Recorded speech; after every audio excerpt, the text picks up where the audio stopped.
more than you think. He's got maximum pink. Kirby is the one. He comes right back at ya. He comes right back at ya. Give it all that you got. Take your very best shot. It's in the right back at you for sure. Yeah. How can I help you, King DDD? I need a monster to claw with that there Kirby. That's what we do best at NME. You better get it with a money-back guarantee.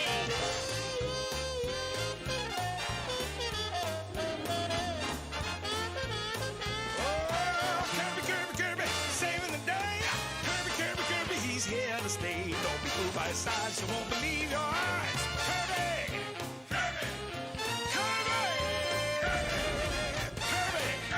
Kirby's the one. Right back at ya. Yeah.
Triplets born, the throne awaits. A seer warns of a deadly fate. Give up your children, separate. Bide your time, lie in wait. Sonic Underground, Sonic Underground. They made a vow their mother will be found. The children grow, learn what's right. Leaders of the freedom fight. They seek their mother, she knows they do. Is it time if she only knew? Will the prophecy come true? Sonic Underground, Sonic Underground. I long for my children, but I have to wait. To act too soon could seal their fate. They made a vow their mother will be found. Sonic Underground.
And now, it's time for the Melee Madness podcast. James and Kay, your podcast sucks ass.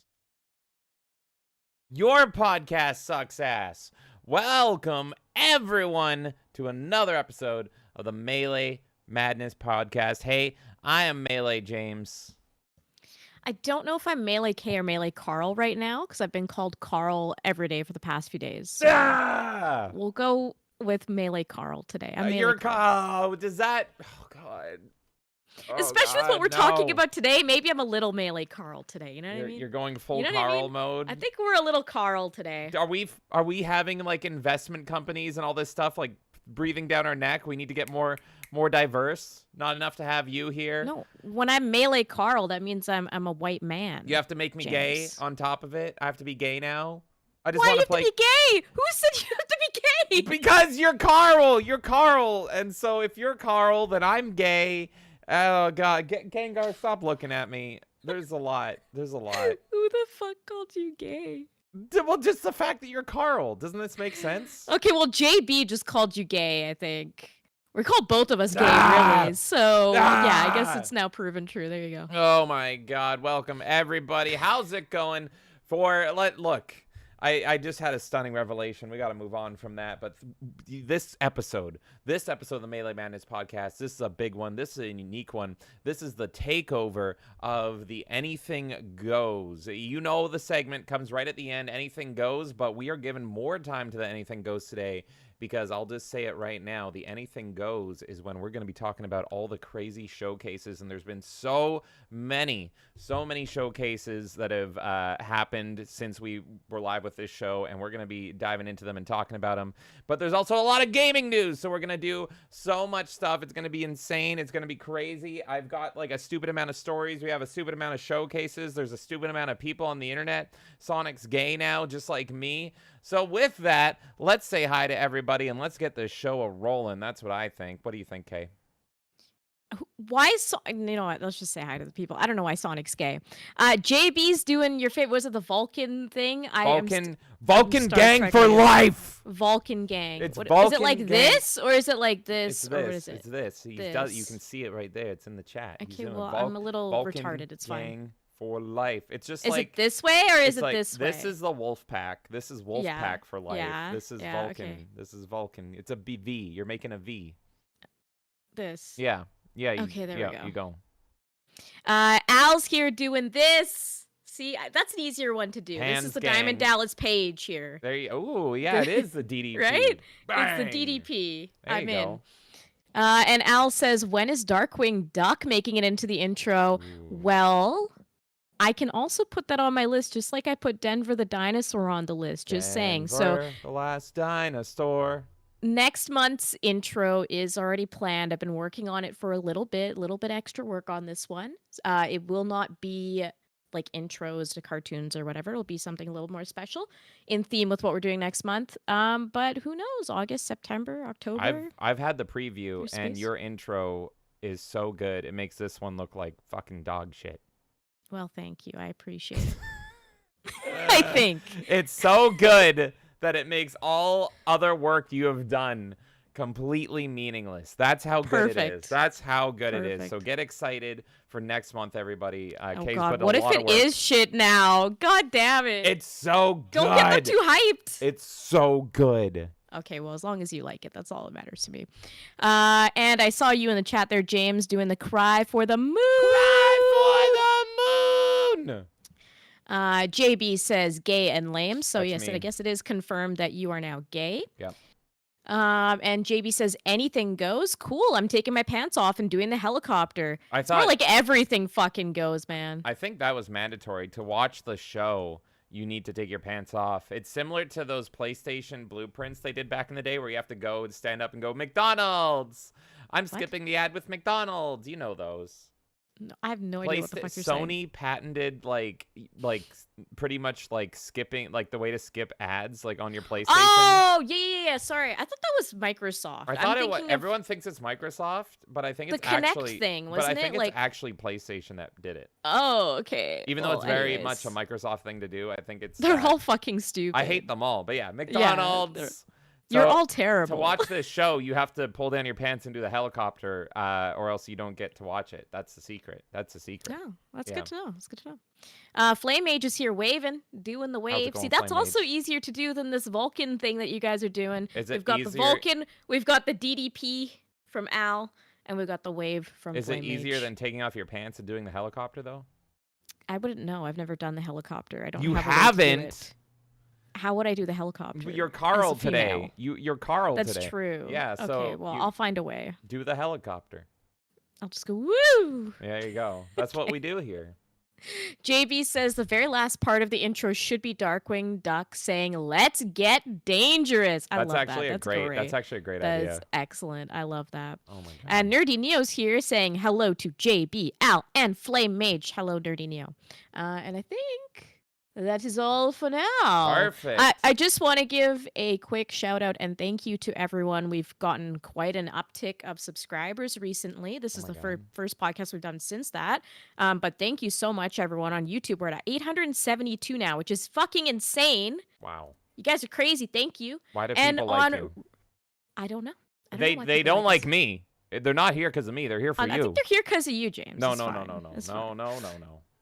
Rumble, we just crossed 200 finally. We're at 202. Oh my God, Rumber gang, and what Rumber are we gang. at? What are we on Kick? Because I know Kick So is Kick, we're at 72, and when we hit 75, we can start doing memberships on there as well. Oh shit. we that's have all the other insane. requirements. We just literally need 3 more followers on Kick, and we can do memberships if we want. I mean, no one watches us on Kick. Let's be honest. but- You never know. We had that one. But still. we had that one stabby guy one time. That's true. Yeah, he was interesting. He was a cool guy.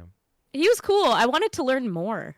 I was afraid to learn more. I was afraid, but like so intrigued. It was like a curiosity killed the cat situation. I was sickened but curious. But anyways, we have so fucking much to cover. I'm gonna condense what I played super quick this time. So let's get on with it. All right. Well, with that, that is right. The anything goes and what is going on in gaming are taking over this town. So we're going to do a super quick run just to prove that we play video games. With that, Kay, what are your plays of the week? So I've got 2 I'm going to mention. The first one you've heard me talk about at length, which is Paper Mario Thousand Year Door. I'm still very deep into that game. I'm not going to talk your ears off about it because last time you guys heard me talk your ears off about it, like 2 weeks ago. So I will be having a conversation with Carl of Dojima, the RNG Gaming podcast, and with Angry Canadian next month on Carl's channel. And we're going to talk all things Paper Mario. So that's from now on. If I'm playing Paper Mario on the podcast, I'm just going to say I'm playing Paper Mario. Are Go you? watch us then. Do you like it? Do you like it a Yes. lot? Do you I love it? You know Would I you- love it. Would you give yourself paper cuts with Paper Mario? Would you just be like, would you just take a Paper Mario and be like, I love this game? And then it would be a little Paper Mario going, Mamma Mia! I didn't sign up for the My Chemical Romance portion. This is how Paper Mario got his red hat. It's just me cutting myself Covered with in blood. He paper was heads. originally a Yeah. purple hat, and now it's just Oh god, Crimson Red Mario. that's so gross. Crimson Red Mario could have been an emo band in 2008. All you had to do was take Super Mario Sunshine and turn the water into red, and you have Crimson Mario. Yeah, there you go. That's all you had to do. And then the other game I want to mention is, of course, Dead or Alive 4.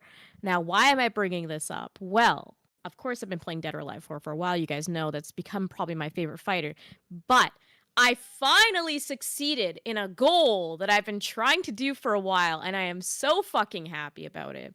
There is a goal pretty much every time you beat the story mode, you unlock a costume. So you pick a character. Every time you beat it with that character, you unlock a costume. My goal has been to unlock the costumes on all the characters, but in particular, there was one character I really, really wanted to unlock all the costumes on.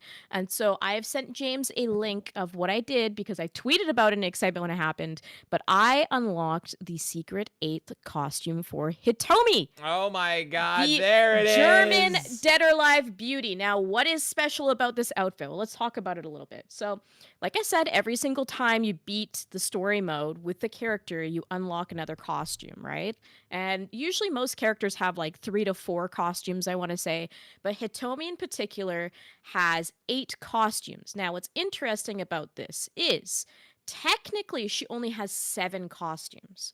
And normally she has brown hair, right? So you unlock a bunch of costumes. Cool, fun.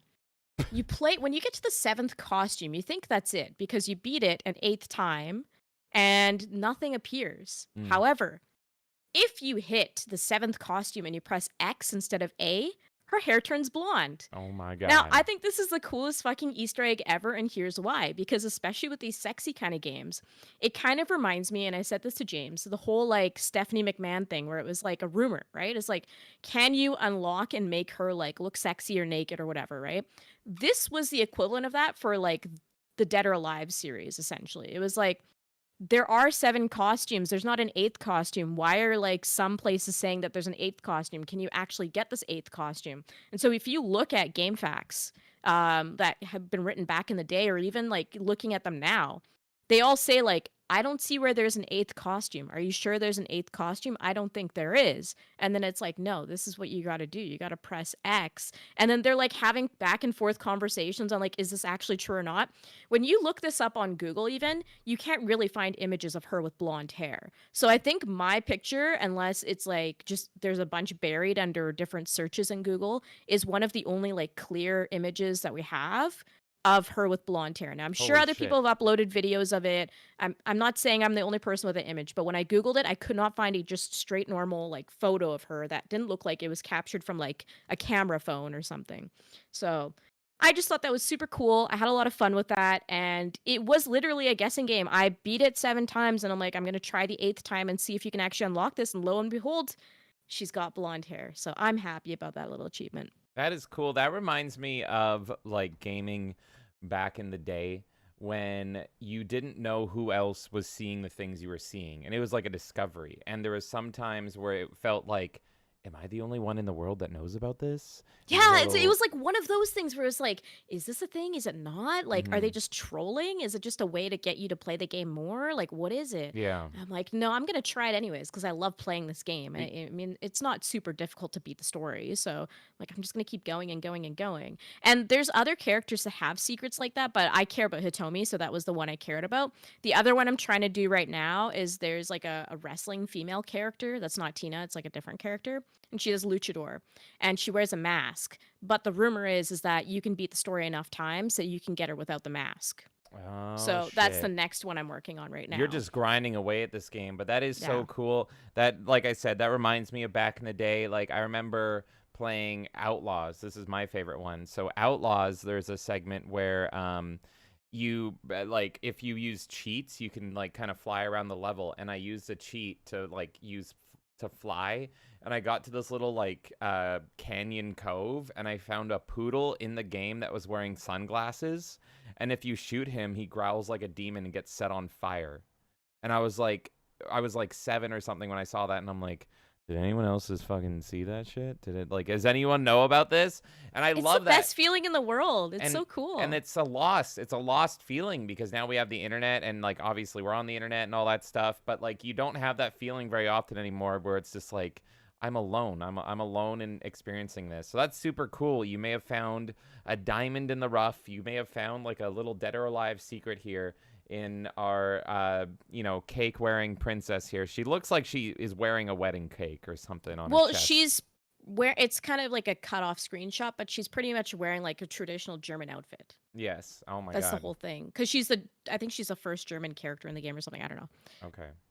But yeah, no, it's super fun. And like I said, I loved the little like debate back and forth of like, is this actually a thing? Is it not? And just like, You I don't know, found it. it's You so found weird. it. You uncovered a gaming mystery, and that's super freaking cool, in my opinion. I think that's super Yep. great. Oh, Yep. that's awesome. All right. Anything else you want to talk about, or should I just spurg no, away on that's my games slop? because I'm going to spurg about other stuff later. So. All right, perfect. Well, that is awesome. Kay uncovered a mystery, everybody. She found our beautiful German princess here that looks like she's wearing a cake. I love her. Okay, so as for me, I also am going to run through it super quick here, believe it or not, because, I want to get to the stuff we're talking about today. There's so much news to talk about and so little time. So let's see. You all watched me beat Star Wars Dark Forces. I fucking loved it. The whole playthrough, the entire playthrough is on the channel. I loved it. Perfect game.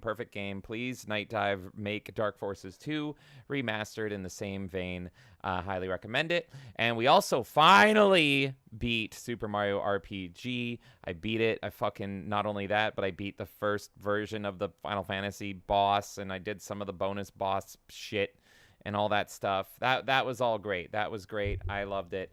And I'm so happy I'm done with that game, and I can move on to whatever else I want in JRPG land, which is not much. And of course, I've been playing Jedi Survivor, which is what the last two gaming streams, late night gaming streams, have been Jedi Survivor, and I've been having a love-hate relationship with that, more like love-hate. And we've been all crashing together several times while playing that and just making that a total shit show. So that's been a fun, cozy experience. But what I want to talk about, what I really want to talk about is an update. I have a problem. I have an admission, okay? I'm so sorry. I'm still playing Star Wars Hunters. I don't know why you're playing this stupid fucking game, but whatever. I've hit my goals, and that's what we're going to talk about. Just a little update. Just a little update on Star Wars Hunters. It's not any better. It's not any better at all. But I just wanted to, like, put a pin in it and, like, get a kind of personal achievement. Hooray! And so, with that, here's my Star Wars Hunters update. 15 hours played. Here's my here's my Switch profile. 15 hours played on this shit. Or more, maybe 20, who knows. So there it is. There's that. Sentinel Mastery questline complete. There's the proof of that. So that pretty much this game, if you remember from our stream of it, it is riddled with quests upon quests upon quests and grindy quests. And every character you play, you can become a master of. And you have to do several quests to become the quote-unquote master. And it's like, you need to heal X amount with this character. You need to do your ultimate this amount of times. You need to get this many kills. You need to have this many kill streaks. You have to win this many games. And it's honestly, you have to do, like, I want to say like 24 different quests or something stupid. And so I got my Sentinel Mastery. And there, I got a nice pretty sticker. That's all I got. That's all I fucking got. Is now I can tell people that I'm a fucking loser for doing this. And so I can spam this shiny sticker. It looks like, you remember when you'd go to Pizza Hut or somewhere similar and you would like put a dollar in? I almost said a loony. You put $1 in and then you'd get a sticker and it would like have that shine to it if you moved it back and forth. Fucking miss those machines. That's what this is emulating. So maybe you too should play Star Wars Hunters. I have a Boba Fett one. No, I'm not fucking playing Star Wars Hunters. And I was going to call you Cosmetic Whore, but I just spent 10 minutes talking about beating Dead or Alive 4 7 times. So. Just for your golden German princess there. Yeah, exactly. Yeah, for a different hair color, literally. Yeah, well, if you miss your Pizza Hut stickers, this game delivers. Because now I have a Pizza Hut sticker of the Sentinel for doing the Sentinel Mastery. And if that wasn't enough, I hit the level cap. And that was my goal. As you can see up there in the upper left corner, max level reached on my Sentinel. I also have the elite skin for him. Didn't pay money. $0 dues. You get this for being a whore. You get this for only playing one character for a long amount of time. So that's why he looks like that. And there's the max level reached. And there you can see my stats. So I've played, at that point, I played 98 games. But look at the ratio, though. 98 games. And then here's how many games I've won. 60 win rate with the Sentinel. And only 6 wins with Amara Vex here, who's the starting character. And I'd only play her when someone would grab the Sentinel instead of me. And then 0, 0, 0, 0, 0, 0, 0, 0. So there it is. That is my shameful update. I welcome the tomatoes. I feel dirty. The tomatoes will wash me clean. And oh my God, I must be clean.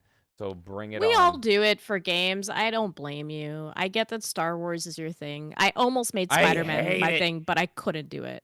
Yeah, I hate it. I hate almost it. Fucking did it. But as soon as I hit that level cap and I got that shiny skin, I was like, done.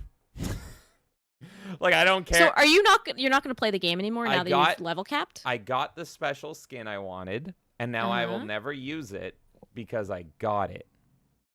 What? I got the level cap. So you'll just never use it because you won in your eyes. Done. That's it. We're good. Okay. We did it. Okay. We did it. We did Okay. it. We did it. Fuck Okay, it. that's even more confusing. I Game's thought you were done. gonna continue with this game. No, So the you're just game's done. fucking terrible. Do you enjoy the game loop at all? It's really shitty, sloppy Overwatch. And so it's like, I hate Overwatch. I will play this over Overwatch because I hate Overwatch that much.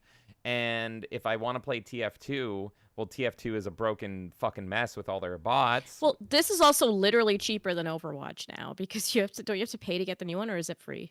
It's free.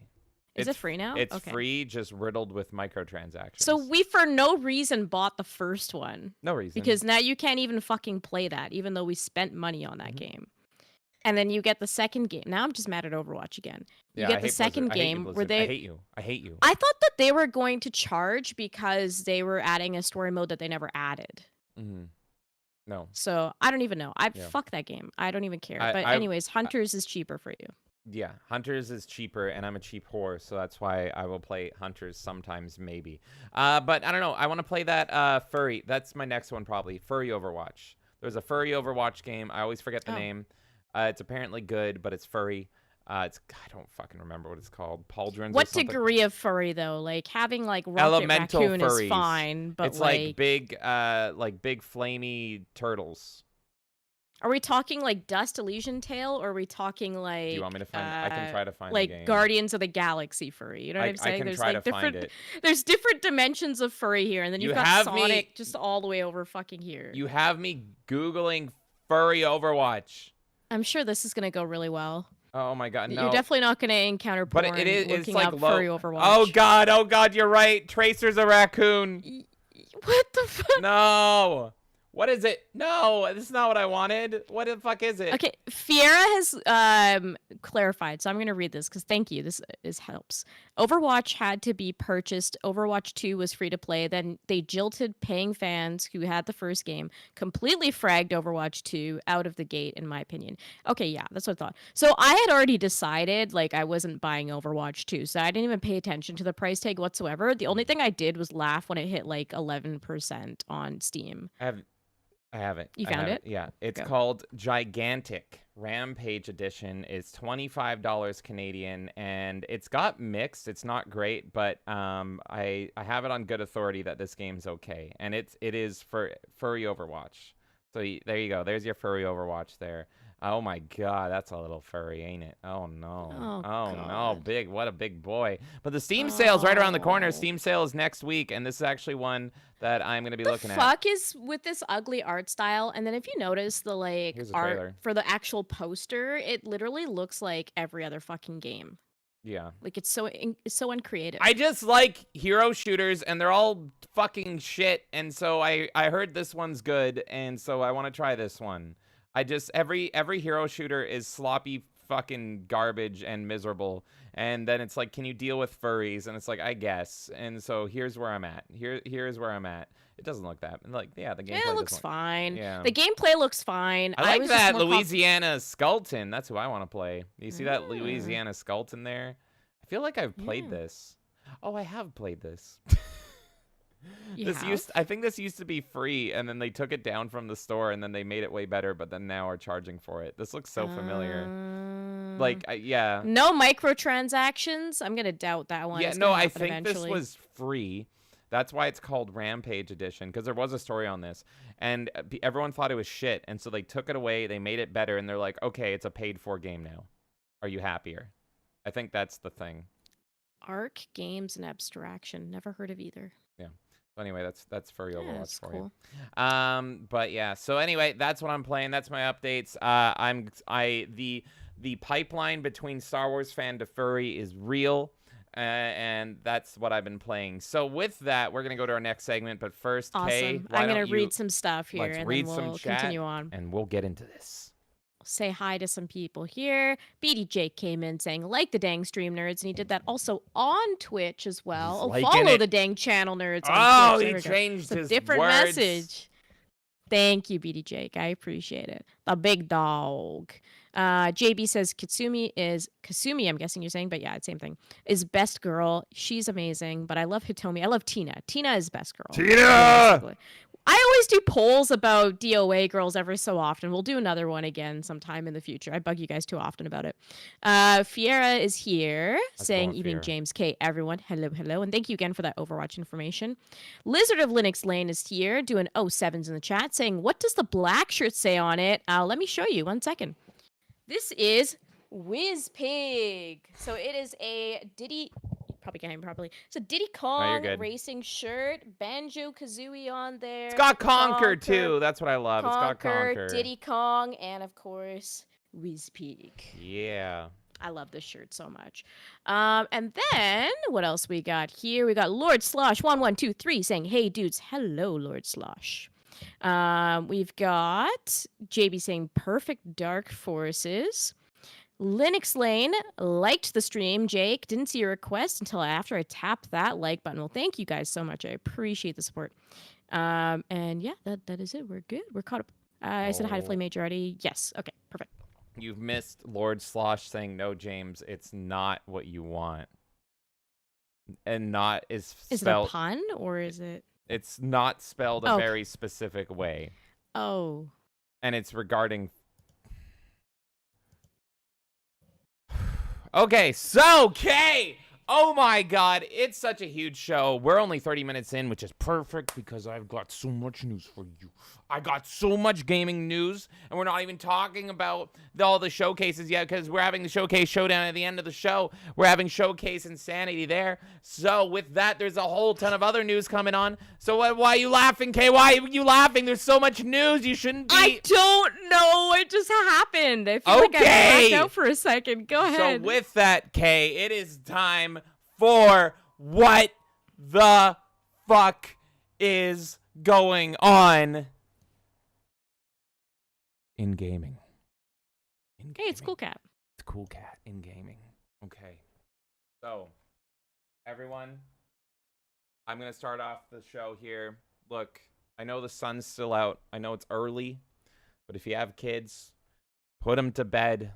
Ladies of the night, steer away from this one. Because viewer discretion is so advised with this Are opening. we starting there? Yes, let's kick it off with a bang. I'm so fucking excited. So viewer discretion is very much advised. Very, very much advised. So advised, bros. I'm just going to say, like, look, there's a lot of people, full disclosure, there's a lot of people that get offended on the internet. I live on the internet. I was born on the internet, molded by it, crafted by it. You was merely adopted to the internet. No, I don't get fucking offended on the internet. No, same here. So I don't care what the fuck any of you say or whatever on the internet. Yeah. I think it's funny. And that ties exactly into our opening story because we're going to be talking about a group of people that do get offended on the internet really, really, really, really, really hard. Perfect. And some choice words are going to be shown. So that's all. If you're squeamish or, you know, if you don't like those internet words. It's not us saying the words. They are saying the words. They're saying the words. They're saying it, not us. So let's go. Let's go. This is a fun one. I like to laugh at people. So let's talk about it. We stumbled across a little group here that I had not heard about, and I don't hear a lot of people talking about, so we're going to talk about them. This group is called Rights to Unmute, and this is a group over on Twitter called @Rights2Unmute, and we encountered this tweet, and we're going to go look at this tweet right here from them. This is how we encountered them in the first place. This was on June 12th. Of current year here. So Unmute, Rights to Unmute says, "Move over, J.K. Rowling. A new bigot has entered the room. Side eye." And then, of course, a quote tweeted Keemstar here. "Nick Merck's going in on trans people. There's no such thing as trans people. That shit's not even real." Let's see what they're so offended by. Nick, the transphobe struggling against the trans game. There's no such thing as trans people. That's something that you created. I just want to say the violin really adds to what he's saying. Like the somber, dark, gothic violin. So it's great. Like music plays such an important role in comedy, in my opinion. Like internet comedy. What you're playing in the background can just make or break what you're saying, and I love it. There's no such thing as trans people. That's something that you created. So have fun with your little dreamland, but that shit's not even real. Let me break it down for you, right? Penis, Dude. Vagina. Girl. Was that us or him? Irish Shaquille That's us. O'Neal Us. tip $1.55. Top of the evening to y'all. I'm a big man, with more than a wee bit of Irish in me too. As an O'Neal, I be the luckiest leprechaun on the b-ball court. Cheers to all me fellow Irish hoopsters out there, cept James, cuz the only balls on his court be Gengars. Damn it! Damn it! That is officially one of my favorite things ever. Irish O'Neal. Shaquille O'Neal. Irish Shaquille O'Neal. Top of the evening to ya. I'm a big man with more of a wee bit of Irish in me too. As an O'Neal, I be the luckiest leprechaun on the b-ball court. Cheers to all of me fellow Irish hoopsters out there, except James, 'cause the only balls on his court be Gengars. I'm honestly trying not to laugh as hard as I am. And It's so fucking funny. in the And chat- I've got on the bottom here, because we're running out of shelf space. We need to get like another shelf or something. But that's actually Shaquille O'Neal right there. That's Shaq Fu. Where? On my screen where I'm Oh, pointing. yeah. We need a new shelf. Oh, my God. We got Shaq there. That's perfect. So thank you so much, Irish Shaquille O'Neal, a.k.a. I see that as Extra. Thank you so much, Extra. How's it Thank going, you, buddy? Extra. Oh, that God was damn great. it! That made my whole night, man. That was fucking great. Why? Why does Gengar own me? Why? I can't even win one over with the Irish. The tall, loud Irishman. Also, how's it going in Black Belt? There is a showcase showdown. If you're just tuning in here, as I said, viewer discretion is advised for this story. It's an offensive one, and it's real funny. All right, let's keep it going. Let's keep it going. So as we were saying, thank you so much, Irish Shaquille O'Neal. We're talking about rights to unmute, and this is our encounter, our first encounter with rights to unmute, and they're offended by this Nick Merckx guy. And for the record, I don't even really know Nick Merckx that well. I don't know if he's cool or whatever. But I'm focused more on the rights to unmute I consider Nick Merckx a bit of a flip-flopper, personally. His thing was the whole, like, Call of Duty, and then he boycotted it because they had, like, some other person they canceled, I think, and then they took someone's skins out, and then he was like, take mine out too, I think, but then he goes back and forth. The only Call of Duty exclusive streamer I'm familiar with is Only Use Me Blade. I don't even want to get into that. You know who that is? Yeah, of course I know who that is. You know what it is? Sir, I spend a lot of time with internet blood sports and all that stuff. Do you want to do shots tonight? Do you want to do shots out of someone's leg? Let's keep it going. No, Done. IP2 shit, man. Come in here with that fucking Those Alright, who don't know, Tran. it's all like people streaming 24 hours a day doing crazy shit on trailers.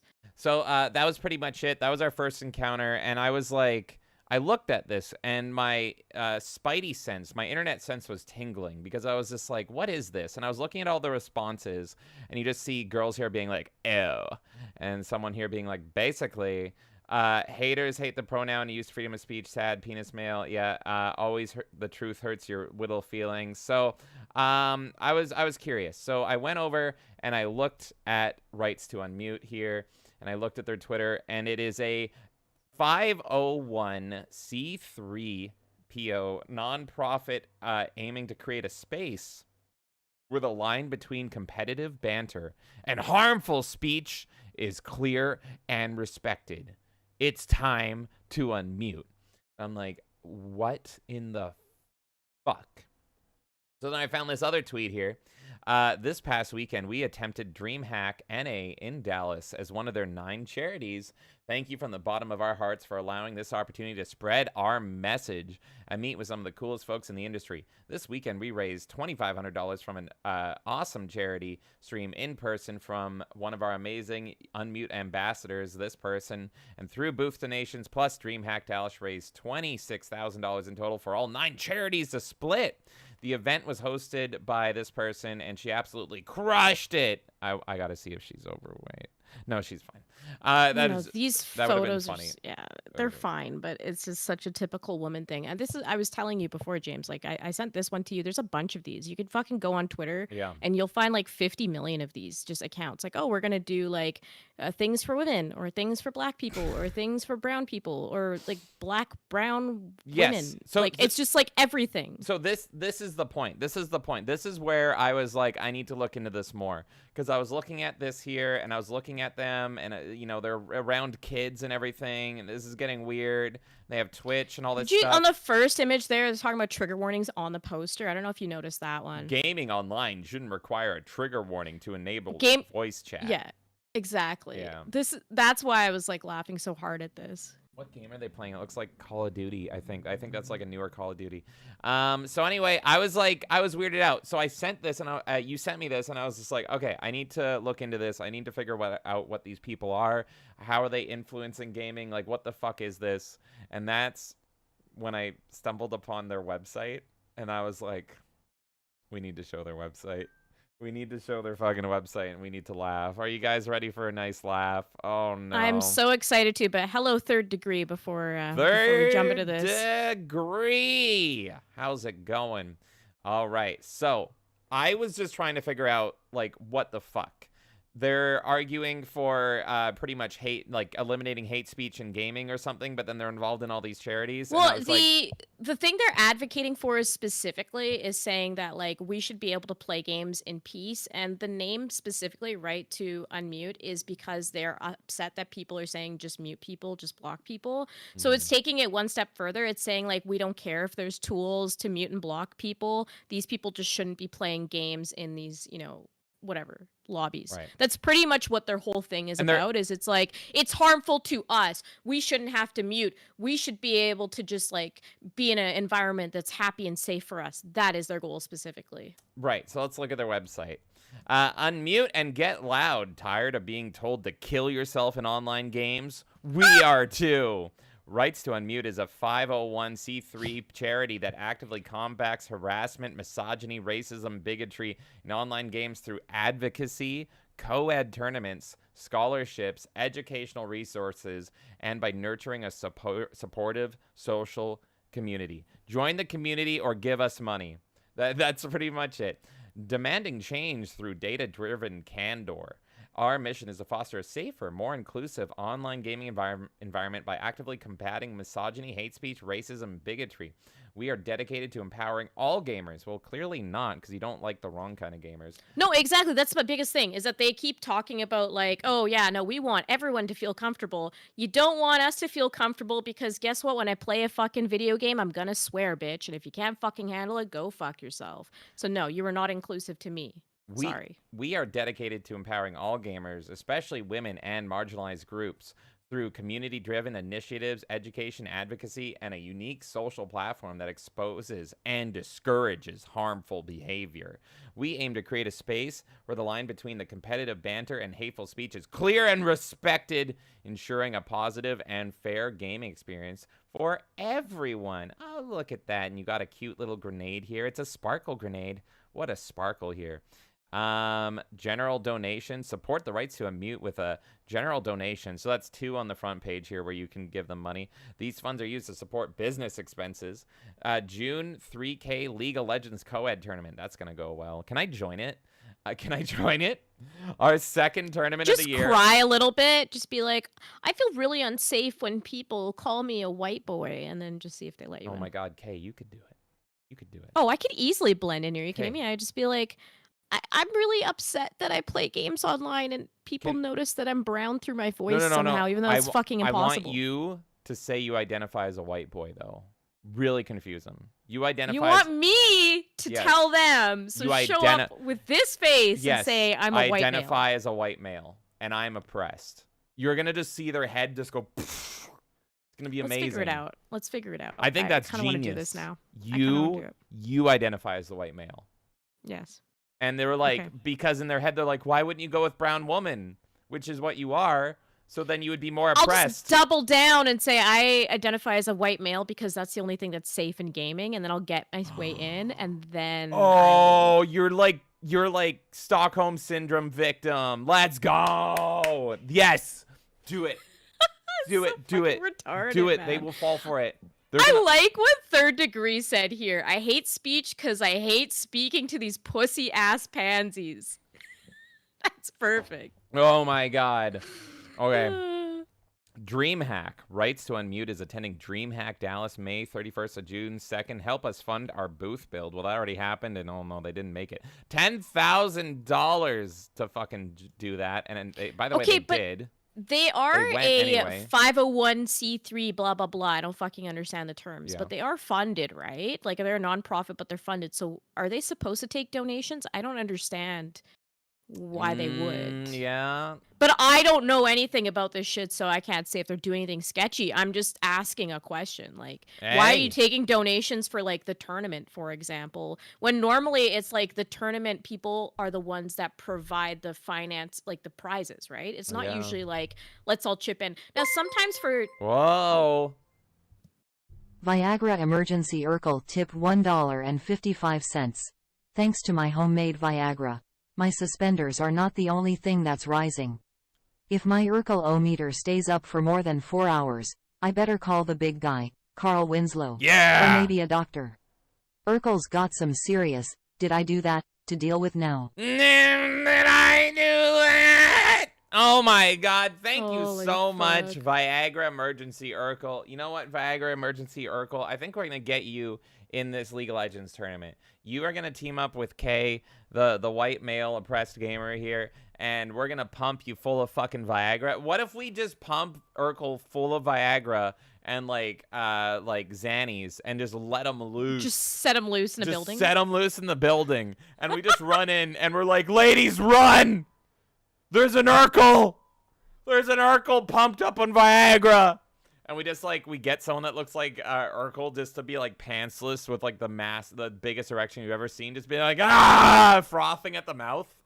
And they all just run in panic. Like, he doesn't have any weapons or anything. He's just, like, This naked. would be, like, such a good, like, horror film. I would What's love... that company that does them, like, Blumhouse. A21 or something? Blumhouse. Like, A24? Blumhouse will do... Okay. Yeah, Blumhouse! Sorry, yeah, Blumhouse. Blumhouse yeah. will do anything for money. Blumhouse will do fucking anything for money. This is perfect.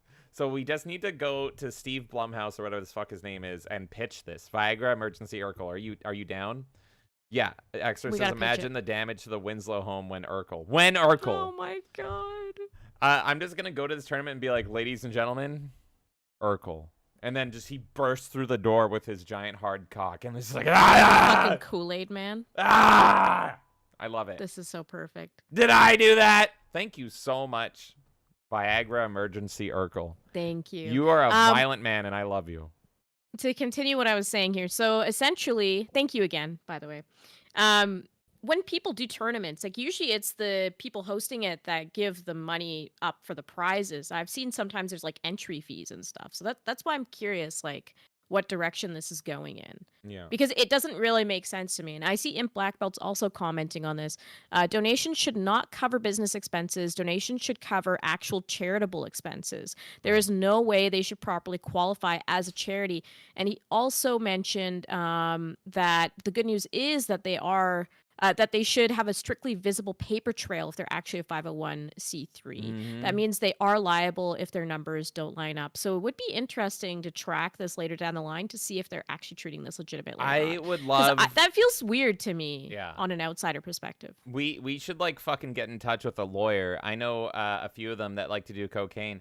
And, like, we could run through this, and we could, like, figure out if this is on the up and up or not. And, like, they could probably punch some holes in here. Now, I'm sure rights to unmute, like, I want to say allegedly a lot, but, like, it's feeling greasy and scammy. I'm just going to say everything's feeling greasy and scammy, and it's pretty much like, poor me, give me money. I have to hear these horrible words said to me while I play Call of Duty. Doesn't that mean that you should give all of us money? And it's just a big greasy corporation set up that way. So we can throw alleged in front of this, what I'm about to say. Alleged. Allegedly, but allegedly, I personally feel allegedly it is a scam because Allegedly. you are allegedly just like manipulating vulnerable people, in my opinion, Allegedly, because yeah. you're taking people who don't feel comfortable with being insulted, meaning they're very sensitive and they're very emotional and they require the validation of other people. And those are Allegedly, the easiest people to manipulate. And so you're taking those people and you're saying, do you want to donate to our cause, essentially? Uh-oh. Oh, no. Gerard Khalil tip $1.55. I'd be more than glad to help. Just make it an Alzheimer's charity. They'll forget about the money. Trust me, bros. Winking face. Oh, I bet you can. Thank you so Okay, this is I just want to say, so JT, Smash JT, before he blew up over the whole listener content thing, my God. he also mentioned that, like, Gerard is actually doing charity stuff again. So if you go Yes. watch Gerard on Twitch. And I learned this through watching JT before, like, you know, he got into all this other stuff. But literally, Gerard is like doing Twitch things, and then he's like saying in there, it goes directly to them, don't worry, I know. And it's like, why are you doing charities after all of this I fucking know. happened? Like, are you insane? Yeah. Are you fucking insane? So he's still at it. So that's extra funny to me. Thank you so much, Gerard Khalil. You know what? I believe that you can complete the unmute circle, and we can make this happen. All right, Gerard? Let's get him in. Let's get him in. Gerard's got this, guys. He's not the hero we need or deserve or even want, but he's the hero that we have, ladies and gentlemen. Thank you so much, Gerard Khalil.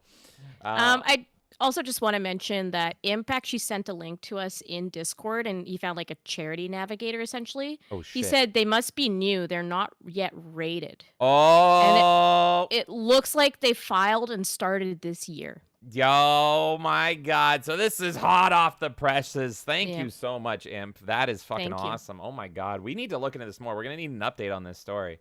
But because we're just scratching the surface on this today. I'm only We literally just saw this and are here to laugh at it, but thought as it we're was reading funny. more into it, we're like, what the fuck? Yeah, but there's a fucking dirty underhole here. Dirty underhole. Seedy underhole. Anyway, there's a lot of holes. And so we're just here to laugh. Buttholes. But yeah, and let's keep laughing. Thank you for that, Imp. And also thank you, Gerard Khalil. Both of you guys are awesome in very different ways. Let's keep looking at this. So we have general donations. Like I said, please give us money. And oh yeah, I read all this and then the DreamHack thing. Let's go to the unmuted community here. We've got Fortnite Fridays. You better not say mean words during Fortnite. We have Q&A sessions. We have game nights, podcasts, and creator workshops. And then we have the unmuted social platform. We have harassment reporting, and we can look more into all this here. This is Why even do clickable. they have like Q&A sessions? Like, what is the question and answer? Yes, like we are I don't still understand. offended. Yes, yeah, we're still like upset. what are you asking exactly? This makes no fucking sense, bro. So we have harassment reporting, clip and screenshot uploading, app coming soon. Creator. Wait, why do they courses. have clip and screenshot uploading? Are they planning to like report people further somewhere? This is so like new and bare bones, by the way. I can't click any of this. None of this is. Yeah. This is just saying what they have, but they have nothing. Creator courses and education. Are you gonna have a point where like you upload screenshots of a creator? Let's say you find a Twitch streamer that's being unsavory in their eyes and says words you don't like, and then you go and somebody uploads a screenshot, and then what do? Reach out to that person and say, hey, we've got educational classes. You can pay money and we'll give you this little degree, and it says that you went through this little like sensitivity course and you can go on again and you won't be canceled anymore. That's what it comes across as, like that's the foundation they're trying to build here long term in like a year or two, you know? Sounds great. I will be patient number 1. This is how it's gonna go. Oh, make it stop! Oh, God, make it stop, please! That's how it's gonna go. So, yeah, I'll be patient 1 for you guys. That's great. Our social network, Unmuted, is our proprietary social platform where we encourage gamers to expose harassment and celebrate wholesome moments with clips and screenshots of their authentic experiences. See, this is what I think about when I think about online gaming. Oh, teehee. You planted a flower. It's so cute. Aw. Not one of my suck favorite my fucking online dick! Yeah, one of my favorite Asshole. online moments is literally the everybody has Uno thing, which is just people screaming at each other. You have for, like, Uno! minutes. Yeah, like I like it when people are angry and yelling in gaming. It's more funny. What about all the Call of Duty lobbies and stuff? What about that guy on Xbox Live that was like, "You suck," and then played a guitar riff? That was fucking amazing. You're gay, and he played Enter Sandman. Yeah, and then he just like fucking like that's what I gaming. think about. That's I don't gaming. want to look at us all playing in peace together. What's fun about that? Now, here we go, Kay. Here we go. You ready for this? I am. They unfortunately have ready. the map. They have the bully map. We've upgraded. Ah, yes! We've upgraded from bully hunters to bully worldwide. Misogyny, Holy fuck. harassment, racism, bigotry. They span the Who's world. Look at who's these making rainbows. the Animaniacs map? Who's doing it? Who is turning this into the Animaniacs meme? And I'm throwing it out there. I'm not going to be the It's just us one. like pointing like, and it's just him. It's Yakko pointing at all the different countries in the world and like slurs and everything being said all over here. Yes, All right, exactly. That's what so, we need. Kay, we have a bully map. We have a global bully map, and we're dropping rainbow grenades to hunt these bullies. Now, it's Perfect. very important that you don't laugh at this next part. Don't, Kay? You can't tell me not to Don't- laugh at something because I'm going don't- to laugh harder. You're can't not. do that Don't to me. laugh at this next part. You can't do that It's to so me. serious. Chat, none of you laugh. Okay? Guys, if I laugh, it's totally nervous laughter and totally because I'm uncomfortable, All right. right? Uncomfortable. This is Not serious. because I find it funny. No. All right. Okay. I'm Totally gonna read. because that's Okay, it's this awful. is serious. Jesus. Let's go into it. Because these are actual things women in marginalized groups listen to every single day in online games. The first sentence sent me the first fucking sentence. It took one sentence. Listen to every single day in online games as reported in the Burn Book, or online repository, more like a suppository of harassment proof. Holy All right. fuck. I'm going to do my best to read this, but I'm going to try to not read the bigoted evil words because I will Yes. start convulsing. Oh my god. I don't want to cause anyone to convulse with me. So let's talk. This is real, Kay, this is real harassment that women go through. I feel really bad for Cheese Puff.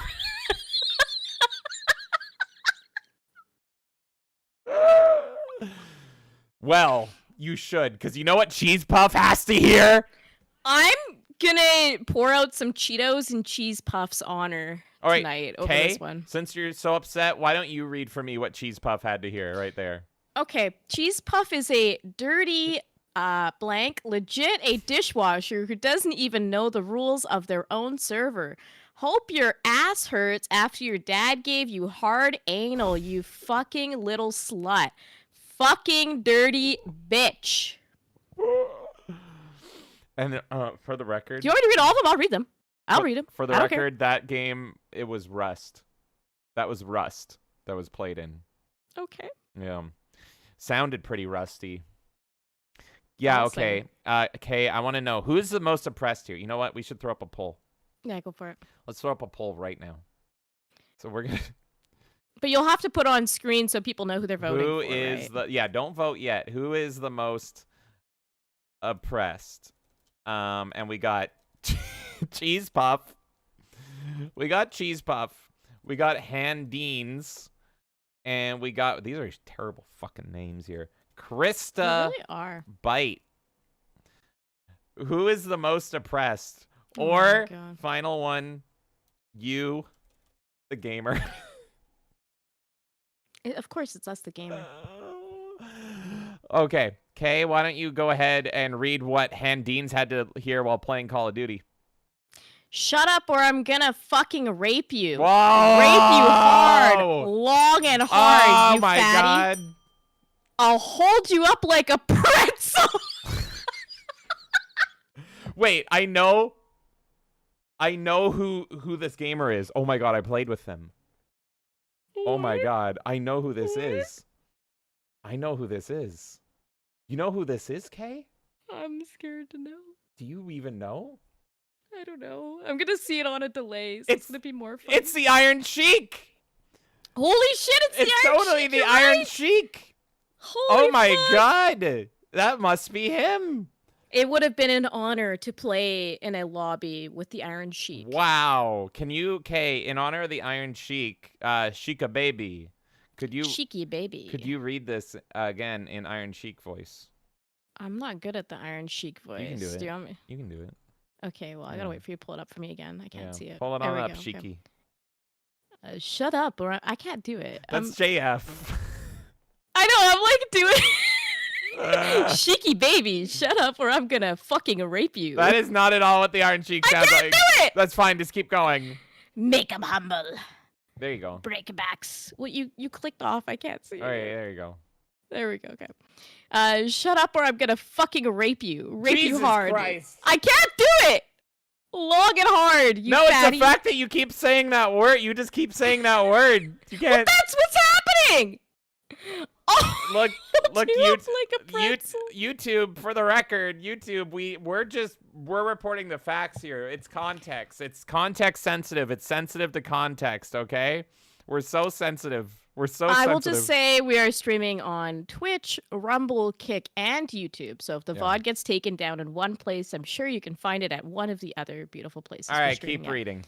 I'll hold you up like a pretzel. Shut up. Suck a dick, you fat slut. And then lots of stuff there. Grr, arg.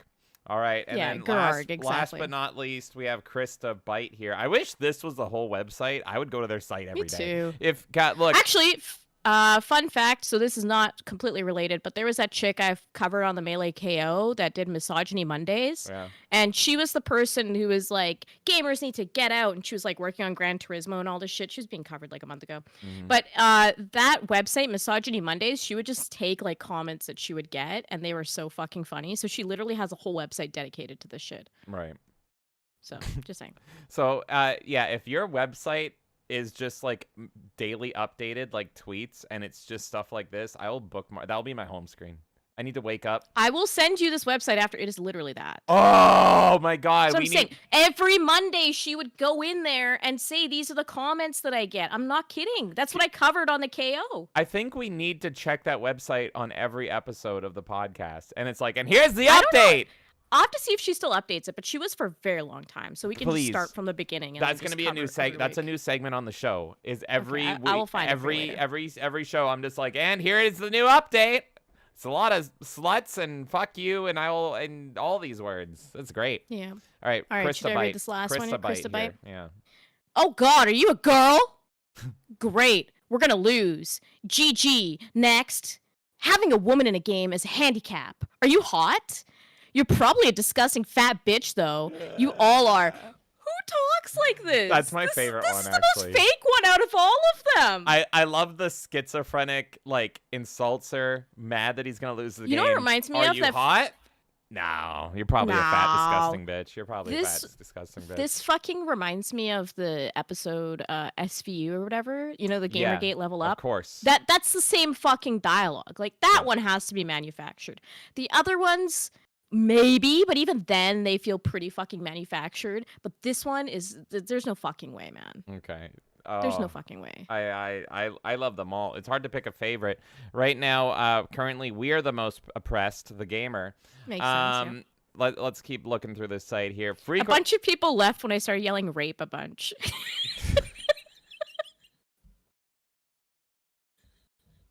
Not that I care. It's just I funny couldn't timing. leave. I saw it leave. drop by like 4 people watching. I just started going rape, rape, rape.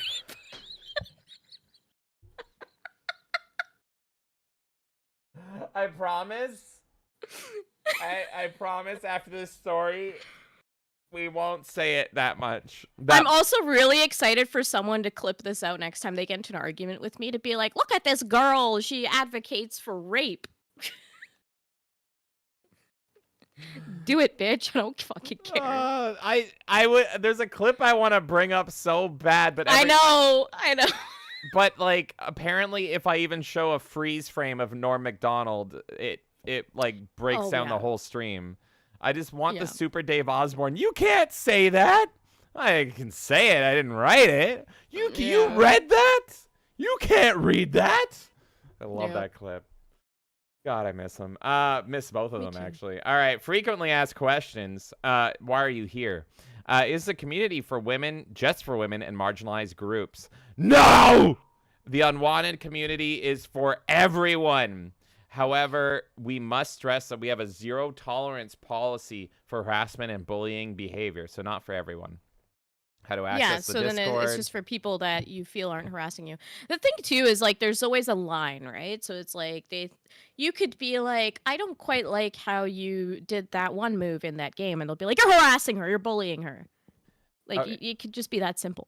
Okay, so here's the ambassadors. Now, I swear I recognize this girl on the far right. Fox. She looks so familiar. Like, she looks like a bully hunter. She just looks very generic. She looks like the bully hunter bully. But anyway. So let's see here. We got everything you need to know about our March 30th co-ed Call of Duty tournament. That's going to end well. The first rights to unmute ambassadors and a love letter to kick. Just kidding. The opposite, actually. Oh, is this talking about that story that's really funny? What is going on? Whoa, bro, what is happening in this? What the fuck? What did you get in here? I don't know. It's on their website. I don't know. It looks like a fucking snuff film, though. Oh my god. What the fuck? All right. What does the community look like? Okay, here's the community. We burn books. You know those nasty clips of fragile gamers spewing hate speech and bigotry? Yeah. We want to see it. Post it up on the burn book. We need this data to help enact change. You hear that, gamers? They're going to put you on blast. The internet isn't filled with all negative experiences. We want to see the good ones, too. Post your experiences where someone unexpected deserves recognized in the green flags. You hear that, gamers? Send me all your cat women. Creator mentorship. Learn from the best of the best with conversations in our Discord led by the gaming industry leaders from both sides of the content creator world. Learn about upcoming trends, network with other creators, and thrive. Slay Queen! Partnership perks. Exclusive access to our partnerships for our community by big brands. Need new gear for your setup? Maybe access to new games? We're actively working with companies to bring these things to you for free. See, this is the stuff that's bullshit now, because then this is going to turn into a little blackmail thing if they get too big, right? Mm-hmm. Where it's like, look, we got all these companies and we're going to tell them that like they shouldn't work with you. But if you are like a good person and you do our little sensitivity training, then you can be in our group and maybe we'll let you have one of those sponsors. Well, let's see. Maybe. Let's see what it's like to get into the in-group. I want to be on the in-group here. They sound like they post really funny shit. So I want to be in. How do I become an ambassador? Our ambassadors are advocates for change and are people who are looking to give back to the gaming community, whether it be by spreading the word or being a mentor in our Discord for others. Here's some perks to being an ambassador. Early access to sponsorship partnership deals with brands, host webinars, meet and greets, and potentially paid appearances, exclusive Discord channel role with a badge. Oh my god! Shoutouts in the Discord if you're live streaming. Feature on the unmuted website. Invitation to join the unmuted Twitch stream. And verified badge. That sounds amazing. What else do we got here? Okay, we've already seen that. We can report harassment. Oh, let's go. Oh my god. Oh my god. This is going to be so funny. Firstly, we are sorry to hear that you're one of the many to experience some form of harassment within the gaming community. Oh, I always love reading the different kinds of harassment. Let's take a look. Secondly, hold on, Kay. First of all, first of all, I am really sorry that you had to go through that, okay? Go through what? You had to go through that. Oh, okay. Secondly, thank you for being here to help us take steps to improve it. Oh, I'm glad to be here. At Rights to Unmute, our aim is to... You got way too excited learning about all the different ways you can harass people. I love it when people list like all the different ways that you can harass people. It's so funny. Okay. Well, Kay, have at it. Why don't you go ahead and read all the different ways you can harass a person? All right. Well, I will wait until it shows up on my screen again. There we go. Okay, perfect. We've got verbal abuse, insults, threats, or any form of hostile language used during gameplay or communication, trolling/griefing, deliberate actions to disrupt gameplay or provoke other players, swatting, falsely reporting serious incidents to law enforcement to target someone's residence, hate speech, use of language that promotes hatred against a group based on race, religion, ethnicity, sexual orientation, disability, or gender, doxing, sharing personal private information about someone without their consent, exclusionary behavior, deliberately excluding someone from gaming activities based on their identity. Well, I identify as a bigot and you're excluding me from your thing. So I'm actually going to report them for harassment. Oh my God. So I'm not allowed to be there because they want to be unmuted and they're worried about me. So there we go. I'm going to report them for that. That makes sense.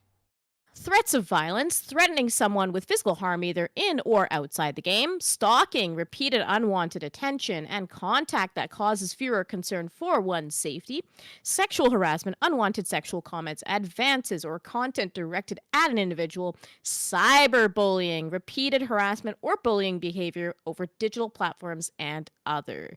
Now, I would love to know what other is. Does that not cover enough? Like, what else would there be? And I agree with some of these. Like, some of these are legitimately a problem. I don't think this list is, like, completely out of nowhere. But, like, some of these are hilarious, too. Like, hate speech, come on. Bro, chill out. It's my goal. And the exclusionary behavior. That's the fucking retarded. This whole website is literally exclusionary behavior. This is just, it's given me so many stream ideas. Like, you've all seen me play Dead by Daylight, and like Dead by Daylight's a popular game with e-girls on the internet, and I love playing and streaming Dead by Daylight, and specifically targeting streamers. I find it just to be the funniest shit ever, just to make their lives miserable. I love it. Now that you can be reported for stalking through this site, I want to put in my name, because everyone can see your name in Dead by Daylight. If they can see, like, if I write #rights to unmute, what if I just streamed in a Michael Myers outfit playing Michael Myers, because his ability is literally stalking, and I just start stalking all the Twitch streamers? This is so great. You gotta do it. Because his ability, same with Ghostface, by the way, but both of their abilities, like, are just stalk and staring. You just stare at the person to, like, charge up. So I just wanna do a stalking stream. Can we do a stalking stream? Okay, last but not least, let's learn about the people behind this amazing website. Okay, so here we're going to go down. We've already read all this shit effectively, but I just want you to know our pillars: community, 100%, competitive co-ed tournaments, 100%, education, 100%. Should have put a trigger warning or something on the screen flashing for how many times you said the grape word. But it was funny. Don't worry, Kay. We're going to meet the people. We're going to meet the people right here. Aren't you excited? Meet the team behind Unmute. We're gamers, we're advocates, and we're tired of being shit on for simply existing. You know what? It's not ending anytime soon here. So it links to everybody. It doesn't have bios, unfortunately. I love when these sites have bios, but you can see here. This is like the worst version of Clue I've ever fucking seen. And if I was... if I was especially mean, I could definitely make some comments, but it's more like, who do you think is the Joss Whedon of the group here? Definitely the community events manager. He's gonna plan some events. So that is pretty much it. That is Rights to Unmute. What are my thoughts? I think this is a grift. Wait, James, can you go back to the bottom where they're talking about that tournament rules thing? Whoa, what? What did I miss? Go to the bottom of the page on the left side. There's like some rules for a tournament. Is it? Oh, yeah. Okay. So this is for their breaking stereotypes, co-ed gaming in action with Rights to Unmute. As we celebrate close to the International Women's Month, we at Rights to Unmute are thrilled to announce our first ever co-ed Call of Duty tournament. Blah, blah, blah, blah, blah. Money, blah, blah, blah. Irrespective of gender and identity. Blah, blah, blah, blah, blah. Here's the rules. 7 KD cap. NA General Central Host, 2 girls, 1 guy, or non-binary. That's what caught my eye. I'm like, what? There's a requirement for the amount of... Isn't this exclusionary behavior? You're like selecting the gender that can be there. This is literally discrimination. It is gets not? worse. I know. 5 games, kills and placement give points. But look at this. Look at the amount of rule. Now, I don't know if this is standard for a fucking Call of Duty tournament, but from the outside looking in, this sounds dumb. Listen to the rules. No breacher drones, no riot shields, no shotguns, no RPGs. Are you fucking kidding me? The last Call of Duty I seriously played in terms of multiplayer was the original Modern Warfare. That was the last one that I really got into. All it was riot shields and shotguns and RPGs. That was the fucking bread and butter of the fucking game. Is this not the standard of the fucking series? I don't understand. Are you really saying that women are that bad at games that they can't play with like the basic core values of the franchise you're going with? Like, just what the fuck? Just do a different game then. That makes no fucking sense.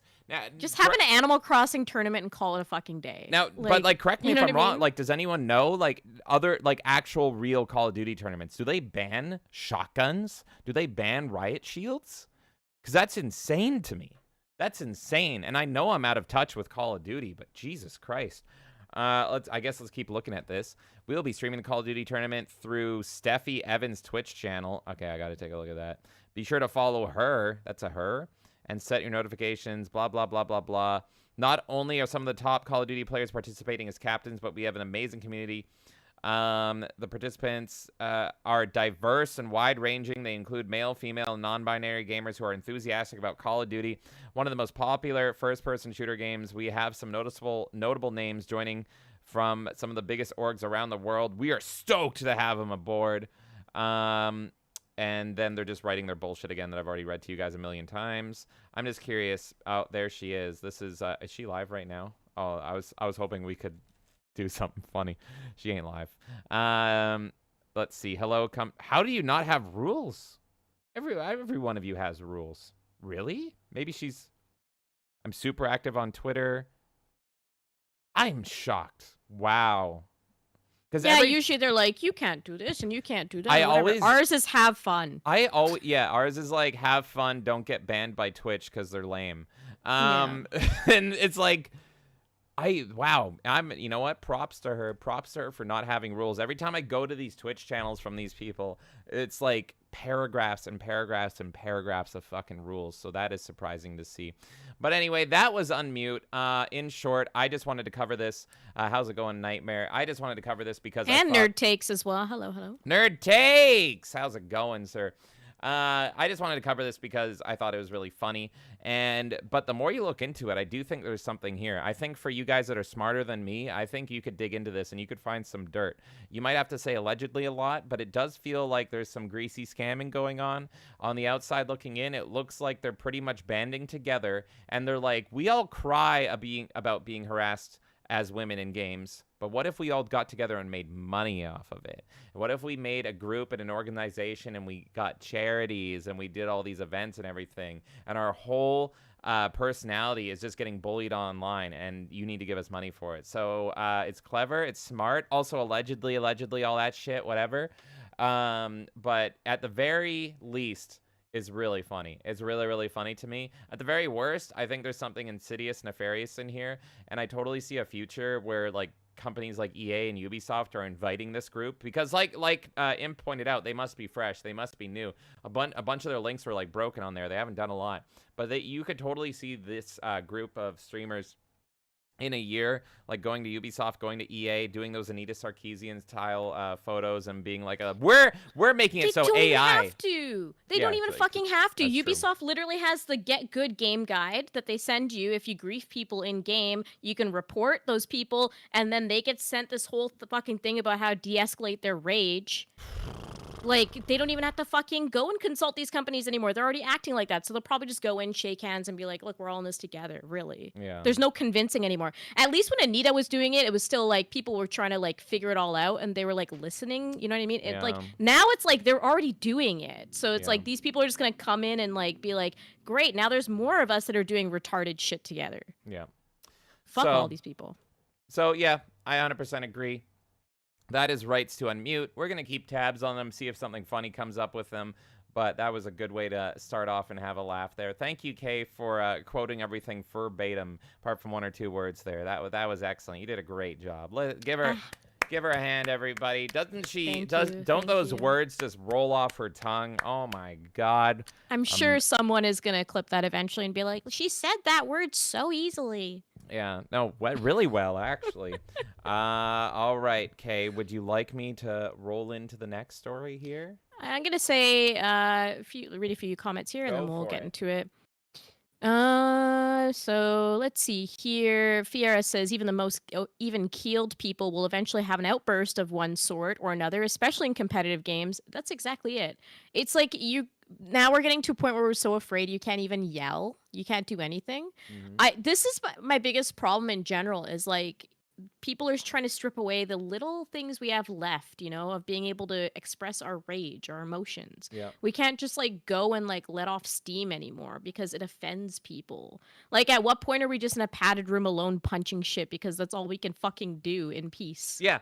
Yeah, no, you get what I mean? home from a long fucking day of work, your boss is up your fucking ass and all this stuff, and your wife is tearing you apart, Lisa. Your kids are fucking idiots because of the current education system, all that stuff, and it's like, at least I can go back to the past a little bit and I can fucking just play some Call of Duty tonight. At least I can get some fucking kills and live like I did in high school and fucking play some Call of Duty. And you can call some people some thises and that's, and then even that is taken away from you. You can't even do that anymore. Which, by the way, when I want to release Steam or whatever, that's what I do. That is 100% what I do, is I am guilty. I have reinstalled Overwatch drunk just to be like, let's see if they'll ban me.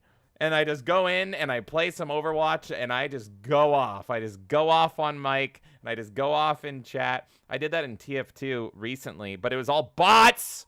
So they didn't react to me. I'm not going to get banned when they're all bots. And I can They say just whatever. sent you links to be like, if you don't want to get shot in the head 10 times, Yes. just follow our Discord. At least the bots didn't report me for saying horrible things to them. But yeah, anyway, everything is taken away from you. You can't even have the peace and solace of your video games anymore. And it's fucking terrible. Exactly. Imp says, no laughing. No fucking No laughing. Who laughed? One of you laughed. I did. I fucking laughed. I don't care. Guilty. The second I read the word cheese puff and the few words that followed, I was already crying. How laughing. do you not could not hold bully it. a gamer called Cheese It's Puff? so fucking If you funny. name yourself Cheese Puff, like, you're asking for it. Pretty you much. deserve it. Cheese Puff. Lord Slosh says, it's just so odd. Like, these guys never ribbed their friends before, took a fake dig at each other. Come on, they're soft children with smooth brains. Yep. This is the feminine influence, though, right? Now there's a lot of women who have figured out that they can play these games, and they're sneaking into it, and then they're trying to subvert the whole thing. This is female behavior, getting offended by this. See, I've seen the question on Twitter recently of people being like, how do men keep their friendships for so long? And it's all women being confused. And it's like, because men don't fucking care. They'll say fuck you to your face, and then behind your back they'll be like, that guy's fucking great. I love him. Like, he's my brother. Like, I would trust my kid with him. He's great. You know what I mean? Like, everything. Like, I would trust him with my family. But women will be like, oh my God, you're the best. And then behind their back, be like, did you see that shirt she was wearing? What the fuck was that?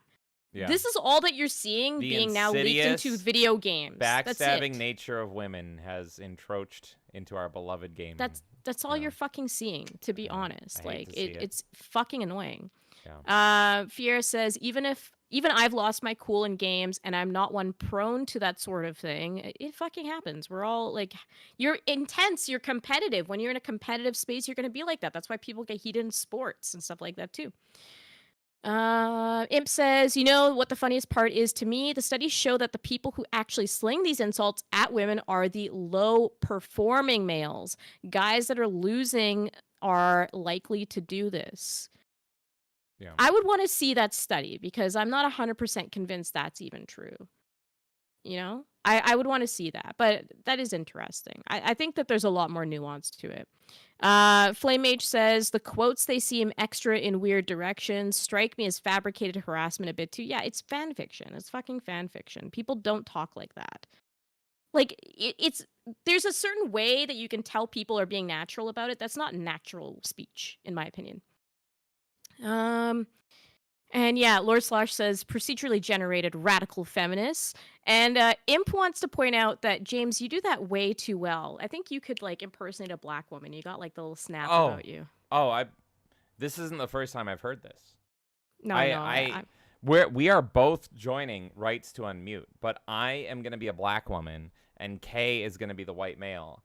And I'm gonna go in there and be like, ooh, girl, I got offended today. This man told me some shit on the Fortnites, and all I want to do is play as Lizzo and get my twerk on. But, So I'm just saying, yeah, I got it down, baby. Imp says, as a fucking 501c3 charity, if one of them came to me basically trying to blackball me, I would immediately consult a lawyer about a tortious interference civil lawsuit. JB says, unbreaded is better than unmuted. And Slosh says, James needs to infiltrate their ranks. It'll be like those 90s undercover cop movies where the cops get in so deep he becomes one of them. Oh, no! James, don't do it! I start drinking the fucking Kool-Aid! Fiera's saying this is starting to smell like a scam and a sham. And Lord Slosh and it looks like James also are taking notes on some of these things to add to their arsenal. JB says, threats of banning people. Name your character not a stalker. Totally for your not. whole Dead by Daylight idea. Not a stalker while I'm playing Michael Myers. Flame H says, wow, triple 100%. I think we all feel a bit silly about criticizing them now. Yeah, they got some Steiner math going on there, that's for sure. Nightmare saying he's late and gay tonight. That's okay. We were also called gay earlier. We're called gay and lame, but I can't remember why. But we were called gay. Because okay. We're all gay together. Because you're a man and right. I'm Melee Carl. That's why. And then therefore I am gay. Yes. JB says on a scale from James Bond to Dermy, how gay? Oh, mega dermy, super mega dermy. Do you know? You know how you have Super Mecha Godzilla? We're at Super Mecha Dermy right now. Imagine that. Super Mecha Dermy? I need a meme of that too. Holy shit. Fiera says sensitive people would have had meltdowns if they ever heard some of the exchanges between myself and some close friends of mine back in the LAN parties of Doom, Duke, Hexen, Let's fucking go. And we'd laugh our tails off afterwards. Exactly. Yeah. Like, people can't fucking take banter anymore. They take everything so personally. And this is driven by insecurity, by the way. These people are so fucking insecure about themselves. They think that even being called these words means that they actually are. Why don't you have a little self-confidence? And when somebody calls you a dirty fat bitch, why don't you go, I'm not a dirty fat bitch, if you don't feel like you are one? And if you are one, then change it if it upsets you. You know what I mean? Like, it's fine. It's all fucking banter. I don't know. Lord Slosh says, yeah, but these people are always home. They never socialize because they lean on their anxieties way too much. They willingly live in their bubbles and echo chambers. Exactly, Kay, the deconstruction of gender roles, in this case, masculinity. Exactly. They never endured true relentless bullying, only this secondhand passive stuff. Imp says, I'll have to track that study down. Sorry. I can't fucking read today. I was reading the word rape too much and I can't read now. Time it. Do we need a rape counter on the screen for how many times? Apparently. Do you realize the leaps and bounds other channels go through to not say this word? And you're saying it with like such heated passion. Oh my God. It said it on the page. I was just fucking reading the word. Okay. Oh God. Today is the day. We'll say it. I will put up a counter. I will put up a my counter. God, Like if anyone can get me the number. We're at least at, I want to say 4. You should call it the R counter so people can't tell if it's retarded or rape that I said more, or if it's retarded rape. Wait, now we're at 6. 7. What is retarded rape?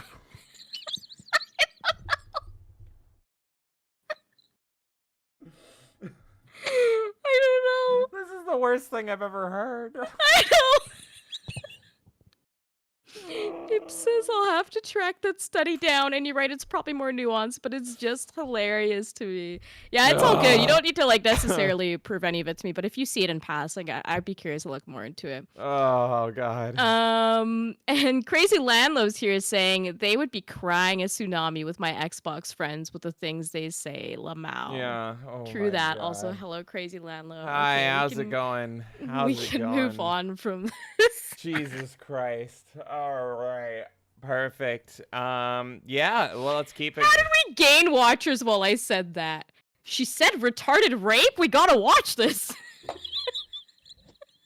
Honey, come quick. I have something on the TV. This woman is talking about retarded rape. It must be a new thing. The kids love it.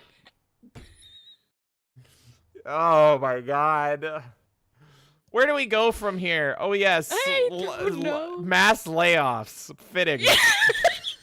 Perfect. That's the best topic to go into. Crazy Landless is not much, still at work listening to you guys talk about retarded rape.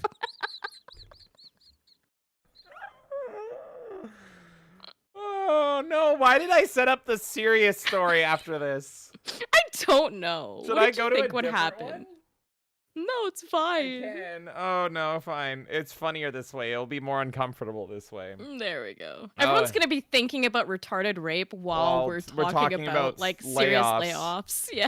Yeah, okay. Okay, focus. Oh my god. I'm like crying from the retard rape. Oh god. Damn it! I seriously want that counter. Okay. So, that was our opening story. Feedly D, rights to unmute, everything at like we're making a good case for them. But let's go over to layoffs. As you guys know, we've talked about it almost every fucking episode of the Melee Madness podcast. Sadly, in the past year, the video game industry has gone through this like brutal layoffs and studio closures that we've seen for a myriad of reasons, if that's the right term. And usually I focus in on one studio and I say that's sad and all that stuff and support these guys. But Kay, would you believe it? There was so many studio closures and so many studio layoffs in this past couple weeks. I made the segment studio layoff update. It's literally there is so much. There is so many studio layoffs that I have condensed them all the ones I could find. There's probably a couple studios I missed, which is so fucking sad and insane.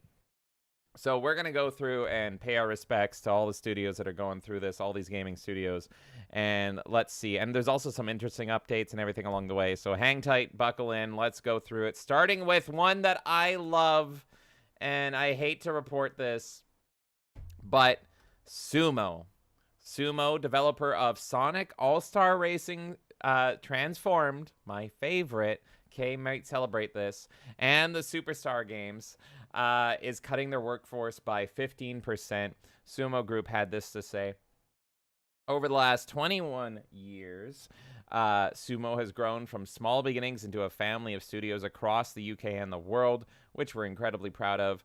While we have been able to manage through many of the recent difficulties the games industry has faced, we have not been immune, and reshaping operations across the business to better navigate the upcoming challenges expected in the coming months is a path we must now take to ensure the security of the business going forward. The difficult decision to reduce our costs across the business in a number of ways is a direct result of these challenges, and unfortunately will include a reduction in the number of people the business can support. Every alternate route to the limit of impact to our people is being considered, but sadly, this process of transformation will affect up to 15% of our people across the group in Canada, UK, Poland, Czech Republic, and India. This is an incredibly challenging process to go through for everyone at Sumo, and our focus is now on supporting our people and working with our partners on their games as we move forward to ensure we emerge from this difficult time ready for the future. And I do have an article, and I'm not sure, I think this has more information. We can cut it off if it doesn't. But Sumo Group cuts 15% of staff across Canada, Poland, and more. Update, the Timber Games, a subsidiary under Sumo Group, has been closed down entirely. So that was why I included that. So like a section under Sumo, Timber Games, is completely shut down. Now, ex-employees from the studio broke the news on LinkedIn with lead talent partner Jaslyn Dyer, revealing that 80 people have been affected. We stood for our beliefs and values and quickly made our mark on the industry, she wrote. We had fun together and connected deeply. We were not without our growing pains, but we faced them head on, transparently, and together. Timber was spun up in 2021 and served as an extension of Pipeworks Studios, led by EA alum Joe Nichols. The Vancouver studio was aiming to make action and simulation games. Of Timber and other studio closures, Adair said they only serve short-term investments and will, in the long term, degrade the quality and availability of talent in this industry. These massive industry shifts, she concluded, cannot go without consequences. Encourage anyone laid off in this industry to try not to let this ridiculous phase dampen their light. You are amazing and worthy.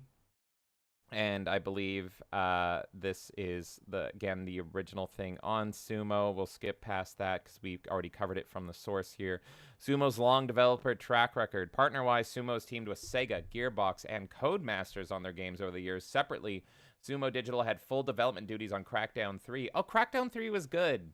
I didn't like 2, but I thought Crackdown 3 was a return to form, and it was very okay. I recommend if people loved Crackdown 1, go give 3 a shot. And Sackboy, a big adventure for Xbox and Sony respectively. More recently, wait, was there a Sackboy game on Xbox? What? Why would that be a thing? Sackboy, a big adventure. Oh, sorry, Crackdown 3 for Xbox. My bad. Yeah, and like that's a Sony exclusive. I misread. Title, isn't I it? misread. More recently, Sumo Nottingham ceased development on Texas Chainsaw Massacre to Black Tower. Nottingham originally developed the multiplayer horror game, but it's currently unclear what or if it's working on next. It's worth noting that these layoffs come just after a day after Sumo unveiled new projects at Summer Games Fest. Its busy weekend included first looks at Critter Cafe, From Secret Mode, Sumo Digital's Desperate 66, and more. That is rough. That is Sumo. We unfortunately have more studios to look at. Well, before we move on from Sumo, I decided to look at their website because I was curious what they worked on last. But I ended up on their careers page and they're still hiring. So I don't know if they just like that's always decided not to man. take. That's always fucking weird to me. But then Yeah. I scrolled down to the bottom and of course it's all diversity, inclusion, this, that. And there it Prism, is. 1 year anniversary. Prism is our internal inclusion and belonging community, providing a safe and supportive environment for minority and underrepresented groups. Prism puts our people at the heart of change, promote inclusion, equity, well-being across our studios, and driving change at a policy level. And of course, they're doing videos where I see a fat black woman, a woman with blue hair and glasses, a quirky art hoe, and somebody with short hair that also looks female. And then a guy that's got like a weird buzz cut with all pink hair. Now, I'm not trying to stereotype too much, but I'm just saying. Wow, you really. And at the very, reported very that well. bottom, Yeah. Safe in Our World and Women in Games. Safe in Our World was the one that partnered with Take This. If you guys remember, I was talking about Take This. So this was the whole like Gamergate 2 article shit, all this stuff. If you guys remember, that kind of was in the beginning of kicking off all the Sweet Baby stuff. It's all in tandem, and they reported their gender pay gap for every single year. And you can click on each year to find out what the gender pay gap was at Sumo Digital. They do a whole report. So they're spending money on really dumb fucking shit, in my opinion. Now, does that mean that they deserve layoffs? I'm not saying that necessarily. I'm just pointing out the trail. That's all I'm pointing out here. That is all. Fuck. Yeah, and you know, that's actually going to go into our next one, because our next one, I don't have a sad, somber closing thing from the studio. It's more of a reflection, and I think, Kay, you kind of segued this perfectly. What is causing all of this? There's multiple factors that are causing these mass layoffs. Bloat of the industry. Do very quick, sorry. I just want to have a good night to Lord Slosh, who says, gotta step out for now, dudes. Making late dinner and Dolph Lundgren movie with Dad. Oh, that's fun. What a quality We'll pop pick. in later if y'all are still streaming. Take care. Well, we'll be here for a while. Oh, Trust me. So we got a lot to cover, but thanks for hanging out. Sorry, continue. Yeah, no, so that is perfect. I'm really glad you brought that up because I didn't have that on Sumo. But that is a factor, in my opinion. I don't think there's any one answer to why the industry is seeing mass layoffs, but I think there's multiple factors. I do think we're at a Rona fallout. I think that played a factor. I do think all the bullshit they're injecting into their games is playing a massive factor. I think that's a bigger piece than a lot of other pieces. I think they overhired and there's bloat. I think the industry's budgets for games have gotten exceedingly high, and I think you're seeing a thing now. And then you look at the economy, and people are not spending as much on entertainment. They're kind of sticking to the safe bets, and they're not, they just want to stick there. And then you have also the next generation that just wants to play Apex and Fortnite, and that's fucking it. They don't want to play all these other games. There's more that, that's just off the top of my head. But there's so many factors. But I do agree with you that kind of bullshit, that DEI, whatever you want to fucking call it, the twerking bullshit, the twerkening, if you will, that has taken over the industry does play a part. And to me, that has played a part in the next studio, Avalanche. Avalanche Studios Group announced a few days ago the closure of its Montreal and New York studios. Their diversity, equity, and inclusion department was established after 2015. This is Rage on the left, pre-DEI, versus Rage 2 on the right. Can you notice the shift here? And look at this. Look, 2011 to 2019. Look at the fucking character differences here. And tell me what's more fucking appealing. It's like baffling. That's an entire to me. console generation. Literally, you've got like an older system looking better. The characters are not like insanely attractive, but they're attractive. And then on the right, you've got like Starfield tier, like creepy stare characters. Yep. Now, the debate I've been in constantly now is like, is this a skill issue that developers are not willing to admit, that they're just like putting like female features on male models and they don't know how to like make characters I think properly? it's intentional. Or is it intentional? Gotta Are they be just intentional. completely trying to flatten what women look like? So it's like night and day. This is repulsive. Why the fuck would anybody play this? It's like it's depressing to look at. You know it's intentional when you look at games like fucking, every game from Korea has insanely attractive, sexy women, and they're still knocking it out of the park. Most games from Japan still. Pretty much anything from Asia still looks good. This was my take on it. If only you knew how bad things really are. I mean, fucking look at that face. Jesus fucking Christ. Image. Holy shit. So, bro. yeah, I do think this is playing a factor. So it's sad because I liked Rage 1. I never played Rage 2. I haven't even beaten Rage 1. It's always been on my backlog. Maybe I'll do it now in memorial of this fucking studio. But yeah, it's just maybe if you make visually appealing characters, more people want to buy your game. Nobody actually wants to stare at this. You're paying hundreds of dollars for a new game. Game prices have gone up. You're paying a stupid amount for your games, and you're expected to sit there and look at things that are visually repulsive and unappealing to look at. Why? Why would I spend money on that? That makes no fucking sense to me. At the bare minimum, make attractive characters so I am visually simulated and want to give you money. Like, this is just common sense. They're literally bucking the trend of what common sense is, and they're expecting it to work. Beauty wins in the end. Beauty will always dominate ugly. It's taught in fucking Lord of the Rings. So, like, it's just, this should be a fucking lesson. It's sad to see, but this absolutely should be a lesson. We can go over to another studio. Maybe, Kay, you can find out if these guys also got hit with similar. This is... I do want to answer Nerdy Neo's question here. Yep. So he says, what does Rage have to do with Avalanche? That was id. I had a feeling, but I just wanted to verify, so I quickly searched. The second Rage was actually outsourced to Avalanche. So the first one, it was id and Bethesda, right? I mean, it looks like a fucking Bethesda I thought game. it was id. But yeah, it looks like the second one they did contract out to Avalanche, so that makes sense because it like the whole marketing and everything was just so fucking radically different. Okay, so here's another one. And Kay, hey, let me know, did these guys pull bullshit as well? This is a studio that actually was only able to do one small game as a team, and this is Galvanic Games. Bit of unfortunate news, and this was a Devolver studio, by the way. Dear friends and fans, it is with a heavy heart that I announce the closure of Galvanic Games. Despite the promising start of Wizard with a Gun, that is their one game, it's available still for sale on Steam. Sales are not strong enough to sustain our studio. The last year has been particularly tough for games. While we've had numerous encouraging conversations at DICE and GDC, the process of signing new projects, even in a good year, takes longer than the runway we had left. Working with Devolver Digital was a dream come true for us. Together we created a game I'm incredibly proud of. There was a certain bittersweetness to knowing that we accomplished all the things we set out to do when we founded Galvanic in 2015. From launching unique, weird, and interesting games to collaborating with some of my favorite people in the industry, all while building a tight-knit, productive team focused on a healthy and creative culture. However, it is incredibly difficult to see our team facing the uncertainty of the current job market.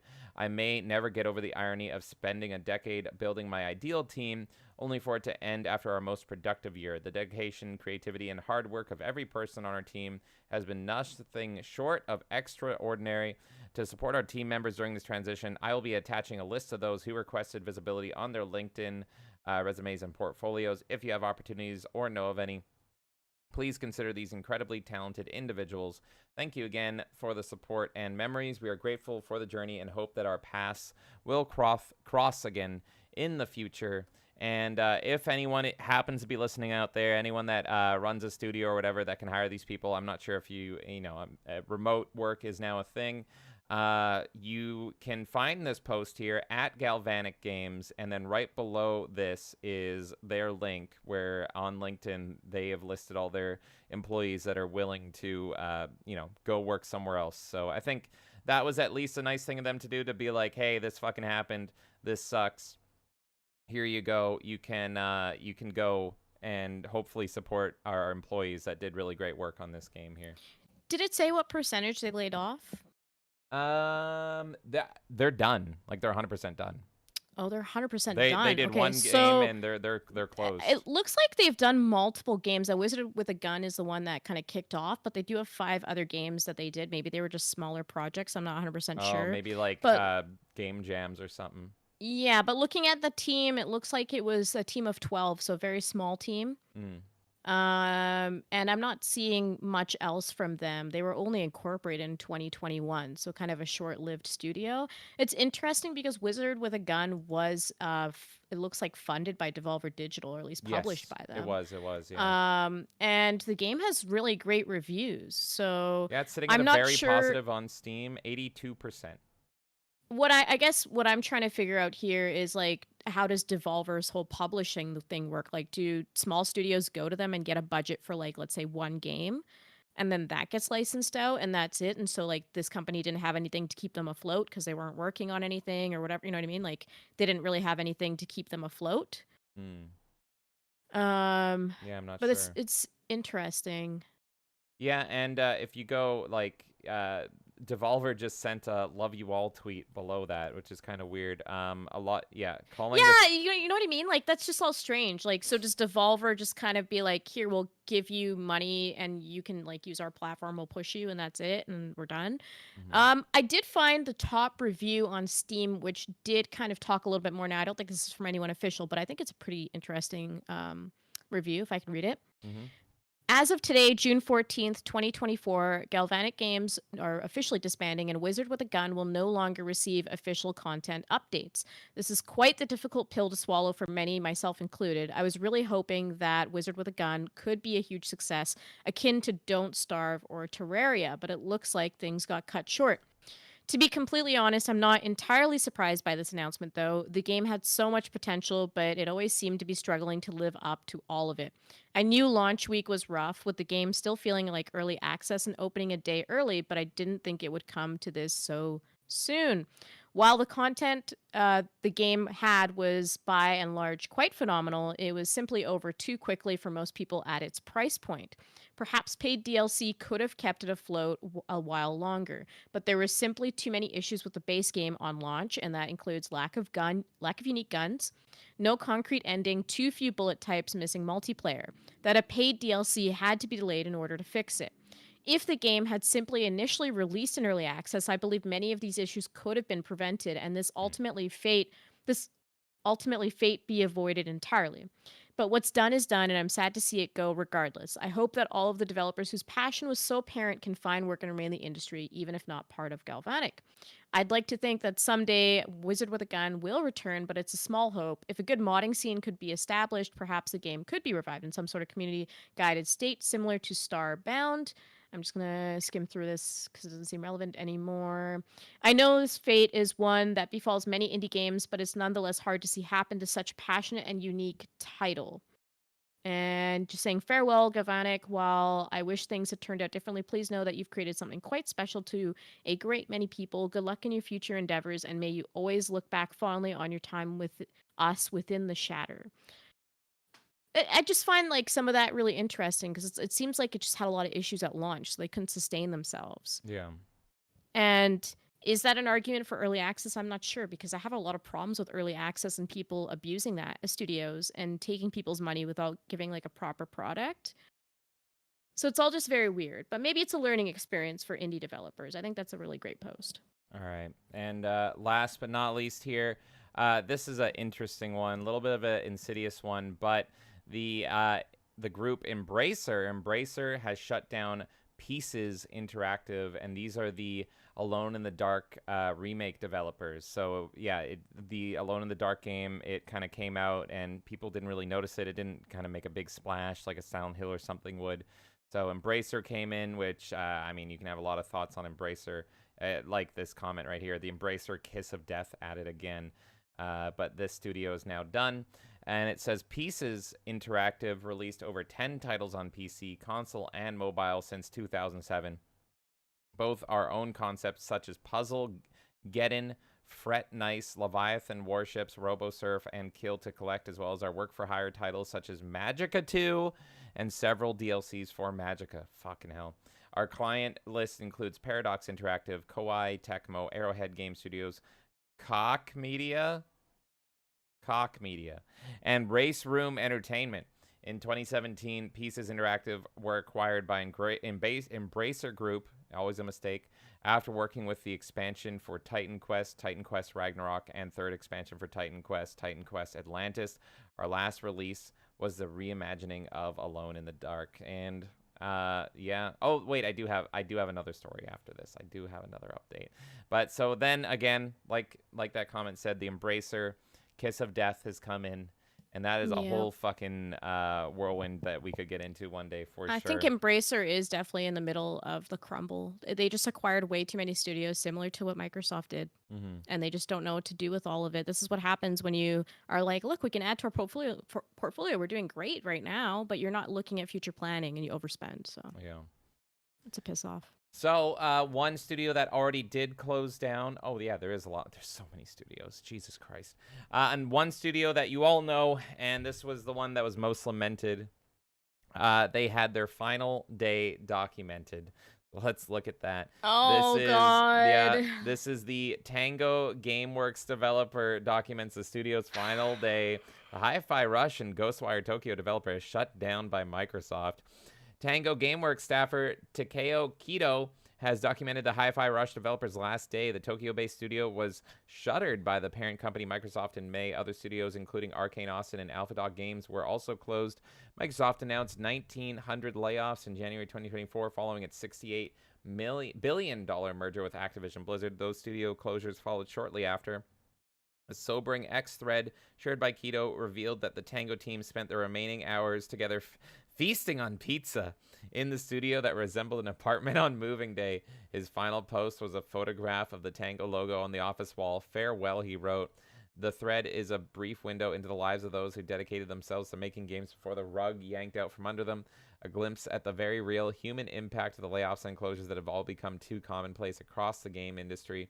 Quote, I realized today I had sent the remote equipment back to the company with the Bluetooth adapter plugged in, but I don't know where it is, so I'm not sure.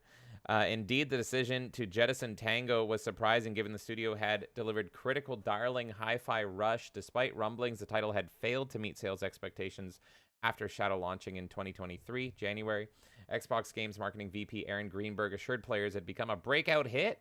Hi-Fi Rush was a breakout hit for us and our players in all key measurements and expectations. We couldn't be happier with what Tango Gameworks delivered with this surprise release.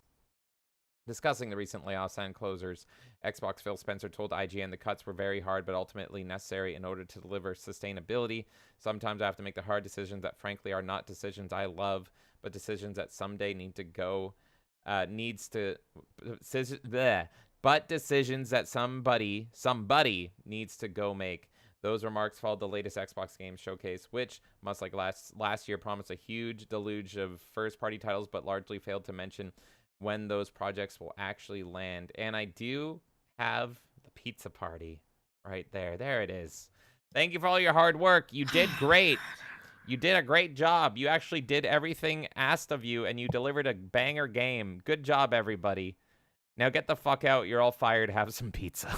Like, remember we were out with friends, and I literally, like, was looking at my phone. I'm like, James, you have to see this. This is the, like, Yeah. funniest shit I've ever seen. Like, Yeah. I feel terrible for this fucking studio, but are you kidding me? You threw a fucking pizza party, Yeah. and you, like, have boxes closing up. Like, it's nuts. This is Pizza, eat it. insane. It This is just such a slap in the face. it reminds me of that meme of like we have to make our employees work harder. What do we do? Yeah. Do we have Throw bonuses? them a pizza party. Do we have bonuses? Do we give them raises? Do we pay overtime? No. Pizza party. Pizza party. Just a pizza party. That's all you need. So fucking Look how good that cringe, pizza man. looks. That's all they need. Just eat some Holy pizza. shit. So yeah, I thought that was pretty fucking shameful. It's like I feel Tango Gameworks, the people working there do not deserve any of this treatment. I guess they're not working there anymore. They don't deserve any of this treatment that they went through. And it's insane how every step of the way they did everything correctly, Yep. in my opinion. Now, of course, I'm outside looking in, so I don't know, the little nitty-gritty things. But from an outside perspective, they're fucking doing everything perfectly. Yep. That any company that would acquire a studio like that would want. And they still get shut down. And then they get treated like this. If I worked at this company, I would be really fucking radicalized after this. I would be so fucking angry. Like, 100%. this is insane. So I feel for every single person that worked at that company. You did not deserve to be shut down. You didn't deserve to be acquired in the first place because honestly, it seemed like you're doing better without being acquired by Microsoft. Well, they might still be You didn't deserve it. around. You would still be around. I believe similar to Kingdoms of Amalur, that studio also would have still been around without EA. Yeah. I think it's a similar situation here, so I'm really sorry that that happened. Any of you that worked at that company, I think you should absolutely pursue building your own company. I think people would follow you as long as you make it clear what game you worked on. And I bet you that there are companies that would want you, that would want somebody who's actually passionate about what they do and builds a good product. Now, look, Hi-Fi Rush wasn't for me, but I can still sit here and say a lot of people loved that game. Yeah. And it's just a shame. And then to have that all slapped in the face to be like, on your final day, let's have a pizza party and let's box Insane. everything up. Like, go fuck yourself. I would have literally flipped off everyone there. It's so insulting. So fucking insulting. Look at all these trophies we got for you. Oh, it doesn't matter. We're shutting you down. Here's a pizza. Yeah, insane. And we have one final studio here to close off the studio closures. It is Fire Sprite. Like several other teams across SIE and PlayStation. I like how they, like, let's think about that. They have to fucking say, like, everyone else is getting laid off too. And now Yeah. we're joining the party. Fire Sprite was impacted by redundancies announced in February of this year. These past few months have been incredibly challenging period for our studio. While we underwent a difficult and lengthy consultation process during this time, we've been focused on providing support to all those affected amidst the demanding circumstances. As the consultation period now draws to a close, we would like to extend our deepest gratitude to all of the incredible and talented colleagues who always remain a part of our story. We faced the future with resilience and determination, united in our vision to deliver unforgettable gaming experiences to our players. Now, what I find interesting is we were trying to figure out what Fire Sprite worked on, and it seemed like it was mainly VR games. Like they worked on like the VR Horizon and stuff like that. But I always love when I see on a tweet this little button right here. This little button right here is the hidden replies button. And so I was like, what's under there? What are they hiding? And hidden replies to me is always the funniest thing ever because it's really a highlight button. To me, hidden replies is you're highlighting the things that get under your skin. Yeah, you don't want people to see, so But then it's you can more see obvious it. now. Yeah, it's more obvious. So this person said, if your game is DEI affected like Concord, then I'm sorry, not interested. If it is not, then take your time and deliver the best product you can. If you are making woke DEI crap like Firewalk with Concord, I wish you the worst, and I hope to see you close your doors. We don't want activists, but if not, let's see. And I bet you regret wasting so much money on SJW trash Concord. That was a waste of resources. All three hidden replies there are about Concord. So, So are they involved in Concord? Are they? Yeah, exactly. Are they laying off their staff? Because they're not closing, right? Let me see here. They're not. No, they're not closing. They're just laying off people. So it seems like they're laid off a bunch of people, and based on the hidden replies, the remainder of the team is working on Concord, which is DOA, dead on arrival. They're also hiring people. What the fuck? So they who'd they get rid of then? They're hiring a lighting artist, an audio manager, and a principal graphics programmer. What you'll be doing? We're looking for several years experience with AAA, blah, blah, blah, all this shit. What game are you working on? That's what I want to fucking know. I think it might be a secret, but they're being brought in. We are looking for a principal graphics programmer to join our studio working on a dark, story-driven narrative adventure with genre-defining goals. Narrative adventure. In Liverpool. That hey, Dungeon, how's it going? That doesn't sound like Concord, does it? No, it doesn't. Let me see if the audio manager is the same thing. By the way, Dungeon, I did see your tweet that there's an alternative to limited run games. I'm going to look into that later after the show, so thank you. Yeah, this is also looking for a dark story-driven narrative adventure audio manager. Okay. And like it's been a few days since they had this like you know what I mean, they had the whole layoffs thing up. So are people not updating their websites, or are they all just hiring for this stuff? I think they're laying these people off and then they're hiring new people to fit the role for the next game they're doing. So yeah. And like I said, to me, the fact that they hid 3 tweets and they're all related to fucking Concord. Are you kidding me?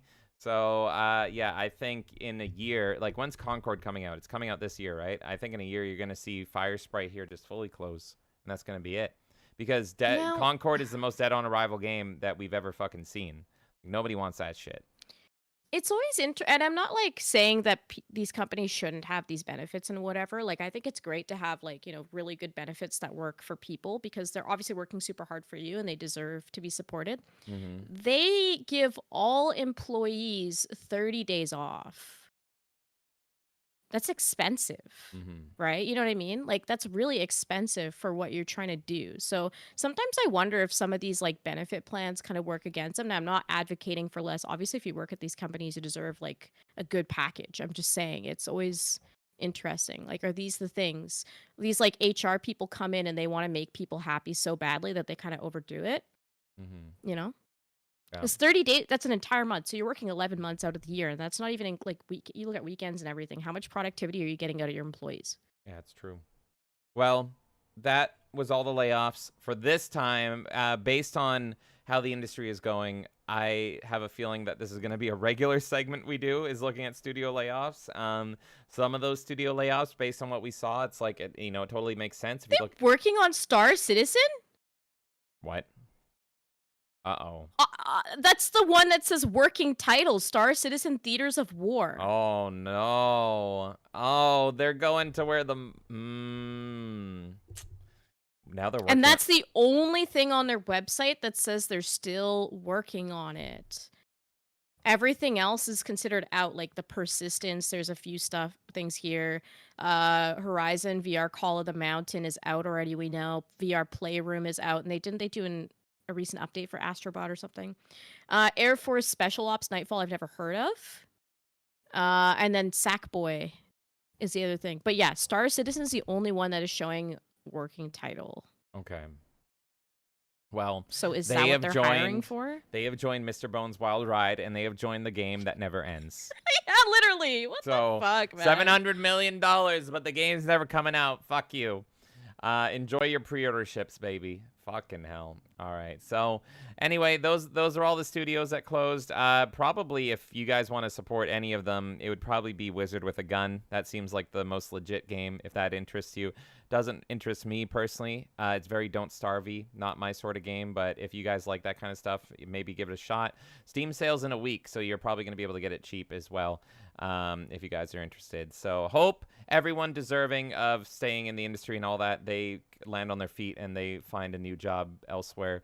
If you're responsible for making all the Rage 2 chicks really ugly, then I hope you leave the industry forever. But for the rest of you guys, I hope you land on your feet and everything, and I hope everything goes well. I hope so too. And I'm sorry that people lost their jobs. It's always sad to see. I just want to point out that I looked deeper into Theaters of War, Star Citizen. Theaters of War is no longer presently in development at Firesprite. What? What? Huh? What? I don't know. What is going on at Firesprite? So the only project that they were quote unquote working on, they're not even working on anymore. Okay. This is going to go well. Hi, Concord! Snapple. Concord Hi, time, Snapple. everybody. Perfect. All right. Well, okay. Anything else you'd like to talk on the mass layoffs around the industry, or are you ready for the next thing? I'll just say, if you are passionate for the industry, don't let this, break you down and stop you from staying in it. Please keep pursuing companies. This is like temporary. I do think that the industry is going to crash to a certain degree. I think we're already in the middle of that. It's a slow crash. Yeah. There is still people that want to play video games. So there's still always a demand for good games. Yes, you're looking at 2 of them right now, and I'm sure many people in the chat right now got like at least 15 people watching. So oh my God, thank you for hi. all of you hanging out, and I'm sure there are at least a bunch of people in that chat as well that want to play good games. So if you actually care about making a good game, don't give up. Don't let these layoffs and this mismanagement happening in the industry stop you. Keep creating, keep reaching out to people, keep connecting with people, just keep showcasing your work, and I hope that you do find something good. Well said. Okay. Kay, you said that beautifully. Now it's time for you to get mad. Are you ready? Oh, man. Are you ready for this story? I'm assuming I know what story it is. And Shall I? I'm Are you ready for it? Do we go into it? Yeah. Okay. Yeah, sure. Go for it. Let's do it. Welcome, everybody. So, as we said at the start of the stream, once we get to Anything Goes, we're going to be looking at all the amazing showcases that have happened, lately in the last 2 weeks. But let's get to one. Let's get to one that happened literally today. I didn't even watch it. We're just going to go through the Twitter thread, and we're going to have some things to say about this. Let us look at the Limited Run Games 3 showcase today, and we're just going to go through their Twitter thread, and we're going to look at all their announcements. So, Limited Run Games 3, and you know what? They announced a whole ton of shit. They announced a fuck ton of shit. So what did they announce? They announced Dark Forces Physical. But on top of that, it's got 2 collector's editions, which are going to fucking cost a fuck ton there. They announced, what the fuck is this? Valis 3, the Phantasm Soldier. Valferis 3? Or Valis 3? Valis. Oh, Valis 3. Valis. I was like, Valferis was a cool game, but what the fuck is Valis? Valis, the Phantasm Soldier Collection 3. And by the way, Kay, do you want to give the people like a rundown on what Limited Run is before, like, give a synopsis of what they are? Limited Run Games is responsible for essentially taking these, digital properties, maybe they're indie games, for example, and maybe they don't have the full budget to produce everything. They want to outsource it to a company that can go and make them a big physical package. So like, here's some pre-order bonuses, whatever, all that kind of stuff. So what they do, and you can see the Star Wars one, the KOTOR one is the last one that I've ever bought from Limited Run Games. That's because James gifted it to me for Christmas one year. And it took years to get to me, but essentially what they do Christmases to get here. is they take games that people like and they'll package it and they'll make merchandise essentially. And then they'll sell that. And so it's a game that you normally could only get digitally, but through Limited Run Games, you can get a nice little physical case for your shelf. You might get some nice little trinkets as well from the series, maybe an art book, something like that. So that's essentially what Limited Run Games does. Now, that's at the core of what their original business was. They've now since extended, which I don't know if you want me to get into now or later. But they have extended into other things. So it's not just purely the merchandising thing at this point. There are other things they do. And Dungeon wants to clarify that Valis was that game he played on stream. I know what game you're talking about now. Yeah, that game looked cool. Okay. And also, hello, Yanu. Yanu, Snapple, Rai, Nightmare, Nerdy Neo, and of course Dungeon 00X. How's it going, lads? That's the last people I see in chat. So I'll also add to that Limited Run Games, like full disclosure, we're not fans of them. We fucking hate them. We ordered one thing from them. It took literally years to get here. Had no word about when it was going to get here.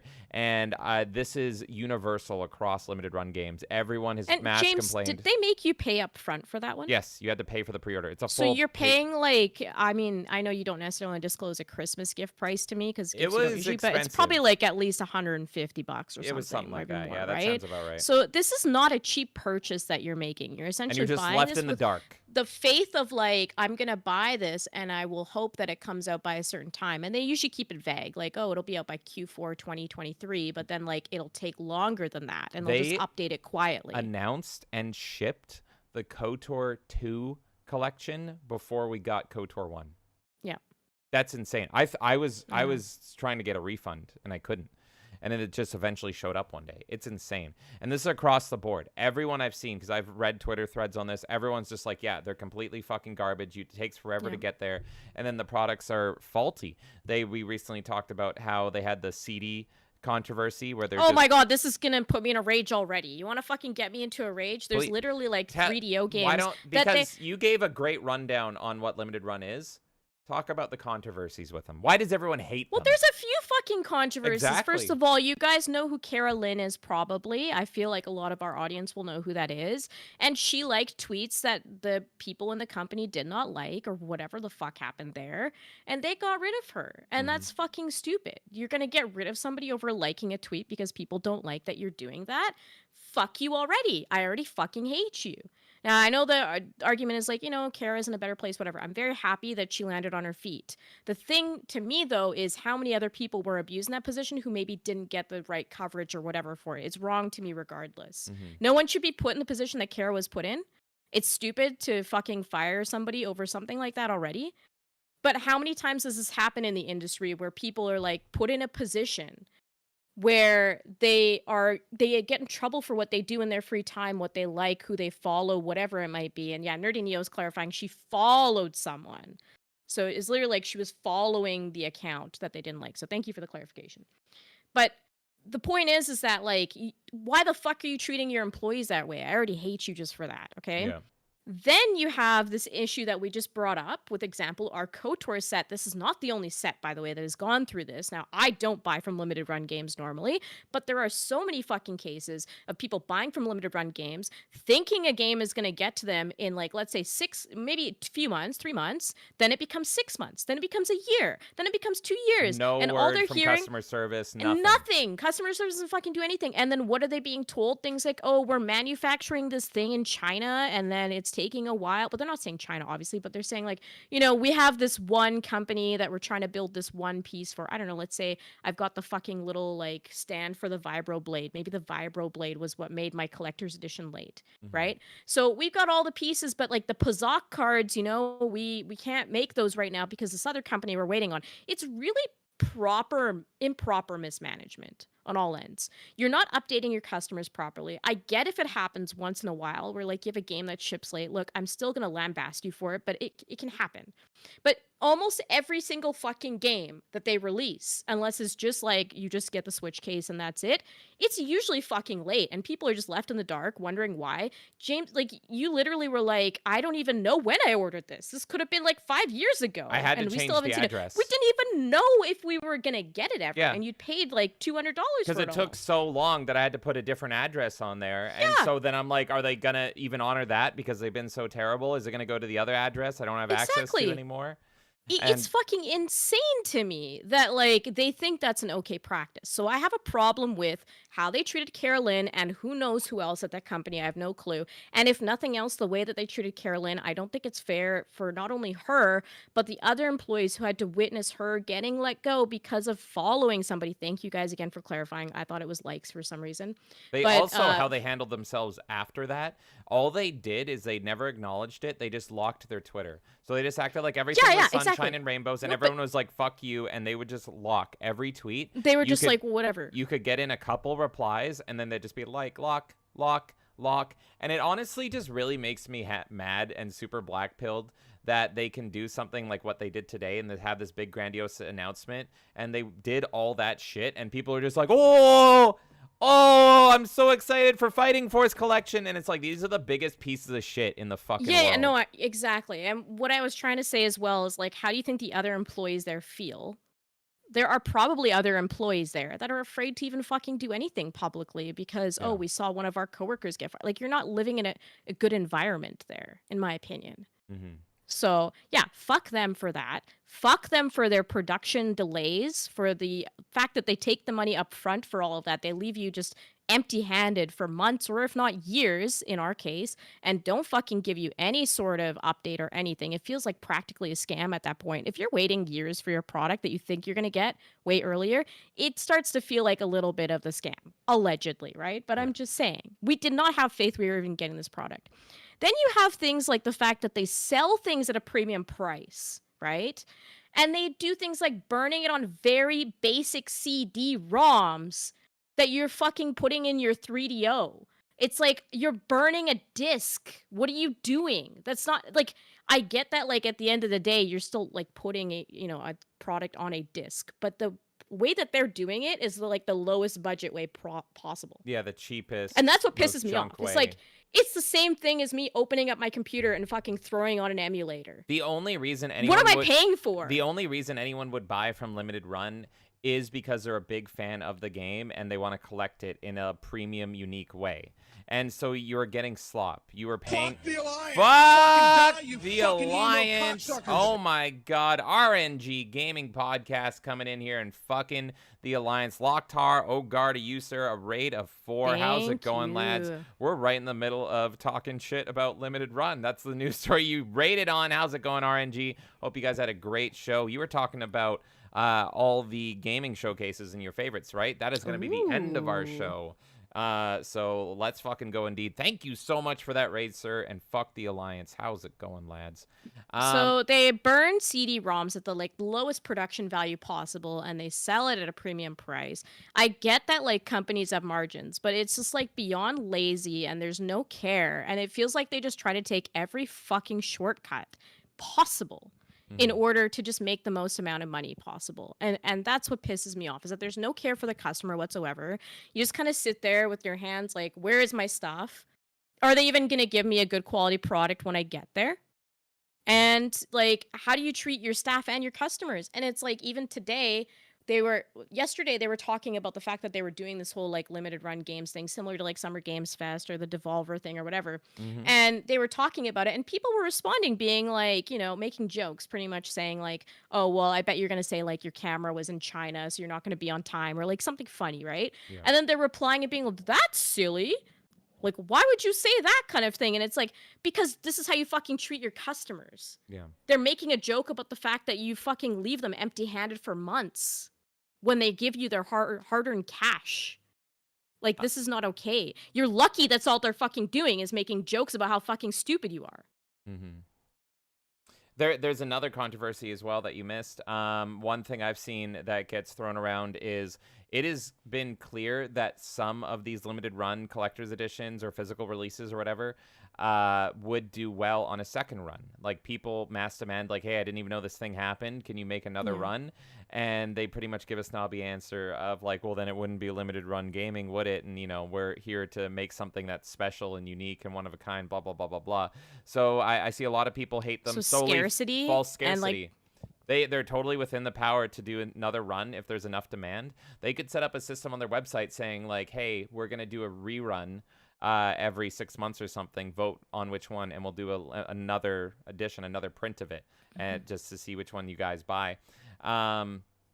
But of course, they do that, and they are just like, nope, false scarcity. And so a lot of people hate them solely for that reason as well, just for the fact that similar to what you see like with amiibos and everything, that they just do one print and that's it, and they never return to it. So Now, I get why that would piss people off, but also I'm not like super offended by that one. I think it's okay to create like if they want to do that and be like, we're only doing these runs because they're literally called limited run. right. So if they're gonna be like, look, we're doing limited runs of each thing. I just wanted and, to paint that's- a wide picture You know what I'm saying? on why No, everyone hates them.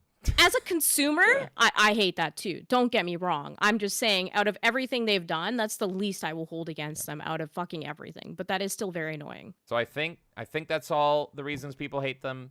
I think that kind of covers it. So this is not a well-liked company, No. but we're going to keep going through their massive announcements today, and we're just going to kind of show how they announce a fuck ton of stuff, And I already see a lot of comments being like, what are the alternatives? We're going to get into that.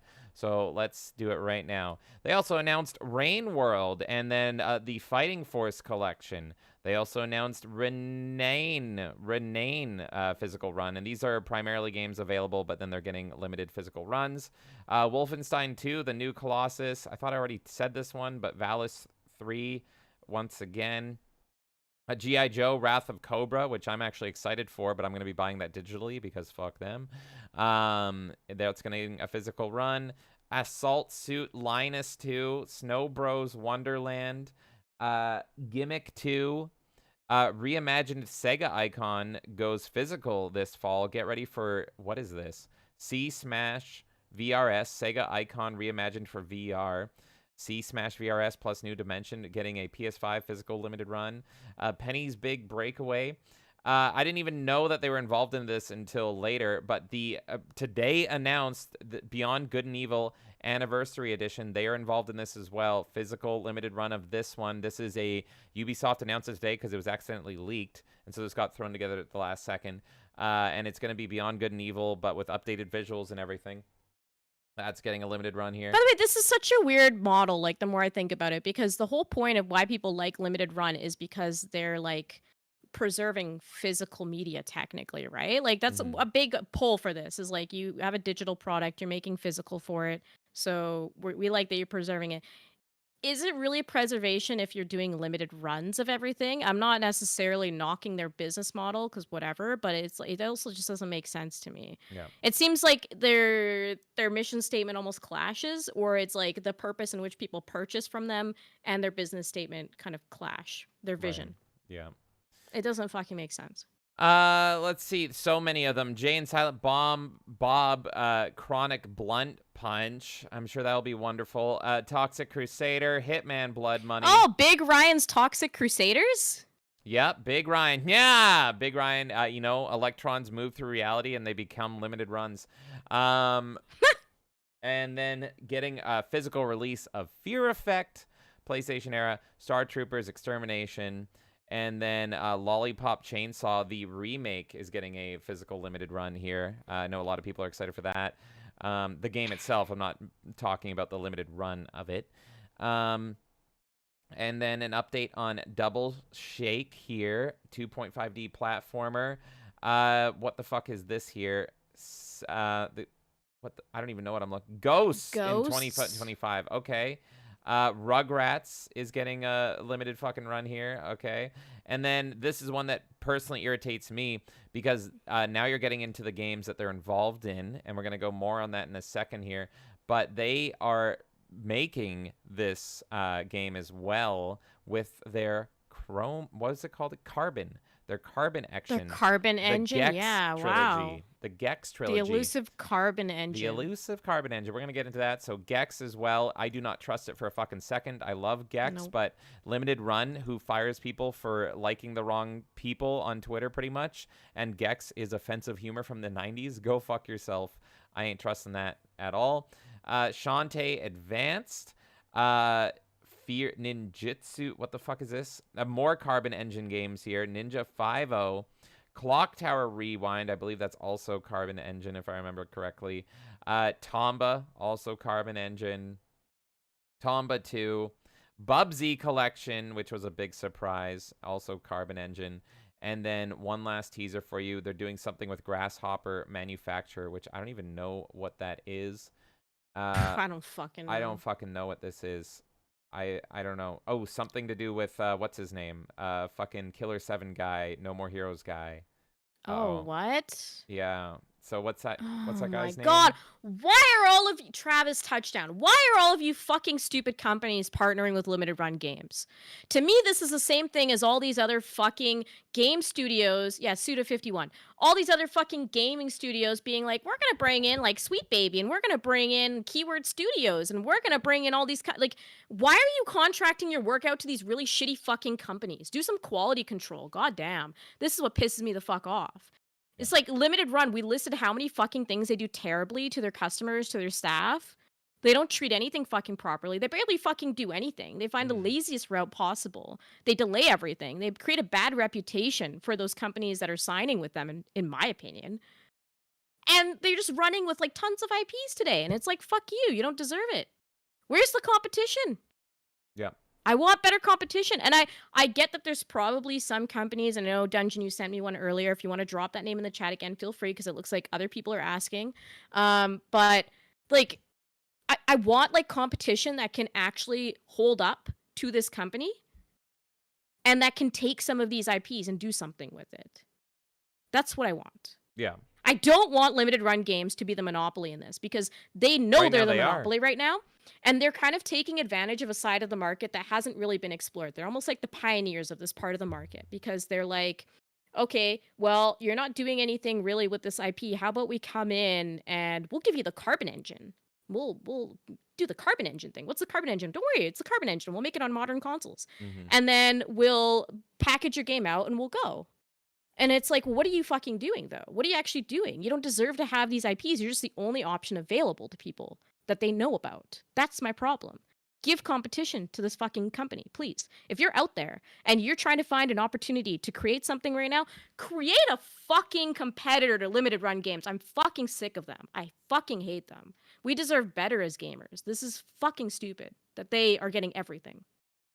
Yep. No, you said it great. I was going to pull up your tweet. I had it on the screen, but you said it better than your tweet. So I didn't even know my tweet was on the screen. Sorry. yeah, I'm no, just, like, absolutely yelling. perfect. How's it going, dude? 1286. Yeah, it is. It's fucking crazy. And just after everything that they have done and gone through, and now they're just getting a monopoly on this. They dodged the Carolyn situation and all that stuff just by blocking people and just we muting just themselves. hide away. We'll just protect our tweets for a little while, and everyone will Yeah. forget, because also, guess it's what, on working. the internet, you know what, on the internet, we don't do a good enough job of keeping these companies accountable either, in my opinion. Because the news cycle goes so quickly, and everyone wants to fucking get their clicks as quickly as possible. They want to have the breaking stories. So we don't hold these companies accountable long term, because we're moving on to the next fucking thing. The internet moves so fucking quickly that you forget about this shit quickly. Yeah, 100%. So they also announced a lot of these games. So that's the thing, is they're branching out now.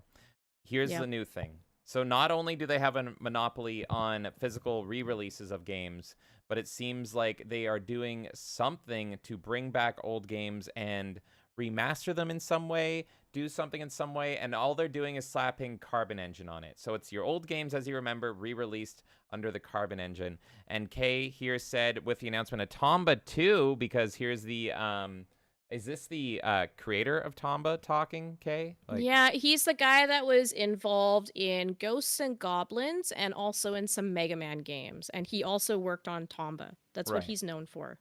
So Kay says, what is this elusive Carbon engine? What are you actually improving? Every single release has looked the same, and you're barely adding features.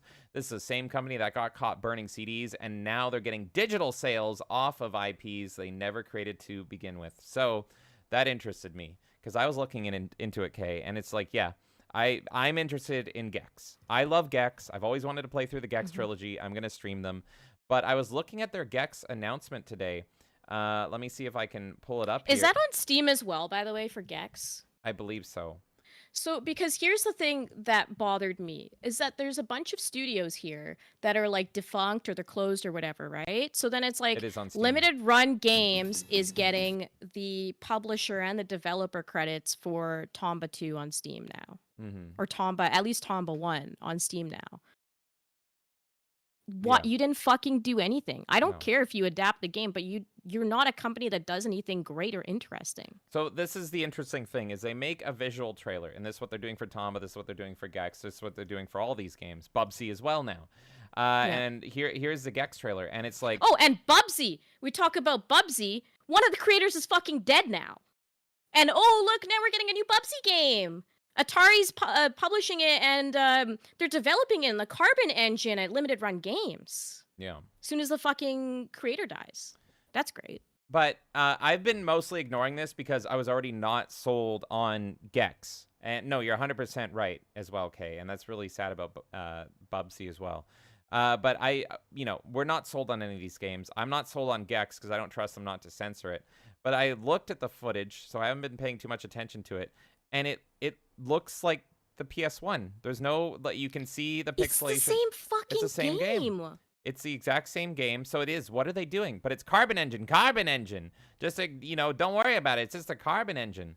So I wanted to do some digging into this, and I didn't have to go far because they lay it out and they explain it on their website. So would you like me to explain to you what the Carbon Engine is and what they are doing to revitalize and refresh all your old beloved games and keep them intact just for you? I guess I will learn about it because I wanted to know. Well, so, yeah, sure. we Tell got me. the answers. Carbon Engine. The Carbon Engine is a development tool that allows legacy content to be ported to modern platforms. Old, well-loved releases can find a second wind with an all-new hardware using the Carbon Engine. It is a core component of Limited Run's vision for a world that is forever physical, giving retro games a new life on modern consoles. What is the Carbon Engine?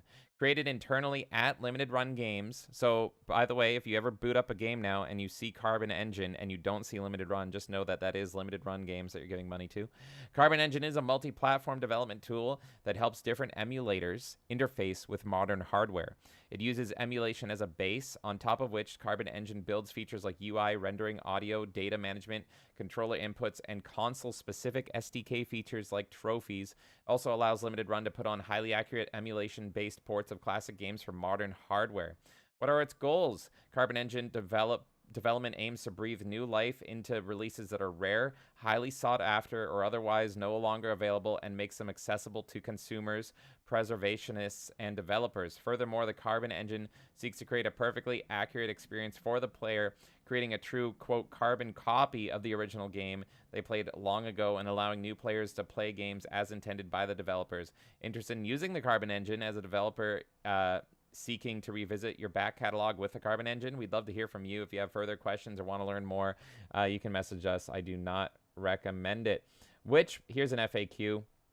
Which platforms does the Carbon Engine support? And take a look at this. NES, Super Nintendo, Genesis, Game Boy, the suite of Game Boys, Game Gear, Master System, and then Sega CD and PS1 coming soon.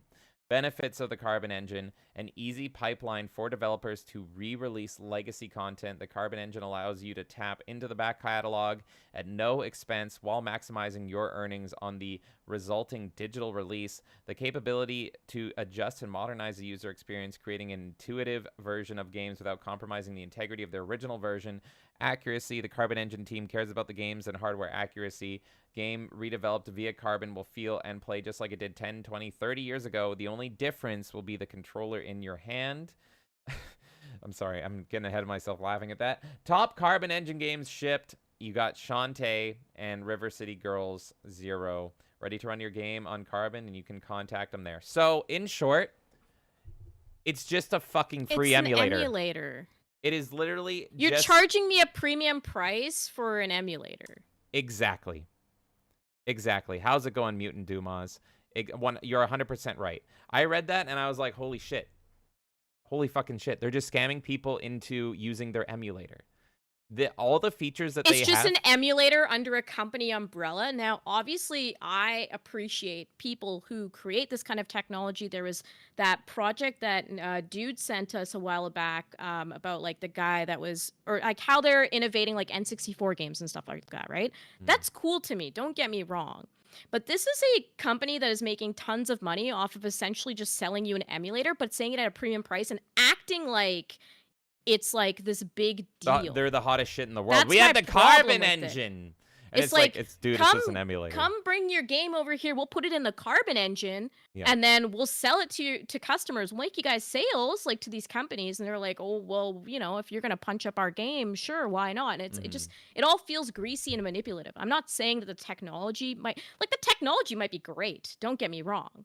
It's right? not, though. It's not, but I don't understand enough to know. I'm just saying that maybe the technology is actually impressive, and I just don't get that because I'm a smooth brain. I don't know. But you're still charging a premium price for a product that's going to come late, and you're getting all this money digitally and physically over being like, here's our emulator game. Why wouldn't I just use, like, any other fucking emulator out there? Why am I paying for this? Exactly. Well, that's the thing, is we are looking at Gex, right? Gex is a PS1 game. It's a PS1 trilogy. Those games looked worse on their Carbon Engine than just running DuckStation which in my opinion is the leading PS1 emulator. The DuckStation is insane, and it's 100% free because it's an emulator. It's not usually legal, depending on how you do it, on fucking selling things through an emulator, but they're doing it by contacted companies and all that shit.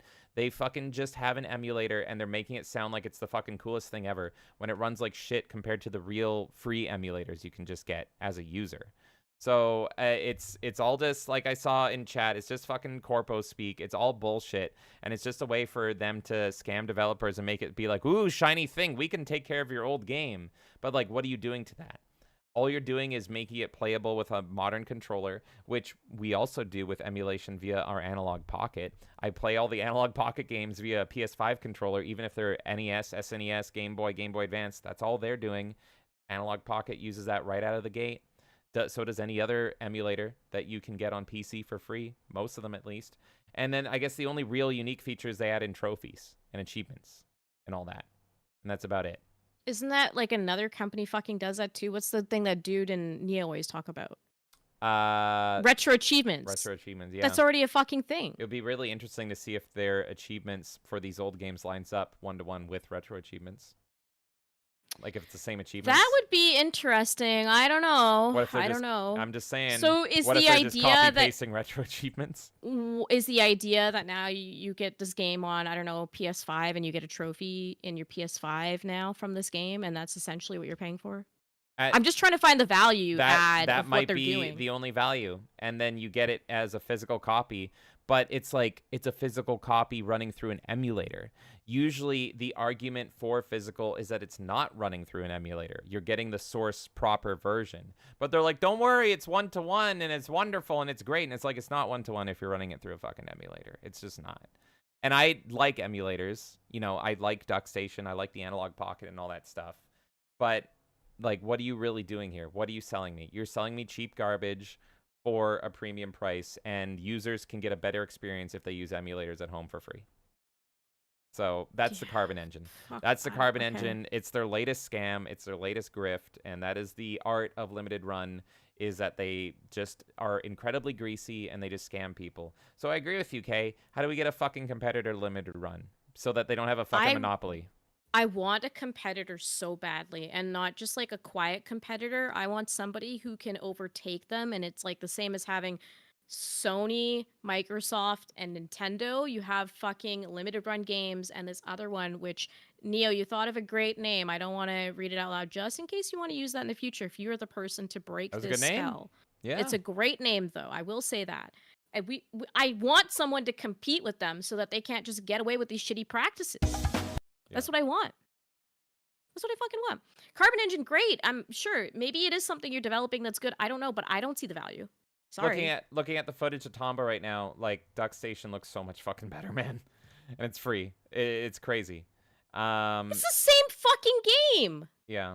Oh, there you go. They added a new soundtrack for Tomba, at least. So they got someone to do a new soundtrack. I bet you it does not sound good compared to the original one. So, and then, yeah, you get the little bonuses and stuff. So, yeah, interviews and stuff like that. So you're getting, like, little bonus stuff as well. If that's worth your money, that's up to you. That's on you. I won't judge anyone if, like, you're a huge Tomba fan and it's just, like, you want to see everything Tomba ever offers. I get that. So maybe those interviews and those art pieces are a thing for you.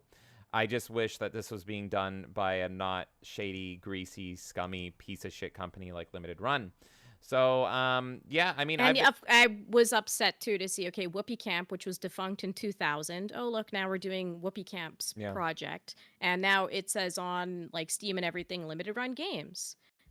Whoopee Camp was the one that originally made that game. I get they're defunct and whatever, and Sony owned them and all this shit, whatever.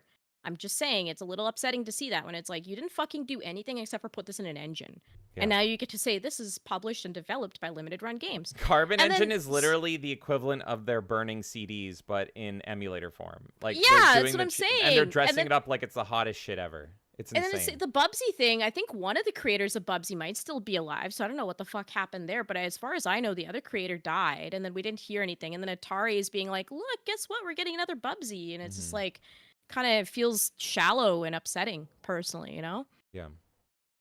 I'm So- going to read some comments because we do have Dude here as well, who is he knows a little bit more information, and we'll read some other people too. But Sounds good. Dude says, I like the products that LRG create, as in limited run games. I hate the higher ups and the business model. I can agree with that. I mean, I won't say I like the products they create because I think a lot of the time they just kind of find whatever they can throw in a box, if I'm Yeah. being honest. Now, some of it is creative. Obviously, the KOTOR one incentivized me enough that I wanted it and I was happy to eventually receive it. But at the same time, like, I think overall with most collectors and stuff, they just kind of throw in whatever. But yeah, I don't like their business model at all. I actually don't mind like the idea behind limited run games. I would be totally fine if limited run was like our only job here is to literally just make merchandise for those games. And those studios are responsible for like making the game, and then they just come in, they're like, "Hey, make us merchandise," and they delivered on time. Mhm. So I like the theoretical business model, but I don't like how they act in their business model. Keep Dude screaming. says- I will be back. Keep screaming about limited run. They deserve it. Okay. Dude says the Carbon engine is worked on by Modern Vintage Gamer. He's been in the emulation scene since the OG Xbox homebrew. I feel like you've talked to me about this person before, dude. He wants to preserve games, and he's one of the good people at limited run games.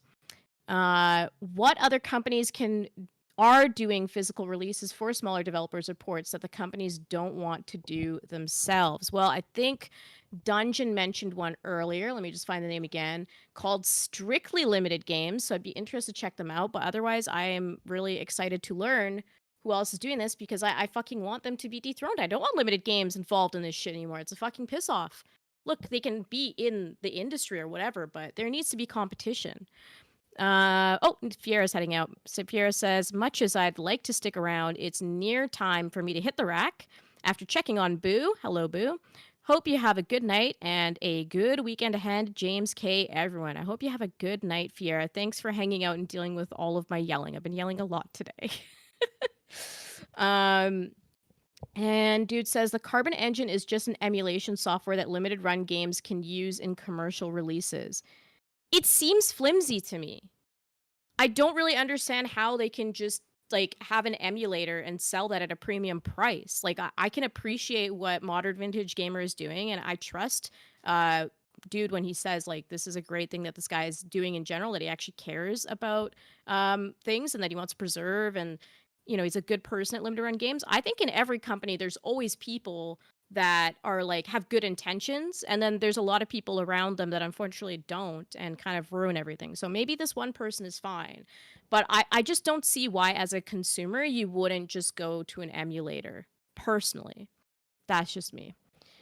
The Carbon engine allows these games to be sold. The free emulators you use on PC are legal, but the way 99% of people get the ROMs is illegal.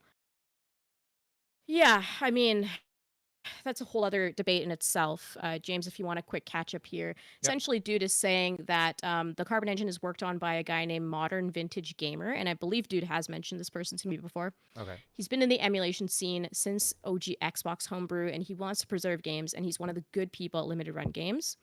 And Dude also says the Carbon engine is just an emulation software that limited run games can use in commercial releases. The Carbon engine allows these games to be sold. The free emulators you use on PC are legal, but 99% of the ways people get the ROMs is illegal. Yeah, no, you're 100% right. I just find it interesting that the emulators that are sketchy with their legality are running and looking so much better than this one that they're selling to you for a premium price, and it's like they're doing barely any work on it. If there's a good person working on this at limited run, that's great, but unfortunate. I've said before that even with the worst of the worst gaming companies, so not limited run, but, you know, game developers, there's always going to be somebody in there that is doing a good job, and they actually have, you know, the right stuff right stuff in their heart and all that stuff, and they're pursuing, like, you know, the good intentions that you want to see in the industry. But for me personally, just limited run has done too many sketchy things as a whole. They've done too much bullshit as a whole. They've lost consumer trust, in my opinion. Yeah. For me personally, I cannot advocate for limited run games. They could have the best employees on earth at this company. And I still can't advocate for them because of how poorly they've treated customers and employees. Yeah. That, at the end of the day, that is my problem. And then everything that I hear about them just sounds fucking lazy.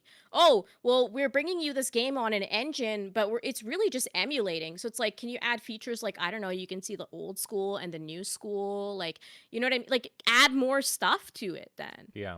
Make it worthwhile. There's other companies that do this. Like, I looked at the Dark Forces remaster. That looks fucking great. And I know they're involved in getting a physical done with limited run games. I'm talking about the digital version. Well, yeah, no, if I can talk great. about that, like Night Dive, they are the company right now that I absolutely love for remasters. They 100% respect the originals, and the way they brought up Dark Forces was just incredible amongst other games, and they totally won me over. And like, nothing censored, exactly as the game was, plays perfectly, runs perfectly.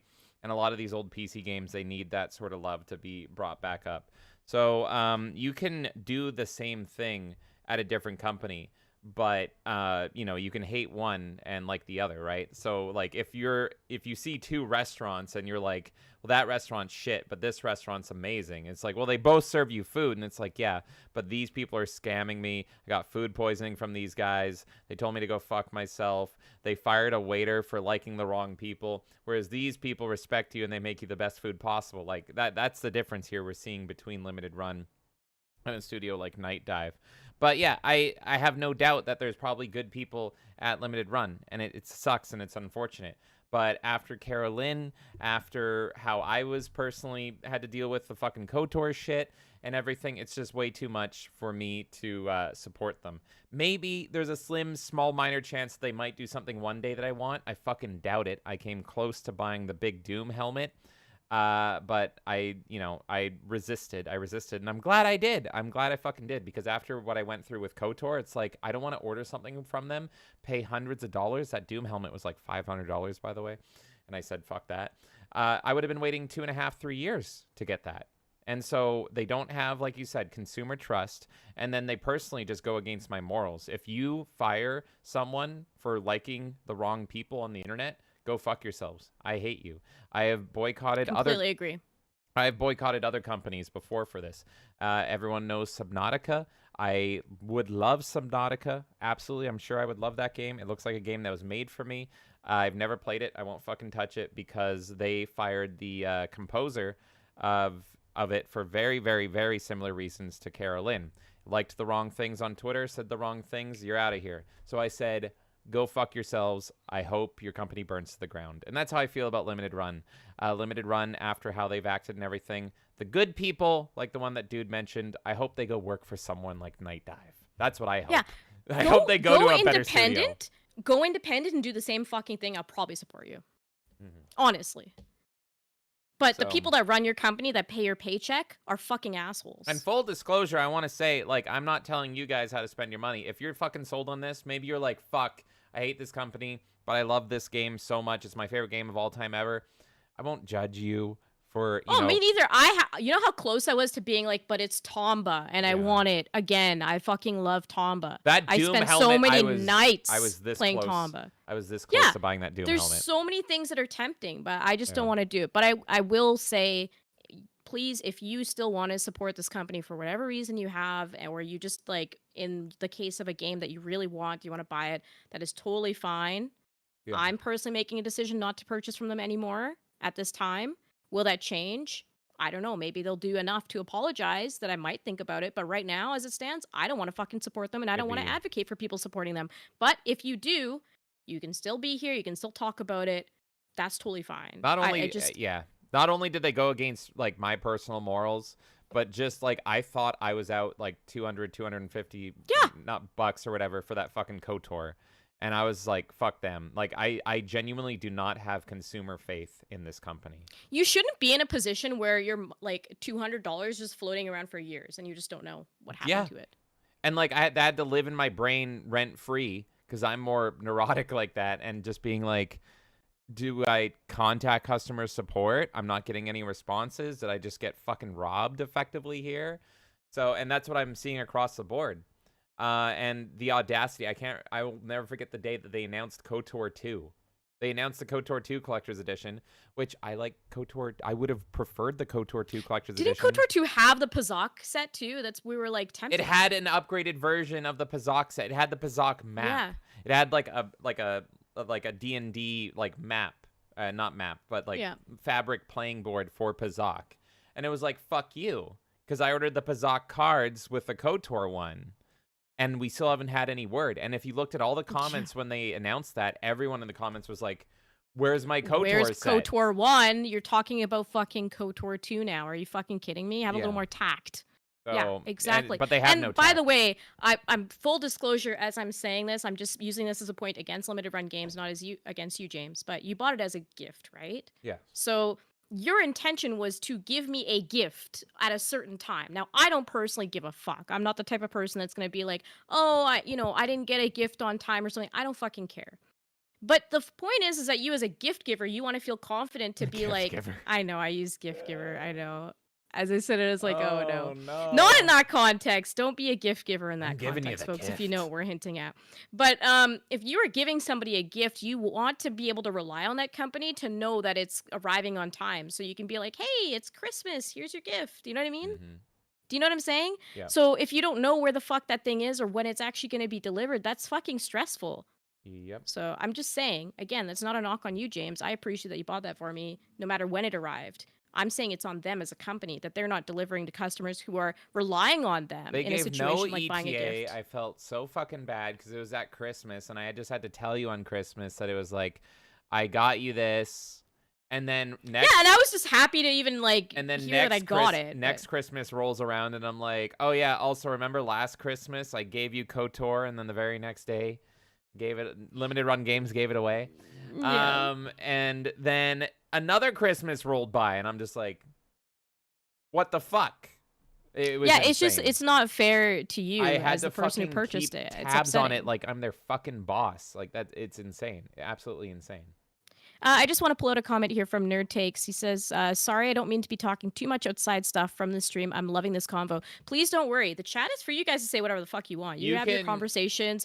You can sit here and talk about how, like, you like, I don't know, beef burgers over pork burgers or whatever. I like apples. It doesn't matter. You can talk about whatever. So don't ever be Apples are concerned great. about... Yeah, don't ever worry about if you're on topic or not on topic. Have whatever conversation. We should watch Family Guy. Exactly. You can I do like to run things like essentially it's a MIRC chat room for anybody who might be an old head like me, where it's like, yeah, you have like, I don't know, your anime chat room or your video game or whatever, but you just talk about whatever. You kind of meet people along the way, you create a community together and you just share everything. You know, maybe you talk about, oh, I ate, I don't know, sushi today. I like sushi. That's fine. Fucking talk about that. You can talk about a movie you saw last week. I don't care. So please definitely feel free to talk about whatever. Dude says, when it comes to things like limited run games, it's still good to say what you like, what they are doing, and continue to tell them what they are doing wrong. I completely agree. Yeah. A competitor could come along and see what the public opinion is and fill in the gap. That's what I want. This is what I want. If you are watching this and you are like, ooh, I don't know if I want to start a company, but I can, but I don't know, and like I see this opportunity, fucking do it. Fucking do it. Dethrone limited run games. What are they doing that's special? Nothing. They just found the right people to talk to at the right time. Go build that company. Go be consumer first. Go be gamer first. And also, people will rally behind you. I love what Dude does what I also advocate, by the way. He says, I just buy limited run releases secondhand. Yeah, that's probably the way I would do it too. That's what I advocate. How's it going, Mills for Jesus? But, like, this is my argument for Star Wars Outlaws. Am I going to play Star Wars Outlaws? Of course I'm going to play Star Wars Outlaws. I'm playing Star Wars Hunters, for fuck's sakes. Look at me. I'm a disgusting piece of shit. But hate Ubisoft. Hate everything they do. I hate their you own nothing and be happy approach that are going about the industry. So fuck you. I'm going to buy it used. I'm going to support a mom and pop shop or, you know, a used game store or something, and then I'm going to buy it used. Is it going to be more expensive that way than just subbing to Ubisoft Plus? Yes, but I don't care. I'm going to feel better about myself personally. That's what I recommend you guys do.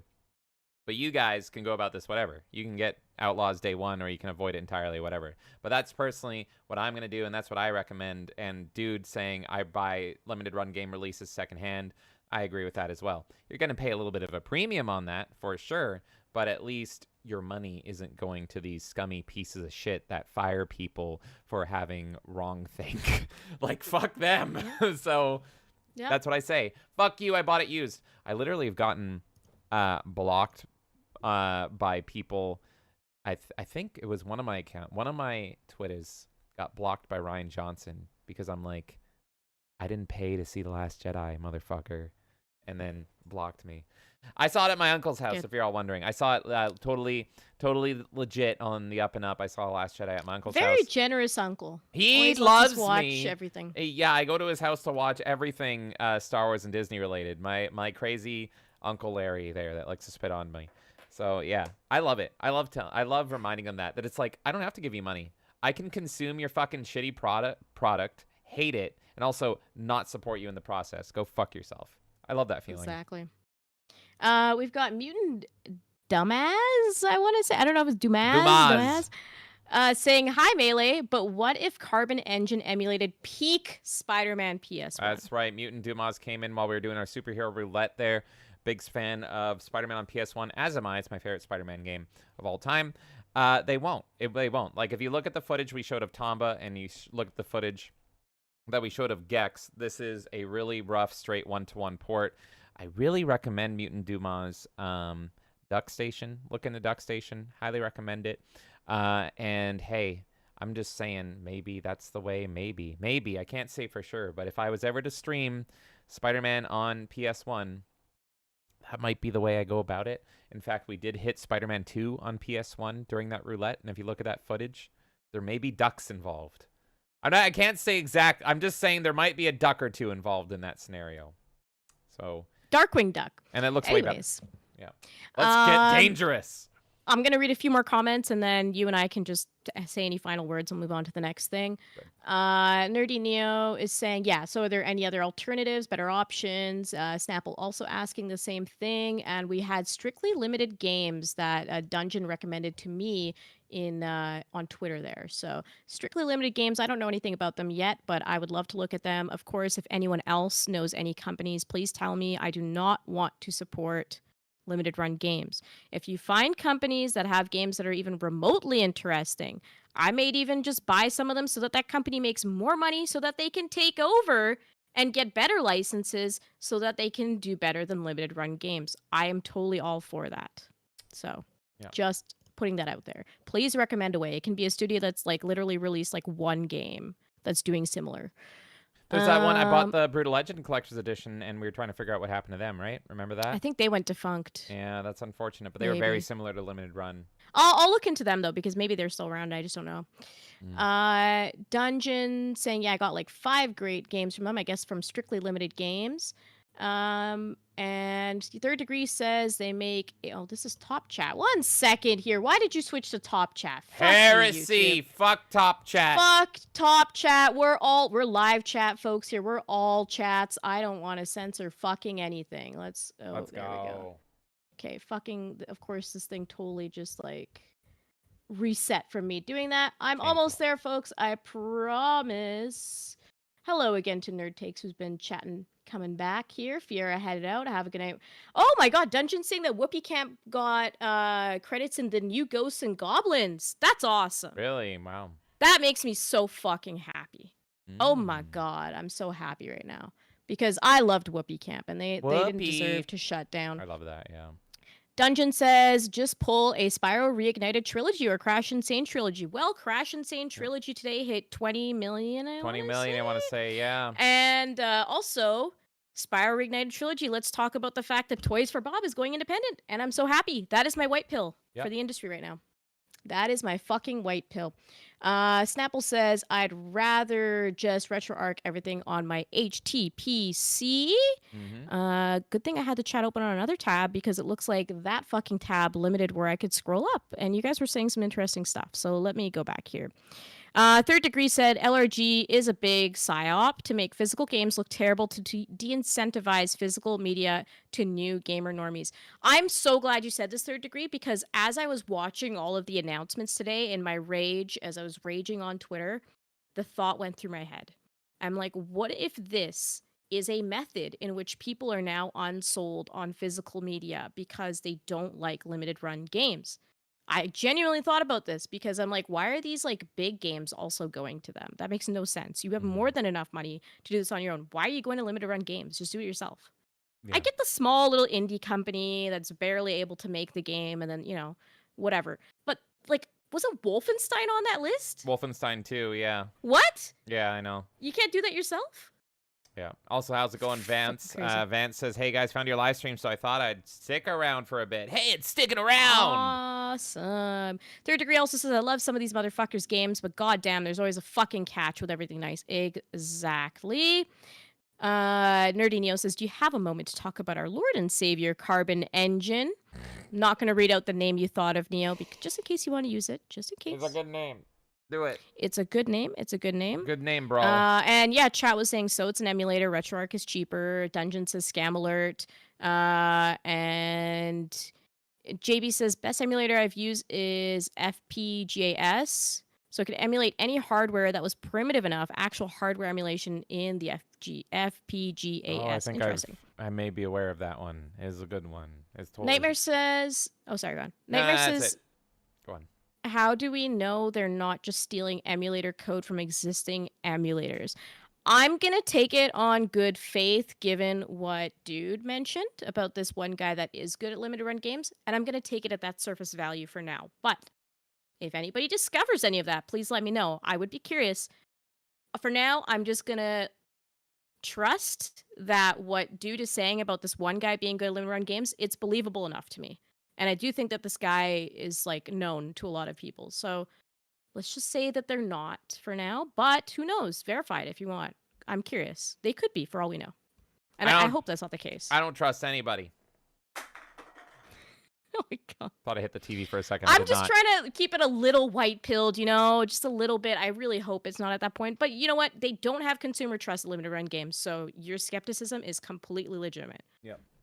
I'm just personally choosing to believe that this person is the good egg in the company. JB says Leisure Suit Larry should give the herpes achievement. Then there is a chance anyone looking at your achievements gets it too. That's a good idea. I love that. And Neo wants to start a game studio. Interesting. Well, I hope you do it, Neo. Yeah, I hope you do it. Absolutely. And I'm mostly caught up here now. You guys are all kind of chatting. Angry Canadians in chat. Hello, Angry Canadian. Dungeon bringing up the thing that's made me so fucking happy, which is that we're getting the Marvel vs. Capcom Fighting Collection made in-house by Capcom. And I'm so happy about that. Dungeon says the Phobos Doom helmet was a scam. And was it? What happened with it? I'm curious. Yeah, Tell I'm me curious. I have no idea. I'm glad. I'm so fucking glad that I saved my money. I don't know if I wanted the Phobos one. I wanted the Doom 1 one. I didn't even know there was a difference. They made the 2016 one. They made a whole bunch of Doom helmets. I wanted whichever one was the OG one. Oh, that's it. Okay. Anyway, go on. Okay. What are you talking? JB says every time I listen to Wagner, I feel like invading Poland. What is Wagner? Wagner? I don't even know what that's. Wagner? Well, I can't play it for you, Kay, or else you're gonna invade Poland. Oh, okay. And Paul lives there, or something, or his people are there. Then you're gonna go to war with Paul again. You know how many times you have to fight Paul? Apparently a lot of times. Also, happy birthday, Paul. I know you're busy doing your own stream, but happy birthday, Paul. Go say happy birthday to Paul at some point if you guys haven't already.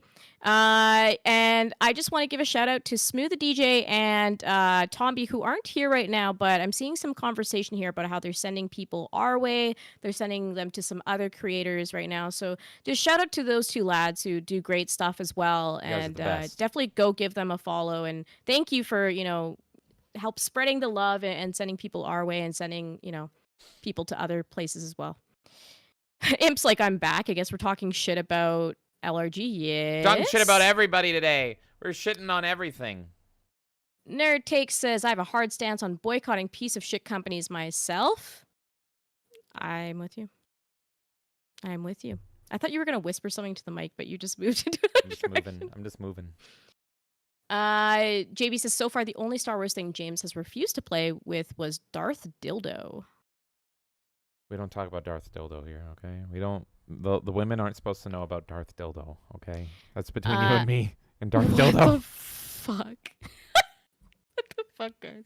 Anyways, and people talking about Splinter Cell as a franchise. I played a little bit here and there of Splinter Cell, but I wasn't like a huge fan of it personally. But I appreciate what Splinter Cell is. And almost caught up here, guys. Thank you so much for all the chatting. Nerd Take says, I feel like we're going to see a rise of indie game developers. People are tired of the way AAA companies treat gamers. Absolutely. And I want to see it. I want to see all of these smaller creators, all these independent people create and understand their audience and make good shit. Please, I will throw money at you. And everyone's spamming live chat, all chat. Because I said so. We've got Vance, as you said hi earlier to Vance. He says, oh yeah, where Among Us? Among Us is happening tomorrow night Tomorrow. at 7 p.m. PST. That's And right. currently, we still have 5 spots open. So if anyone wants to play Among Us, we do have 5 more spots open. 7 p.m. PST tomorrow night. All you got to do is join our Discord. Link is being dropped into every chat if you want to play Among Us with us. That is voted by the people. Of course, I wouldn't choose to play Yes. Among Us myself. That is voted by you people. I wanted Left 4 Dead to win. It didn't. Among Us won. It lost by like 1 or 2 votes. Yeah. I actually, for the longest time, I thought it was going to be Left 4 Dead. Yeah. And so I was like prepared for it. I was like, okay, we'll probably need I to do would've been multiple so nights, happy. all this stuff. And then, yeah, just like at the last minute, boom. So sad. It was Among Us. Come play Sad Among Us with us tomorrow night. The community has spoken, and I will say, if for some reason you're not a fan of Among Us, but you're like, oh, I want to play games with you guys sometime soon, just know that we do a community event. We try to do it at least once a month, and so far we've been able to do that. Next month is themed all around Halo, Oh, so you thank guys God. will know what that means.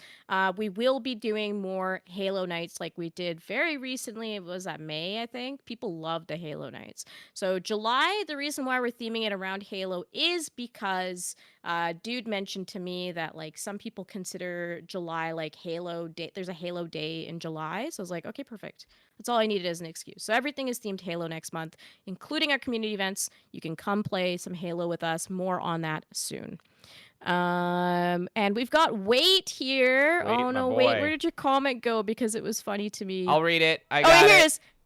Kay is the brown voice of white supremacy. I can't handle this racism. Time for another drink. Drink up, bitches. Let's go. Why do you think I drink? I have to deal with her racism every day. You missed. Wait, watch the opening news story, because not only is she a racist, but she's a bigot, and she talks about rape all the time as well. Specifically, retarded rape. Retarded rape. Yes. Yes. Take a look. Anyways, let's go to the next story. I know that we're ending the news segment a little bit quicker today because we're going to be talking about some other stuff in the Anything Goes, which is all of the game stuff. So. But I do have a minimum amount of stories I need to get to. There's so many. Let's do it. So let's go to it right now. Mutant Dumas saying you should play City of Heroes. I have a good friend that loves City of Heroes. He's one of the top players. I know all about City of Heroes. I do not have time. It's 5:40 right now, but I respect the game. Here's the next story. Everybody enjoy it. Ready? Just look at that. That's the story. Kay, do you like the story? Can you see it yet? Are you a fan of the story? Ass. Ass indeed. Well, Booty. guys, what if I told you that you could have bought this ass, and then you could have bought this ass, and then it got turned into this? How would that make you feel? If you went from purchasing... Oh, shit! If you went from purchasing this... They flattened that motherfucker. Holy fuck, that's worse than Rogue's flattening. You went from this... Oh, my God. to that. No refunds. You ruined the American booty. No fucking That is refunds. some star-spangled booty that you just flattened into fucking nothing. So, full disclosure, or full story here. This is Call of Duty. So, if you guys don't know, the new Call of Duty games, not a fan of them, but they are full of crossover Fortnite tier shit. So, recently, they brought in the new character in The Boys Season 4, which I watched Boys Season 1 through 3, and it was already getting too cringe for me. Season 4 sounds like a total shit show. I haven't started it yet. But this is the Firecracker skin. Firecracker is a new character in The Boys, which the creator intentionally modeled after Marjorie Taylor Greene. That guy's a lunatic. So anyway, you can buy the Firecracker skin, and a lot of people did because booty. But guess what? As this person said, Call of Duty has nerfed the Boys Firecracker skin by reducing her assets. Don't you love it when you buy something and they go in later and change it? People should get a refund. Companies should not be allowed to do this sort of thing. It is disingenuous. And I noticed look, I don't know if I can condone this here, but Nerd Athletics, Kay, you've been spicy to this stream. What does he say? It was an ugly, insecure woman or trans woman did this. There you go.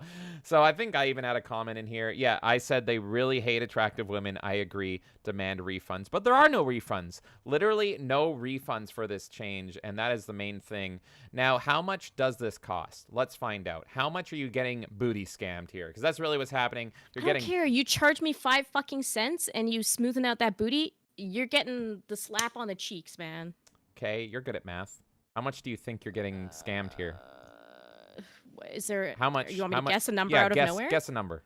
I'm gonna say if it's by itself, like a $5.99. If it's like packaged with a bunch of stuff, probably like a $13.99. Okay, that's my guess. So by itself, you think this costs $5.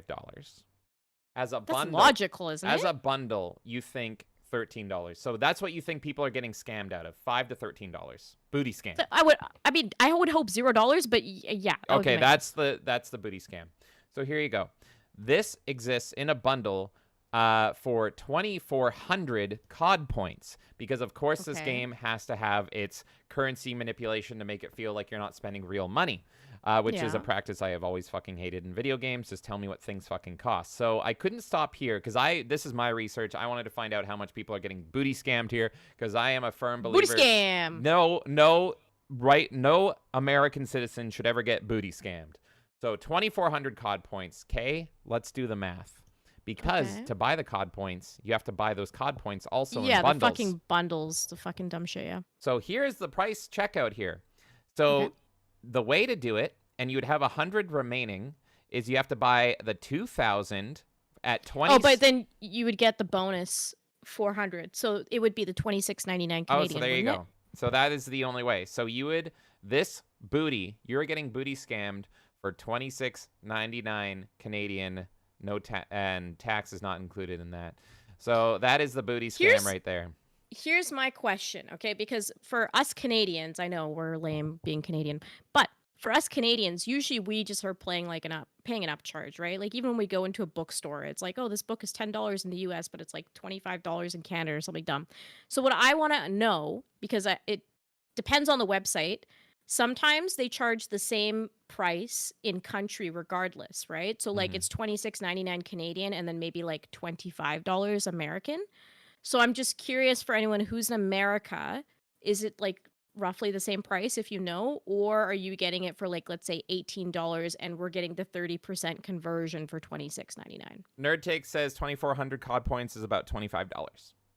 Okay, so if Nerd Takes is not in Canada, then it's the same across the board. Yeah, so there you go. So I felt passionate about this. I'm a man that loves his booty, and god damn it, this is bullshit. But seriously, I do think that this is refund worthy, and I was having people mocking me on Twitter for saying you should demand refunds for this. But what? Yeah, of course.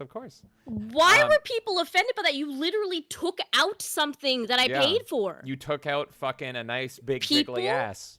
People will sweep for fucking anything. Of course. Fucking anything. I thought limited run games would be the most angry I am today. I'm more mad at these people that are like, I will defend the $1,000 million corporation. You don't deserve your refund. Leave the $1 million corporation alone. So, are you fucking kidding me? Yeah. So that's the thing. People are defending this. How's it defensible? Because people will defend anything on the internet. Okay, we're on the internet. They'll defend anything. They'll defend booties getting taken away, and they'll defend people getting booty scammed. So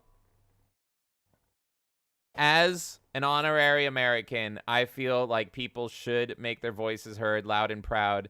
And if you pay for the booty and it gets scammed out of your account, you should make your voices heard. If I got scammed like this for this booty, I would be raising my voice. I'm raising it right now on behalf of all you booty enjoyers in the chat. So I really think we should take up arms against Activision and Call of Duty and say this is not okay. But truly, I truly believe that, because you are paying for a skin. You see what it's like ahead of time. You see what you're getting. And then for them to get offended or say, you know, this is too sexy or whatever, and to alter it and manipulate it in some way, that is 100% bullshit. That is not the content you paid for. Skullgirls all over again. Yeah, exactly. And you should get a refund for that product. So I think hashtag booty scammed should be a thing. We should all rise up against our Call of Duty overlords and demand booty refunds. If they're not going to put the booty back, you either put the booty back in or you give me my money back. That's what I say. So that is bullshit. I fucking agree. Yeah, I agree. Fucking agree. It's just like baffling to me that anyone could defend that decision. Like, are you so afraid of a woman's butt? Yes, they are. That you think it's fucking justifiable to flatten it and that people shouldn't get their money back. Yeah. Yeah, there Those you are go. the worst people. The worst people are the ones defending it. I'm sure if I put this in a different, because I get shit all the time on Twitter. I intentionally aggregate, as do UK.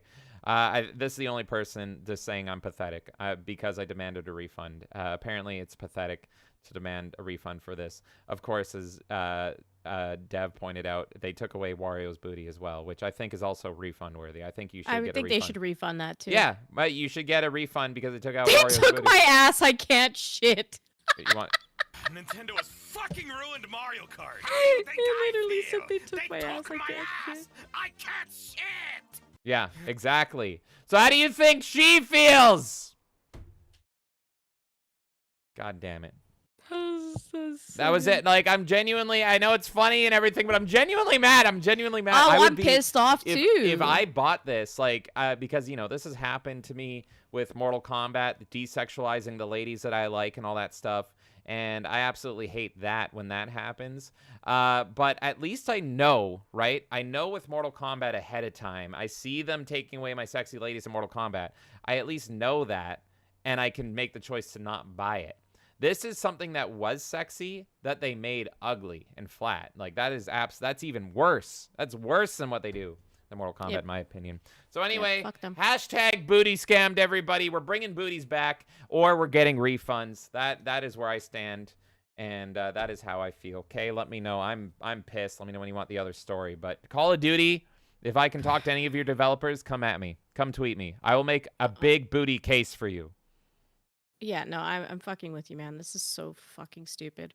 Looks like chat is with you as well. God damn it. Dungeon Nightmare says they gave her Hank Hill ass. Yeah. Is this talking about the other character though, or is this talking about? No, you talked about the boys character, right? Okay. Yeah, the voice character. Yeah, they gave her. Wait, Hank is Hill this ass. the boys character, but in Call of Duty they just fucking Yes. add everyone into it? Oh, that's why. Okay. Yeah, no, I was trying to explain that, but like Call of Duty now is Fortnite. They just they add have Nicki everybody. Minaj and all this shit. It's Yeah, so stupid. they have Shredder. Yeah. And yeah, Nerd Take says that Hank Hill meme is perfect. Nerd Takes also says that Firecracker seems like a dud. Crazy Landlord says I never understood skins in COD since it's an FPS, not a third-person shooter. True. Yeah. You're not wrong. JB says that's like you pay for 15 pounds of ass and get 3 pounds. Exactly. You're not getting your meat. They weighed out the meat. You're not getting the meat. You need the meat. Wait says, having watched The Boys for research tonight, the actress has no ass. There you go. So is that how they're going to argue it? That someone made it more appealing, and it's like, it's actually more realistic because that chick's got no ass. That would be, that would be a really greasy argument on their part. I gotta not lie there. Vance says, I'm so excited for Among Us, I should say. I'm glad you're joining us, man. It's gonna be fun. And then Nerdtake says, oh man, that's even worse than I thought. They must have upped the prices of COD points. Yeah, $25, and it's just that skin, isn't it? That's crazy. Or that character, I guess. Mm-hmm. That's fucking dumb. Third Degree says, people get fisted in the ass without lube and fall in love. I think that's the perfect description of what's happening. It's like, literally, you will just fucking get fucked in the ass and you won't care. It's like, oh yeah, but it's fine. And your ass ain't even sexy when it gets fucked. What's the point? I don't. Yeah. Anyways, JB's the same people who said, yeah, I can't really talk about this whole thing on this because that topic is, well, YouTube doesn't like that topic. That's why. Really? What topics do they like, Kay? That's true. Retarded rape. Yeah. Flame H says, I've paid attention since this booty scam. The show, she definitely has a booty, so unfair to that actress too. Vance says, is it tight though, and does it jiggle? Not anymore. I guess not. It doesn't anymore. Third Degree says, unbelievable that this is accepted in this industry. That is probably the best way to end this segment. I completely fucking agree. Yeah. Shouldn't be a thing. Go ahead. Okay. Let's go to the next story here. Okay. Kay, I have one simple question for you. Should banana be banned? Oh, don't ask me about bananas specifically. You know I fucking hate bananas. I heard that bananas were maybe going extinct, and I celebrated that. So should they be banned, though?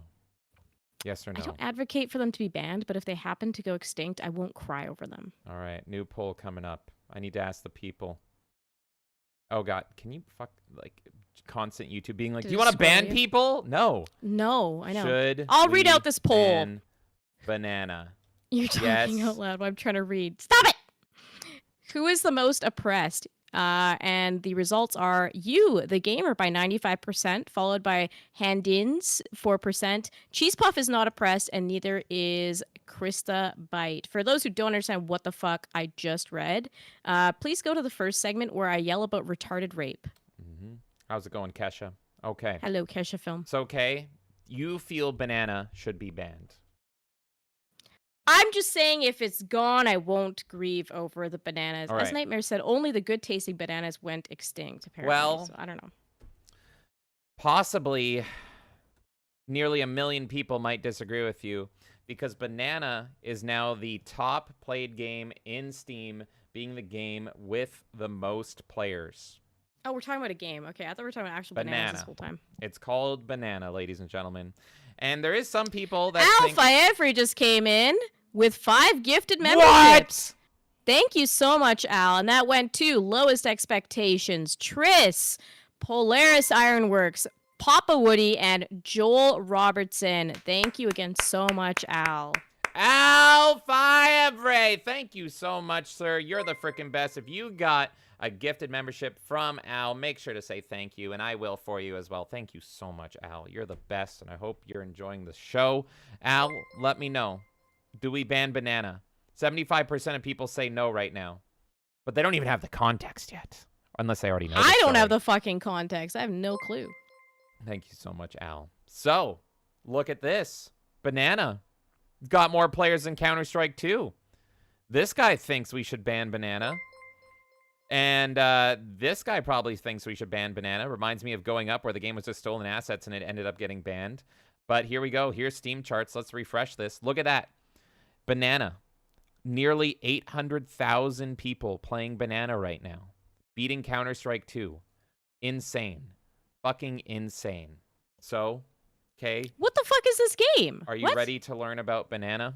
Yes. Because I saw this and I was like, how? How?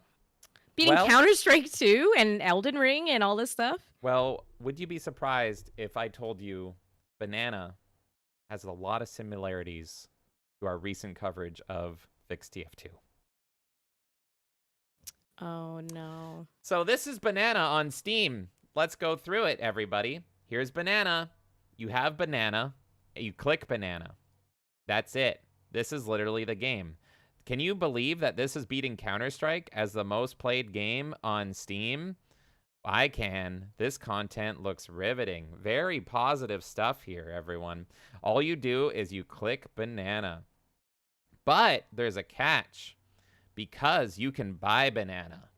So here is bananas that you can outright buy in the store. You got Bios Nana for 35 cents, Black Hole Banana for 35 cents, Disco Nana for 35 cents, and Shibioana for 35 cents. So, but what banana is pretty much, it's a cookie clicker, but it's the most basic cookie clicker. It's literally a photo of a banana, and you click it, and it adds a +1, and that's it. There's no animation. There's no nothing. That is it. Most played game on Steam, and here is why. What Banana is it drops items to sell in the Steam market, and it is effectively shitty, scammy NFTs. So it has all these bananas, and you drop bananas into your Steam inventory. It's always NFTs with this shit And now, you man. can effectively sell those things on the Steam community market. Now, I'm very familiar with the Steam community market. I use it a lot for the badge system, and of course for But TF2. this isn't the same as the badge system, or it is? I'm confused. No, it drops items for the game. So is this the equivalent of like you selling like a hat in TF2? Yes, for example. but you can't even do anything with this. Got it. Apart from, all you can do is sell Just it sell on the market. All you can do is buy and sell. All you can do is buy and sell it, and just sits in your fucking inventory. That is it. So you use the Steam community market to buy and sell it. And there's a lot of people saying that this game is a scam, and there's a lot of people saying this game isn't a scam, and it is now the most played game on Steam. But in reality, there's a lot of people, a lot of people that are just running bots running this game. I know this because I played the game. To know your enemy, you have to play it. So I did play Banana for a day in preparation for this story. And I got 2 items in about 5 hours of playing Banana. I sold both. Have a good night, Imp. Have a good night, Impy. I sold both of those items for about 3 cents each. Now, here is the kicker. 3 cents each. Here's how the community market works, right? And here's why Valve may or may not ban Banana. Because every cent that is sold, the minimum you can sell an item for is 3 cents. Because you get a cent, Valve gets a cent, and the developer gets a cent for every transaction. And that goes up in percentage based on the value of the item. So there is a lot of people that now think they can get rich off Banana. But in reality, the only people getting rich off Banana is the greasy developer and Valve. Because every single transaction is money in their pocket. For doing nothing except for this existing. Except for creating shitty art that looks like this. So let's go look at the bananas you can get in this game. So we're going to go over here. And I've sorted by price. The most expensive banana, $2,343.86. What the fuck are you buying? You're buying, and I got to be careful about clicking this. And it sits in your inventory, and there's only 25 of them. What the fuck? False scarcity of the cryptic banana. Only 25 of them given out. And on the market right now, $2,343.86. And look, there's people buying them. That's a real person right now. Why are you buying this? If you have one of these, you could make $959 right now, because these are the listings, right? Yeah. So someone is willing to buy that for $959 right now. And all it does Why? Because they think it will go up in value later, just like an NFT. But in reality, every time it swap hands, holy fuck, the developer and Valve are getting a percentage of that. Yeah. So they aren't getting a penny anymore. They're now getting hundreds of dollars just for that transaction. This is worse every because time it swaps. It literally does nothing. Yeah. This isn't like, oh, I can look like Sam and Max in TF2. So you've got this is a picture of a banana. You've got Sad Hamster Banana, $1,300. You got Cyber Banana, $700. Shiny Banana, $300. Now there's an accusation because people are saying that the most expensive bananas, because this is run by one developer, he just dropped them to himself and is selling them to create the illusion that you can actually get these. But we haven't seen any proof of people getting anything more than like $1 or so drops, because there's hundreds of bananas now, and there's no real proof that anyone's actually getting the $2,000 bananas. So this has created the discussion: is this a scam, and should Valve ban it? And will they ban it? Because this is highly profitable for Valve. They are making money for doing nothing. Neither is the developer. He is also doing nothing and making a fucking bank. So here's a thread. Is this basically an NFT scam? I came here from Spriffing Brit's video, just looking around a bit, and it's absolutely right. Nothing of value whatsoever. Fuck crypto bros. NFT bros created another scam. And there is people here defending it and everything. I also liked this thread here. When is Valve stepping in? Why would they? Nobody is suing the dev, and people are happily getting scammed. +1, although I'm not 100% sure what is a scam yet. Dev is bagging Steam market commission money off the game they made in 20 minutes and the PNGs of bananas they made in 5, of which they can issue an infinite number of and manipulate the market full of kids thinking they're going to get rich off this game.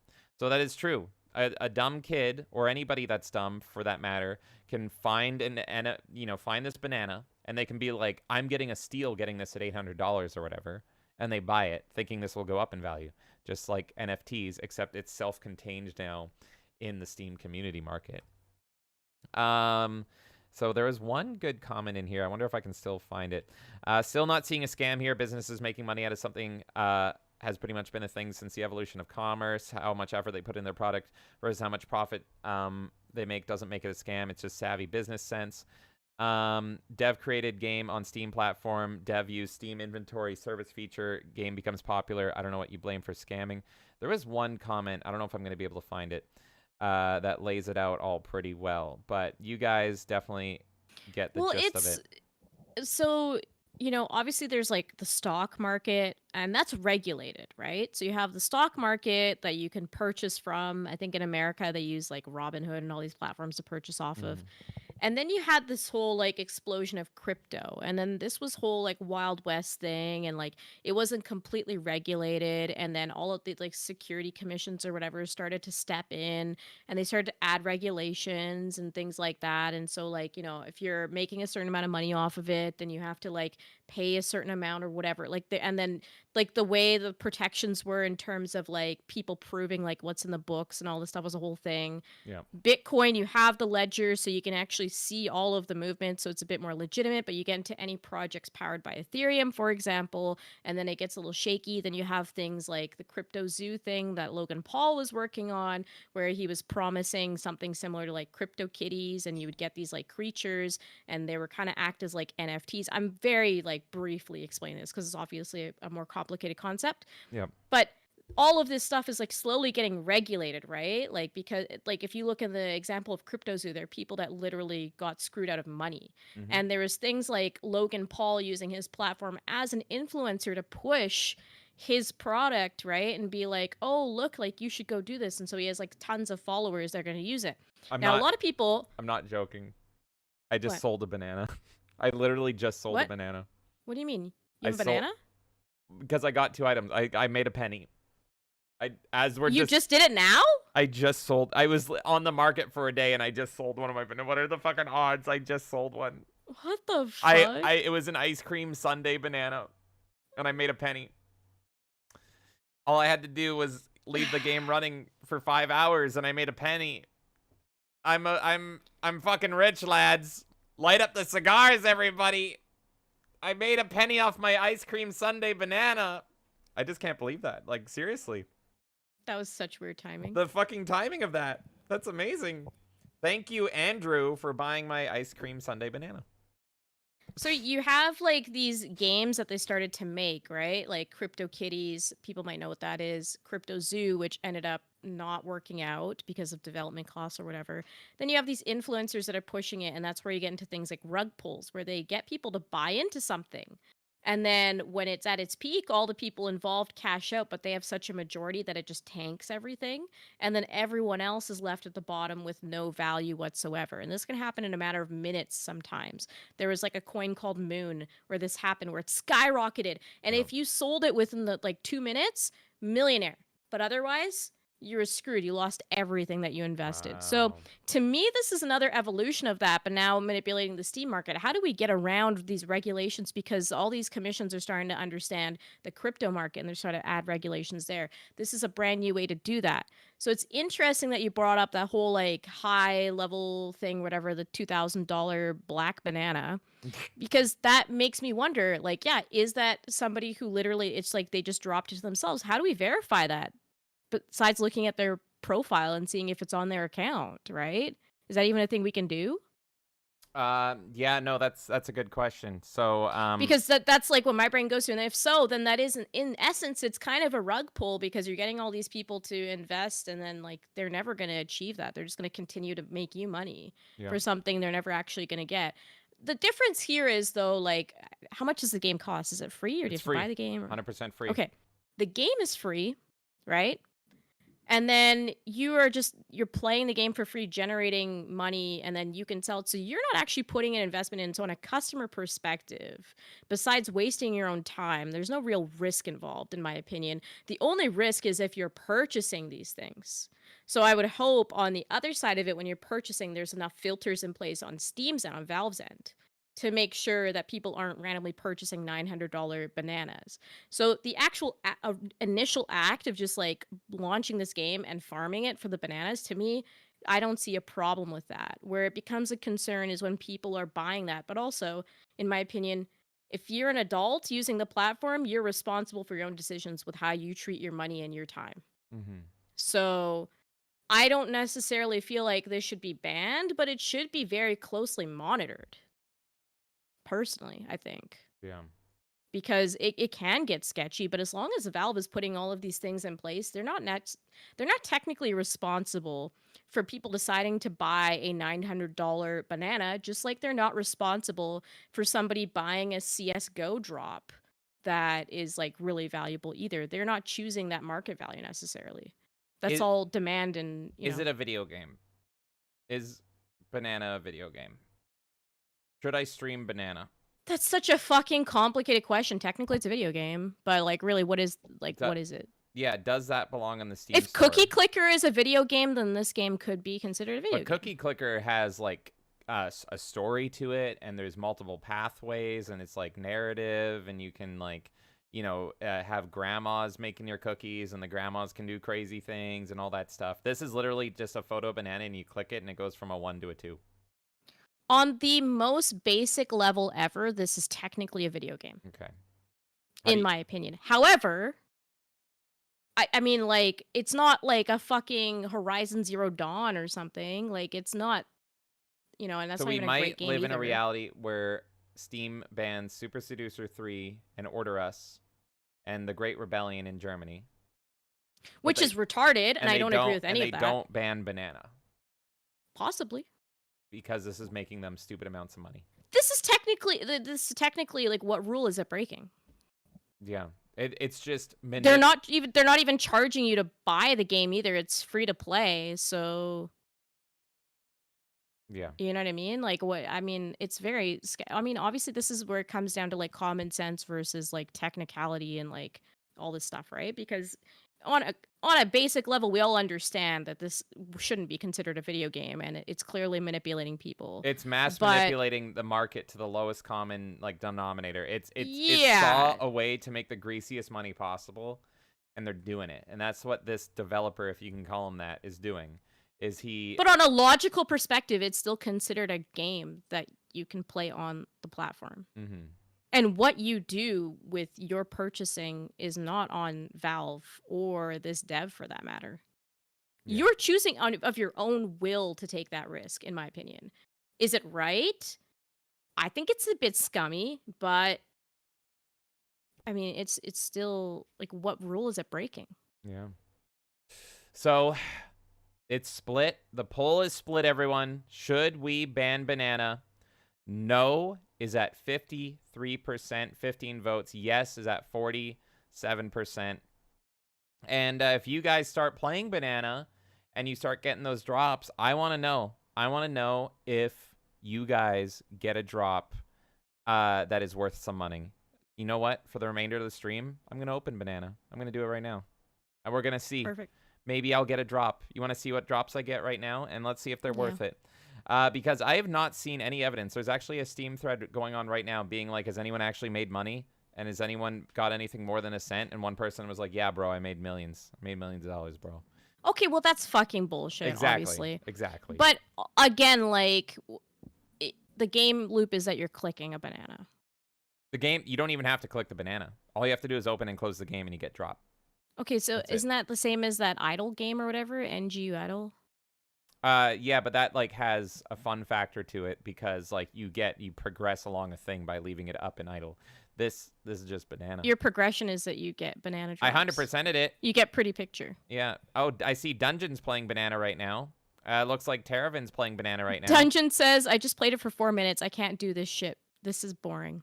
They reset my banana counter. I got my banana to like fucking like 35 clicks here, and now it's at 0. What the fuck, bro? So like it doesn't even save your counter. It doesn't even fucking save that. So what my curiosity is how many resources is this taking up on a computer, and will this turn into a crypto mining thing?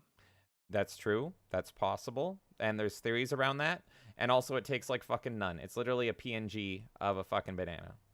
So let's see. If I close it right now, am I going to get a banana drop? I am very curious. So there we go. I dropped it.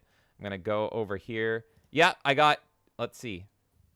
I got 2 bananas. I got space banana and I got banana.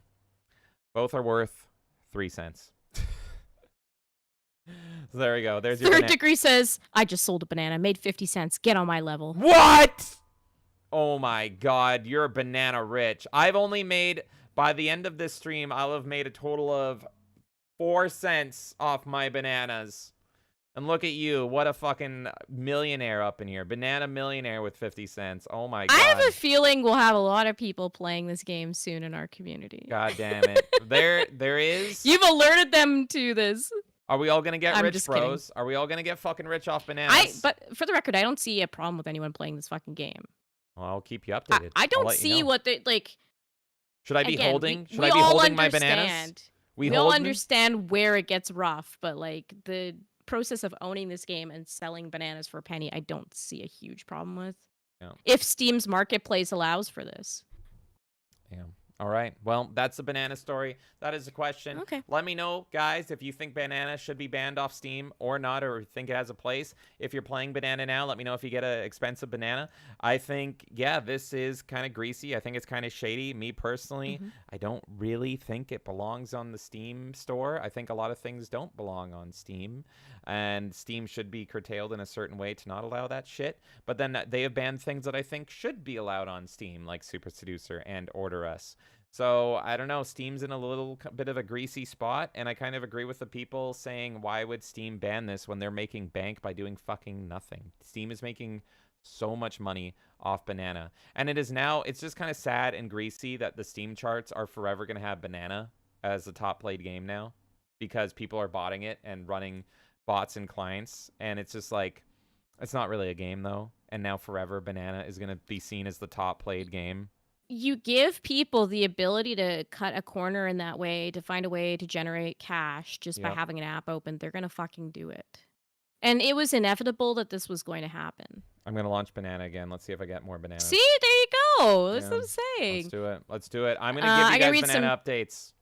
Okay, you get banana updates. I'm going to read chat a little bit, and then I know you have 2 more stories you want to hit, and we've pretty much hit our time where we wanted to start the other segment, so we'll do those 2 stories. 2 more stories. I'll run through them as quick as I can, Kay, and then it's rapid fire, and then it's anything goes. Perfect. You just let me know when you pass it back to me. I'm reading. I'm going to click bananas. Yeah, read. Spider Chris says NFTs are stupid. And Al is laughing at this whole thing. Vance says people buy NFTs so that they can sell it more for a higher price for some idiot to buy it. Nightmare says, why do I try to make an honest living? I should just be a banana scammer. Hell yeah. Hold those bananas. Vance says, hey guys, I realize I haven't seen people eating apples since 2023. What the fuck? Oh my god. Maybe something there. I don't know. What the hell? Oh my JB says someone needs to hack that game and replace all the bananas with dick pics. FlameH says there's always money in the banana stand. And Vance says petition for someone to change the banana game to people fecking each other. Oh my god. Kesha says petition to change bananas into apples. And Al says James is a crypto bro. Oh, Lambos for days, bros. Here come the Lambos. I've made vroom, 5 vroom. cents. So many Lambos, everybody. Kesha says, I love how people in Steam tagged banana as a psychological horror. It's not wrong, honestly. And JP says, we found something worse than Raw-Off. Well, I mean, at least Raw-Off is a game. I'm not guess. gonna. What my brain went to, I can't repeat. If this is What? if this is worse than Raw Off, I'm just there. I have a thought. Anyway, go No, on. no, no, You no, know no, where my no, brain's no, going. no, no, no, I'm no. not even gonna Yeah, say it. no. I'm not even gonna say it. JB says Lego is going to make Horizon Zero sets. I saw that's so random. You knew where? Oh no, there's your comment. It says I'm okay with them not banning the game. They are consistent. Remember when they didn't ban the SBI detected group? Here's the thing. I'm glad they didn't ban the SBI detected group. I don't think they should ban this game, and I'll be happy if they don't, unless there's something that they find that's nefarious here beyond what we're seeing on a surface, which is not really breaking any rules. But they have they've barricaded games like Super Seducer, The Great Rebellion, Order Us. Yep. They do it. The problem with Valve, I keep saying Steam, but I mean Valve, same thing, is that there's so many employees at this point that people can go rogue very easily, and there's people that are in charge of making sure that games can go on the platform, and if you get unlucky and somebody doesn't like what you're doing, they won't let you on the platform, and that's it, and you can't appeal it or anything. So yes, I love Valve for what they're trying to do in general, but unfortunately, with the way that their business model is and how big they are, it is very easy for things to get through the cracks and for people to be banned. And like we saw what happened to Richard Lorena. We've bored you guys to tears at this point with how many times we talk about this, but this man literally built it around the idea that his third game was going to be able to be on Steam just like his other two, and it didn't happen, and that royally screwed him over. So I may have bought a $500 banana.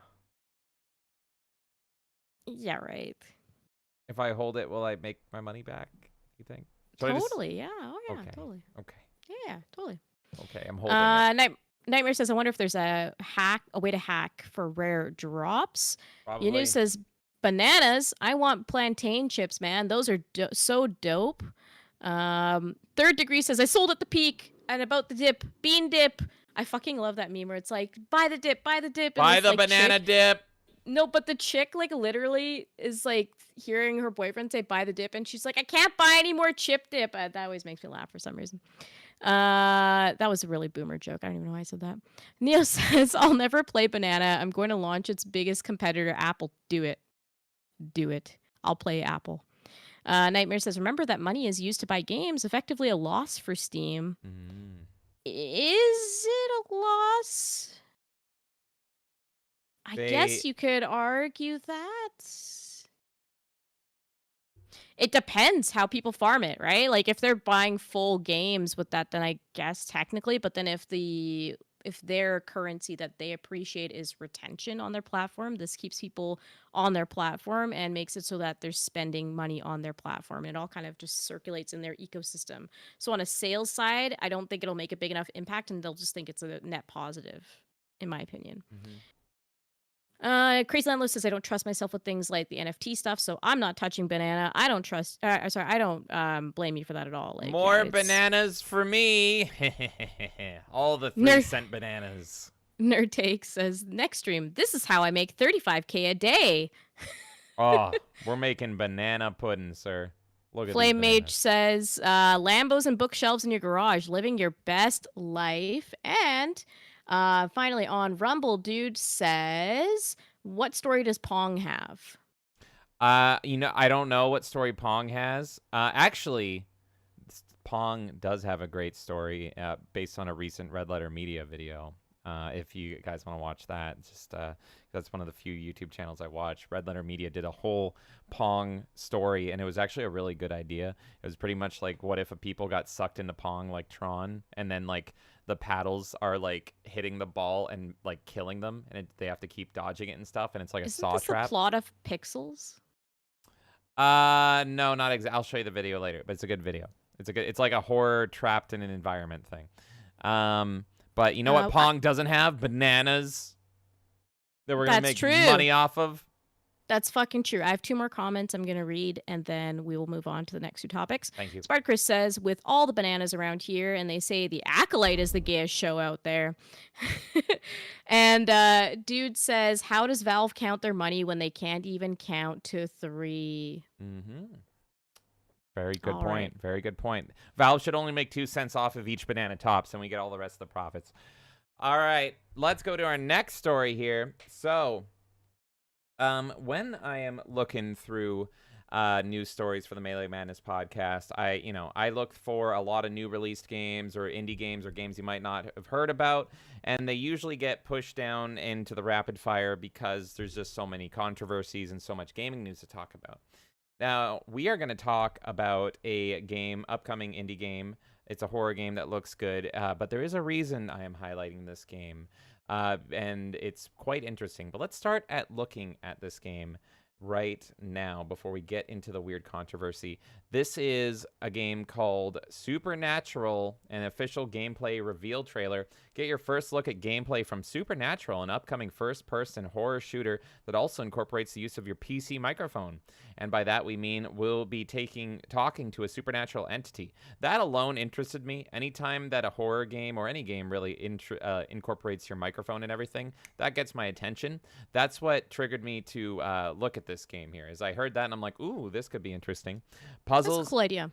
Yeah, it's not the first one to do it, but I always love anytime you incorporate the microphone in horror games. It's super, super interesting. Puzzles and multiple endings await if you can stay quiet enough to survive. Learn more and wishlist Supernatural on Steam. So here we go. We're going to look at this trailer right now. Turn it. IGN, your player's shit. All right, there we go.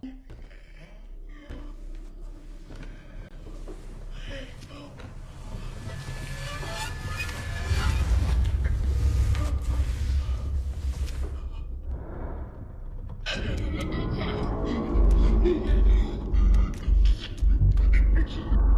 no, Granny's dancing. Where are you? Okay, this fucking time, I won't let anyone escape.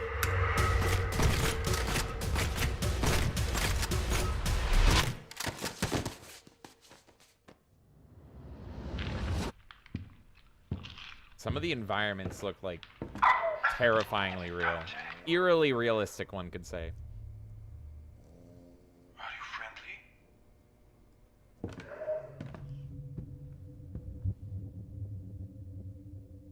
Where are you?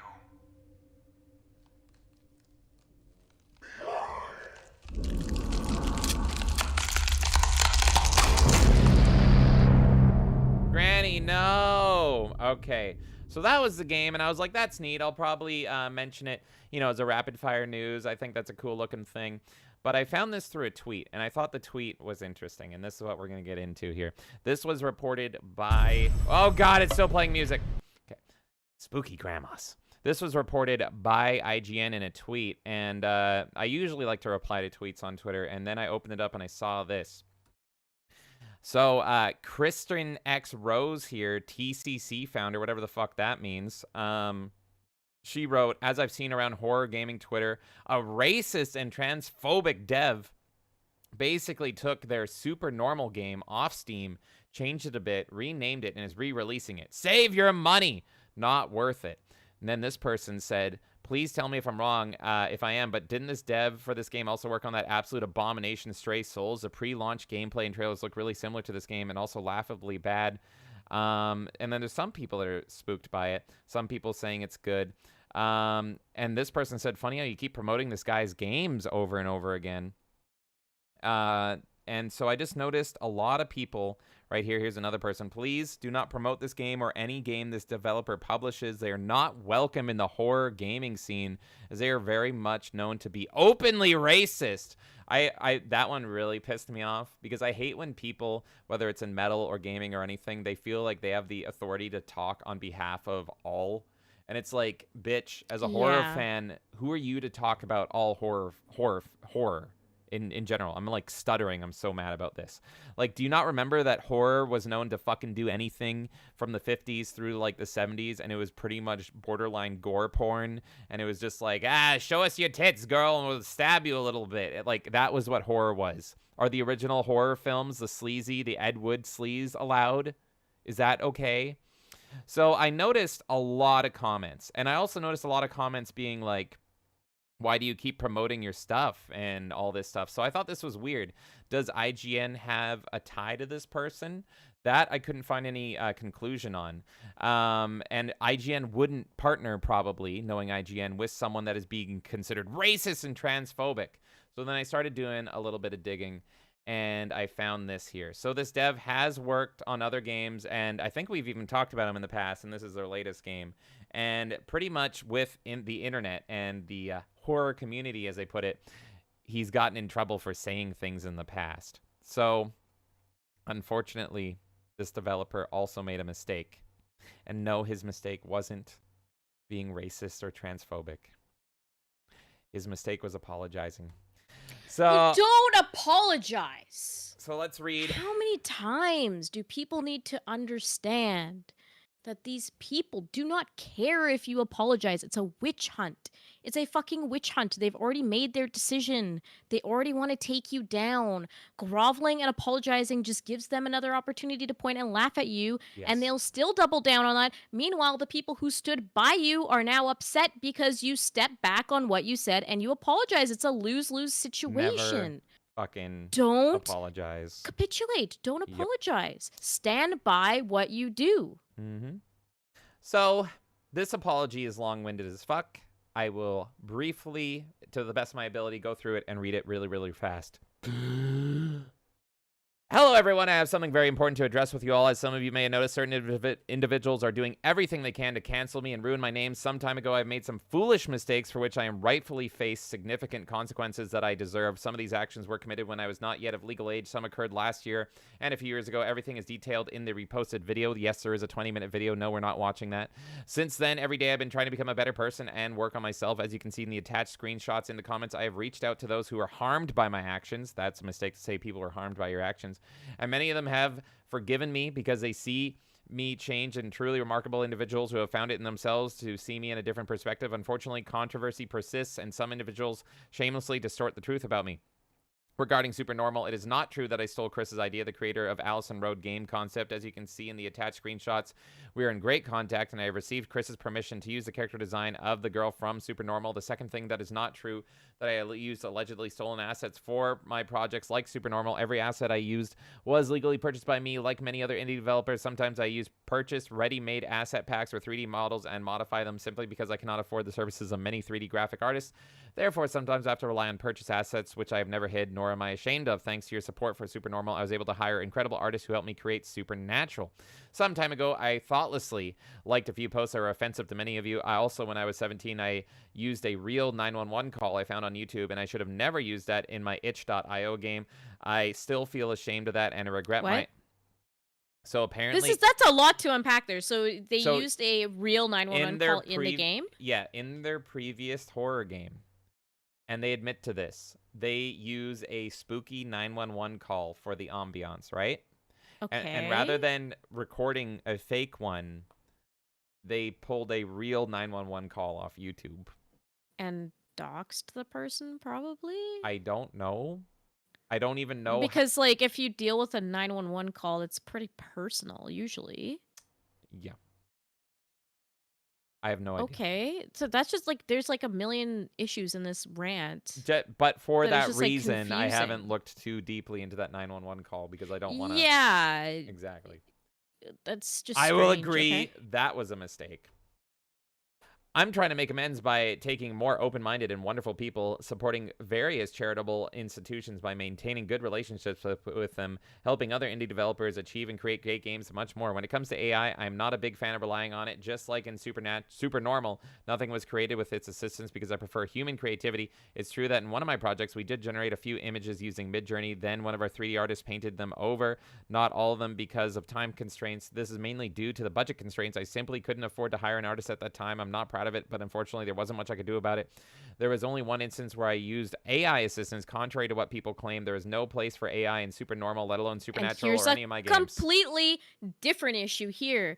Using AI. Did you disclose that you used AI, or did people discover that you used AI, and that's the problem? Yeah. Because we've talked about this previously on the podcast. If people are upfront about using AI in their product, which is going to be inevitable, we would like to know in advance to choose as a consumer if we want to give them money. So if they're using their own actual assets, or if they're using AI assets, which is a whole different muddy waters thing. Here's what I find funny about all this. He is addressing actual things that he probably should address, the AI thing, the 911 call, and all that stuff. But over on IGN's tweet, all I see people complaining about is racism and transphobia. And it's like, what about this stuff? Isn't this That's more what I'm worthy? saying. This is like more concerning. Yeah. Now, I don't know the legality behind using a 911 call, for example. If he bleeped out the information, isn't some of this sometimes publicly available? Like I've seen 911 calls be used on like the news, for example, right? So it's like, are there certain permissions? I don't even begin to know the legality behind all of that. Yeah. But I would say, as a person creating a game, just edge on the side of safety and just get a woman actress to scream and pretend she's scared and call it a day and not even put yourself in this hot water.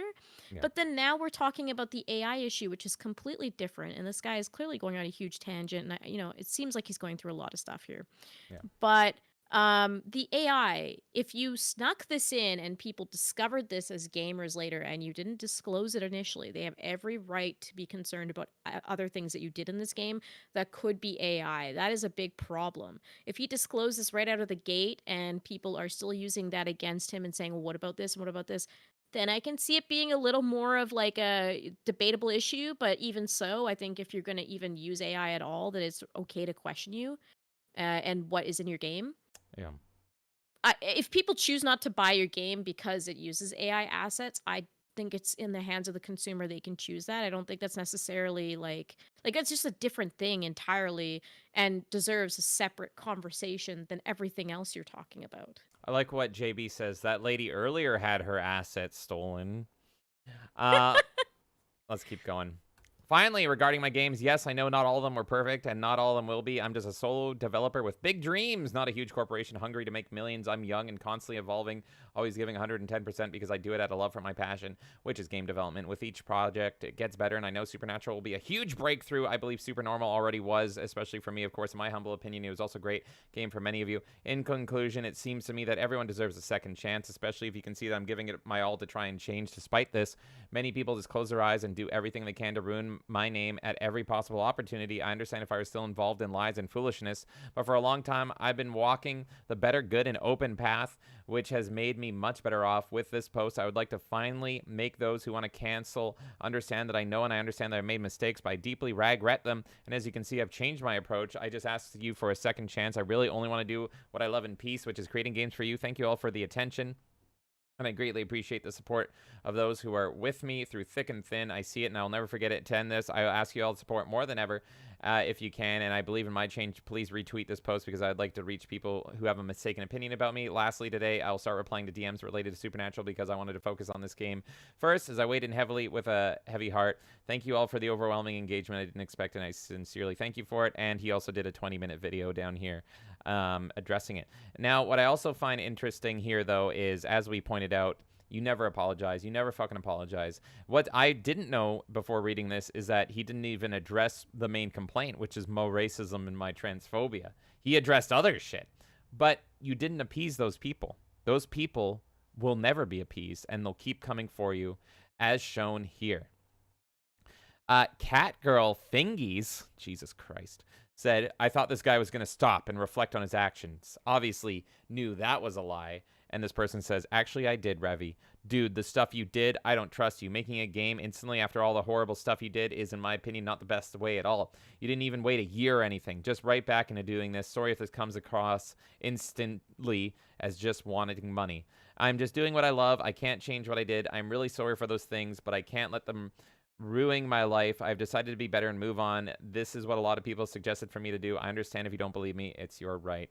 And also, I looked at his game page, Supernatural, and if you look at its Twitter, he is openly asking for, East Labs, Twitch streamers, and all this stuff to stream the game and enjoy it, and you can get DM'd like a free beta key, and it's full of people and girls that don't even know about this controversy, but, there's a big community that just play horror games just for the reaction, just a spooky thumbnail reaction and all that stuff, and they're all over this game, and they're fucking DMing him like crazy.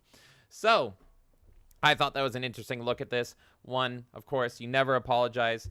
too. It's really interesting that he didn't even address the controversy that seems like all the usual folks are really concerned with, which is mo racism and mud transphobia. I still don't even know what the fucking source of that is, or if anything. Either way, I don't fucking care.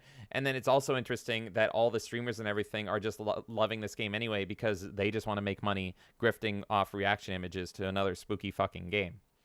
So that is the game. I'm curious if you guys are interested in this game. That is Supernatural. It's also interesting that IGN keeps promoting this game when people obviously, and IGN tends to be aligned with the people that are complaining about this game, but they keep promoting this guy's game. Is there something there? I don't know. But let me know, guys, if you're interested in Supernatural. Do you think he should have apologized for all that stuff that wasn't even complained about in the comments there? I think it's an interesting story. Kay, what are your thoughts? There's so much in all of that. And there's, I could like deep dive and go more. Like, I didn't watch the 20-minute. I'm sure, Like, he is constantly replying to people. And he is constantly trying to make amends for all these past actions. And I still don't know the source of my racism, my transphobia. I don't give a fuck. And I didn't watch the 20-minute apology on top of the several paragraph apology. I don't agree with apologizing to these people ever. I am 100% agreeing with you. Never fucking apologizing. Was he even apologizing for whatever fucking racism shit he was being accused of, though? That's what's also confusing, because it's super vague. It's like he's talking about like, oh, some people have accepted me for my actions, some people haven't. All this kind of like, what are the actions? Now, if you're talking about like, again, I'll bring up the AI issue again. Let's say you did not disclose that you used AI in your game, right? And people discovered this, and maybe there's a creator out there that their AI was, or sorry, their like original art was swept up into an AI, right? And then that was in turn put into this person's game, and the person that made the original art complained and said, hey, that's my art. And then he goes, I used AI and that, whatever, right? In some ways, maybe an apology is okay, right? Because if you didn't disclose that, I think it's okay to say, hey, sorry, guys, I kind of messed up. I should have disclosed this, and this is why this person's art isn't it. And I'm making a hypothetical here because I have no fucking idea what extent he used the AI, and no one seems to fucking care from at least the IGN thread. Yeah. So it's like, if that's the thing, okay, as a creator, you can kind of say, look, guys, I kind of fucked up there, and sorry to this creator, if that's what happened. If you're apologizing for the 911 call, that's also a whole different thing, because it's like, what are the regulations around that? Are you allowed to use, like, is this a publicly accessible thing? Where did you get access to this 911 call, right? Because then if you got access to this 911 call, is this something that someone leaked, or is this on a public archive and you use that? Did you censor out the information? Therefore, it's like under fair use, or like, I don't know. So then it's like, okay, if you violated someone's privacy, then an apology is okay, right? If you didn't, there's no reason to really apologize. Again, as a creator, just take the safe route and just make your own shit. Let's do the work. And don't use AI, especially right now while it's still contentious on whether or not people are okay with it. And don't use like real phone calls like that. Just get your friend that's a girl to come over and record a few lines, and be like, can you just scream for a few seconds, or hire someone? Pretend to have you in danger. Yeah, just come over to my apartment. Like, that's what I'm saying. Just come over to my apartment and pretend you're crying and in danger and screaming for help. We'll make it realistic. Don't worry. It'll be great. Yeah. You can put it on your portfolio there. So there's that, right? But if we're taking this at the face value of this guy is being called a racist, transphobe, whatever, maybe he made a comment like Nick Merck said earlier in the show, right? Where he's like, oh, blah, blah, blah, like your fantasy, all this shit. And people are getting mad at him over that opinion. He shouldn't be fucking apologizing. It's his opinion on it. And those people don't care. You're not appeasing them anyways. And then in turn, you're also upsetting the people that supported you through that regardless. Yeah. Because now you're taking a step back from something that you did. So people are not going to forgive you for that regardless. That is where it makes no fucking sense to apologize. At the end of the day, this guy's rant is way too fucking schizo. I have no idea where. I don't have enough context. I would like to dig into this issue a little bit more in my own time. Oh yeah. like separate from this podcast right now because I'm just curious. And then the IGN coverage, is it a fucking like Zoe Quinn situation, or is it just our audience likes these kind of like clickbaity Horror person games. screaming, Yeah. streaming horror games? Because the accusation and we keep seeing from like obviously the lefty side of things is that they are in cahoots with them. And we were talking earlier about But then it could be easily like, oh, this guy is just creating games that hit that audience that we get like good metrics on, and we see him coming up with a game. We don't realize it's the same person half the time. We're just talking about a game. Yeah. Yeah, no. And you know, we were talking earlier unrelated to gaming, but like obviously with the Acolyte actress and her twerking cry video about racism, and she complains about journalists, and it's like you brought up a point of like everyone hates journalists. Everyone hates journalists. That was my entire like I watched that video and I was crying laughing. If you guys don't know, the Acolyte actress made like this rap video getting mad at like people for being racist or something because they don't like Star Wars. And through it she's like complaining about journalism, and I was like the number one takeaway I have from this fucking video is that nobody likes journalists on any side. And right that's now. part of my Everyone takeaway thinks from they're this stupid. as well, that like, you know, even you see, because obviously lefty people will hate this guy because, you know, my racism, my transphobia and all that stuff, and they're accusing IGN of collusion and cohorts and all that stuff. And I see this and I'm like, it's IGN, really? Like, are they really going to ally with someone that has these beliefs and everything when they're on They wouldn't touch that with a 10-foot pole. Exactly. They wouldn't. They would be like, "Oh, this guy is racist, transphobic. We're not gonna fuck it," even if there's no like legitimacy to that claim. Which, I'm sorry, but when people throw those words around now, I tend not to believe it. Exactly. And I couldn't find evidence in the little bit I looked into this, but Kay, I would be really interested if you do a deep dive or like, you know, a special or something, you want to look into all of this. There's so much more. This guy is talking nonstop. You could probably even talk to the guy. You could probably talk with him because he's super open. I just want to understand the core of the issue here. Why do people think he's racist or transphobic or whatever? Yeah. And is his apology about that or about other things? Because if somebody thinks, oh, you're racist, like, I get called racist on a daily fucking basis, and I'm a fucking brown woman. And it's like, I get racist for, like, saying that you shouldn't have all these fucking, like, diversity hires and everything in gaming all the time. Yeah. That's not fucking racist. That's just saying, like, why don't you hire people that are good for the job? Why don't you make sure that your characters actually reflect the stories that you're telling? You don't need to fucking throw in every color under the sun for your story to be relatable, etc. There's nothing fucking racist about it. Yeah. So that's why I'm saying I don't fucking believe any of this shit when people say that stuff. You have to really prove it to me that that's the case. So yeah, I don't know. It's a hard story to comment on. I feel like I kind of dug into it as much as I can with the information present, and it seems like a way bigger story. So I'll, you know, casually look into this in the next few days, see if I find anything. If I don't, then I don't. All right. Well, there you go. If you guys want to support this guy or, you know, anything, here's his Twitter at Arturo Kazowski right there. And then he also has a Twitter for his upcoming game where he also responds. He's really very active on both of these. And then this is Hitori D Pro for Supernatural there. So 2 Twitters here.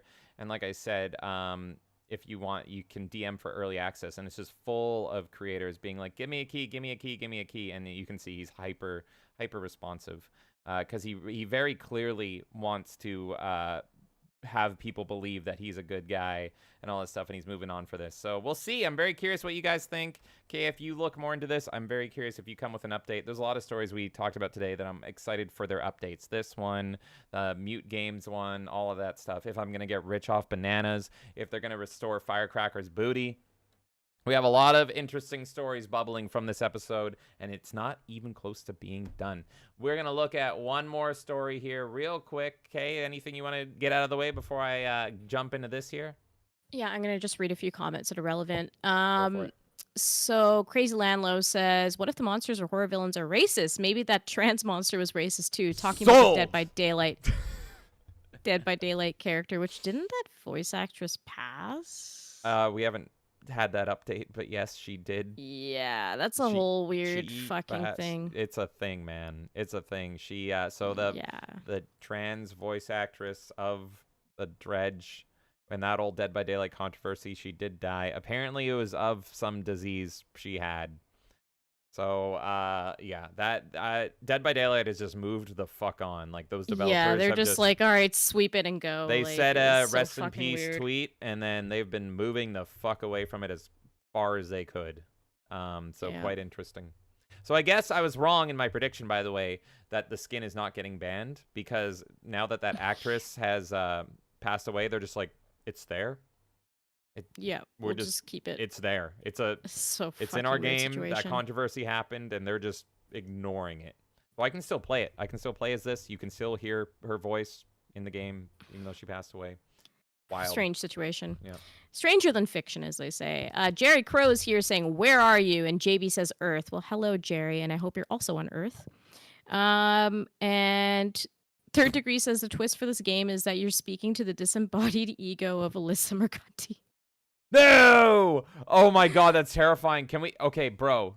Developer. If you, the guy listening, the guy we were just talking about, if you're listening to the stream, just enable workshop support, bro, and I'll buy your game. Just enable workshop support on Steam. It's on Steam. Enable workshop support so that we can get Alyssa Mercante as like the weird granny ghoul demon. So I can be like, Alyssa, and she's just like, eh, and then runs at you. And then she tries to box you. No, I don't want to box you. Crazy Landlord's wondering if you've seen Phasmophobia, which I think you did on a roulette, didn't you? Yes, and it's good. Phasmophobia, that also has voice stuff, because you can say, I was doing that whole thing during the roulette. I was like, fuck you, spooky ghosts, and like spitting on them. Is it announced what we're doing on Saturday, by the way?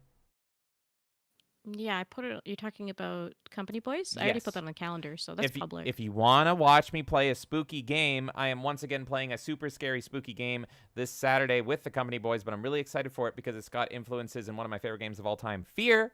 It's not, I played the tutorial, it's not super Feary, if I'm being honest, but it is pretty cool, and I'm really excited.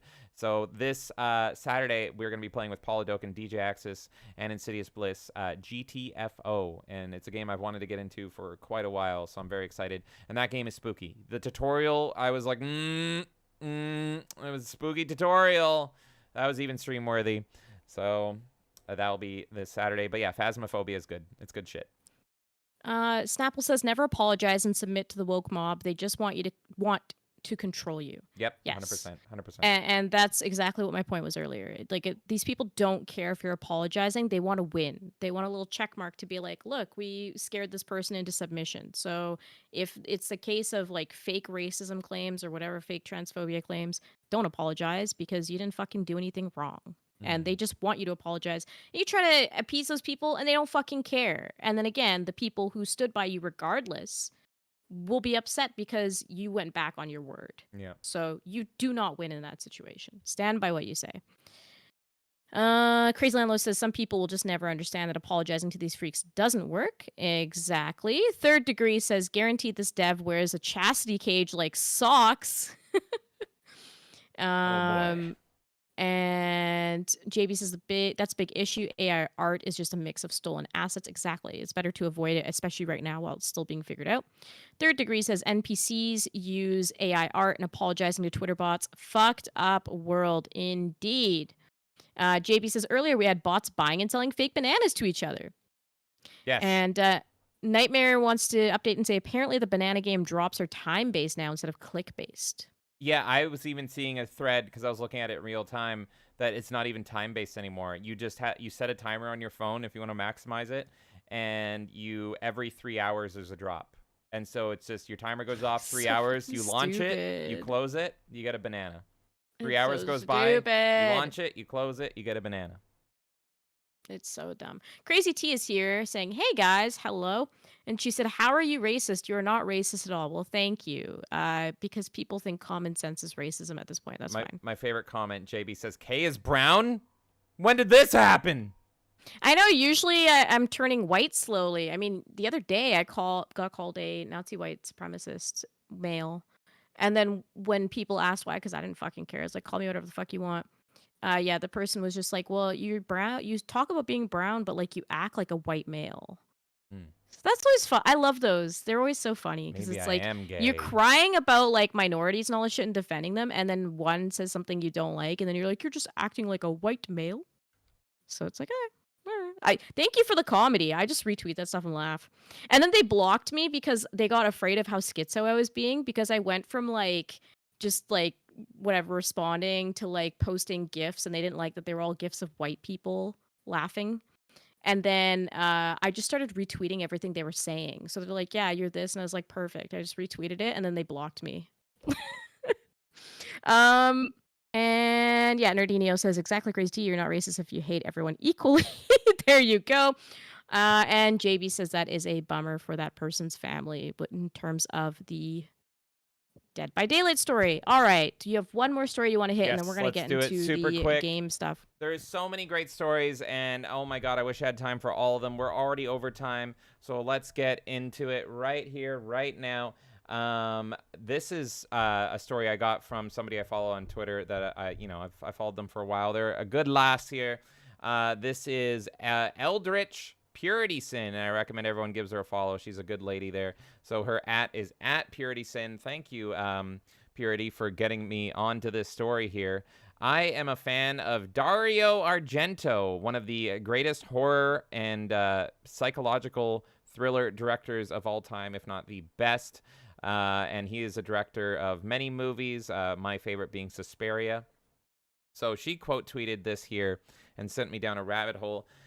Just Dario Argento had cinematographer Luciano Tavalli, great old Italian horror, watch Snow White and the Seven Dwarfs to have him model the color scheme of that film for Suspiria. So you can see shots of Suspiria here. One of the most visually stunning movies I've ever seen. Cannot recommend Suspiria enough.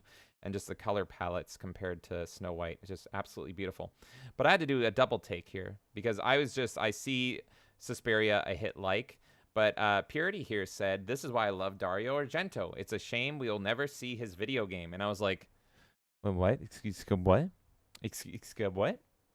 Dario Argento, famed like fucking 70s horror director, known for being a madman, was gonna make a video game?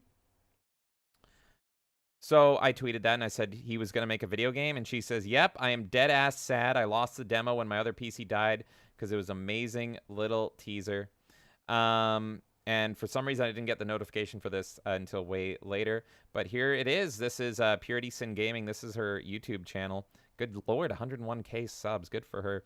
And so here's some footage of it. So she has a full playthrough of the demo. I don't think you can get this anymore. So if you're curious and if you're a Dario Argento fan, you can watch her play through the whole demo. And I haven't watched all of it. This looks gorgeous. I know. Like I said to you, Kay, it feels like the Black Lodge scenes in Twin Peaks Season 3 to me. And I just didn't know this game fucking existed. And now it's just lost. But it's so cool, so interesting. Dario Argento is known for having very colorful films, very hyper-visual color, like techno-color. And so it's interesting that this is so black and white and dark. And I wonder if maybe they would have done a color version later on. So I started digging into this because I was like, how the fuck did I miss this? And I had a similar feeling with a Chucky game that I came across. And that came and went, and that never happened. So I'm like, how the fuck did I miss this? Found a PC Gamer article from 2019. Visit Argento's Haunted Manor in Dreadful Bond. Dario Argento, Italian horror director behind Suspiria, Deep Red, and that one where Harvey Keitel strangles a cat during a photo shoot, is currently dabbling in games. He's not swapping his director's cap for a developer one, but he is serving as creative supervisor for Dreadful Bond, a first-person psychological horror game set inside an abandoned manor. Argento has been scaring the crap out of people since the 70s, and while this is the first time he's been involved in a game, he did make the first Italian film to use CGI, The Stendhal Syndrome. A spooky house is a bit familiar for psychological horror, but there's still fertile ground for scares. It is a labyrinthine prison full of disembodied voices, dreamscapes, memories, and shadows, apparently, which hide the secret of Umpuros, whatever that is, and some terrible events from the manor's past. The story of the manor is quite literally through shadows, silhouettes, recreate past moments captured by developer Claude Studios shooting real actors. The house transforms to a dormite collapse to reveal a coastal temple and beyond it the ocean. Everything you see in the manor started life as a real object, from boring drapes to creepy artifacts. I do love me some photogrammetry. Look, I'm not good at words. I like seeing it too. It's a fun word. The team travel around photographing eerie locations throughout Italy and making new props by hand. They couldn't find something. Instead of being a conventional trailer, the studio and Argento put together a short film for Bridget, which showcases the manor and its creepy living shadows. It's not short on style. It follows a pair of scholars exploring the manor 30 years after the events of the game. Not a great idea, apparently. It doesn't bode well for us either. It's a bit undermined in the voice acting, but otherwise it's weird and spooky stuff. Claude Studios is ready to hit the final phase of the development almost. It's currently trying to get 67,000 in Kickstarter pledges, at which point I can start the final phase immediately. From there, it is expected to take 12 to 15 months, so we probably won't be seeing it sooner than December 2020. So I was like, how the fuck did I miss this, and where did it go?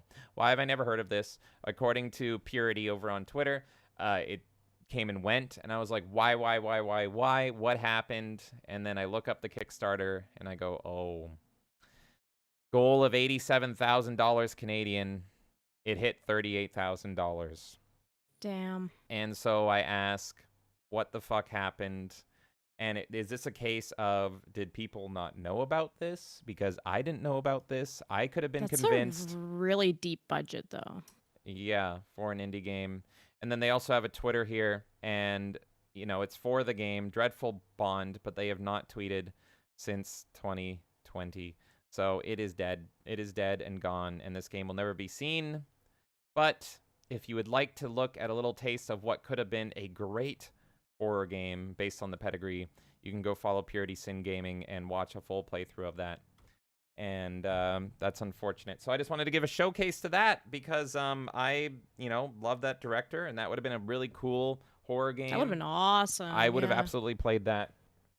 But with that, oh my God, that was ringing news. The bell. We're ringing the bell, everybody. Oh my God, thank you guys so much. You know what that means. That bell has rung. And we have so many stories that we have missed, but we are highlighting them all because it is time for the rapid fire news, everyone. What that means is that I am going to be rapid firing through all this news so you get all of the gaming news. And Kay, at any point, if you hear a story that you want to know more on, you just hold it and we will hold it. First, I'm going to go on a quick break. Kay, hang out with chat. Say hi to everybody. I'm going to grab a drink because I need to read real fast. And we're going to get into this rapid fire. So hang tight, stay loose. Let's do it. Go. I'm going. He just stares at me. Oh my God, go. It's fine. I got this. Yeah, JB, that whole situation with Dead by Daylight is fucking weird. I don't even know how to react to it. But yeah, obviously for their family, I hope everything is okay overall. And anyways, Nerdy Neo says, "'Cause the truth is racist, JB, didn't you know?" Crazy T is laughing. JB says, "Neo, facts are racist, and that's a fact." True. Snapple says, "I'm brown as well, and I get called a racist for questioning their narrative on Twitter." It's constant, right? And then they just assume that you're not a minority, and I don't really care. I don't want to use it as a crutch. I think it's extremely cringe, honestly, to be like, oh, I'm this, and I'm speaking on behalf of this. But they kind of put you in a situation where they just act like it's all just one race and one gender that has an opinion, and not everyone. And it just, I feel a need to correct it, and I feel a need to unfortunately use my status as a brown woman to make it clear to them that it's not simply like one-sided. So I don't want to be in this position. I find it really annoying. In fact, I never even thought or cared about this stuff until really 2014. That was kind of when, I don't know if you guys heard the James like, "Are you brown?" But yeah, it's unfortunate that like all of this discourse has become a thing of like, it has to be pointed out, and I have to sit there and go, yes, I'm a brown woman that does want attractive characters in video games, doesn't want these like fucking Bethesda ugly looking characters. I would like a character that looks good. Thank you. Crazy Landlow says, I'll wait for James for that one. Nightmare says, "Well, Kay, my relatives use something called Fair and Lovely to lighten their skin." What the fuck is that? What? Huh? Fair and Lovely. JB says, "My asshole brother is white and he's darker than you." I'm actually really light skinned. Like, if you look at the inside of my arm, I think James is even darker, like, in the inside of his arm than I am. Yeah, no, we Like, weren't, I'm very we weren't going to light-skinned. be a couple or anything. She tricked me. I thought she was white, and then, you know, my whole life's a lie. Because it's like I tricked you. Yeah, what the hell? I thought I was Tricked dating a goth girl, and here, everything's a lie. I mean, I guess you could be a goth girl. If you're a goth girl, it'll get even whiter. By the way, you'll just stay in all the time, and I hope so. You'll be all albino and creepy. I do have a bit of goth girl in me. I like My Chemical Romance and all those bangers. I bet we all want a little bit of goth girl in us. Oh yeah. And what else we got here? Crazy says, "Are you serious, Snapple?" JB says, "Just curious, K, Asian or Hispanic, don't answer if you don't want. I am half Fijian and half just, I don't know, Indian brown. Like, I don't really fully get it. Personally, I'm born and raised in Canada, but I've got two parents that are brown, but one is from Fiji. That's what I know. So I'm half tropical, which makes sense why I love pina coladas and all that kind of stuff. It's because apparently I'm half island girl. And Nightmare says Fair and Lovely is a popular cream over in India that lightens the skin. I had no idea that was a popular thing there. Angry Canadian is back saying, "All right, I'm back for some rapid fire news." Welcome back. Yes. JB says, "At least she didn't trick you by deleting her ass," to you. And Snapple says, "And some other random stuff where I don't have the energy to reply." Yeah. Nightmare says, "I think your Indian side is Punjabi based on your name." I don't know. I feel like I should ask at some point, but I just never cared, to be honest, guys. I never cared.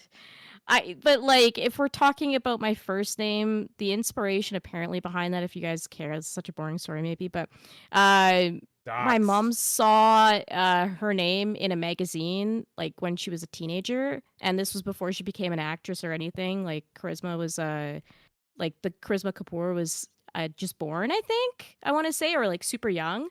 It was like a new daughter into the family. My mom just really liked the name, so she was like, I want to make sure that like I name my first daughter that. So that's why I'm named Charisma. She saw that name in a magazine. She's like, "Oh, Charisma's a good name." And that was kind of before that name became super popular.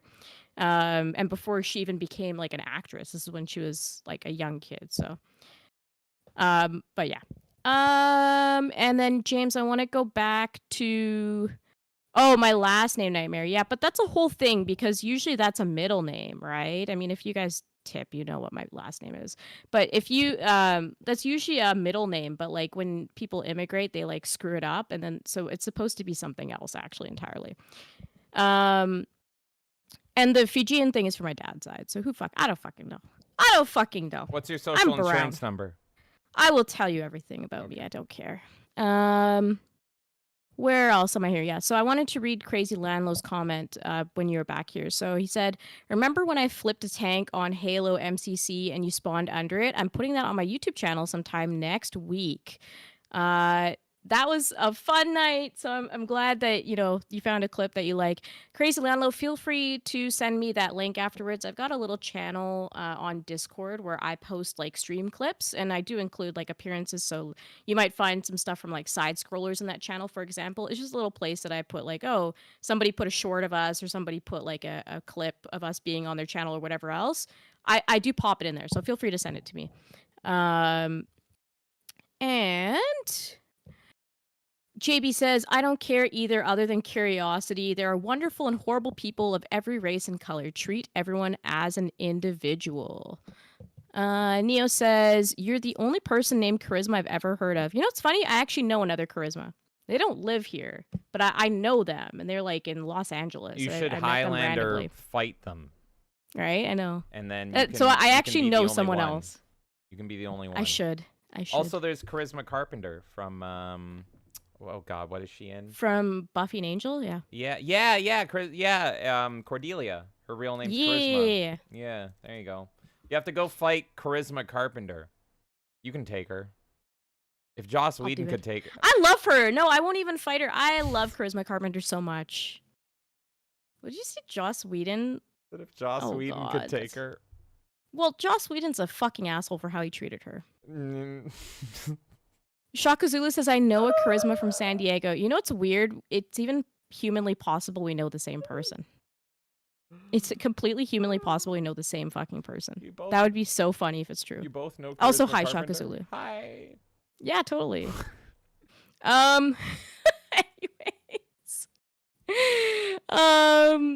Anyways. Crazy T says, oh my god, it scrolled up. 1 second. Sorry, guys. And you are a lovely island girl indeed. Well, thank you. That is very sweet of you. I appreciate it. JB says Los Angeles is where the Secret Service guy got robbed at gunpoint. What? Oh, you didn't hear about this? I was informed last night. Yeah. No, what the fuck? A Bo Jiden Secret Service guy got robbed, and he was just like, all right, what are you going to do?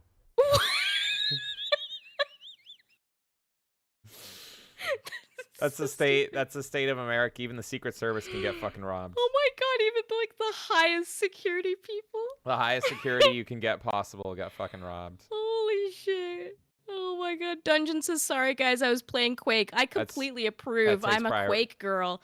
I love Quake over all of them. They're great. Anyways, guys, let's go on to the next thing. That's just Are you so gonna leave fucking Nightmare stupid. saying you're lovely too, James? Don't feel left out. Oh, sorry. Thank you, Nightmare. Sorry. Thank you, yes, Nightmare. Yeah. Let's not leave out James. Yeah, He's lovely too. Yeah, thank you. I needed that. I needed to hear that. Oh my god. He is lovely. He's very lovely. Thank you so much, Nightmare. All right, folks. This Oh is my the rapid God. fire. This is where all my mental fortitude, testicular fortitude, all that stuff goes into power. Let's prepare. Are you guys ready? Let's fucking go.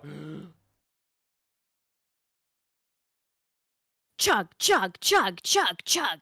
Oh god. Angry Canadian says James is the best. See, there you go. People. Oh god. My fucking throat felt like the Nostromo getting hit with alien blood. Oh. The fuck? It corroded fucking acid and it goes through it. The Coke Zero. Okay. Here we go. Right now, rapid fire news. All right, folks, ladies and gentlemen, boys and girls, children of all ages. Well, first off, do you think Silent Hill is fucking dog shit? Don't worry. There is a whole lot of Silent Hill games that actually look good, that are indie games that look way, way, way, way better than the upcoming Silent Hill. So if you're a Silent Hill fan, all you got to do, send me a message over on Twitter or something, and I'll send you these indie Silent Hill games that actually look good. And there's like 5 of them or something. There's like 3 to 5 of them or something, and they're all indie. 5 of them. 5 of them. There's indie Silent Hill games, and they all look great. All right. A Polish game developer demands that you enter a naked sauna with him, or else Oh my god, pause on this. No. We're not skipping this story. This is too fucking funny, and it's short. We made it one. We made one. This is too fucking funny. We made No, I saw this, and I was like, fucking what? Wow, we made it. Like, we made it through one. I think that's a record. I literally, like, I like instantly quote tweeted this. I was like, what the fuck did I just read? And then I just like sent it to you right away. I was like, this needs to be on the fucking This podcast. is better than going through fucking video game showcases with Jeff Keighley. Okay. I'm gonna, let's bring it up here. We're holding it. Why are you so small? The fuck? Okay, 1 second. Fucking Reddit. Fucking Heckerino Redderino. Okay. A Polish game developer is facing backlash for implementing mandatory naked sauna sessions for employees. To which Kay said, fucking what? That's right. Jak Piakowski says, feel free to contact my narrative Mulan. Maybe we can offer you some work. Aleska says, hi, we already have exchanged a few messages in the comments here on LinkedIn. From what you said, you consider naked sauna sessions a part of work responsibilities in your studio. I told you that's a deal breaker for me, and we call it a day. Thank you for your offer, though. And he says, sure, I didn't recall your name. Honestly, you had a lot of time to prove me wrong. To write scene in sauna without being in sauna and send it to Magda. Instead, we are wasting time on social media, smiley face. My narrative girls had to go to sauna with me to come up with amazing script for proof of concept. Technically, it's possible to do it without it, but I absolutely adore the fact that they could use sauna experience to write awesome scenes, and there is sauna. So to go more in depth on this, Spectrum Studios has caused controversy in the build-up to the developer's new game by allegedly requiring the employees to have naked sauna sessions. What is the game? I want to play it. Is the game Naked Sauna Sessions? The situation was highlighted by Patrick Sucky, the lead recruiter at 8-Bit, who made a post on LinkedIn calling out the requirement. In the post, he says, this dude, a creative director, requires naked sauna sessions as part of the work in his studio. The post contains screenshots of Pierkowski posting in LinkedIn, responding to a developer who he'd spoken about the job. Aleska Walna, a narrative designer and writer on LinkedIn, to Pierkowski, potentially offering work, saying, we've already exchanged a few messages. Okay, we already read all that. Yeah. The game that's being worked on, oh yes, please tell me, is highlighted in an ad looking for an art director on Computer SWAT PL. explains the sauna connection. It reads, Spectrum Studio is working on a new groundbreaking game. It's a mix of Life is Strange, Final Fantasy, Heart of Darkness, particularly the levels with the dog, by the way. Mashed everything together. Yeah, no, but yeah, hold on. Life is Strange, Final Fantasy, Heart of Darkness, the dog levels, The Tourist, and Tony Hawk's Pro Skater 2. This sounds like the best game ever. The main character will be a sauna master and will be in charge of performing in various saunas, smell, music, choreography, everything. The ad also specifies that attending sauna sessions is non-negotiable because the entire team needs to understand the product. Peter Koski went on to say, we're doing a game about sauna sessions. I don't want to waste my time to explain what the difference between Ruska, Banya, or dry sauna. You have to feel it. He then offered to even organize female-only event. Peter Koski also said in another post, if you knew anything about it, wetness level inside Banya or Steam this game has to go on Steam, by the way, is around 90%. So towel is extremely wet after a few seconds, so you can still do it, but it may result with fungal infection. You should be naked in Banya or Steam and with or without towel in dry one. Walnut expressed thanks for the support from other developers who called out Peter Koski's offer in what is truly a bizarre situation. And Dextro reached out for comment. I'm just going to say it. Game of the year. Game of the fucking year. This is going to be the best fucking game ever. I want to work for this guy. Hire me. I will get naked in the sauna with you. We're going to make art. Literal fucking art. It's going to be amazing. And that dog is going to be doing fucking grinding tricks and flip tricks in saunas. It's the best fucking story ever. I don't know. It's just like there's something about that story that's just so fucking funny. I just hate, like, what is the name of the game? Like, what is the game? I want to wishlist it. I want to pre-order it. You've got me back on pre-orders, and like nowhere in all of this slanderous hit pieces on my boy Peter Koski here do they just tell me the name of the fucking game. I want my sauna game with dogs and Tony Hawk. Can we get Tony Hawk involved? Can he be the dog? He would do it. He would be in the sauna. Do I tweet Tony Hawk and I'm like, bro, you in? You'd be like, yeah, Holy right. fuck. Yeah, right. Holy fuck. I fucking call the game Steam. Yes, Shaka. Steam on Steam. Steam on Steam. Get steamed on Steam on Steam. I'm fucking in. Okay, you ready? That's literally it. I just really wanted us to talk about that. Oh, it was worth it. This is so funny. It was worth it. Did you know about the dog thing? Because I did. I didn't know about the dog. I just knew that he was forcing women to go in saunas or something. As he should. They need to experience the sauna to make sauna game. Now they also have to become dog and do flip tricks. Oh my god, I just thought of something. Okay, keep talking. Oh no, what did you think of? I'm gonna read a little bit of chat then. Nerdy Neo says, Kay hasn't interrupted the last 2 or 3 rapid fire news. You know this one was important if I had to interrupt everything, especially knowing what we still want to talk about in the time we have left. Angry Canadian says, petition to get a hold it emoji for future streams. The emote slots are full right now, but I will consider it if there's one that people don't use. I definitely will consider it. Neo says, we still don't even have a Bear Force 1 emoji. Well, you can use the bears. There's bears in the... There's already bears. That's what you guys use. If you guys think of one that needs to replace another emote, though, let me know. I'm happy to consider it. But yeah, unfortunately, I'm capped on Rumble and YouTube for the emotes. It's just whatever we have. That's all the slots. So if we do want to replace one eventually, we absolutely can. Oh god, you're caught up, aren't you? Are you ready? Okay, I can keep talking. No, I don't. Usually you're caught up by now too. So I can't find the fucking clip. I can't find the fucking clip. JB said he said, I'm trying to buy you time by talking and you're talking over me, so I can't buy you time. I'm buying myself time too. What the fuck? JB said he would organize a female-only event, then immediately started talking about wetness level. Is that based?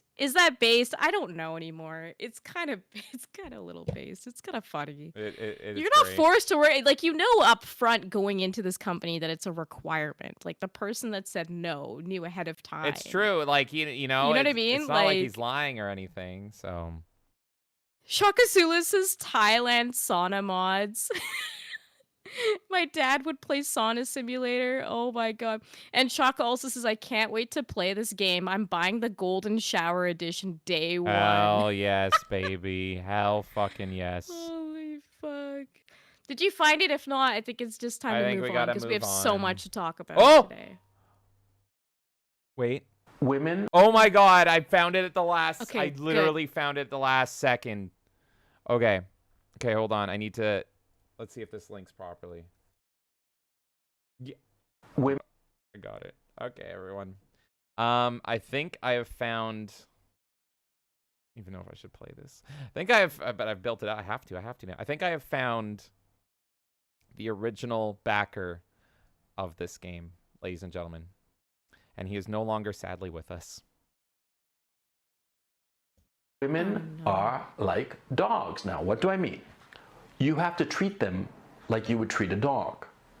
You ever go up to a dog and you're afraid of the dog and the dog senses it, and the dog gets up and smells the fear coming off of you and starts barking at you and snarling at you and showing its teeth, and it's pissed off at you and doesn't like you. And you're like all insecure and tentative, like, I'm sorry, hi, can I get you a drink? I just want to be friends, please don't bite me. And what's that woman gonna do? She's gonna snarl at you. She's gonna look at you like, ew, creepy, ew, rough. If you're firm and self-confident, they respond. They get relaxed, see? Just like dogs.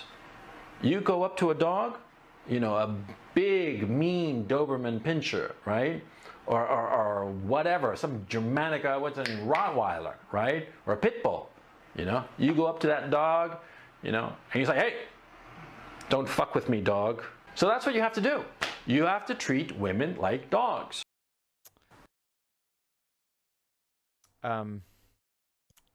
Yeah. There's a whole thing, but this man also might have started World War III. I was so gonna say that. that. Yeah, There's that. We Coach literally Redpill- we might literally get into a global World War III event because of Because that of man. this man. Yes. For those of you who don't know, he was like murdered in where? Russia or Ukraine? I don't even fucking know. In Ukraine. Which side? He was The murdered. Ukraine, He was right? Tortured, And then he was tortured to death. Putin literally was like, "How did you guys let this American get murdered?" So he might literally like... He might lead to war. Holy fuck. Anyways, Yeah. continue the rapid fire. We have so much to talk about. Oh, rapid fire. Yeah. Okay. Right. Video game news. All right. So let's keep this going. What is next for Rocksteady? Are they shutting down? Are they working on a fucking director's cut of Hogwarts Legacy? Are they dead forever? Are they gonna make a new Batman game? Nobody fucking knows, but it ain't looking good, lads. Rocksteady fucking killed themselves. They made 3 masterpieces, and now they're just fucking dead. Can you believe it? Can you fucking believe it? All right. Marty O'Donnell, lead composer for the the Bungie Halos, and is now running as a politician, has confirmed that what is the reason why we're seeing all this bullshit in our video games? It is fear. Pretty much he says that video games are now controlled and manipulated by the fear that the suits feel, that they just want to make sure that their games are in line with all the DEI bullshit. I found evidence of a would-be Indiana Jones game that never existed, and it looks really fucking cool. There is a would-be Indiana Jones game that was very similar to Rebel Assault with FMVs and everything, and people have found test footage that LucasArts did back in the day. So you can find like a Indiana Jones style actor in front of a blue screen and everything, all in the LucasArts studios. It's really freaking cool. Great blast from the past. We would have had a cool FMV Indiana Jones game from LucasArts. There is a game that was originally supposed to come out as a launch title for the 360 called Captain Blood, and it is coming out now this year. It was canceled and resurrected. It's on Steam. That is called Captain Blood. So if you want a game that was developed for the 360 that has all the 360 mentalities and developments and mindsets into it, that is Captain Blood. Japan is not happy with Assassin's Creed. Oh boy, I wonder why. There is a new GZ Doom game. It's not Celico I'm talking about, but it seems like Doom is once again proven to be the best game ever because people are using the GZ Doom engine to make new games that look really fucking good. This one is not even like Doom, unlike Celico. This is a survival horror game that's in the first person, but in the OG Doom engine. It looks fucking great. Shout out to our boy, Impy Blimpy Boy, Imp Black Belt. Let me know of this story. There is a skin that League of Legends is selling that literally costs $500, and it is based on the best League of Legends player to exist. So it's just a streamer or esports player, and it just like looks like their model or whatever. I don't fucking know. Literally costs $500. It's a sexy wolf girl. My God, can you imagine the outrage if they flatten that one's ass? There is a crossover with Fortnite and Metallica. And I looked into this because I'm a big Metallica fan. It is pretty much this big crossover event and everything. But what I thought was fucking weird is that you get XP and currency in-game for visiting the Cliff Burton memorial. Now, here's the thing. It's not at all surprising as a longtime Metallica fan that they are being ghoulish and pimping out the fucking corpse of Cliff Burton for, XP in a video game. Nothing new for them. And saying that on Twitter made a lot of other Metallica fans mad. But bitch, I've been there my whole life. I know what I'm fucking talking about. So you can, too, get XP by going to the Cliff Burton Memorial in Fortnite. There's a Lollipop Chainsaw remake. The trailer's out. It's looking great. Unfortunately, it's not going to have the licensed music as we've talked about before. It's going to have a new soundtrack. But on top of that, it's also going to lose the licensed skins. One of them was an Ash from Evil Dead skin. It dressed as a sexy Ash and all that stuff. So really, I respect the developer. He's doing his best here, but I might stick to the original Lollipop Chainsaw because I want to play with the original music, which is apparently absolutely incredible. I've never played Lollipop Chainsaw. It's been on my backlog forever. And now the fact that I can play as sexy Ash Williams. Mwah. So unfortunately, it's looking great. It's looking great. The dev's cool, but I might stick to the OG. James Gunn confirms that the DCU, yes, this is a gaming story, is going to be consistent through all media. That means if we get a DCU, James Gunn DCU story in a video game, if we get a DCU video game, whoever is playing Batman is also going to play Batman in that game. Whoever is playing Superman is going to play Superman in that game. So he wants to have consistency across the board for everything so it all ties together. Sakurai has apparently filmed his final YouTube video ever. And there's no clue what it is. He just said he filmed his final video, and that is it. We don't know. Did I say Ash Williams? No, wait. Yeah, his name is Ash Williams. Different Ash Williams video. Sakurai has filmed his final video ever. No clue what it's about. It's apparently a while away before he even drops it, but it's filmed in there, and that's very sad.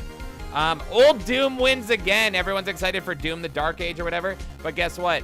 A guy, like, within an hour, already modded the Doom shield, that spiky shield, into OG Doom, and it works great. So you just get Doom the Dark Ages. You can play it in fucking original Doom. Old Doom wins once again. We already talked about that. A Mass Effect Citadel sprint, there you go, there's a Mass Effect story, is a fucking lie. You know how you run in the Citadel in Mass Effect 1 and it's like super slow and everything and you have to press A to sprint? Turns out that's just like a blur effect and you don't actually move faster compared to walking. I don't fucking care. I'm gonna keep sprinting anyway. There is a cool looking game called Crab God, but it apparently somehow impacts the real environment somehow in some way. I don't know. That was kind of cringy, but maybe it's actually good. It's like a water simulation game. Another credit to our Impy Blimpy Boy, Imp Black Belt. What a lad, telling us all about the Capcom story. We covered this over on Side Scrollers as well, but I wanted to shout out Imp Black Belt for giving the credit. Like, he was the one that told us about it, and he did a great summary over on Twitter. And pretty much what do people want in terms of their Capcom games? They want sexy characters, and they want Dino Crisis. Enough said. The developer of Days Gone has confirmed that there will never, ever be a Days Gone 2 because Sony pretty much said that they were not fans of the game in the first place, and it's a fucking miracle that they even got Days Gone 1. So Days Gone 2 will never, ever, ever happen. Speaking of games that will never, ever, ever happen, this original Sims creator his next game has been canceled. So the Sims creator was going to make a spiritual sequel to the original Sims, and it was going to be outside of the paused Nightmare, which is modern Sims, but it kept getting delayed. It is now canceled. Activision Blizzard DEI plan is fucking insane. I laid this out over on Twitter via poll. Activision Blizzard has implemented a new DEI plan, allegedly, and all the requirements for it are crazy. They are fucking dead in the water if they follow these rules, honestly. Blizzard's already dead, but are they gonna fucking tank their sacred cow, Call of Duty, as well? We'll find out. Based on a leak, it's looking like the original Resident Evil 1 might be getting a PC port. Raka Raka Duo is no longer directing the Street Fighter movie.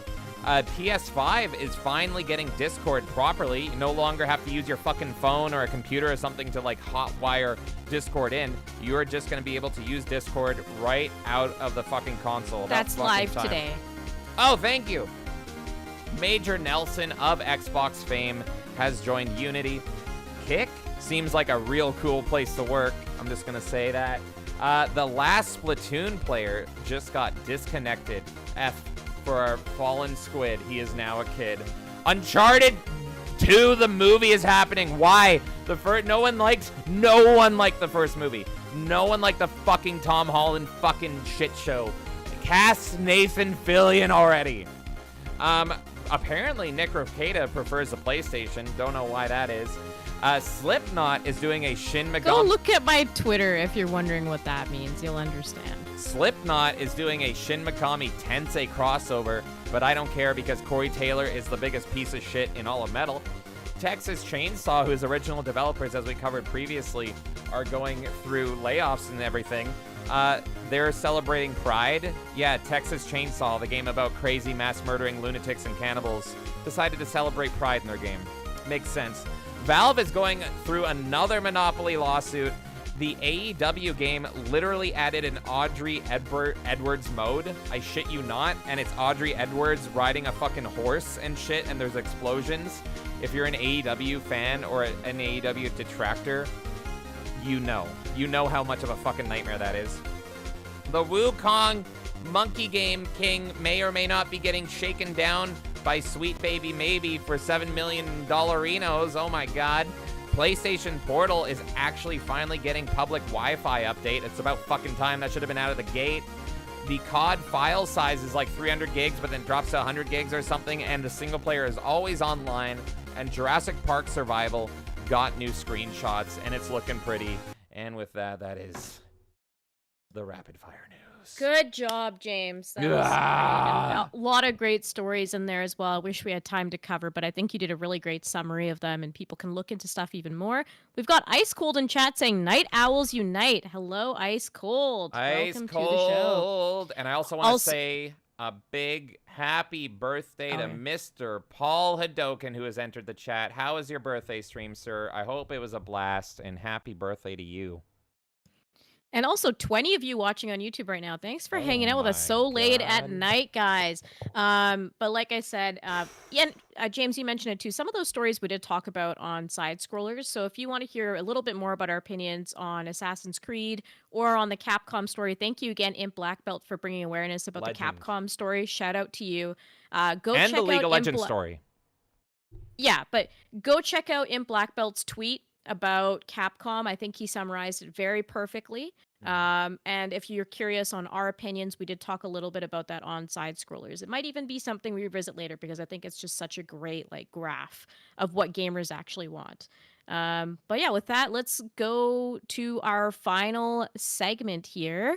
If you want a quick breather, I'm just going to read off a few comments and then we'll get to that. If you want to answer this question, James, because you probably understand Rocksteady a bit more, Nerdy Neo's wondering why would Rocksteady be making a Hogwarts game? So that was a story, and without getting too much into it, it sounds like there is, and this is all rumors. Pretty much the story was people are trying to guess what is next for Rocksteady. Because everyone now, even though we all fucking called it, I was calling it on Twitter, and I was like, no, it's going to be a success by all these fucking shills. Like, how much did Suicide Squad lose? $200 million? Something like that? It was colossal. It's an insane amount. And I just find it insane that Rocksteady, who was once known for making like 3 masterpieces, is now like, there is a story that they might get fucking just shut down. 3 masterpieces, they might get shut down. So pretty much the story is just everyone trying to guess what happens to them now. And there's a few theories. So one is that they get shut down. Another one is that they're pitching apparently a return to form, and they're just going to do another Batman game, and it's going to be, you know, linear and tight, and it's going to just be like Arkham Asylum or maybe Arkham City, and just stick to their guns and all that stuff. I think that's a little too late. And then there's another rumor. There's a whole bunch of rumors, but one rumor is that Warner Brothers is just going to pivot them and shift them over to be doing a director's cut edition of Hogwarts Legacy. So if you've seen Death Stranding director's cut, think that. Now, you may think that's weird, but remember that by a landslide, Hogwarts Legacy was the best-selling game of last year. No one's allowed to talk about it because J.K. Rowling is seen as, like, you know, a bigot and all that shit. But, like, that's what makes it crazy, is that it didn't get any nominations or credit for awards or anything. But literally, Hogwarts Legacy is here to stay. The sequel's already confirmed. And so Warner Brothers has done similar stuff before in favor of Rocksteady. Hogwarts Legacy 2 is probably a ways away, right? They have to make a whole fucking brand new game. The game probably could have been a one-off, and now it's like, boom, success. So even though Warner Brothers internally might be all mad because, bigots, they're not going to say no to stupid amounts of money. So here's what they have now. New studio is now working on Hogwarts Legacy 2. Now you have another studio that was originally your golden boy that's now fucking dog shit in the worst, and they're this close to just being wiped out. So similar to what Arkham Origins was. Arkham Origins was a tie-in game. They literally invented Warner Brothers Montreal to make Arkham Origins to tide people over for Arkham Knight. And so that's effectively that tactic again. So the theory is they're going to take Rocksteady and they're going to have them develop and work on a director's cut of Hogwarts Legacy to tide people over until Hogwarts Legacy 2. That's the rumor. Yep. I've also heard that they might be working on a game that's more to their roots, but I mean, that's just the white pill maybe scenario. Who knows? Yeah. Angry Canadian says based Marty, and Crazy Landlow says the same thing. Based Marty. Absolutely. Neo says Ash Williams, like from Mass Effect, thought she was already sexy. I thought I got his name wrong in the fucking rapid fire, and then I'm like, no, wait. No, his name is also Ash Williams. His name is also Ash. They're both Ash Williams. Yeah. JB says Jessica Negri. Oh man, that isn't she the one, the journalist that you can like punch? What? No. Is that Jessica Negri? No, Jessica Negri was the model of who am I thinking of? Lollipop Chainsaw, right? Yeah. Jessica Negri became Who's the famous. journalist that you punch in Mass Effect? Who am I thinking of? Jessica Chobot. Jessica Chobot! Both Jessicas, okay? My brain was on a different... They're both thoughts. Yeah, but you know what? Palette cleanse. Let's bring up, just so you're not confused here, Kay. This is what made her famous. That was Jessica Negri cosplaying as Lollipop Chainsaw, and that's what blew up her career as a cosplayer. I don't know if she's retired or what now, because, I mean, this was so many years ago, but, yeah, that's what blew her up. Enjoy that, chat. Okay. Nice. Impressive, all right. Very nice. Impressive, very nice. Let's everyone's saying Jessica Chobot's cosplay. Oh, God. Do we really want to? Oh, my God. The subtle cringe. Anyway, sorry, go on. Oh, God. Everyone's saying happy birthday to Paul. Like I said, it's still Paul's birthday for at least an hour over here, so we're going to keep celebrating it. Happy birthday, Paul. Hope you had a good day. Shaka Zulu says, Ashley is my favorite based and racist nationalist. Who is? With a heart. Ashley. Oh, yes. That's why she's best girl. Exactly. Neo says, no, you absolutely move faster when sprinting in Mass Effect 1, at least in combat. When not in combat, yeah, it's the same speed. Shaka Zulu also says, bro, way too fucking late on the Discord PS5 update. I know. What took so fucking long? That's crazy, right? Maybe because there's no games on the system, so they're like, they could wait. Mm-hmm. That's probably what happened. And Shaka Zulu is saying, you're exposing those Sony ponies. Nick Ricada is not a fan of Nintendo, as we have learned, guys. Yeah. He is not a fan of Nintendo. JB says the cake is a lie. And Bliss came in. Hello, Bliss. How you doing? Neo says, I had a great tweet like a month before Suicide Squad came out saying it was gonna bomb. Tweets like that age like wine. JB says, so putting the message in their game, the message, cost them $200 million. Paul Hadoken doing that rockin' stone.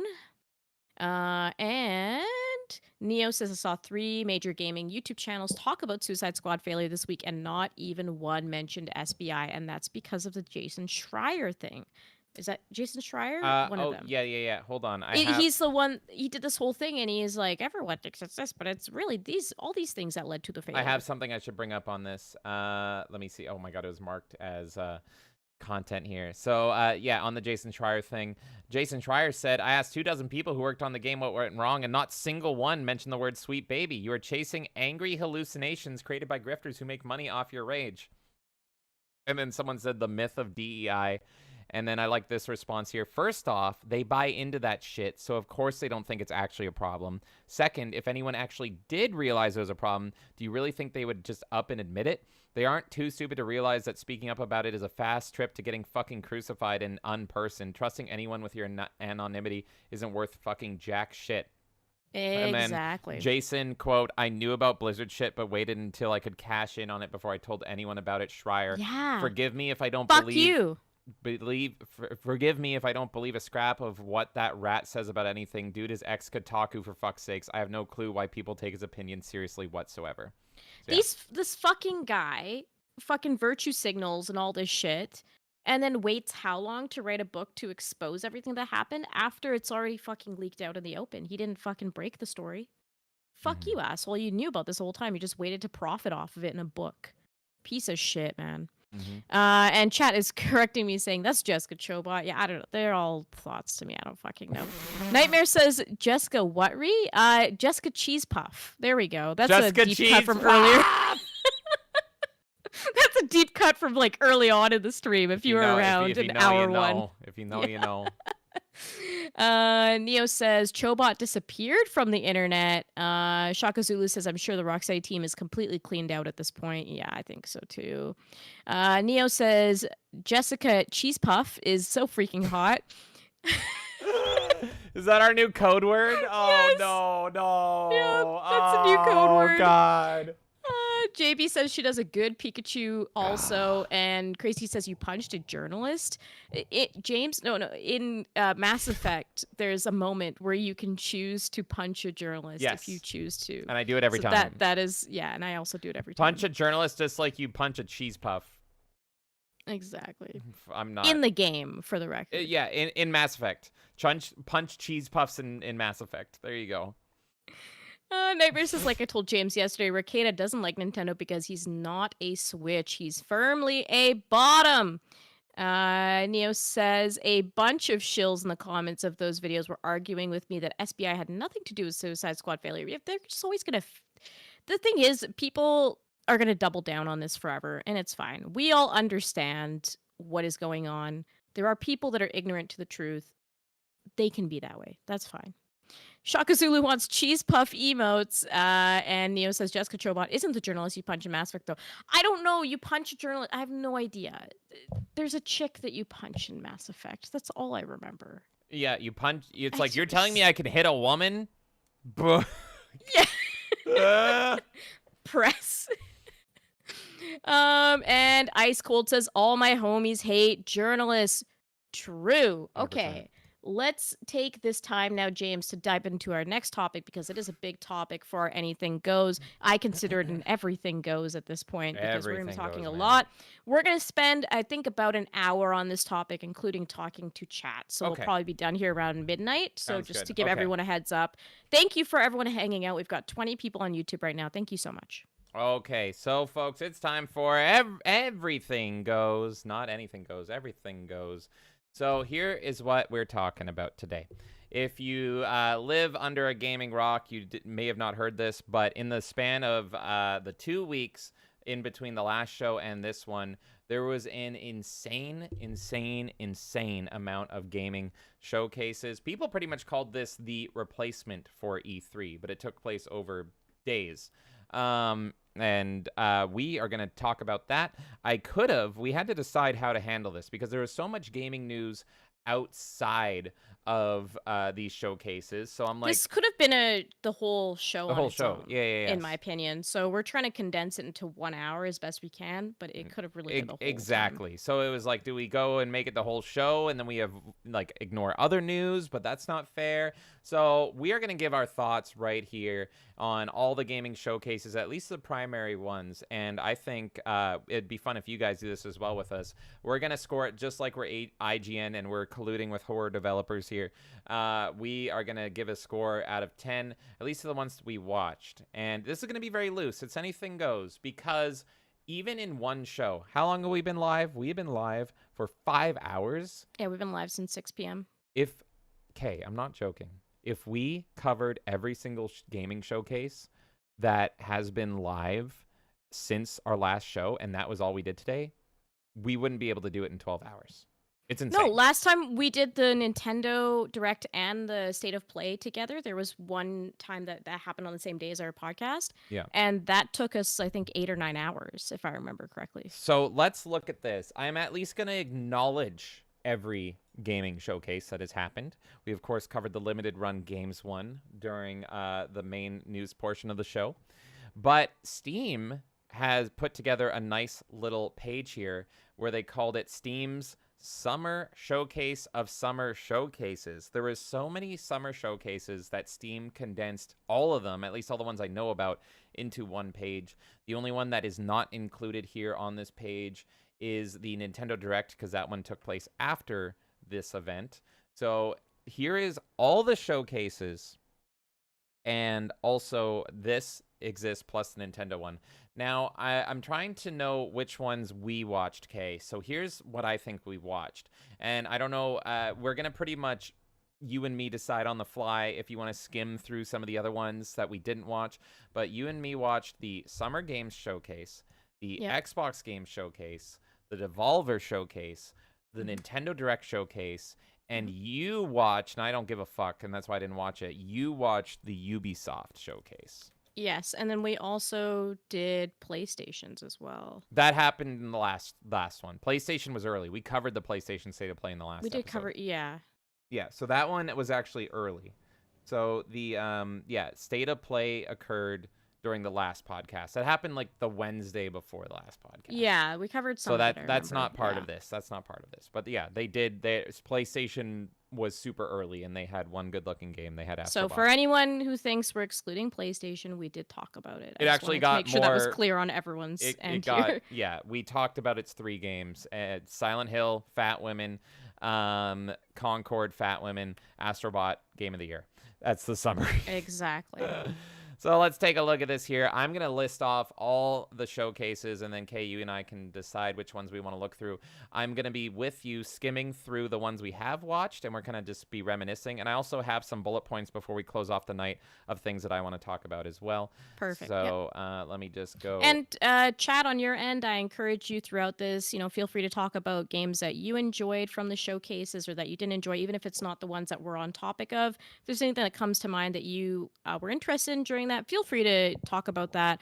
And also, if you have questions about specific games and our thoughts on them, we'll try to cover some of it. I don't know if we'll have time for everything, but maybe there are certain games that you're curious specifically about, James' opinion or my opinion on it. So feel free to drop that as well. Sounds good. Okay, let's do perfect.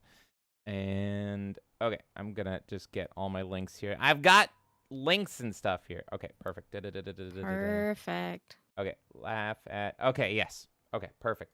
So here we go. Here is all the showcases that we have. We have a Future of Play Direct. I don't even know what this fucking one is. There's a Future of Play Direct. I don't know if you want to look at it all. Just let me know. We have the Gorilla Collective. I don't know what that is.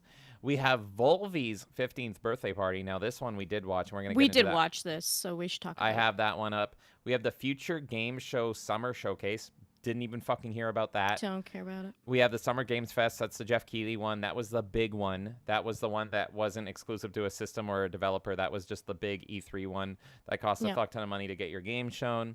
We had women-led games here. Fuck that. Okay. I mean, it might be worth laughing at. We had IGN. We can save it to the end if we want to, but as far as I know, the woman-led games one, correct me if I'm wrong, anyone in chat, but I think that was even sponsored partially by Devolver Digital and a few other companies. So that's the part brutal. that I care about is like these companies that are deciding to fucking sponsor it. I don't give a fuck who made what game. I don't care that you're a woman and made a video game. That's fucking retarded.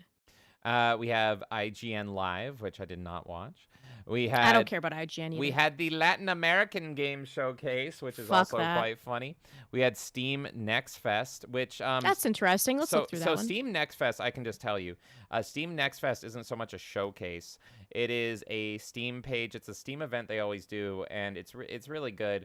If it is a big push for Steam to get demos in the hands of players, and so this is why it's really just Switch and Steam that push demos nowadays, but Steam really pushes demos. So every year they do Next Fest, and it's just like a page that you can look at, and it's just like, here's all these upcoming games, and they all have demos. And sometimes they do badges and stuff. I don't think they did a badge this year, otherwise I want it. But here, I can pull up the page right now. So it's really this. So you can look at the Steam page, and they all have demos. I think most of them have demos, at least. They used to all have demos. And so it's just like, here's a look at upcoming, even horny games as well. Just a whole bunch of upcoming games. Yeah, play demo now here. And if you're a big Steam guy, a big indie guy, it's a great... Oh my god, there's so much porn. Steam's for porn now. Yeah, it looks like there's no badge or anything. So you can do that. That is still...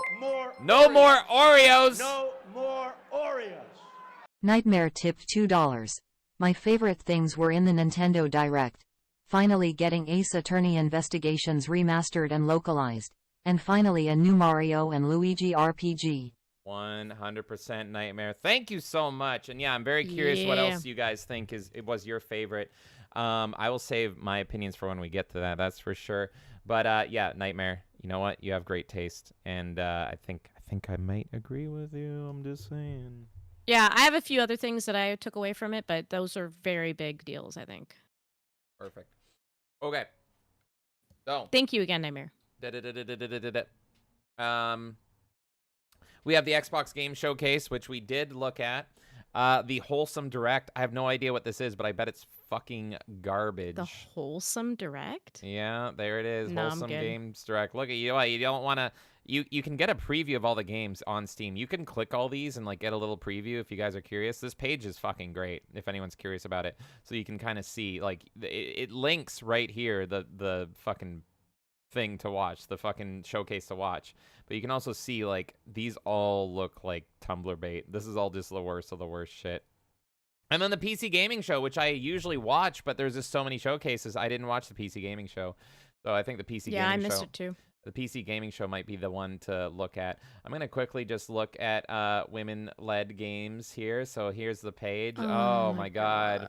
So let's just look. You can just look at the games here. The Crush House. Oh my god, I can't... Oh, that was in the Devolver one as well.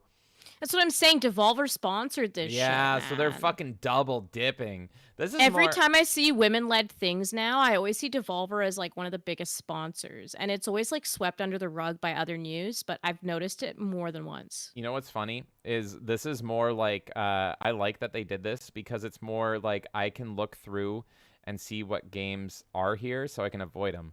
Like Birth. Oh, I have this on my wish list, but it was at the women-led games. There you go. Not wish listed anymore. Unforgiving. Oh, this one looked good. Well, this game looked good, but goodbye. So that's a great way to fucking use these pages. And then you can do the same for... Oh, is it a broken link on the Latins? I clicked the Latin one. Why didn't that one work? Where is it? Oh, who fucking cares about the Latins? Where's my Latin showcase here? Why do we care? Oh, the Latin games are broken, everybody. I can't even click on that one. I don't care what you are and you're making game. It's fine. Like, just make a fucking game. I don't fucking care. All right, well, let's start with the Big Kahuna. Heads up, Big Kahuna. Let's go and skim through the Summer Games Fest.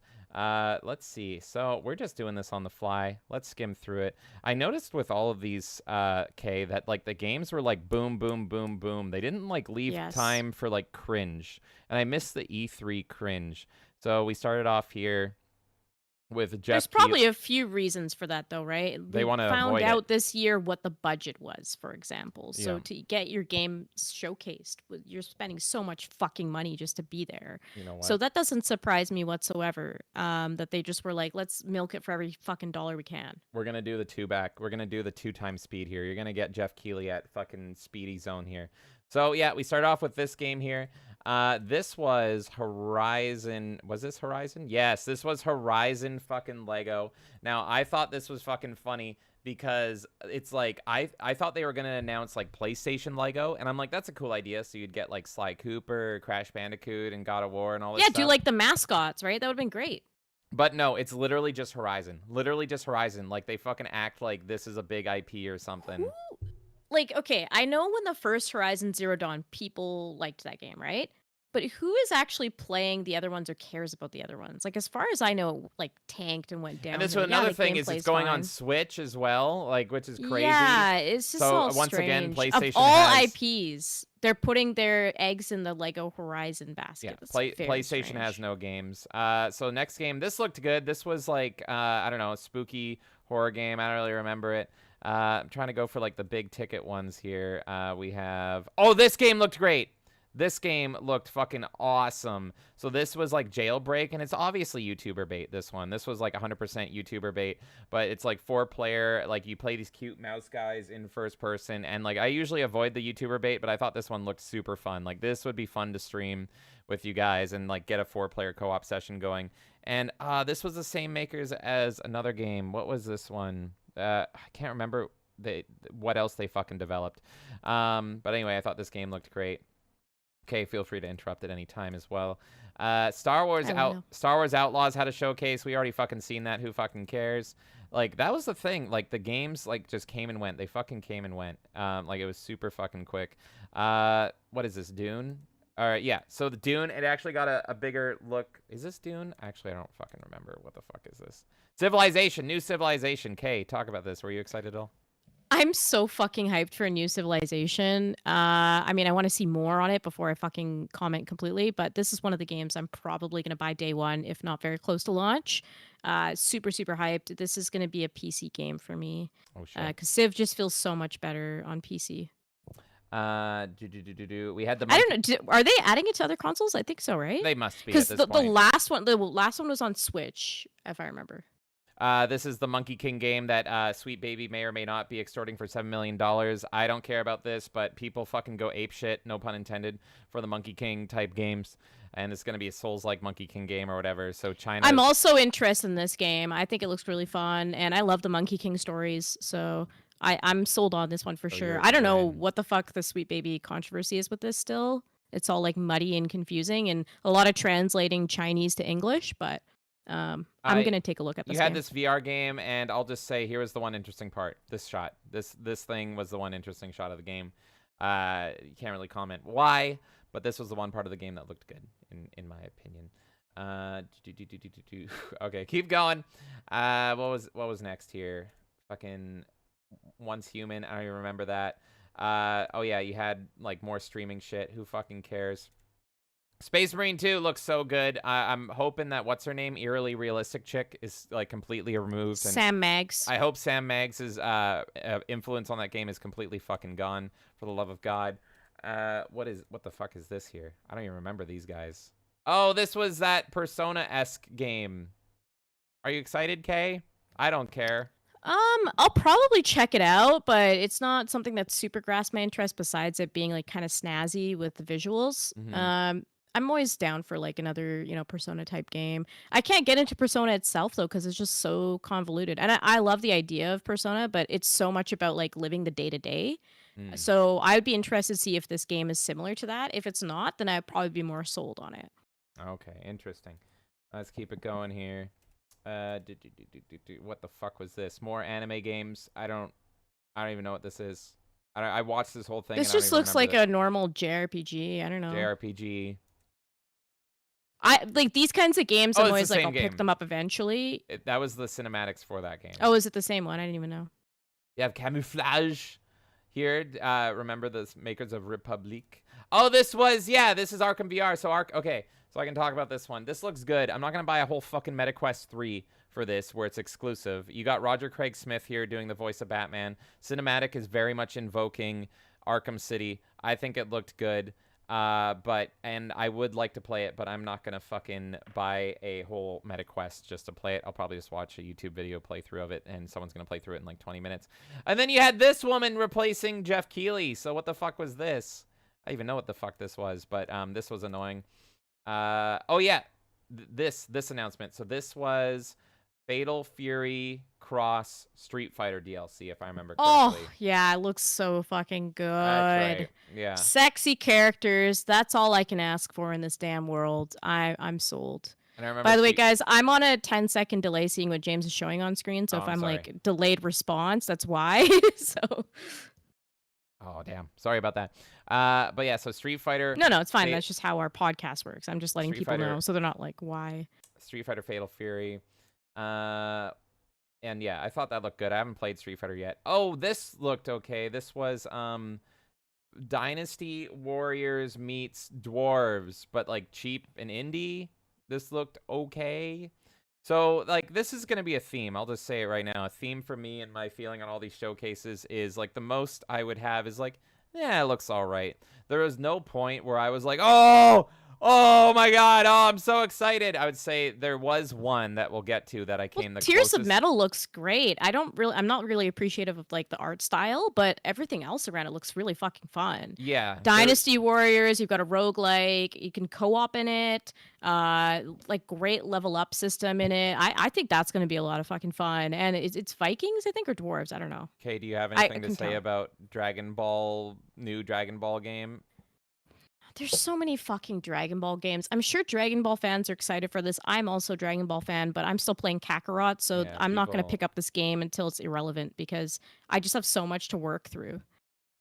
I think this game looked good. This was like the original makers, if I remember correctly. Yeah, people were saying this game looked like shit. It had some frame rate hitches, but I thought overall this game looked good.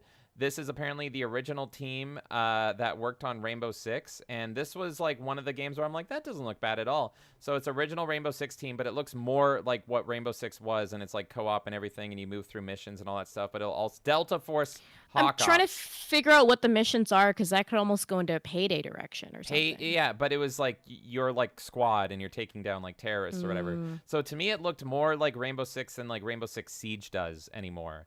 I think if I'm trying to remember back, this was like the first one we watched, but I thought this game looked fucking good. And yeah, it's got single player and multiplayer missions and all that stuff.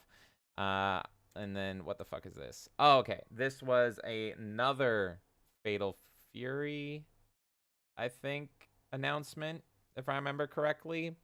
Your legend begins now. I don't even Oh yeah, remember Fatal this. Fury. So Street Fighter is getting a Fatal Fury, and then DLC, and there's also a new Fatal Fury game. And here was the complete bullshit. The only thing we saw, including out of the Xbox showcase of Master Chief, is he was relegated to a fucking Dolby Digital ad. That was the only shot That's of fucking so Halo. fucked, man. That was fucking insane. I forgot about that. I mean, by the way, I completely like memory hold that there was a Fatal Fury. I thought it was just DLC, so I'm excited for that. Then we had fucking really shitty top-down MOBA game nobody cares about. Oh yeah, mech game. This mech game. Yeah, Mecha Break. This game looked okay. Mecha Break looked okay. And then the Blumhouse announcement. So yeah, Blumhouse, if you guys don't know, if you're not horror fans, they just do cheap horror movies. Blumhouse's whole thing is they keep the budgets cheap, and horror movies always make a profit. So they make cheap horror and they make a profit. But Five Nights at Freddy's was massively successful, so now they're actually going into video games, and they are making about 12 games, I want to say. It was like a dozen or so games. And they're all made by Blumhouse's new video game development studio. And they all look like kind of interesting. As I've said, I don't like horror games that are survival horror. Some of these were survival horror, but some of them are more atmospheric or psychological or just like, immersive and all that stuff. So they didn't know how to talk to the audience and all that stuff, and it was a little cringy and weird. But I thought some of these actually looked really fucking great. And then, yeah, there's the Blumhouse guy himself, and he's trying to do his pitch. I'm sure he's done this a million times. But, like, the actual lead of the studio, like, or whatever, I don't know this person's position, wearing the fucking Final Girl shirt here. She didn't really know how to talk to the audience, and she was stumbling over her words. But I thought the games looked pretty fucking good. That's a cute shirt, though, Final Girl. I understood. It's like that's if you know, you know. This was the game. This was the one. This was like the one game that make me go, oh, this was the one out of fucking everything for me. Power Rangers beat 'em up in the style of Shredder's Revenge with Mode 7. This was my fucking game of the show. Easily. I, like, more than anything, this is what made me fucking soy face and everything. I liked that. It was all downhill from here. Oh my god. Like, the Power Rangers game, we're going to buy day one. And then I commented, you go from Power Rangers and all this hype and go Power Rangers. And it's like, oh, so hype too. Here's a boy hugging a fucking deer. Fuck you. Here's a little melodramatic, artsy indie game, boy and deer. And I'm like, are you fucking kidding me? Like, how do you, like, you don't follow up Power Rangers, so you just drive it into the fucking ground? Like, what the hell's wrong with you? Have a good night, Shaka. Have a good night, Shaka. And then what came after this? Oh, yes! Okay, hype again. Kingdom Come, Deliverance 2. I thought this looked great. Our boy is back. Look at him. He's a little bit hungry. Fuck, I'm so excited for this. It looks so good. It looks better than the first game. And I like that they're going to be going to different areas as well. So it's not just going to stay contained to the little towns that you're in the first game. I just think that this looks like they improved so much. Yeah, and like agree. the first one, graphically, it just didn't look polished. This looks like a more cinematic experience. The story seems more impactful and everything. I could never get into the Look at the fights and everything. It looks great. I could never get into the first game because it's got too many like hungry. Oh, I'm a little bit hungry. It had the hungry meters and the sleep meters and all that stuff. And I don't like survival games, but this game, like, this looks good enough. And the dev's really cool. The lead dev, as we talked about before, is really, really cool. So I'm a little bit hyped for Kingdom Come Deliverance 2. And then what the fuck was this thing again? Oh, this was weird Japanese horror. Oh yeah, so Souls game. This was another Souls game because everything's a Souls game now. So you know you're probably gonna have your stamina meter. You can just tell on how the characters move. This ain't a spectacle fighter. You can see right there they move Soulsy. And so this game visually looked cool because I like Japanese horror and I like body horror and everything. I just am not big on Souls games, even though I'm playing through one right now. You're fighting uncircumcised penises. That's cool. But I thought visually this game looked good. But I don't know, I don't care for the mechanics and this genre, even though I know that's what makes money right now. So if I play a non-licensed Souls game, because I'm really only playing them because of Jedi, you know, Star Wars, this might be the one. And here is Kay's game of the show, not Power Rangers. It's Killer Bean. Killer Bean, baby. Let's go. Killer Bean's going to save the whole fucking gaming industry. Coming in. I'm just saying. This is like a mix of like Max Payne and like fucking everything great. Like kind of has like a little GTA to it, a little Hitman, a little Max Payne. And it's made by one person. Fun. Which is so amazing. It looks so fucking fun. I don't care if it's graphically retarded. It does, but that adds to it. It's so great. It adds to it. It's so good. And everyone was like hyped, and then the game actually like looks good. Like, what the fuck? And then you learn how much like Jeff Keighley, how much was he charging to show like 30 seconds of footage? 250,000, something crazy. So this dev, made by one person, he was paying like $250K just to show like 30 seconds of footage or whatever. I mean, I don't know. Insane. I thought it was like $250,000 for like a certain amount of time. I can't fucking remember. Okay, yeah. Talk fast. It's like Jeff. Super Bowl numbers. Oh my god, stupid. This woman. Do you remember this? Do you remember this game? Do you remember this woman? Well, I'm catching up. What, they the chick in the white suit? They follow up Killer Bean, the most hype game ever, with a woman that comes on stage and talks about how her father almost died climbing a mountain. Oh my god, yes! Remember that? Yeah! Literally, it's so funny. Like, are you like, why would you do that? Why would you do that? Third Degree says if Killer Bean is the best in show, then games are looking fucking bleak, Lamau. And honestly, everyone was so excited, dude. Yeah. Like, everyone was so hyped for Killer Bean. You can see the chat moving as well on the right side. Yeah, Everyone's like, win, epic win, obviously, Killer Bean, there's baby. There's other games, like I think the Power Rangers game is going to be fucking awesome. I think that's an easy day one. Kingdom Come Deliverance 2, I'm definitely going to be picking up. I love the devs, and I also just love the game itself. That's totally up my alley, so that's another day one for me. Civilization is a huge series for me. I love Civilization 3 Gold Edition. That's my one of my top games ever. Yeah. I love that, so that's a big like pickup, but even then with new Civ, it's not as great. Someone in the chat, in the original chat, named Big Snake said Metal Gear Solid Beans. Metal Gear Solid Beans. Killer Bean is just like everything that was good in gaming in one package with a retarded protagonist, and I'm fucking in. Yeah. By the way, I'm this so is like fucking in. super loose and everything. Kay, are you happy with how we're going through this stuff? Is this kind of how you want to go Yeah, about it? I'm fine. The only warning I'm giving to everyone is that the footage you're showing on screen, I can't fucking see until it's too late because you're Okay. going like 2 times that how speed you wanna- and it's like super quick. Is That's that how you fine. wanna It's do it, just though? I'm going off of what you're saying rather than what's on the actual Oh, screen. okay. Like if you want me to So- slow it down, but then we might not No, get no, through it's as much. fine. I'm Okay. just saying like you guys are not getting like I'm not seeing it at the same speed that James is. That's all. All right, I'll try to keep narrating for you, Kay, and you interrupt anytime. So yeah, this woman, after Killer Bean, after the Kino Killer Bean here, she comes on stage to be like, so my father almost died hiking a mountain, and like half of his crew died, and all that stuff. And I'm like, how do you yeah, like the fucking like rock climbing game, just right? To put, yeah. Just to put it in perspective, you have that story told deadpan after Killer Bean. It was the funniest shit ever. You it didn't was even so need funny. your like funny cringe segments. That was it. That was Just the the fact that you followed that, like it was so fucking like, oh my god. So yeah, that's what she's doing because here. you know what? I bet you anything the organizers didn't think anyone would give a fuck about Killer Bean. Let's be honest. Yeah. They probably were theme- like, "Oh, this is a silly little game." A Who theme that cares? we have seen with the showcases is that they are very out of touch with what they Yeah. think are the big games, and then the games that they kind of brush to the side are actually the ones that are like, that looks good. What the Yeah. fuck? Because they don't understand gamers. Yeah, That's exactly. the simple thing.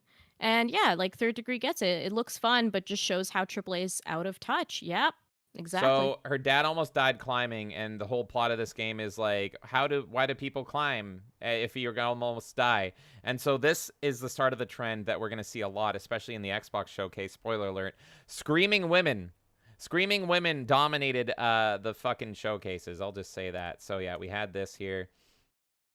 What the fuck is this here? Oh yeah, plants. You had another fucking. Oh, this was PTSD, the game.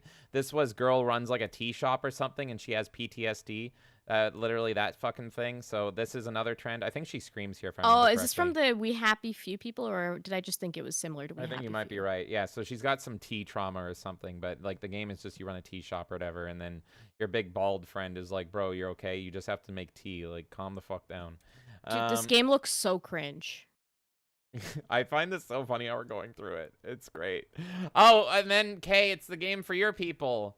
This was This looks so Forspoken. unappealing to me, and this is literally made Forspoken for 2. me. Yeah, and I love I just gotta be honest. I'm gonna be honest here. So Go for it, I don't care. Go right here. Okay, I missed the pause, but they didn't miss the pause. This game, it's all brown protagonists. Then you see one white guy with silver hair. I wonder if he's the villain. Literally, Of course he's the it's villain. That's how they so fucking do this shit. I don't care about this fucking game. Like, Oh how is my this God. relatable to me at all? Oh, look, there's a brown chick that can do moves. I don't care. A lot of what you will see with all these showcases is everyone looking at the disaster that was Forspoken, and they're like, we can do even worse. We can do worse. Yeah, So it's many like, of these games are who's like finding this interesting? So many of these games are like Forspoken, and then they just double down. And it's like, those aren't going to make money either. So, yeah, this game literally looked like Forspoken too. Yeah, it looks fucking dog shit.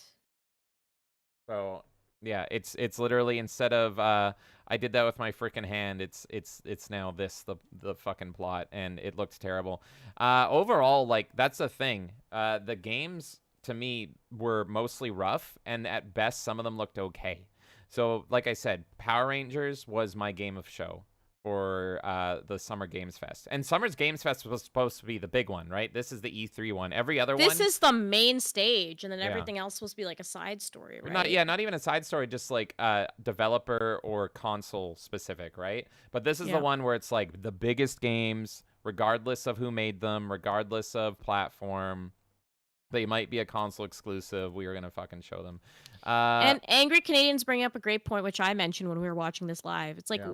people are super chatting the Game Awards. Like, you're just throwing your money in thin air. No one's reading those super chats, moving way too fast. Jeff Keighley has And, enough like, Doritos and the- Mountain Dew. He doesn't Yeah, need they your money. made so much fucking money off of doing this show, and then they're gonna get the ad revenue of having 3 million And your subscribers. super chat is a blip on the screen, and that's Yeah, it. And not even on it's, the like, screen. It's insane. not on the screen, on the chat. It's a blip in the chat, and that's it. It's like literally throwing money into a pond. Like, what do you like? So for this game, there's so many Souls games that I completely even fucking forgot that we looked at this one.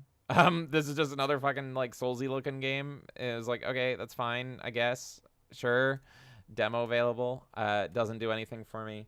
What the fuck is this here? I don't even remember you. Is this just a... I don't remember what the fuck you are. Oh! Was this the game... Okay, wait, hold on. I think this might be the game that I commented on saying like, yeah, I think I commented on this game on Twitter saying like, it's amazing how you can tell that a game is not developed in the West just by seeing that there's attractive women in it. And like, this looks like a Korean game, maybe. yeah, and so it was just like you can, you used to be able to tell if a game was Western or Eastern based on the mechanics or the system it comes out on or something. But now the key indicator if a game is Western or Eastern is pretty women. I'm not even fucking joking. And so I saw this game, First Descendant. Yeah, it didn't look bad at all. It's got the fucking beaches and all that stuff, but I'm like, Asian game. And you can tell just based on the fact that pretty women. Oh, Nexon. Isn't that the MapleStory people? Is it? I think so. Oh no, it's a different game I commented on. I was looking for a certain poster, but it applies to that game as well. Yeah, I think Nexon did. Oh god, these fucking people. Oh, the quirky Among Us people? I forgot about this, and it's hard to hate on this, but I did. I like instinctually felt anger watching this. Yeah, I know. They were the quirky Among Us people, and pretty much they were like, hey guys, we were super successful with our indie game, and we want to spread that success forward, so we are going to make our success a reality for all of you, because now we have a charity based on Among Us money, and you can sign up and get some of that money to fund your game, which is a great idea in theory. In theory. But then I'm sorry, I'm a pessimist, I am, and I think about that, and I'm like, are you gonna like gatekeep which games get let on? Are you gonna let developers on based on politics and everything, or like are you gonna have requirements and tick boxes and all that stuff? So I'm sorry, sue me. I immediately was like, I'm blackpilled on this. I'm a pessimist, and I don't think they're gonna be totally open to anything. If I go to these guys and I'm like, yeah, I want like a fucking cool World War II violent fucking game and all this stuff, I don't think they're gonna go for it. Or if I want like a super sexy game, I don't know. I don't have hope. I like that the studio was successful, and so they've decided to support other people. Yes, there probably is situations here. Yeah, and there's probably a situation where they're not going to support certain whatever things, but I have no proof of that yet. Right now, all I can say is it's cool that they're trying to support other people who are trying to be up and coming just like them. So yeah, let's see where it goes, but... You have more hope than I do, that's for sure. I mean, I know that it's probably not going to go in that direction, but as of right now, they haven't proven that. So I can't just like... This game is literally about a guy that makes soul food that's good for the soul for people. Yeah, you meet people and you fight people and you cook food. Wow. Engaging. Riveting. I have a feeling it's going to fund a very specific type of game. Right. I don't doubt what you're saying. I just am saying they haven't fucking done that yet. So how am I supposed to sit here and be like, oh, this is a terrible thing? You're giving money to other people who are trying to make games. That's a good thing. And then right here, there was an Among Us update. Oh no, this was the Among Us TV show. Among Us is getting a TV show, and I'm just going to call it right now. Patton Oswalt is one of the voice actors. So I just want to say Patton Oswalt is sus. I would hit the alarm right on him. I have evidence to believe that he's definitely the killer. Okay, let's keep going. What else do we got here? Oh yes, Sonic Generations. Yes. I've always wanted to play Sonic Generations. It's always been, I think, what's going to be my Sonic game, and I've almost pulled the trigger on it so many times, but now you're doing a crossover with that game and adding in Shadow content to it. I'm excited for this. This is probably the first time in my life since I was like a kid that I'm excited for a Sonic game, and I have a feeling that I'm actually going to love this, and it comes out this October. Year of the Shadow, baby. Let's fucking go. I am so excited for this fucking game. Yeah, I thought so fucking excited. I think happy that like there's merchandise and stuff coming out because of Shadow's inclusion, and of course we've got the movie coming out as well. It's a good year for Shadow fans. Like honestly, I'm so happy. Dune Awakening, not a lot is shown. Oh, it's got a cinematic trailer that looks fucking great, and I am like fuck because I gotten into Dune recently. The cinematic trailer looks fucking awesome, but unfortunately, it is a MMO survival game. So it's going to be an early access open world survival MMO-esque game. And I'm like, fuck, your cinematic looks so good though. And I want a Dune game, but I want a Dune game that is like linear and story-based and narrative-driven. I don't want an MMO. I'm not going to play an MMO. I'm not going to play a fucking survival-type game. The plot of the game is pretty much Paul Atreides imagining a world where he doesn't exist. So what does Dune look like if his mother actually followed the Bene Gesserits and had a daughter instead of a son? And what does that world look like? And so that's why you can play as Harkonnen and you can play as Atreides and all this stuff. And I like it in theory, but man, open world survival MMO, fuck. Yeah. It is a cool concept in theory, and I'm still interested to check it out, but I don't know like how good it's going to be. I'm not really into the MMO thing anymore. It's just too time consuming. Yeah. But Angry Canadian brought up an interesting point, which is like the whole gender swapping thing in Dune Awakening. But I think it's relevant to the plot of this story, right? Like it's not necessarily like a diversity thing. It's literally because in the actual Dune lore, he was supposed to be like a daughter, right? Yeah, and because then the Bene Gesserits have pretty much mapped out like centuries of bloodlines, and they you know, it's like it's supposed to fall this way, and so they were supposed to have like a son to be like the leader or whatever, like at this certain point, but you can choose your gender of your child, and so the what's her name? Oh my god! But like the wife of House Atreides is, you know, she was a Bene Gesserit witch, and she's supposed to be in on this plan, but she had a son instead of a daughter, and she was supposed to have a daughter. She pretty much defied the orders, so the whole idea behind this game is like, what if she didn't defy the orders? Is that what I'm getting? Exactly. Yeah, so that's why the gender swaps are logical in this game. It's not... Yeah, it's not even a gender swap. It's like, what if Paul never existed? And because Paul is the catalyst for everything that happens in Dune.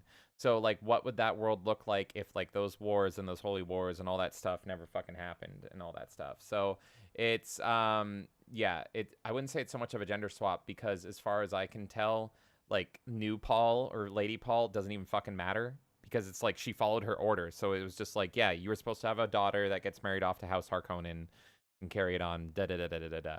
So it's like, it's more of like, what if Paul never existed because she had the daughter instead of the son? If that makes sense. Yeah. Dune's really weird and confusing. But it's super interesting. I'm sold on it. I know. I like the idea of the story. It's cool, and like the visuals are nice, but fucking survival MMO, It should have been like a more linear It like would've been RPG, so and I think it good. would have been excellent. Yeah, because even though, I mean, we're talking over this one. This has great animation here, battle aces. That looked good, but it was just a cinematic trailer. But yeah, because even in the trailer, this was the RTS made by former Blizzard devs. So this actually could be good. This is, an RTS in the style of like StarCraft. It looks like StarCraft meets Warcraft. And the whole point is accessibility, so they want it to be like a very easy access RTS that like anybody can play. And the colors pop, it looks good. I don't know if it's going to match up to the lore of Blizzard games, because that's what I've always loved about StarCraft, Warcraft, Diablo, is like the lore and the worlds that they build. And I don't know if it's going to have that, if it's going to catch me, but on a gameplay standpoint, it looks good. But yeah, so even Paul in that trailer alludes to the fact that like even that reality with him not in it still leads to violence and bloodshed, because what Paul's motive is, like, he's trying to find, because he can see the future and everything, he can see all possible outcomes, so it's just like, what is the correct path? And that's what Paul goes down to, because everyone's like, Paul's a villain, and I'm like, no, he did what was necessary for like the best possible scenario, and it even works against his own interests, and so he's more of like a martyr. This game looks super fucking cringe here. This is some fucking first-person multiplayer game where you can play as like Korean girls. Isn't this and all game stuff. already out? This is the finals, isn't it? The finals, yeah. This looked like gameplay. I think they're just adding stuff to it, but the finals was already playable. Yeah, the gameplay doesn't look that bad itself, but I just hate the fucking skins and how the characters look in this game. And then, of course, we had Sam Lake come on, do his little fucking dance. It was way funnier in 2 times speed. Alan Wake 2 was announced. They announced new Alan Wake DLC, which is very much a ripoff of Twin Peaks. It's literally Twin Peaks. I saw it. I'm like, that's the double R Diner or whatever it's called. I always told UK that Alan Wake is just a ripoff of Twin Peaks. Now, as someone pointed out to me on Twitter, it's like, well, Sam Lake has never hid the fact that it's a ripoff, and that's true. Take that as you will. That's fine, yeah. He very much is like been obviously heavily inspired by Twin Peaks, but it's like, man, is it Twin Peaks? And so the DLC is doing is what if scenarios. So like, what if this character did this instead, kind of thing. And it's called Night Springs, which is like the fictional show in Twin Peaks as well. And he even showed red curtains and everything, which if you know Twin Peaks is a big deal. But it looked good. I mean, it looks fine, but the thing that irritated me the most about this is that they're doing a physical release now, and they didn't do a physical release back when the game first came out. Yeah. So now, if you want the physical, you're repaying full price again to also get the DLC with the physical. Yeah. Like, that's kind of BS in my opinion. I agree. But yeah, I still need to play Alan Wake 2. Again, thank you, Insidious Bliss. That was Insidious Bliss that gifted us the game, right? And man, that's a... Yeah, Insidious did gift it. And thank you again for that, Bliss. We still need to do a stream of that. And, you know, I hope I like it, because I did like 1. So I need to start from the start and go through all of them. What do we got here? Well, I don't even remember what the fuck this is. Not Diablo? New World Eternium. This is like an MMO, I think, pretty much. It's already out. It's on Steam. Yeah, okay, fuck you, Jeff Keighley. We got TikTok here. We got more JRPGs here. What the hell is this? Man, this was a longer show than I remember. It just kept going. Oh my god, it was so long. I think this is longer than any of the other shows. This was some VR game. Looked okay. I think it was like Elder Scrolls VR, pretty much. That looked all right here. And then... So you can just play Skyrim VR, really. Yeah, exactly. What the fuck was this? What the fuck was it? Oh my god. Is this another... No, this wasn't it. Is this a Dark Souls game? I don't fucking know. Like, it's Souls-like. Chinese characters in Souls game. Now we have furries. There you go. Now you have furry shit. Now this is Breath of the Wild inspired furry shit. Oh, Hyper Light Breaker. There you go. That game's known. And look, more Animal Party, Kay. It's your favorite. Aren't you excited? I hate party animals. And then we had an update to Power World. Power World still trying to stay relevant, and it's getting a new update. And then you had this game coming. What's this? Valorant coming to console. Oh my god, get ready to get censored on console, because they're committing to censoring everybody in voice chat, this person especially. Yeah. So you got that. And then, oh, we're almost done. We're almost done. And the ending of the show was the worst. That was the best part. Yeah, we had this quirky dance for Valorant. And yeah, oh god, I forgot. Remember? Okay, do you remember? Do you remember this part here? I don't know, I'm on a delay. Where they bring what part? They bring in everyone's favorite voice actor. Oh, Yang Ye. Yang Ye in the fucking crowd. And this was near the end of the show that they were showing him off, and it was like, Jesus Christ. So the show started to take a downturn, because in this movie or whatever, Inside Out, he is doing a video game he's a character. really cringy character that, like, who the fuck cares? And it's not even video game related. He's just doing a video game-esque character in this. And it was really just a Samsung ad. And then you got to this shit, where these people probably paid millions of dollars and had all these actors in their fucking mobile game. And this was like the last game shown. This was pretty much like the last thing shown here. Yeah. And it took forever. And it's just a mobile game full of like Will Arnett, and you had Thor in there, and like it was insane. And it's just a shitty mobile game that nobody's gonna play. Like, no one's gonna play that. I know. It was like, yeah, okay, some parts were a little funny, but like overall pretty cringe. Who the fuck's playing this? I think I tweeted out something like, I could feel the soul of the industry fucking dying here. Like, are you kidding me? And it was all just like jokes and parodies on the game, but it was rough. And then, as always with these things, we end on fucking Monster Hunter, because Monster Hunter makes money. I have no interest personally in Monster Hunter. And I've attempted Monster Hunter. It just doesn't appeal to me. And we're not going to talk about Day of the Devs, because that's Tim Shaver. So, okay, that was... Holy fuck, Day of the Devs. I will say one thing on it. It was so fucking cringe at one point between Day of the Devs and going into Devolver Digital Showcase. Literally, it was just them playing the music from Cocoon, and you guys can go watch that stream. It's literally just like 30 minutes of them like quietly like DJing and slowly like building up the music. Yeah. It was the cringiest shit I've ever fucking seen. It was so much. I don't even think we need to recap any of that. Like, we only have less than 30 minutes, and Nintendo deserves way more time than it's gonna get, in my opinion. I agree. So yeah, we can just talk about the ones we saw. So for the Summer's Games Fest, for me, I thought it was overall pretty rough. Now, I didn't know what was to come, But overall, I thought most of it was pretty dull. Yes, they did pack in a ton of games in there. But overall, for me, there wasn't a lot of excitement, especially when you're ending on Monster Hunter and that fucking mobile ad. It felt very soulless. It felt very corporate and everything. Was there games that I saw that I liked? Yeah, there's some of them looked okay. So overall, the games either looked bad or they looked okay playable. But nothing really got me super excited or interested with the exception of Power Rangers. That was my personal game of the show. So I would, if I'm rating this as IGN, I would give this a lukewarm 5 out of 10. There wasn't anything too terrible, but there wasn't anything too exciting. The fact that the most excitement I got was out of a Power Rangers beat 'em up, which there's indie games like that exist already. There was no like big, huge shock or surprise. Also, it has to lose points because of how cringy a lot of it was, and they relegated Master Chief to Adobe Digital ad. If they would have shown Master Chief, I would have actually been excited and something would have been good. So this is, to me, was like a 5 out of 10. Okay, what was your thoughts? What's your game of the show and what's your ranking? Killer Bean is my game of the show. I think it's going to be a banger. I'm so excited. And as said earlier in chat with a few of people hanging out, it's definitely it's sad that this is the state that gaming is in, where that's the most exciting game. But that being said, Kingdom Come Deliverance 2, I'm very excited for. Civilization, I'm very excited for. We've got the Power Rangers game. So there were a lot of games in there that were very enticing. There was that mecha game that looks interesting to me. So I can't give it like that low of a score because even though it was a sea of bullshit, there were some really good games and there's some that I'm even considering day one. So I would probably give it a 6 out of 10. Okay, so one point above me. And Killer Bean was your game, right?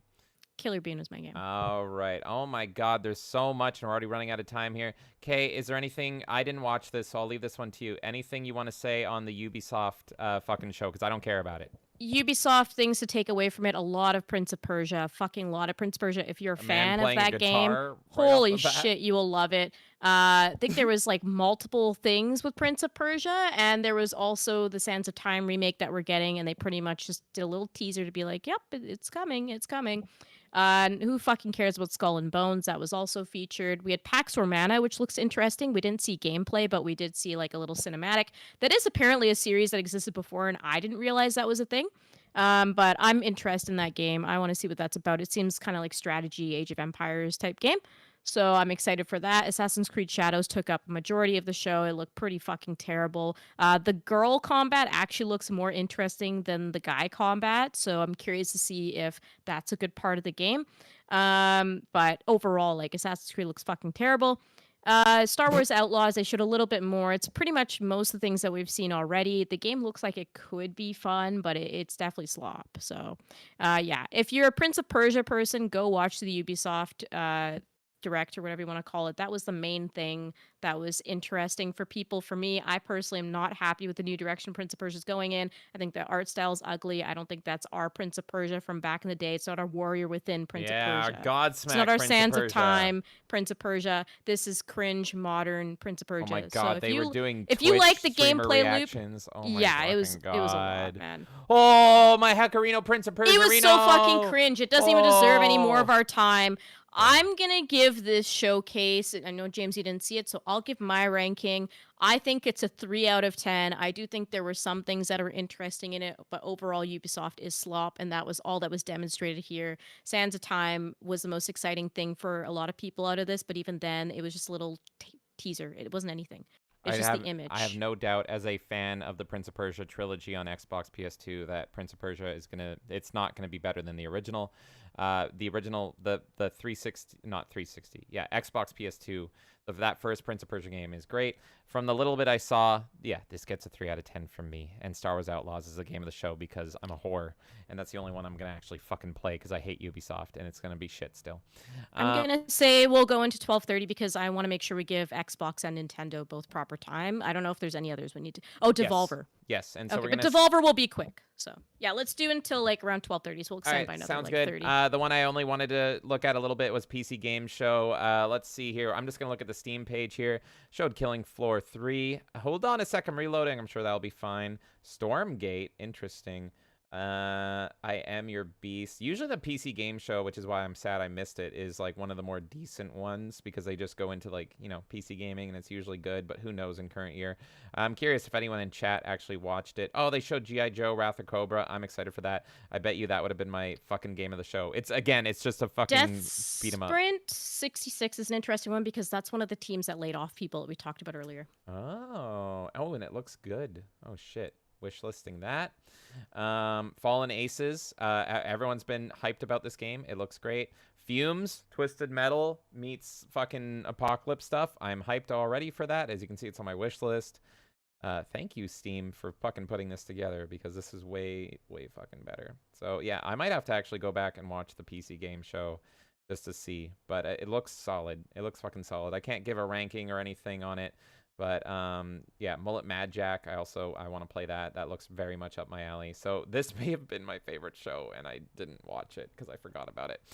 That's fine. Let's go on ahead to Devolver Digital because I do want to talk about this one because it's such a weird one.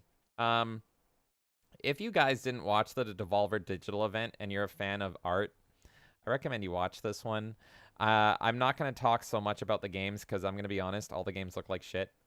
What I don't agree that all the games look like shit. I thought there was one that looked good. What was that? I don't even remember them. The one that was like a Cowboy Bebop, like 80s anime type game that was kind of looking similar to some of their other games that they've done. So I got to explain this quick here. The Devolver Digital event was a little indie psychological horror movie, and I loved it.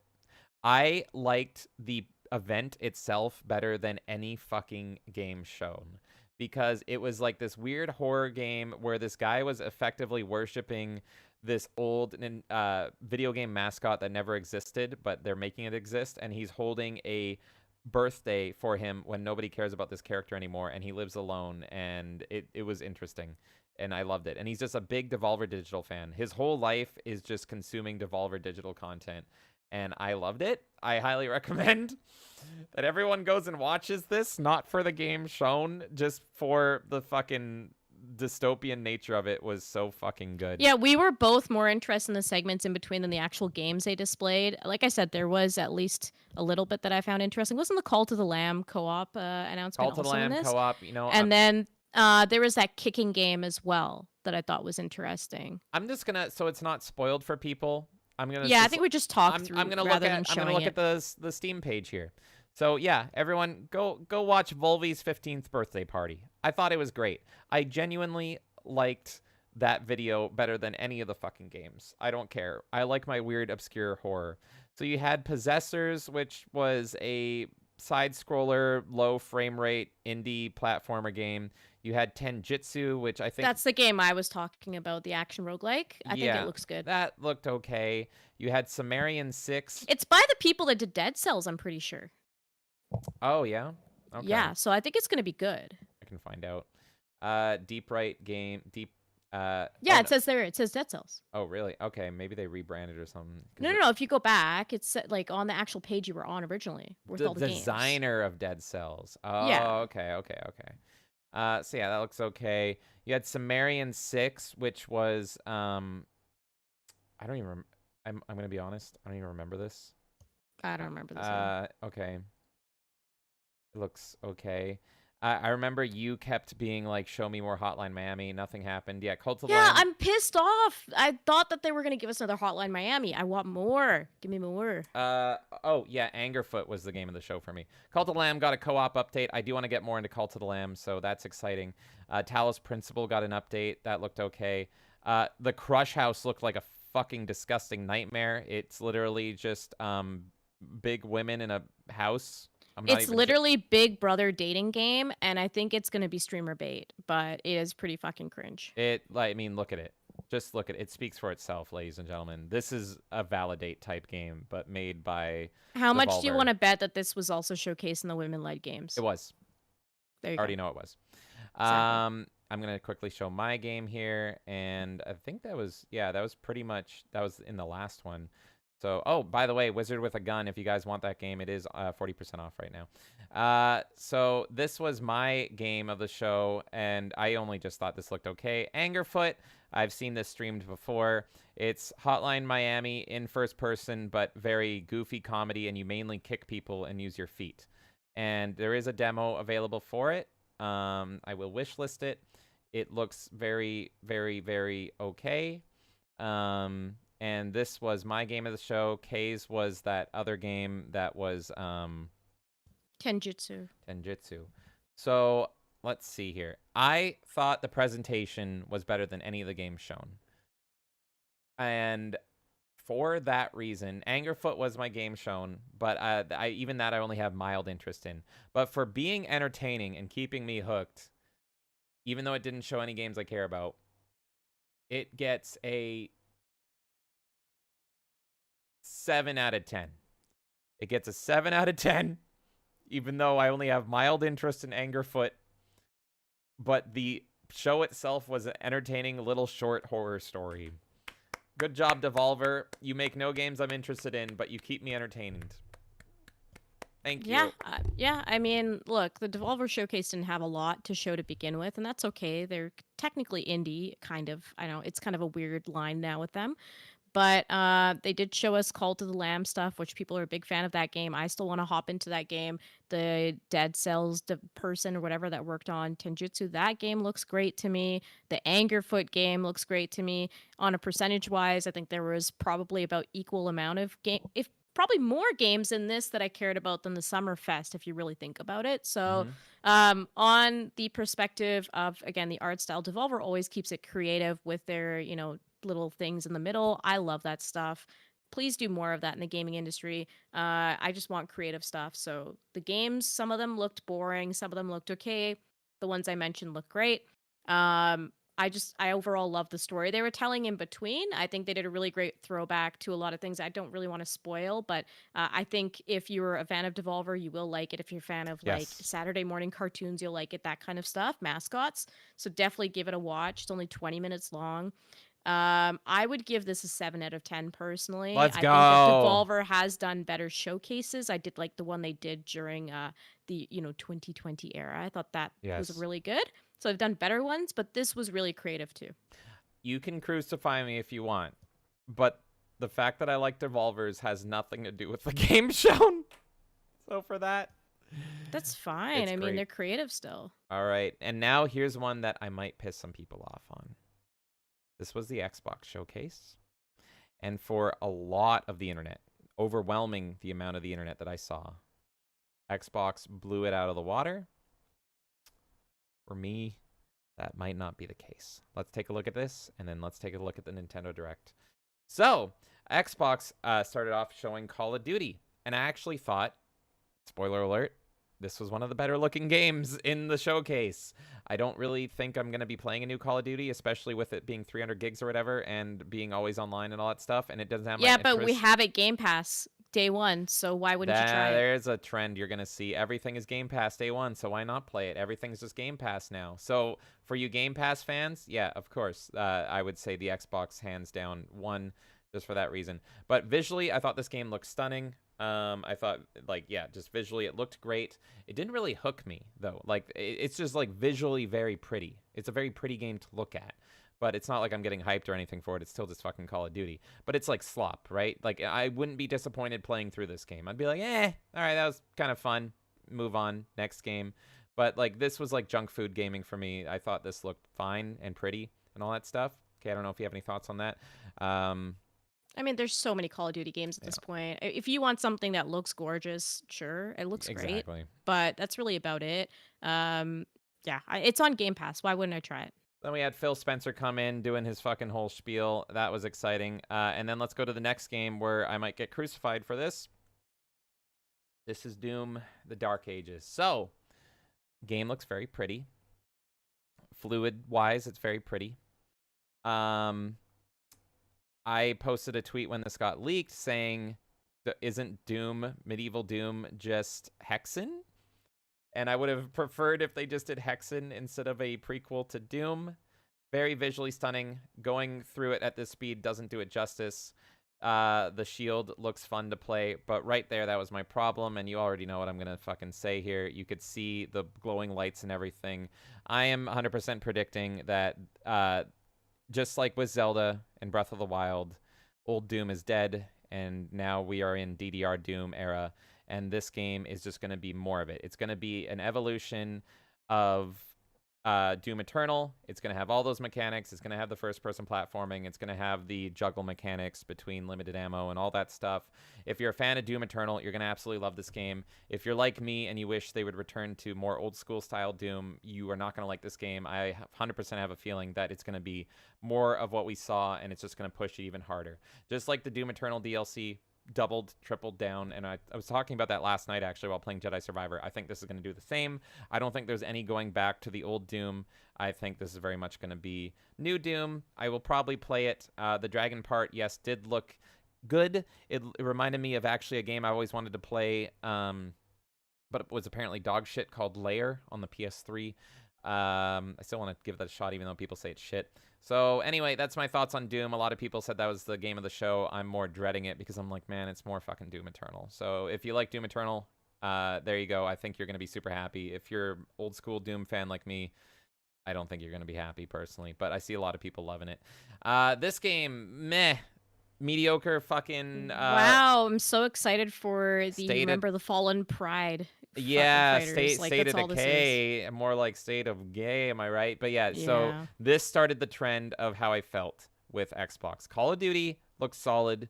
Doom looked like what Eternal fans would want, even though it was disappointing to me. I get it. But then here starts the trend at the end of this trailer, and this is the whole trend with the Xbox show, in my opinion. Right there, shoving a pride flag in at the end of State of Decay. Otherwise, the game looked very mediocre. And then you see that, and I just burst out fucking laughing. So there we go. And then going right after that, we had Dragon Age Veilguard, which I have never liked Dragon Age, but oh my god, I am so glad I did not. This is beyond slop. Ugly women won. So here you go. Do a shot every time you find a fucking ugly woman, and oh my god. Kay, I would be very curious if you played Dragon Age. I'd be very curious if you liked Dragon Age Origins. You might really like it.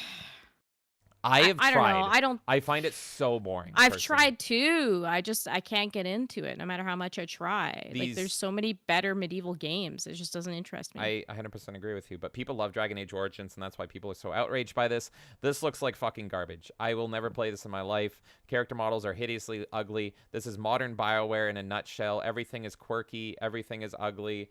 And this game, honestly, I have a feeling is not going to do well. I think they're still going to make the next Mass Effect, but I think the next Mass Effect is going to be a Hail Mary for BioWare. I think this game's going to flop. That's my prediction. I think this game looks like dog shit. Everyone's mocking it online. I think it's going to flop. And Mass Effect, they have to pull out all the shows, all the entire spectacle for that one. Then we had Starfield, Shattered Space. Who cares? More fucking Starfield. Oh my god, who cares? Skip this. Who fucking cares? Yeah, more Starfield. Looks like shit. Yeah. Then we had fake 1950s for Fallout 76. Fallout 76 update. Who fucking cares? Fallout 76. Do people actually like that game? Then we had people do. Okay, well that's different then. Expedition 33 came up after this. I don't even remember this game. I'm interested in this game. This is like that in Paris, like JRPG kind of looking thing, almost like more modern Final Fantasy looking to a certain degree. Yeah, Western JRPG. It did catch my interest. I will check it out eventually, especially if it's on Game Pass. If it's not, I'll still check it out. But I think this could be fun. It looks, it's a bit turn-based classic JRPG. Yeah, this could be up your alley. I thought this was weird. It was a weird blend of like Final Fantasy in the West and everything, so not for me. But yeah, I would be curious to see you play this, and if you wanted to stream it, and then maybe you'd like it more than Final Fantasy. Screaming women, that's going to be coming a trend in this. Just stay tuned. I do appreciate though how they bookmarked their thing, so I can skip through it. Here's the slop, everybody. Oh my my God, we're going down to the God. we're going to the bayou and getting some crawdaddies here. We literally another South by Midnight. This is literally Kim Bel-Air the game. Now I feel like this genuinely. has been No, lost. they worked on it. No, but this is lost information. I feel because I remember when you and I pretty much broke the Sweet Baby story way back in like October or whatever, right? Yeah. And then like people started picking up the story. One of the first things they noticed was Compulsion Games, which is the company that worked on this, and they had this whole thing with Twitter and they were insulting all their fans and all this stuff. And this was the big game that Sweet Baby was pushing that they were super excited for. She is literally Kim Bel-Air, in my opinion. I'm not fucking touching this with a 50-foot pole. I gotta slow this down because me running it at 2 times speed actually makes the game look better. I'm not. Yeah, because they made it like choppy, stupid shit. I made it look better running at 2x speed. This is at normal speed. Whoa, yeah, you're right. It looks like normal at 2x speed. This is it. This is it running normally. This is how the game looks. So I had to slow this down. This is normal speed. I actually was like, wait, this doesn't look as bad as I remember. And then I'm like, oh, wait, I'm running at 2x. It looked normal at 2x. This is how it looks normally. This is how they intend it to look. So this game is fucked. And yeah, as Kay said, this is a Sweet Baby game. This is a DEI game through and through. And it runs at fucking Miles Morales speed across the Spider-Verse, all that shit. At like 2 frames a second. It looks ugly as shit in my opinion. I saw people praising this game. I think that's insane. This looks like complete fucking garbage to me. This was one of the funniest fucking games of the show. I thought this looked like dog shit. I found her character to be hilariously stereotypical to the point where I was like, yo, fucking Song of the South check. Which I defend that movie. But anyway, this game, like, it looked like hilarious. Like they are their own worst enemy because like if a fucking person that wasn't on their side made this, they would be called racist and be slandered and all this stuff. Yeah, exactly. It just completely shows their hypocrisy. But yeah, their fucking hypocrisy. You have like a black woman in the South Bayou and all this stuff, and if you hear her voice, it's all the stereotypical accent and everything. And then you get into the game and it's a fucking shitty Souls game. It's woke Souls. It's woke Souls. That's it. That runs at 2 fucking frames a second and looks like absolute dog shit in my opinion. At this point, I was fully in on this show being a lolcow. And for me, it delivered. I watched E3 for 2 reasons. Either to get hyped about something and celebrate the industry I love, or the cringe. And boy, howdy, did Xbox deliver. They delivered with the cringe, ladies and gentlemen.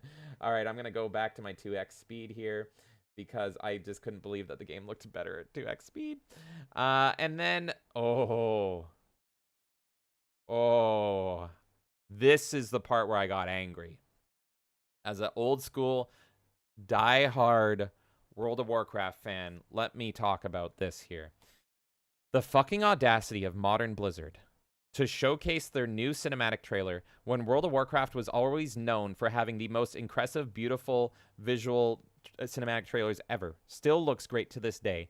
And to show the slow decline, they are showed in their cinematic trailer snippets of every single cinematic trailer, starting with vanilla all the way down to what is even the latest one, Dragonfly or whatever the fucking called. There's my boy Grom, one of my favorite characters in the fucking lore. And just the slow decline, the slow fucking decline over time is the audacity of that is insane. Insane. All of this is just a trailer that we've already seen. Now, these were all amazing, beautiful trailers. The new trailer for World of Warcraft is just a snippet of their old trailers where they were good, and the little you see of what's new is fucking dog shit. You just, you find an iron dwarf here, and then you find a disabled, you find this. They show this is new. This is what is new of fucking WoW. Are you kidding me? You have the audacity to show the greatest cinematic trailers of all time next to this. It speaks for its fucking self. This is how out of touch and insane modern Blizzard is. I couldn't believe this. I couldn't believe they fucking aired this. So I still have friends that play WoW.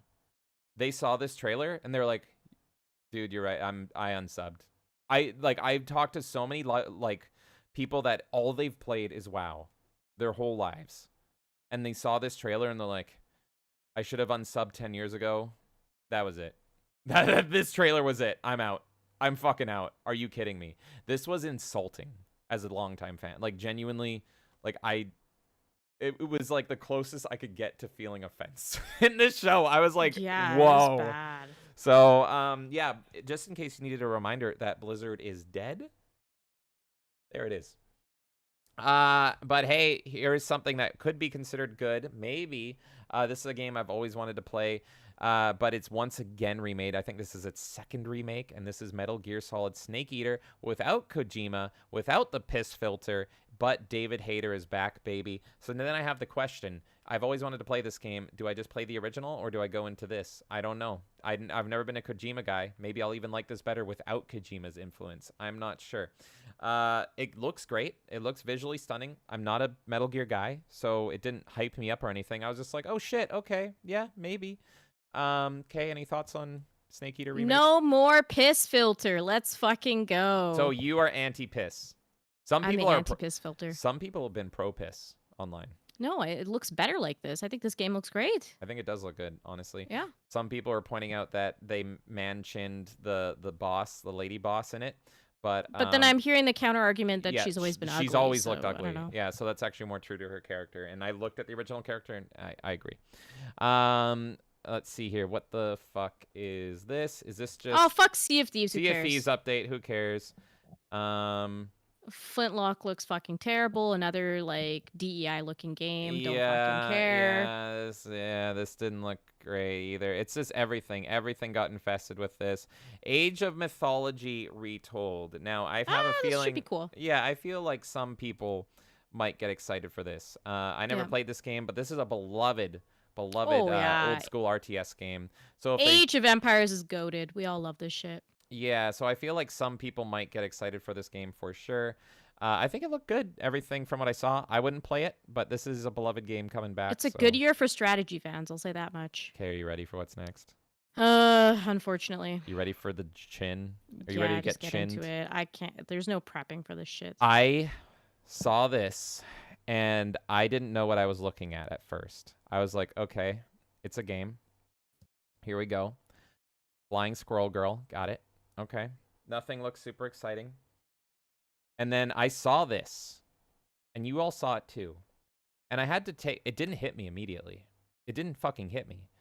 And then I think, Kay, you looked over at me, and then you were giving me a look like I was supposed to react. And I'm like, oh, this isn't just a girl. I was like, that's fucking Joanna Dark. That's perfect I was Dark. like... And I was so fucking pissed off. Yeah. I was like yelling. I was so angry. You're gonna fucking take Joanna Dark and turn her into that? That's disgusting. I'm so fucking angry. Joanna Dark, who has always been a very sexy femme fatale female James Bond character in the sci-fi. My realism. We gotta make the women look more realistic, okay? Just because and nobody liked the Perfect Dark Zero poster, and you guys were all complaining back then. I don't care. I would take that fucking shit back then any day over the fucking garbage you're pushing now. And people don't realize you're pushing the standards of that day. So yes, back when people actually fucking cared about what they did to video games, the consumer base would complain, and that was fine. We had higher standards back then. Now, this slop, it's like, oh, well, fuck you.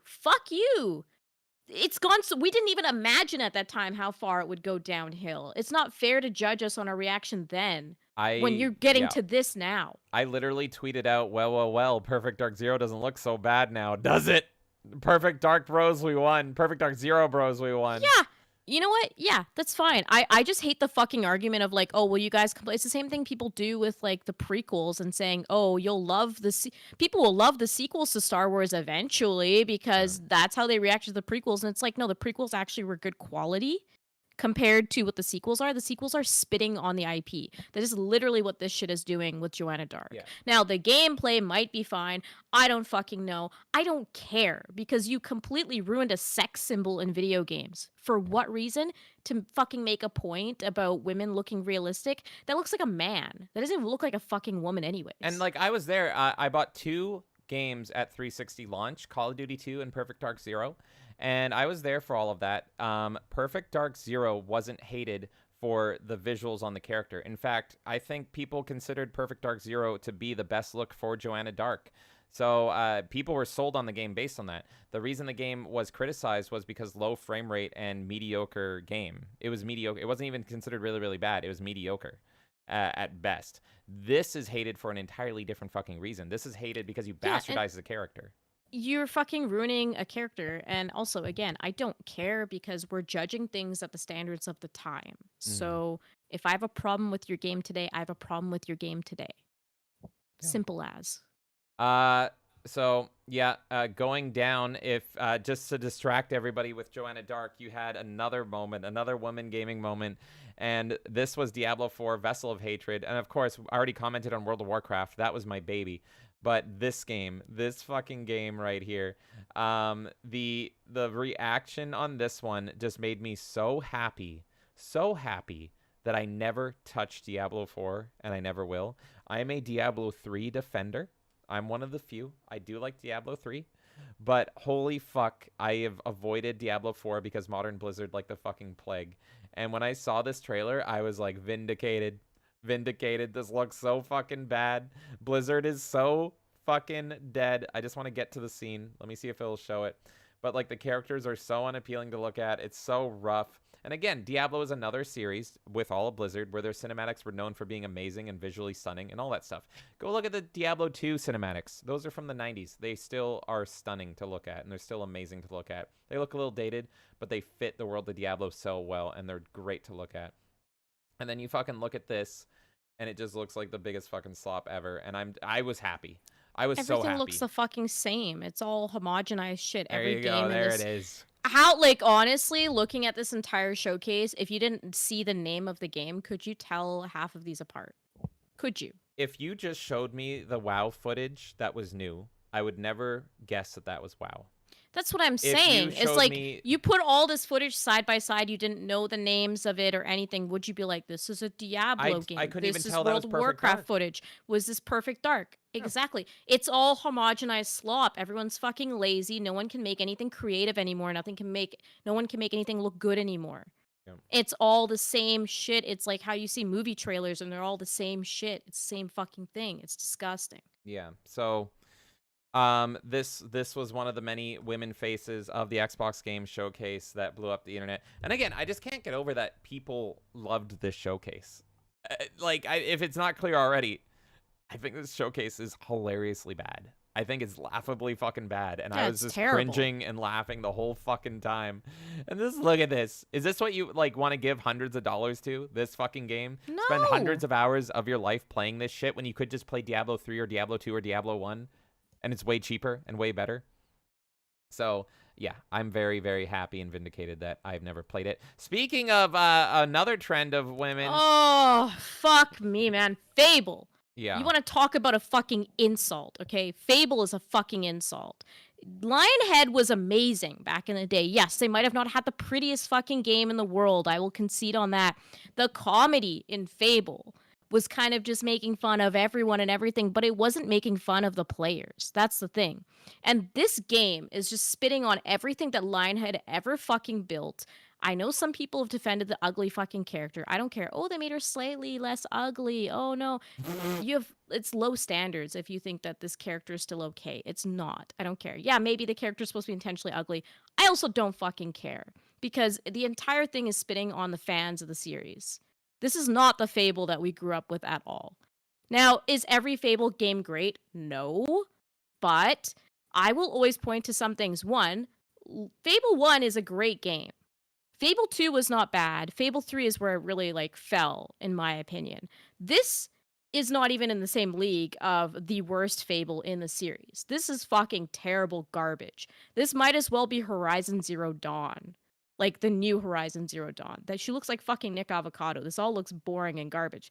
And the thing that people forget too is that Lionhead still appreciated voluptuous, beautiful women. Literally 1 year, they tweeted out for Cleavage Day, Happy Cleavage Day, and they showed a barmaid with jugs of beer. Okay, You're telling me that team would do this? So Microsoft fucking shuts this team down, keeps the IP alive, and then just fucking takes a shit on it. Fuck you. fuck you. And I love Lionhead's team. They ended up moving on, most of them to becoming Media Molecule. They brought us Little Big Planet. They brought us fucking Dreams. Like, they're a great group of people. They're extremely underrated, and it makes me so fucking sad to see this happen to one of their original IPs. It's so depressing. Yeah. This, to me, I couldn't even pick between Perfect Dark and Fable, which was the bigger slap in the face. That's the thing. Like, for the Xbox showcase, I don't even know if we pick our game of the show, because I don't know if I have one. It's more of like, what was the biggest insult? For me, it was World of Warcraft. For you, it sounds like it was one Fable. game. I have one game that I liked in this entire showcase. I don't know if I can even pick. I'm like, there's nothing I want to play. There's nothing I'm excited for. I will play Doom, but I'm not like excited for it. Let's keep going. Was there anything else prominent in this showcase? This is pretty much where I just didn't fucking care I have anymore. some more comments. So, and yes, there was a little bit. So Fragpunk, this game I thought was funny because it's a multiplayer game, but like everyone like gave shit to EA and Battlefront for having the card system and other games for having a card system. This game has a card system. It's probably going to be monetized, and the cards are literally in the game. I just found that funny. What the fuck was this? More, indie game. I thought you might like this game, Kay, because it reminded me of Redwall a little bit. Yeah, but it's not Redwall. And there's a Redwall game that was created, but it doesn't follow Matthias, so I don't care. Okay. It needs to follow Matthias to be interesting. Oh my god. And then you have pretty much Life is Strange with Mixtape. Remember when we lived in the day where everyone was laughing at Life is Strange and Gone Home for existing? Oh my god, And people were praising this stupid fucking game, This- and it's just like this is a normal teenage experience game. Is this for people that don't leave their house? Do I you don't know who realize enjoys this how game. much I would have to drink to get any semblance of enjoyment out of Holy this fucking game? fuck, this game looks like shit. I want to play it to laugh at it because it looks so bad. Like, this looks like a fucking nightmare game. And it's just like, yeah, it's just quirky white girl safe milquetoast the game. We're going on a cute little adventure where we share our jeans and like get matching tattoos on our fucking belly buttons or something. Like, that's the game. And it's just like, this isn't fucking video games to me. Like, who fucking decided this? It's just so fucking trash. You were supposed to. Cares, These games were supposed to be a couple a year that we would laugh at, and now it's like every fucking game is this, man. It's so bad. Fucking garbage. To answer in chat, Redwall is the medieval mice thing. Yes, really great books, really great cartoon series. I highly recommend watching it. It's for kids, but it's really well done. And there is a Redwall game that was made, like I think last year, but it doesn't follow the main characters. So then you have Microsoft Flight Sim 2024, which again, yeah, it looks pretty just like the last Microsoft Flight Sim. But based on the trend of what we've seen in these games, I have a feeling that I wouldn't trust myself to get in any of these planes. I think they're going to get into a little accident. In fact, there you go. You see an ambulance right there. So I don't know. I wouldn't get in these planes, you guys. You had an update to Elder Scrolls Online. Who cares? And then if it wasn't enough that you have Life is Strange S games, they literally are doing a Life is Strange Oh my god, game. who cares about this shit either? I don't want to fucking watch. Like, who cares? Pretty much everything I said about the last Life is Strange applies, except for the Same fact. shit. But these are actually the characters from Life is Strange. I'm excited for Bro Team to bring back Life is Cringe. Life is Dranks is coming Life back. is Dranks. And the creator said because these characters existed in the previous game, that none of this is canon. This is just to milk the fucking idiots that want to play this why game. does it exist? Who fucking cares? Who needs this game? It's a narrative game and this isn't canon. It's What the just- fuck is the point? Just for the people There's that nothing here. want more Life is Anyways, Cringe. There you go. Who cares? Skip ahead. I don't care Then about you this get shit. Indiana Jones and the Great Circle, and I'm mixed on this game. Sometimes I'm like, this looks good. Other times I'm like, I don't really fucking care. I like the fact that it's first person. I kind of like that fact. I used to love Indiana Jones. Now I just don't trust any of them with anything. So visually, it looks good. But I've said this before. I am on Team George Lucas. I don't want Indiana Jones to be fight Nazis constantly. That is Steven Spielberg's impression of Indiana Jones, is fight Nazis constantly. But of course, they have to do that because anytime you try to do what George Lucas wanted for Indiana Jones, which is Adventure Man, goes on adventures. He can fight the Aztecs. He can fight communists. He can go around the world. He can do all this.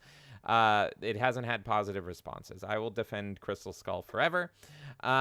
This game, just the fact that you see what the devs are like and you see the fact that the enemies are Nazis, you know where this game is going to go and you know the dialogue is going to be fucking cringy. So a lot of parts of this game, it does look good. Some of it, like visually it looks good. Gameplay does look okay. Story might be okay. Frankly, my dear, I don't trust it. I don't trust them with this, especially if you've seen those developer interviews. I'm not trusting this game. Okay, do you have any thoughts on Indiana Jones? I couldn't care less about this game. Oh yeah, Mecha Break. We talked about this during Summer Games Fest. This actually looks fun. This game looks fun. Yep, simple, effective, mecha. Who doesn't like mecha shit? That's a fucking video game right there. Give me my mecha shit. What the fuck is this now? Wu Chang, Fallen Feathers. Okay, more Souls games. There you go. You got more. Yeah.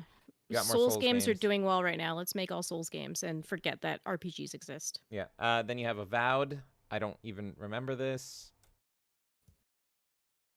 Okay. Oh, people liked this game. To me, my only takeaway, because you saw so little of it, is I thought this image looked like, again, more white girl tattoos. This looked like something a girl would get it's the same stuff. Like, I like Obsidian, but it's literally just all the same fucking shit. Yeah. That's it. This game is Atomfall. Honestly, I don't remember Atomfall either. I genuinely don't. The games, like, one thing I'll say is all of these showcases are just good. like games. Like, it was hard to keep up with live and tweet about it and all that stuff. This game, I'd play this. Yeah, it looks okay. Looks better than Fable. It looks better than, a lot of the stuff shown. Environments are good. Yeah. Okay. There you go. Maybe there's something. More Assassin's Creed. Almost like Atomic Heart could be. Do we need to see more Assassin's Creed? No, we're done. We've talked enough about Assassin's Creed. Now, here was a big deal, in my opinion. Here is a big deal. Stalker. And I do find it, like, interesting that they say made in Ukraine and all that stuff, because it was looking like Stalker was never going to come out. People love Stalker. Stalker has a huge diehard fan base, loyal fan base. Stalker, if you don't know, is very similar to Fallout, but it does things differently. Take Fallout, take Far Cry. They had a little bit of a baby. I've never played Stalker 1, but the people that I know, and I do have friends that, like, this is their favorite game of all time, Stalker 1, they swear by this game. They absolutely love this game. It's very unique, and this game did look good. This does look good, even though I never played it. Visually, very stunning. I'm very happy for Stalker fans that this game looks great. No real complaints. Very Metro 2033-esque, or whatever that game's called. I think I got it right. So yeah, this game looks good to me. This could even be my game of the show, because it just looked nice, tight, solid. I don't even know if I want to play it. But, like, if I had to play any game that we've seen so far, I think this would be the one I play. Yeah, this is probably the closest I would get to a game being for me. I would probably play this, or I would play Indiana Jones, and I would regret it. I think this game looks good, and it hits all the right points for Stalker fans. Then they announced a digital Series X, because, you will own no physical games. Who cares? And you'll be happy. It's the same fucking shit as well. But the big final reveal here, of course, goes to Gears of War E-Day. This is the Halo Follow Reach for Gears of War. This is the prequel game. Now, when I was seeing this, I was like, oh, this is weird. Marcus Phoenix looks, like, weirdly young and everything. And I'm like, are they weirdly redesigning him? I didn't play Gears of War 4 or 5 because I started playing 4 and it was so fucking terrible I had to stop. And now with this game, maybe I will stream through 4 and 5, but man, were they fucking rough. So I didn't know at the time, but this is Marcus Phoenix's first encounter with a Locust. So with that, it is interesting, because this is Gears of War Emergence Day. This is their prequel game, and this looks like to be going back to their horror-esque roots of the series. So honestly, if they do things right, this could be a really, really good game. It's only a cinematic trailer, so we don't know for sure, but it looks great. Depending on what route they go, my favorite Gears of War game, because I've played 1, 2, 3, and Judgment, is 1. 1 is my favorite. So if this is more like Gears of War 1 in its mood and tone, I could totally see myself digging that. So good way to end the show. But that was 5 minutes in an hour and 17-minute show. My thoughts are, Jesus fucking Christ, this was a nightmare to get through, and everyone's praising this show. I don't fucking get it. My theory why everyone was praising this show was it's so jam-packed with games. There's so many games that no matter who you are, there is a game probably that you would at least go, I'll play that. But it was slim pickings personally for me. The problem is, even though everyone has, like, one game they may pick out of that, I'm talking about the whole show, and the whole show I thought was fucking terrible. It was riddled with everything that we complain about constantly to like almost an offensive degree. They completely butchered World of Warcraft, which was for a long time my favorite game of all time, and I spent many a years in it. Everything just looked like a fucking nightmare in it. Even the games that I think looked okay, like the Gears of War or something, it's like, well, it's a cinematic trailer. What can I pull from that? Or Doom, I'm like, well, it looks more like Eternal. So what I'm not excited for that either. So it's really tough for me to say what is my game of the show. It's easier for me to say World of Warcraft was the worst part of the show. I would say, I guess I guess it's a toss-up for me between Stalker 2, because it actually looked good, and Gears of War E-Day, because it made me slightly hopeful for the future of Gears of War, which is a game I used to love. So it's a toss-up between those two. The only reason I don't give it to Gears is because it was just a cinematic, so we really know fucking nothing. Stalker actually looked good. So take that as you will. I guess if I had to pick one, it would be Gears, I guess, but not even really. I rate this one a 2 out of 10. This was offensively bad. This was awful. And I was shocked that so many people were praising this. This is one of the worst fucking showcases I've ever seen. Yeah, it was packed full of games, but 9 out of 10 of the games looked like I would rather drink myself to death than look at again. There's my ranking. Interesting, yeah. I think for me, I liked Expedition and also Age of Empires. I would say Age of Empires was my favorite game of the showcase. Overall, I feel like not a lot of those games were for me personally. It doesn't mean that those were all bad games. I'm sure there's a lot of people that are going to like Doom, a lot of people that are going to like Call of Duty, a lot of people that are going to like Stalker or even Indiana Jones, but those games didn't really jump out to me necessarily. Now, because of the whole Game Pass thing, there are ones in there that I might not even be a big fan of, but I might try anyways. The fact that they shat on both Fable and on Perfect Dark, to me, is just unforgivable, especially Perfect Dark, just as seeing Joanna Dark, the sex symbol, be crushed by this fucking modern sensibility shit. Fuck you. Just for that alone, that tanks the show for me. Yeah. They could have showed me fucking amazing shit, games that I wanted forever, and just the pain that they put me through with Perfect Dark and with Fable, but especially Perfect Dark, I can't rate this show high at all. The games that looked great, sure, I will give them a point each. I'm at a 2 out of 10. Oh my god, look at us in sync here. Oh my god. So what was your game of the show? Sorry. Age of Empires. Age of Empire. Yeah, no, that fits for you. So it's interesting because it's like Gears of War for me, Age of Empires for you. That very much fits our personalities, but we're also both at a 2 out of 10. I find it very interesting that people thought Xbox won. In fact, just to jump ahead a bit, people think that because of Doom. That, to me, that's the only reason why. Doom and Gears. And we've seen an uptick in Gears activity, like people playing the old games now. That's skyrocketing because people are excited for Gears. Because so Gears 4 and 5 killed Gears because of how bad they were. Yeah. Similar to how current Halo killed Halo. Going for a prequel is the right decision. They made a good choice there. I agree. Because people, you haven't played them, but let's just say Gears is a trilogy, right? Like the core, right, yeah, it's fine. The game is a trilogy. So it's like people liked those characters. People liked that struggle. People liked that story. And when that story ends and you try to go to new, it's like, what is this shit?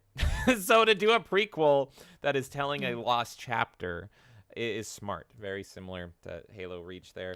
I want to point out two things here, actually. Neo said that Gears Ultimate had a 320% increase in players this week. That's awesome. And I just want to say hello to Lowest Expectations. Lowest Expectations. How's it going? Yeah, I find it really interesting that everyone online is saying how great this was, to the point where people that were praising Nintendo's show, I was seeing people that were praising Xbox's show get offended that people were praising Nintendo's show and being like, as if Nintendo topped Xbox's show. I was seeing people I follow be like offended at the thought that Nintendo's show topped Xboxes because they held on to this belief that Xboxes was so good. I feel like I'm living in crazy land because I had to go through that twice now, and I'm like, this was bad. I have a hard time saying what excited me. It's more what offended me, and it wasn't an insult to me. I look at that show and I'm like, this is a bad show. This is more negative Especially than positive. if you are a fan of anything that Microsoft has acquired or that Microsoft owned. You know what I mean? Like, there's games in there that I'm like, okay, this looks kind of cool, maybe, but like anything that was like beloved is really shit on. Yeah. And I'm not a Dragon Age fan. There's arguments to say that Dragon Age fans like fucking despise this as well. And they completely destroyed that IP. They destroyed Perfect Dark. They destroyed Fable. They destroyed Dragon Age. They destroyed Diablo. World of in Warcraft. one blow. Yeah. I mean, World of Warcraft was already dead, but World of Warcraft. But yeah, I mean, Diablo was kind of dead too. But my point is, like, that was like egregious. Yeah, so that's a thing. I don't know if I made anybody mad. And if you're excited for games, hey, more power to you. But like, I felt like I was in Bizarro World taking crazy pills because I watched that show and I'm like, this is terrible. And then I went on Twitter. I'm like, everyone loves it. Where am I? Like, I genuinely like the State of Play better because that had Astro Boy or whatever, Astrobot. Astrobot was good. Yeah. It had one game that I thought looked excellent. The rest was shit. The rest was really bad. Here's the comment that I think summarizes it perfectly. Lowest expectations. I completely agree with you. Xbox has been trashed for so long. People have such abysmally low expectations for Xbox at this point that anything above average is a huge shock. Yeah, that's true. Yep. Here's another thing to take away based on Xbox's activity. If a game even does decently successful, they could just close down that studio, so don't get too excited. But anyway, let's go over into the good. Spoiler, but hey, you know, we're going to go look at the Nintendo Direct for the finale. So let's do this. This was the finale, and then we're going to say who won, who lost, and then talk with you guys and wrap it up. But I'm excited. Here it was, Nintendo Direct, just a few days ago. What do we kick it off with, Nintendo? Well, right off the bat. And by the way, Nintendo is really the ones that kickstarted this showcase style because they backed out of E3 before anybody and they said, fuck this, we don't do good on a stage. And so they've been kind of the pioneers of this, believe it or not. So we see this, see the Mushroom Kingdom. I'm like, oh, fuck, what is this? Anything Mario is going to be probably good. And we see Mario and Luigi in a game that's new. One thing I do want to say, though, because I've been looking at some stills and some freeze frames, and I don't have any evidence for this, but I was just like looking at some hand movements, and I'm like, does this have some AI brush up? Is there some AI elements? And I don't have any proof for that. Like, but like, there is some little things in how their fingers are that I'm like, see, like Luigi's hand looks a little weird here. I might just be on the internet too much, but I think it's because this was a portable series, so it's not as graphically impressive, especially them moving it to the new systems. Yeah, I think that's the problem we're seeing here is that they're trying to use assets from a thing that didn't look as pretty as their mainline systems. Yeah, maybe. And it's also good to know that this is the first time that the original devs of a Mario Luigi, the Mario Luigi series aren't doing this because they don't exist anymore. I believe they went bankrupt, the original studio that worked on these games. So this is a new team doing this, but and you can see a little more Paper Mario in this than usual because the Paper Mario team is still alive and well. It kind of feels like people that were experienced with Paper Mario must be here. Yeah, but apart from my little spidey sense on like AI, just on the hands a little bit, maybe it looked a little weird. I think this looks great. I've never played a Mario Luigi game, but I love the colors. I love how it pops. The mechanics look fun. I think it looks totally great. I don't know if I'm gonna play a previous game that I've never played or if I'm gonna go right into this, but I think this looks awesome. Awesome. Do you have any thoughts on Mario Luigi Brothership? Oh, this was one of the best parts of the whole showcase, and what a way to kick it off. I didn't expect this to come at all. I thought that this series was dead, essentially. Yeah. So to see this come back in any form, I think this was like one of the biggest shockers of the entire thing. NES World Championships, this is already announced, but this is more of a showcase of it. This is going to be pretty much their sequel to NES Remix, but they're giving it the Nintendo World Championship branding. But yeah, I didn't notice this before, but they're calling it NES edition, which implies that's interesting. They could do an SNES edition, or they could do an N64 edition if this is successful. I think it opens up so much. One thing I liked is they have a tips and tricks section in the game that they revealed. I love how this looks like old Nintendo Power magazines. Yes. Like this looks like you're pulling up a magazine and everything. I think this looked great. I don't even like the NES remix games. I don't care about them too much, but for fans that people like this, like the very old school gamer that wants a new challenge on their games, I think this looked great. I think this is awesome. I just wish they would bring back the Nintendo World Championships with the Nintendo World Championship, so I think that'd be great. They should have. It would have been a great announcement alongside. I don't have much to say on this, and this is something I'm going to save for the end of the show. But this is a trend that you will see in this Nintendo Direct. There was a whole lot of anime games, whole lot of anime games, and they didn't, it wasn't like the Xbox show where I'm like, this looks insultingly bad. It's more like okay, that's probably hyping out someone out there, but it doesn't do anything for me. Do you have any thoughts on the Fairy Tail game, Kay? I never watched Fairy Tail, but I like Koei Tecmo, so now this one was interesting. Probably won't buy it. Fantasian cool. Neo Dimension. This game's interesting, not because it's something I would play, but this is very Final Fantasy, but not by name. Very, very, very Final Fantasy. And in fact, I think there's some relation to people that work on Final Fantasy. The original, the father of Final Fantasy, whose name escapes me, but pretty much the original creator of Final Fantasy, the guy that gave birth to the series, is working on this game. So you could make an argument that this game... He left and then pretty much was able to sell his idea to the company to end up getting it to happen. He got the best of all worlds. So you could make an argument that this game's more Final Fantasy than modern Final Fantasy. Yeah, I would 100% make that argument. And yeah, it's pretty much an idea of like he left, he did his own thing, and now he's brought his game to the table. Are you excited for Fantasian Neo Dimension? I'm going to check it out for sure. I think it's worth checking out. It's original vision of Final Fantasy, in my opinion. That was my take from it, it's just like, fuck, I imagine, because I'm not a Final Fantasy guy, I feel like Final Fantasy fans are probably losing their shit at that. And so I'm sure cool. Gaming with Spoons is super excited. I'd love to talk to him about it. Because my God, my meme came. I forgot to pull up my meme here. Do you remember the meme? It came. I do remember the meme. It came fucking true. They announced a free update for Nintendo Switch Sports, and I literally tweeted out this meme that I made, and I'll fucking show it on stream if I can fucking find it. I tweet too much. Just a little bit. Just a little bit. There it is. I said, here is my prediction. Here is my prediction. Me wanting Wind Waker HD, and then here comes Switch Sports 2. Spoiler alert, there was no Wind Waker HD. But there was Switch Sports 2, or rather a Switch Sports update. So it is for free. I don't fucking care. I love this. I'm happy that they did this. You know what? You add a game for free to an existing game. I'm all for that. And there are people that like these games. I like basketball. I'm sold on it. I think that's cool. But the biggest takeaway to me is like Nintendo does care. They gave something that like literally is just for free update. Yeah. And then up next, we go back into our trend of anime. Oh, no, this wasn't an anime-esque game. This was an indie game. This looked kind of like Ori or kind of like Bastion, like those kind of games. Like, it's an indie game, but it's not like white girls sharing jeans or anything. This is like a proper indie game. And I can see people liking this. Exactly. If you liked Ori and all that stuff, that looked right up your alley for that kind of thing. Mio, Memories in Orbit. Then you had an update to Disney Illusion Island, which I've been kind of curious about. It's pretty much Disney's Cuphead. And I didn't even really get, because the game's already out, I didn't really know what they were updating because I didn't play the game. But hey, free. Again, another free update.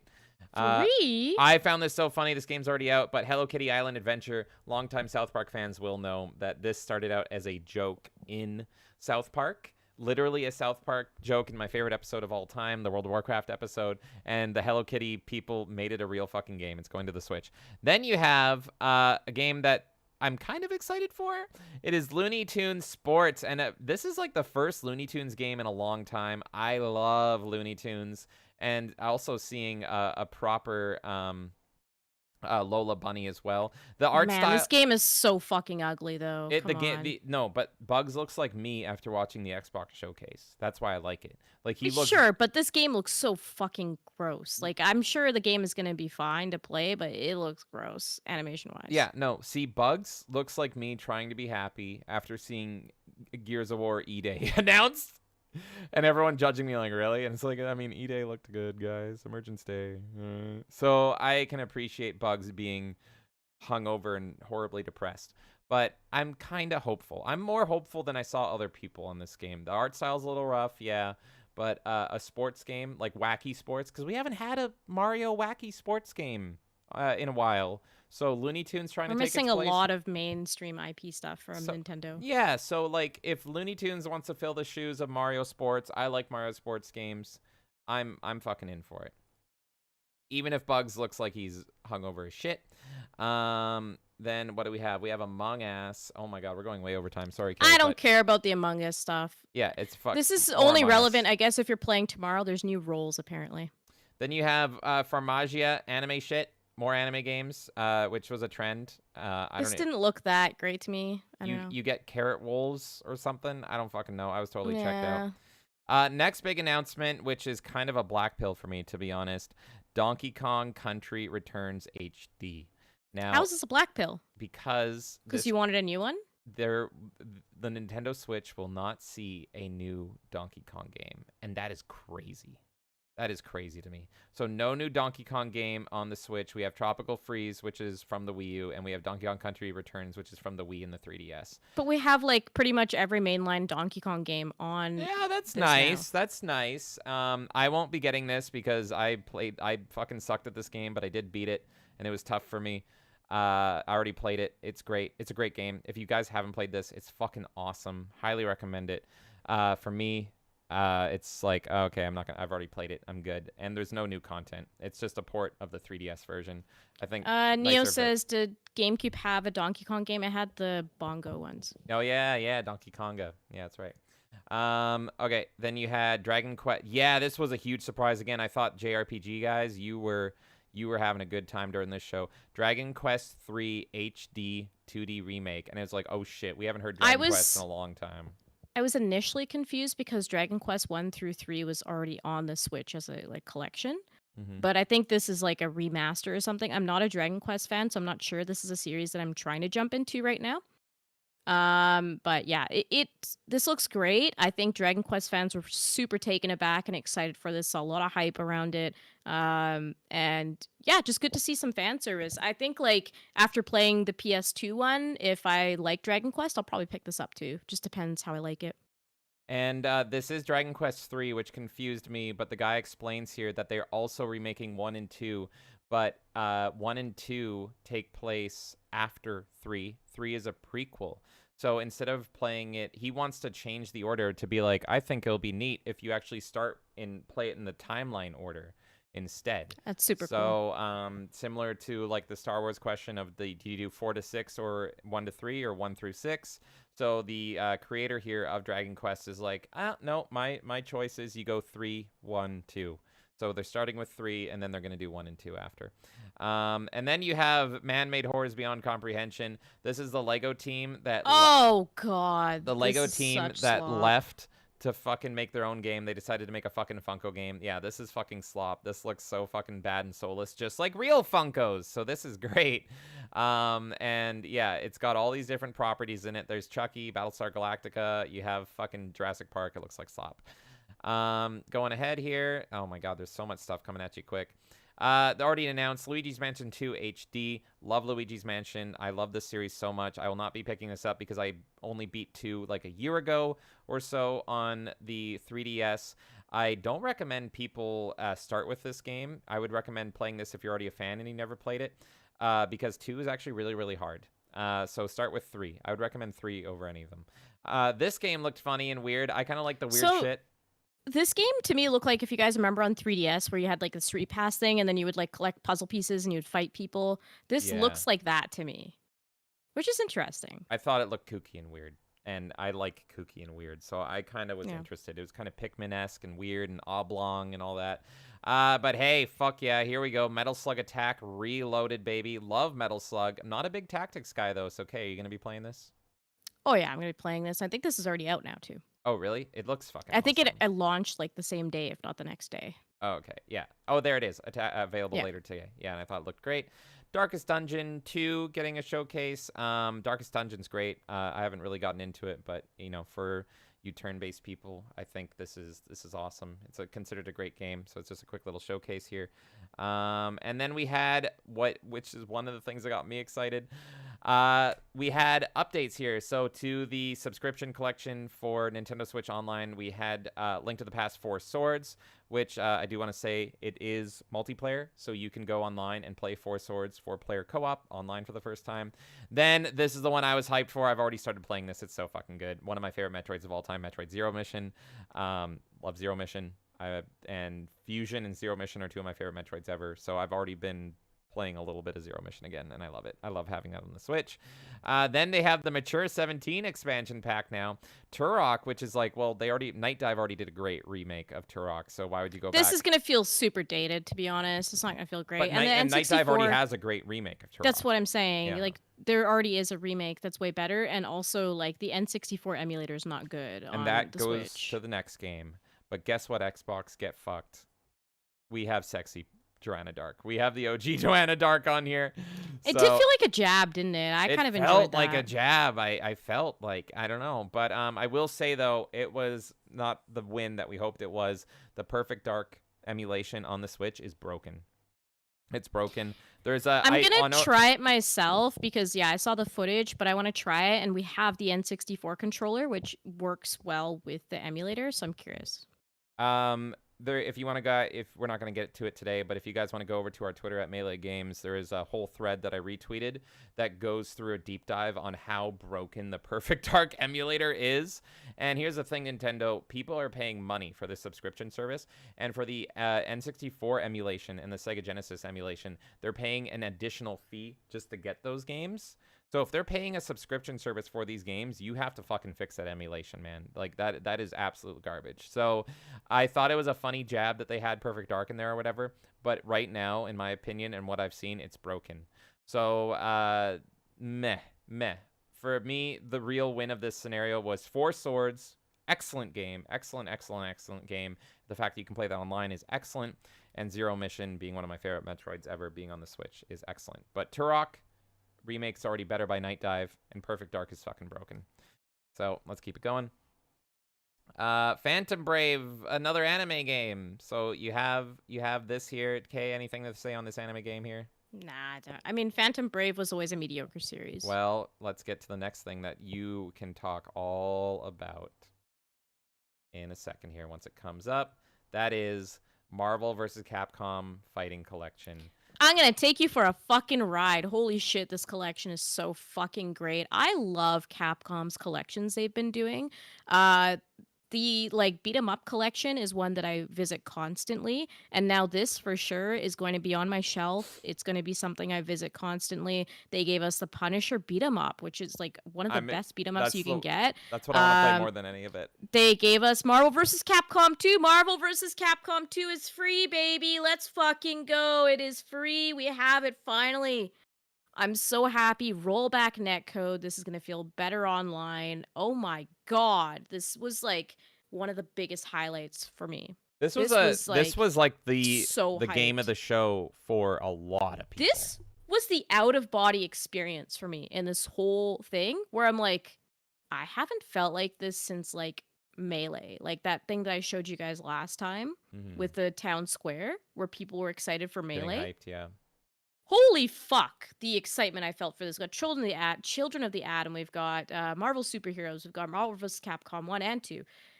We've got fucking Marvel vs. Street Fighter. We've got X-Men vs. Street Fighter. It's just like there's so much. It's a This great is package. a fucking great collection. It's a great fucking package. Kudos, Capcom. This is fucking amazing. I'm mainly excited to revisit Marvel vs. Capcom 1. That's the one I like, and I've always wanted to play through that Punisher beat 'em up. So I'm happy. Obviously, the steal of the show here. It's amazing that they didn't put it front and center. Is Marvel vs. Capcom 2? That is the baby. That is the baby everybody loves here.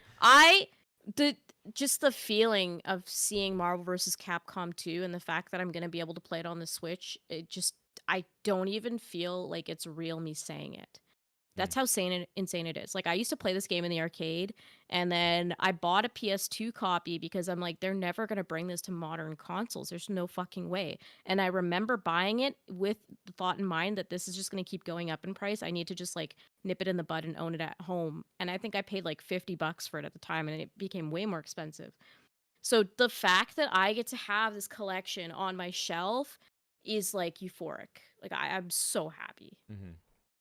So, Yeah, that stole a show for a lot of people, and Kay included, but there's still a lot more that I think is really fucking good. So, the Nintendo simping is real. Let's keep going.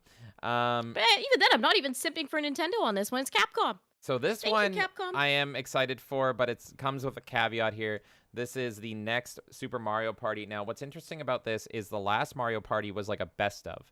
And the only complaint about that Mario Party, because it was fucking great, it took maps from 1 through 3, and it only took minigames 1 through 3. And people were begging, myself included, Nintendo, let us take your fucking money and give us DLC maps, because there's only 4 maps. There's only 4 maps in that best of Mario Party.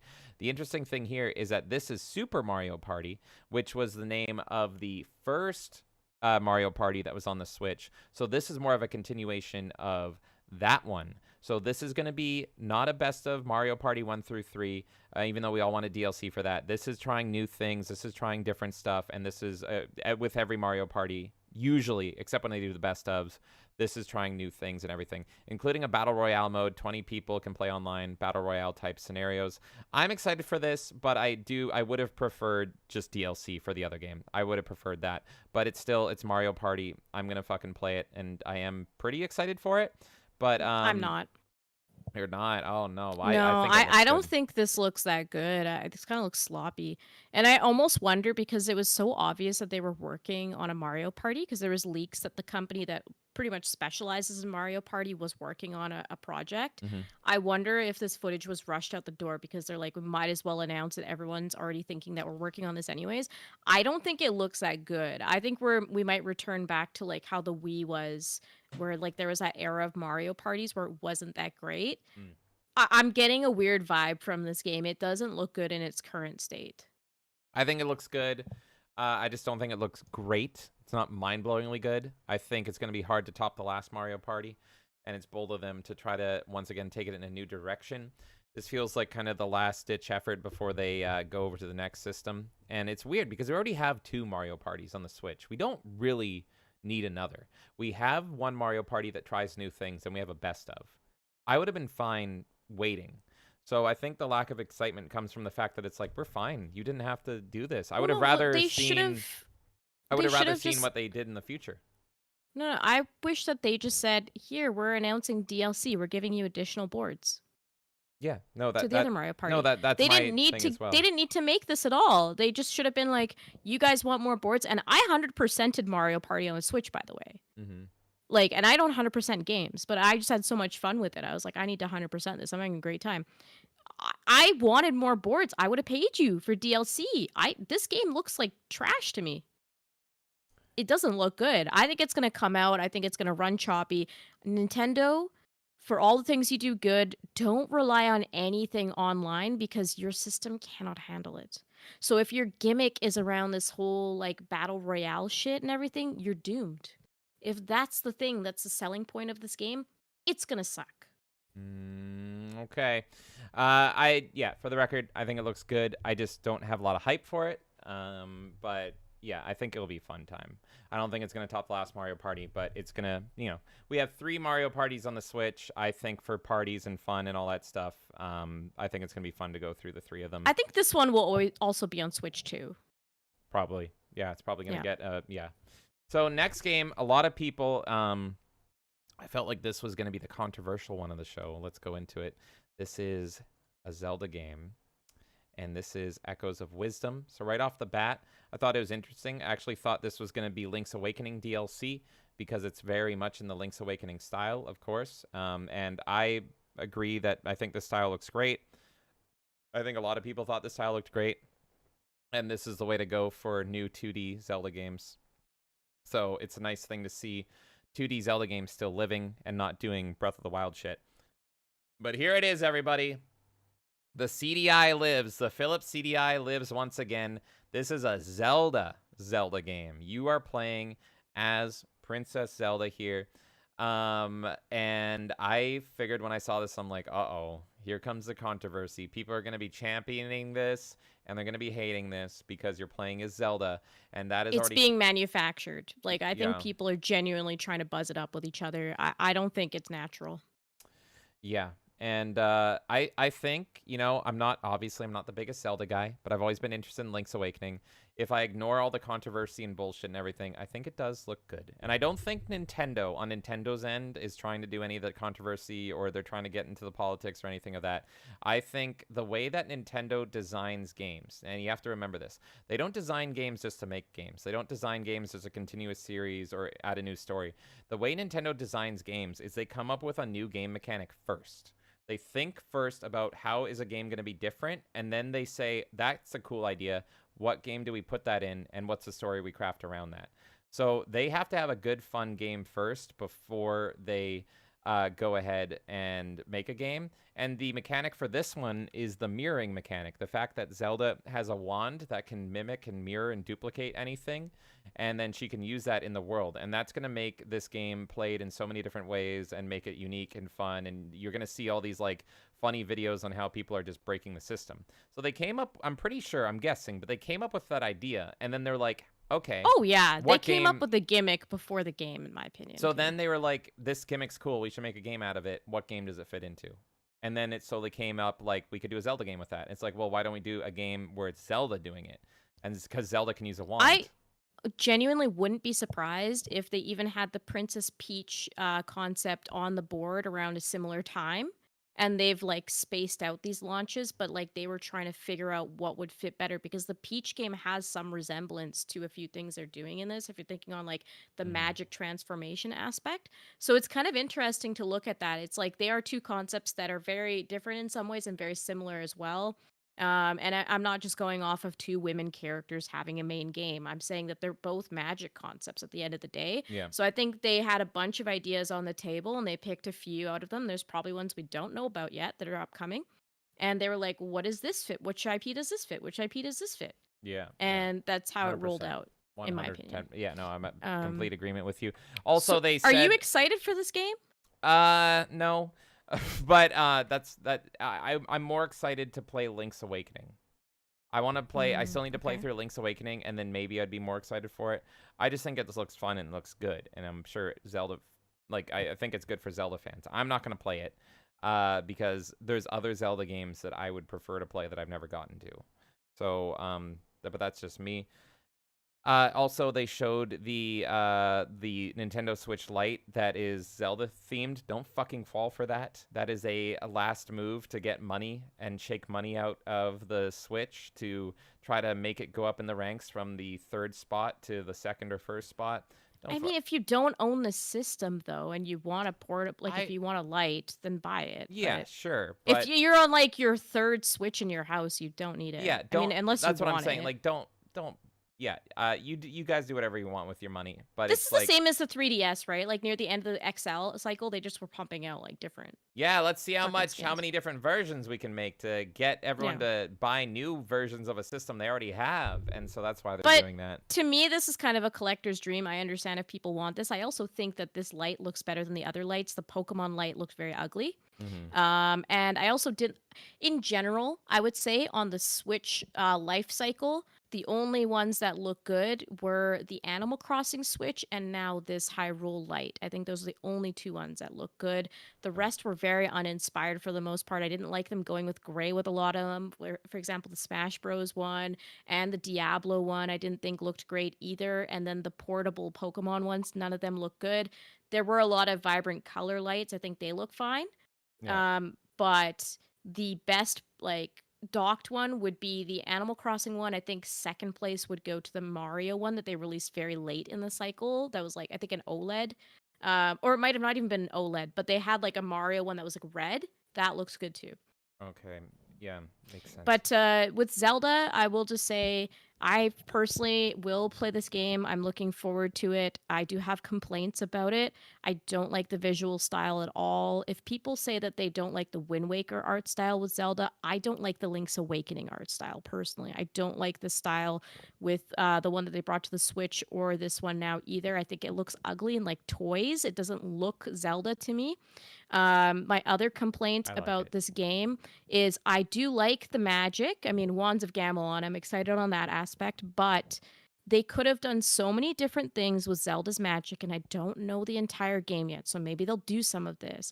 But you should have given me like a Smash Bros. Zelda instead of what they're trying to do with this whole like build beds and then you can climb and do all like it's just kind of quirky and weird. And it's like Zelda has magic that can be taken more seriously, and I feel like you're kind of just making a joke out of her ability when she has really cool abilities that she can do. Oh, look, she can build this. It's like they're trying to do like a Tears of the Kingdom, like build things together system in a more simplistic way. Well, like Tears of the I don't Kingdom, like it. they're like users are gonna break this day one and find like all this wacky shit. To do. It's like I feel like I'm looking at scribble knots. It's really annoying to me. What I've Maybe that's why I hoped think it for looks is good. that I like scribble knots.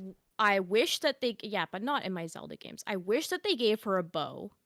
And I hope that they put that in later because Zelda is awesome with a bow. She's even had a sword before. I think that would be fine. But I'm good with them going with the magic route as well, but you should have taken her magic more seriously. I like that you can possess the enemies or whatever.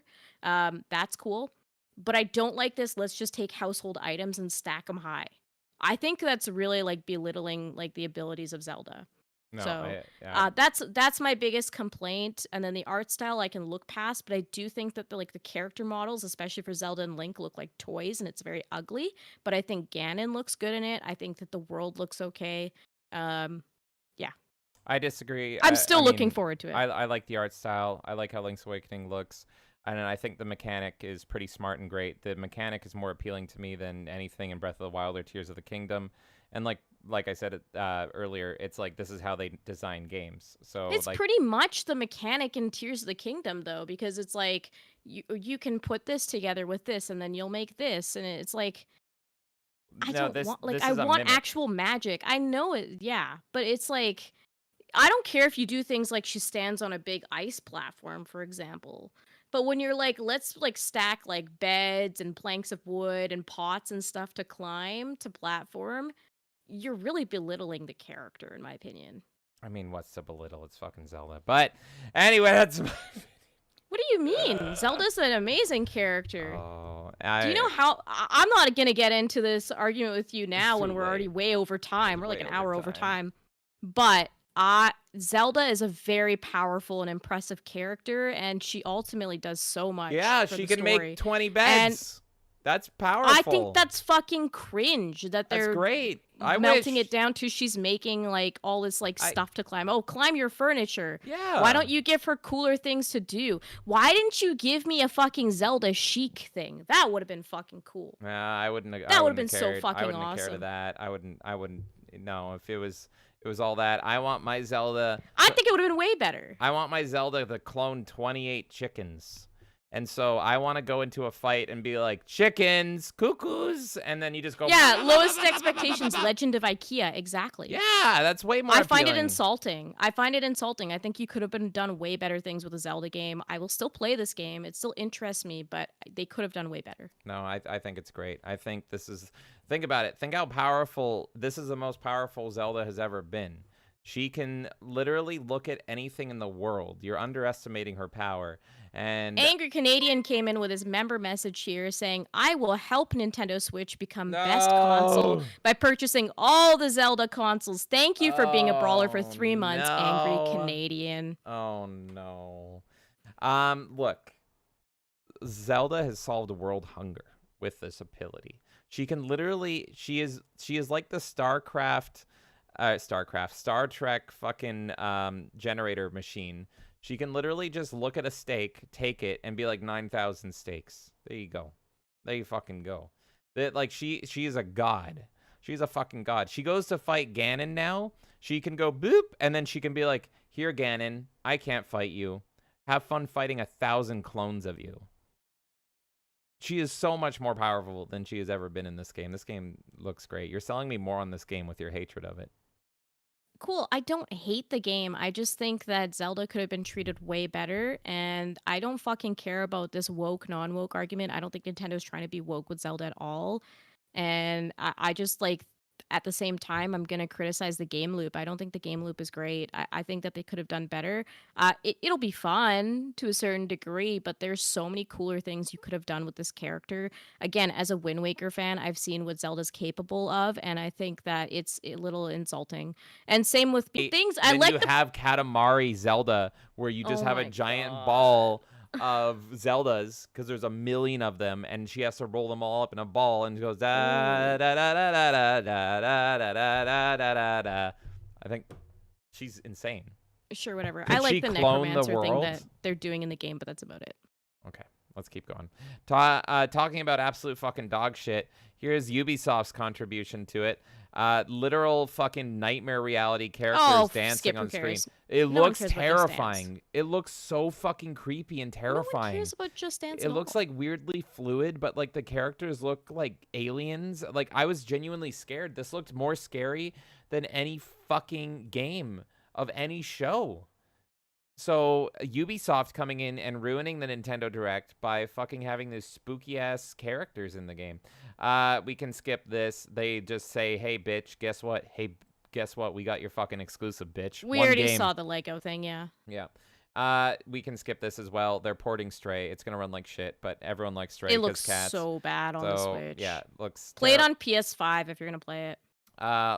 Lord of the Rings, Animal Crossing. Oh, pain. Fucking pain. Hello, Oh, the SD0. SD0 saying Just Dance just won't die. I'm sick of know. it. This Hobbit game looks fucking terrible. It looks really bad. I wouldn't touch this with a 50-foot pole Also, either. is that a I female think dwarf? it's Was there a female dwarf there? Female dwarf check? Hold on. Or is I it don't just a pretty fucking boy? know. This I don't is know. The all boys fucking look pretty. Hobbit. It's all Hobbit shit. Why would there be a dwarf here? Right there. I missed it, but like right fucking there. There's a pretty boy dwarf. I don't even understand why there would be anything except at for hobbits here. Is that a woman dwarf? This is in the Shire. That looks like a woman dwarf to me. I'm just gonna say. Okay, maybe, yeah. It's ugly. This is an ugly Yeah. game. I It's love- a pointless game loop. I don't understand why this game was even made. Yeah, I love Animal Crossing, but this looks so bad. This looks so fucking bad. And yeah, Gandalf actually looks more like the Sword in the Stone wizard. He looks more like a Merlin. He looks like Merlin there. And that's a compliment, by the way. But anyway, yeah, it looks like shit. Then let's go over to my boy Ace Attorney Investigations. Hell yeah. This was fucking hype. Hell yeah. I love Ace Attorney. And so having a fucking Ace Attorney, the Miles Edgeworth, I was edging myself to this fucking part of the stream here, that's for sure. So this looked great. This looked awesome. I love the swapping back and forth, pixelated versus the buttery smooth art style. This was great stuff. I still need to play through all the Ace Attorneys. I've only beaten the first one, but I loved it. You've only beaten the first one? Yes. I'm making time on the channel for you to play the other ones. They're so fucking good. Good. Because I did. They're I did so love good. It. I know. I loved the first game. It was great. But there's like 12. I love Ace Attorney so much that it's one of the few mobile games I bought. I literally bought it on my iPhone just to play it on the go. But yeah, it's just there's like 12 of them. So like that's why I haven't gotten into it. I played the first one and I'm like, yeah, this is good, and I just stopped there. But I'm down to play more. What the fuck is this here? Anime. Do you care about anime game? No, I don't care about this game. Okay. And then what the fuck is this? Anime. Do you care about? I don't care about this one either. All right. Well, let's go to the fucking end then, because this was the big one. This was the fucking big one. Did you think we fucking forgot? Oh my fucking god. I can't believe they've done it. They did it. It's been like almost a decade. Metroid Prime 4, baby. And it looks so good.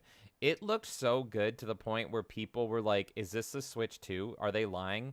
And a bunch of people online had to do all this studying and everything, and the consensus is no. This is probably not running on the Switch 2. This is actually just the Switch. Which makes it even more impressive because it looks so good, looks so nice and buttery smooth. It's got that remastered controller style, you can tell, and it's awesome. This was an awesome way to close out the show. Absolutely loved it. My only fucking complaint is that remastered one was so good, so fucking good, that I don't want to play Prime 2 and 3 the old way. I want a remaster of 2 and 3. So I was kind of bittersweet on this announcement because I'm like, that's great, but I need to play 2 and 3 first, and you haven't remastered those yet. So before this one comes out sometime next year, please give me 2 and 3 remastered, and there was no mention of it. So that is It was spaced out weird. You and I had this conversation offline too. It's like you waited so long on 4 anyways, and then you brought us 1 and we're like, "Oh, this is great. Like, thank you for bringing this to Switch." Yeah. And even Dread was fantastic as well. So like you have all these great Metroid games, and now you're kind of rushing this out at the end of the cycle, which is like it's fine. We've been waiting for this for ages, but you timed it so weird. You could have brought out 2, and then you could have brought out 3, and then you would have had time. It's just a weird timeline. They did not like budget the time well. So, and there also is a concern. There's apparently word that this person is no longer with the company, but oh no, Metroid Bros.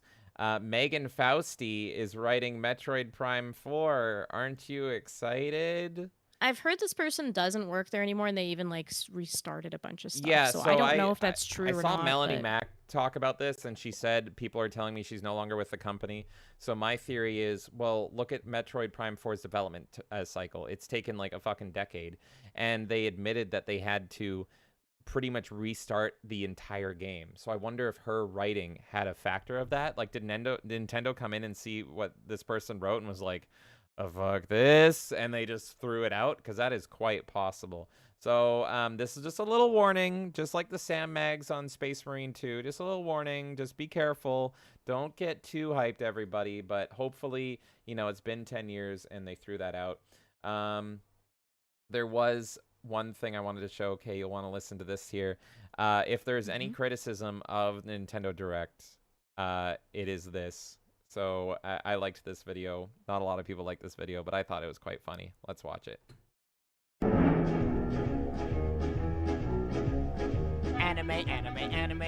Anime Donkey Kong.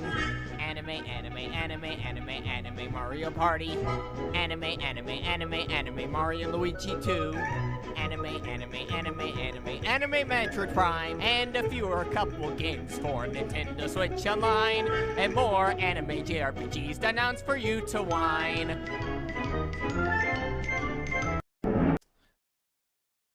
I haven't listened to it, but he did make a full version. Overall, though, Nintendo... Yeah, that's true, though. Yeah, it's true. But that's Nintendo. That's Nintendo. They've always brought a bunch of anime to the table. Yeah, and look, overall, I would say Nintendo did great. I also liked this tweet here.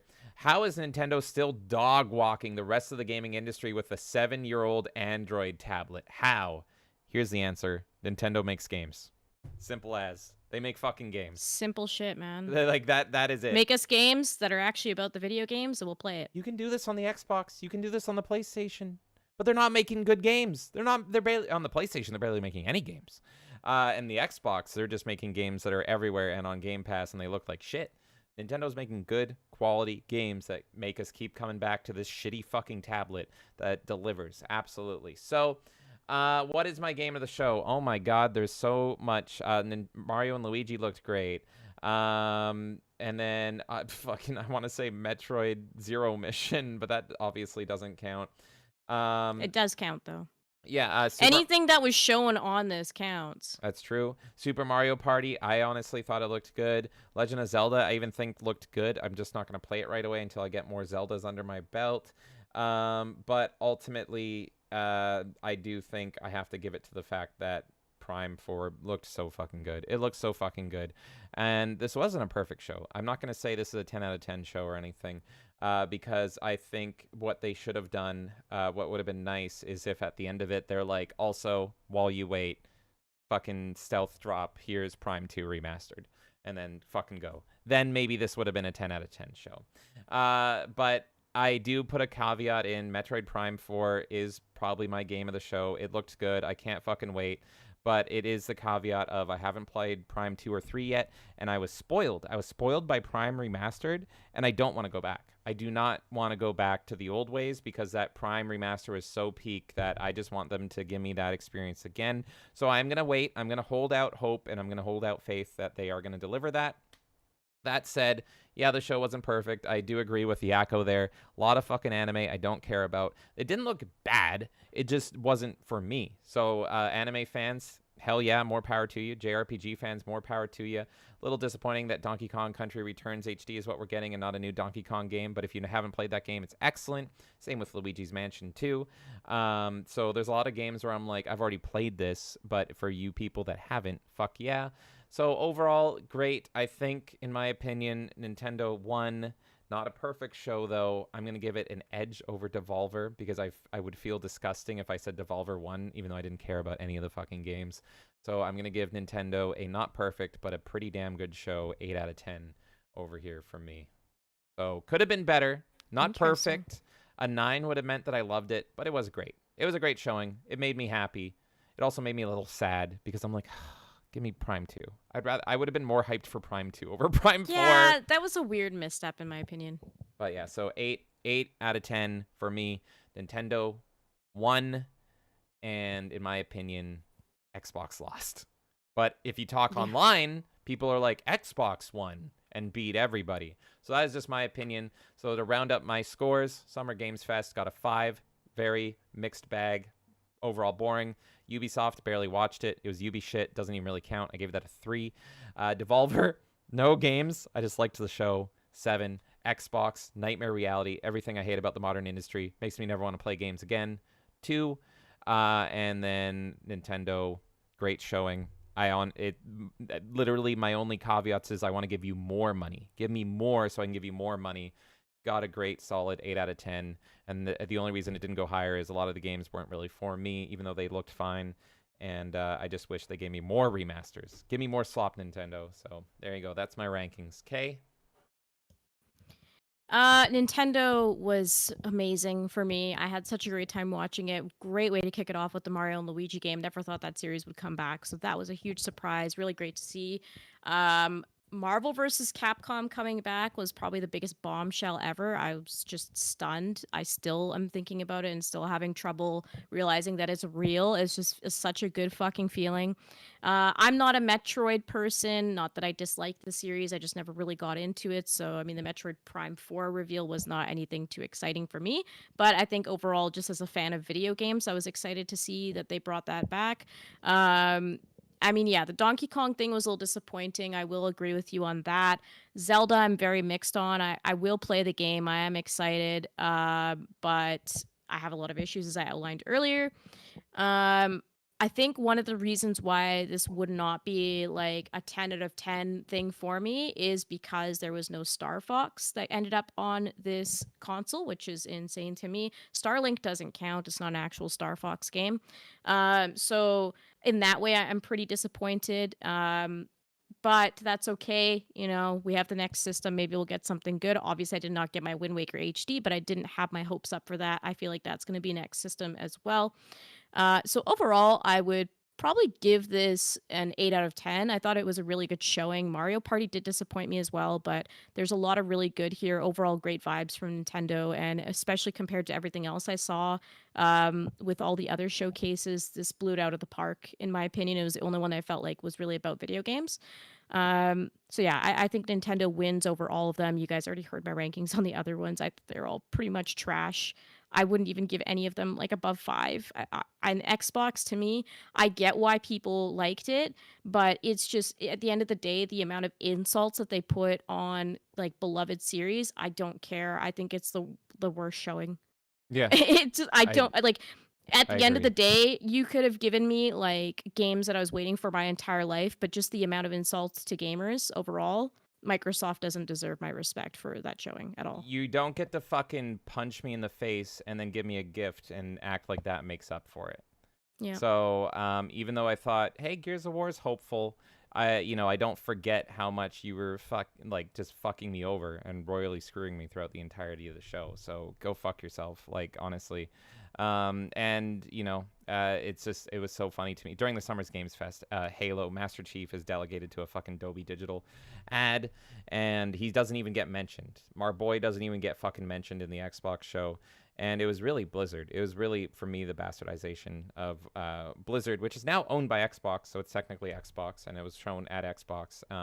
I thought they were going to announce World of Warcraft on console, and I actually would have said, That's smart. That's good. But no, it's another sloppy fucking expansion that looks like absolute dog shit, so they can go fuck themselves. I honestly can't get over how insulting that is. And there's people that I talk to that have played World of Warcraft for the majority of their life at this point. It's a game from 2004, and there's people that I know that have been subscribed since 2004. And they just told me, I'm going to a private server. That's it. No more money. Fuck you.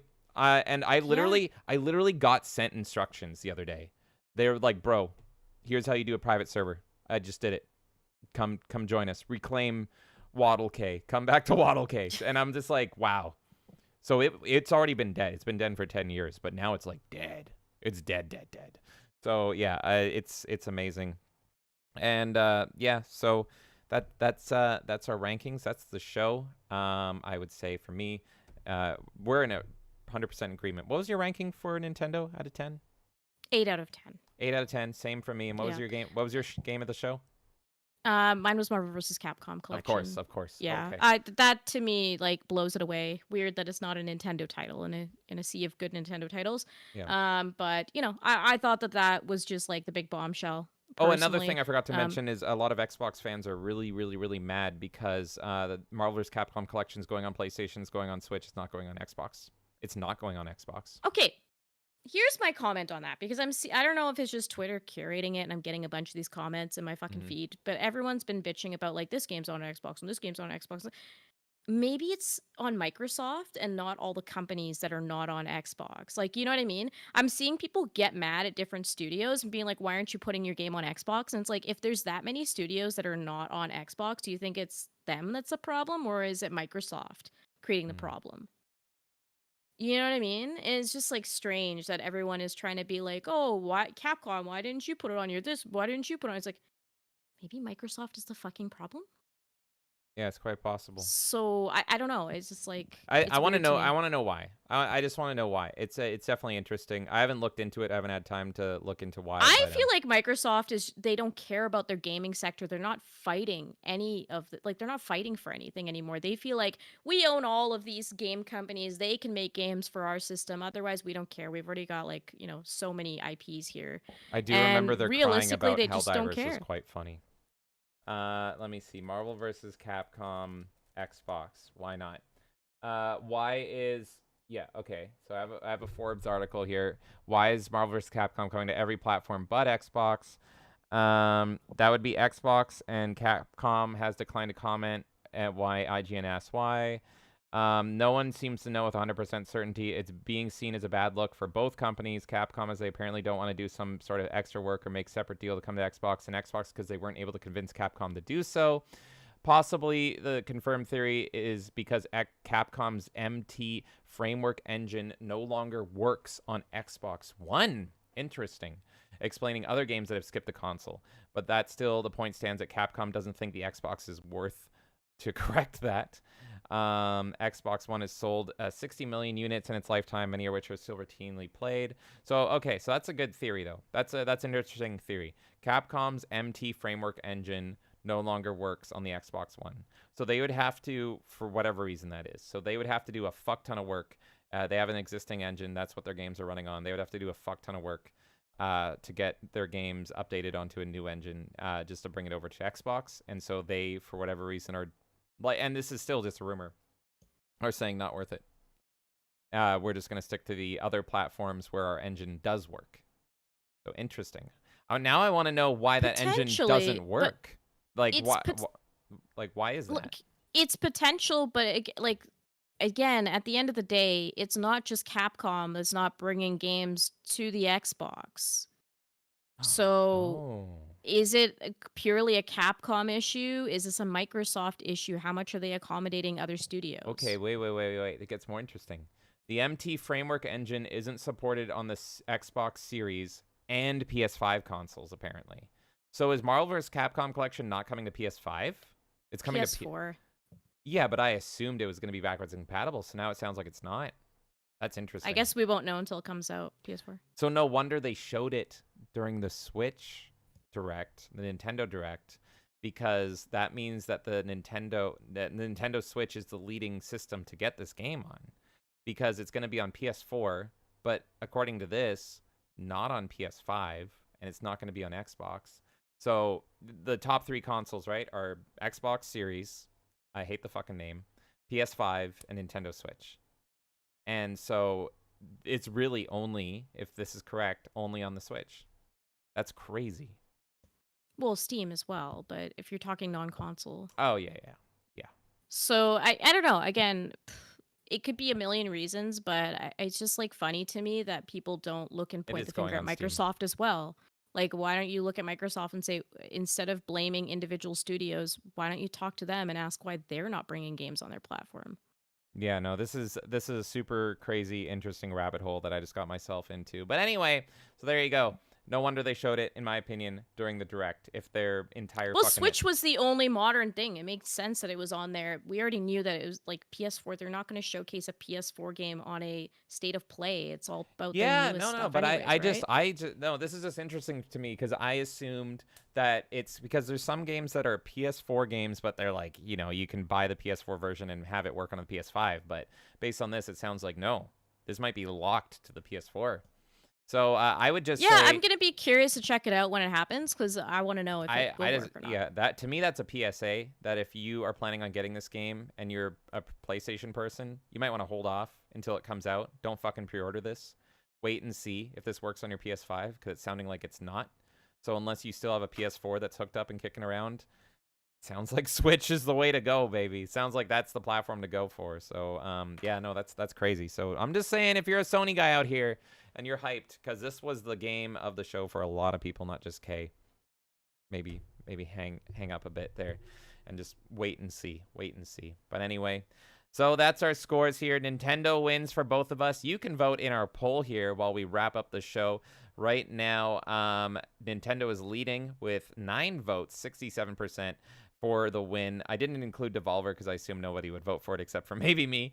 So Nintendo, 67%, Ubisoft, 0%, Xbox has 20%, and Summer Games has 11% of the votes. And we just went up some votes here. Nintendo just went up another. So Nintendo's now at 70% of the votes. So yeah, some people do disagree with us, and that's cool that Xbox is actually the best out of those 4 shows.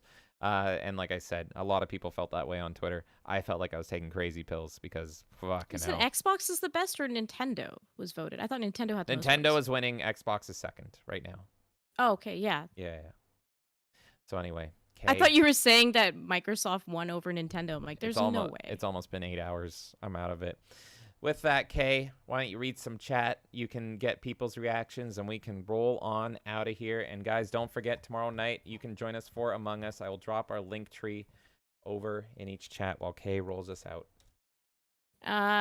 Lowest Expectation says, I don't care for the Wind Waker style, but the new LA style is much worse. It looks cheap and Funko-ish. I agree with that. I disagree. I think it looks great.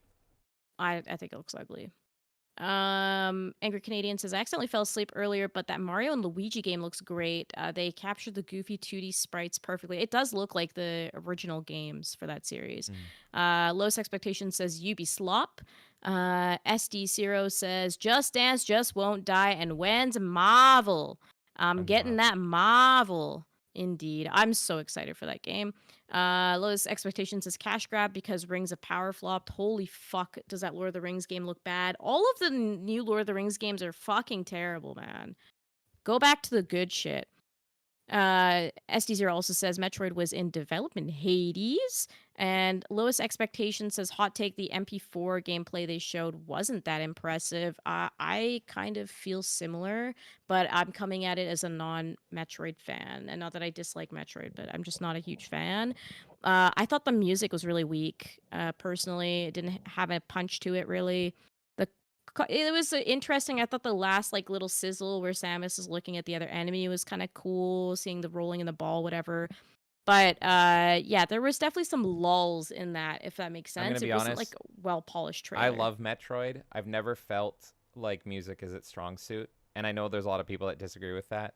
Metroid is a great soundtrack. I've always felt that their soundtrack is about ambiance and it's about immersion and it's not about something that you remember and is like fuck yeah, and it doesn't but the audio aids to that feeling. Yeah, so I'm saying for me, Metroid, it's always been about ambiance and immersion and kind of background sound effects and everything. It's not Castlevania where it's got these big bombastic gripping you soundtracks and everything. So it's like I was fine. I thought the soundtrack for the trailer fit. It just it felt like Metroid. And for me, I've never said I love developers. Anonymous tipped $10. Well, thank you so much, Anonymous. Thank you, Anonymous. No message at all, but let me know in the chat if there was something that you wanted to if you wanted to say there. Let me know if you want to say who you are. Yeah, just let us know if you want. Thank you so much, Mr. Anonymous, with the developers. Oh my god. Thank you. As SC0's people also wanted F-Zero. F-Zero 99, it kind of counts as a new game, but not really. I don't really count it as a new game personally, but some people would argue, well, there was an F-Zero. I agree with the GX thing where it's like, that was a perfectly done game. I don't see how you can top it. Therefore, what's the point of bringing a new one? Whereas I think with like some other series like Star Fox, there's still room for improvement. Obviously, N64 is peak for what we have so far, like the SNES N64. But I do think that there's room to make Star Fox better. Whereas with F-Zero, I think it's kind of hit its peak already. Maybe they can blow me away and bring something, but that's why I didn't have the high expectation of like wanting an F-Zero as well. And we talked about it before. Nintendo's opinion on F-Zero is if they can't come up with a new game mechanic or something for their games, they just won't make their games. They're not going to make a sequel to a game for the sake of making a sequel. And I remember a Nintendo developer coming out and saying, F-Zero was perfected on the GameCube. Just go play that version. To which I say, can you give us a remaster of it? Can you port it? They might. Yeah. They could. But that's as far as I know, that's their feelings in F-Zero. That F-Zero on the GameCube was perfected, and there's nothing else they can do. Neo says Xbox was not below Ubisoft or PlayStation. I disagree with you. Also, I mean, on this one, we didn't compare PlayStation. I thought PlayStation was pretty weak as well, but I do like Astrobot. I think that's promising. But I actually would make this lower than Ubisoft as well. PlayStation, I would give a 4, held up by the sheer might of Astrobot. Concord looks hilariously bad. Really, like, there was only 3 games. It was a really, like, tame show. But Concord, hilariously bad. Silent Hill, funny to laugh at. But Astrobot looks so fucking good. Honestly, like, I kind of think Astrobot, I'm more down to play than any of the fucking games on the Nintendo Direct. I think it looks so good. So it looks really good. I mean, it's hard to argue that. It looks stupid good. So it's like by the sheer might that I really want to play Astrobot and it looks awesome, I do rank Sony above that, but it was one game. And again, Sony, one game. One fucking game. You always have the one game. So that's why I would give Sony some credit. And then Ubisoft, it's just like they did Ubisoft. Nothing in there appealed to me. I've always hated Ubisoft. They showed Star Wars Outlaws, which I'm going to play, but it looks like slop. So I'm just like, it's Ubisoft. It's so what it is. The thing, too, with Star Wars Outlaws is I actually think Star Wars Outlaws is less insulting to Star Wars than Perfect Dark, the new Perfect Dark is to Perfect Dark. Yeah, I agree. Then the new Fable is to Fable. Then the new Dragon Age is to Dragon Age. World of Warcraft. That's Diablo. my biggest problem here is like, yes, like, it's slop. And I know that we expect that to a certain degree. But this Star Wars game, while it looks like slop, also still has a little bit of that essence of Star Wars to it, in my opinion. Mm-hmm. All of the games that I'm disappointed with Microsoft, I feel like literally spat on the series. So for me, yes, Ubisoft was better. Again, I'm not a Prince of Persia fan, but if you are, I think a lot of Prince of Persia fans, especially like more modern Prince of Persia fans, would be really happy with that showcase. And the people like I think that shit. they are putting a lot of love into Prince of Persia for the people that like the new direction. I'm just more of a like Warriors Within Sands of Time type person. And I do think announcing Sands of Time, even though they didn't show much of it, is something that Ubisoft brought to the table that was a lot better than what some of these other showcases did. Yeah. So that thing, and then also for me personally, which I don't know if that would count as anything, but I think the Pax Romana game looks interesting. I'm excited for that. So oh yeah, I'm not. On that perspective, I think Ubisoft was better than Xbox, personally speaking. I would still rate it higher. Almost caught up here. Lord Slosh says absolutely 100% Nintendo. The volume of quality games featured was unbeaten in my opinion. SD0 says Capcom versus SNK Collection next. Tatsunoko versus Capcom 2. Those would both be great. I'm excited. Neo said, oh, you guys are having a little conversation here about the whole Capcom game thing. Neo says, no, it's absolutely on Capcom. They didn't put Battle Network on Xbox when all the other Mega Man games are. Nightmare thinks that maybe they're trying to get all the companies to agree to going on Game Pass. Oh, that's an interesting theory. That's yeah, his theory.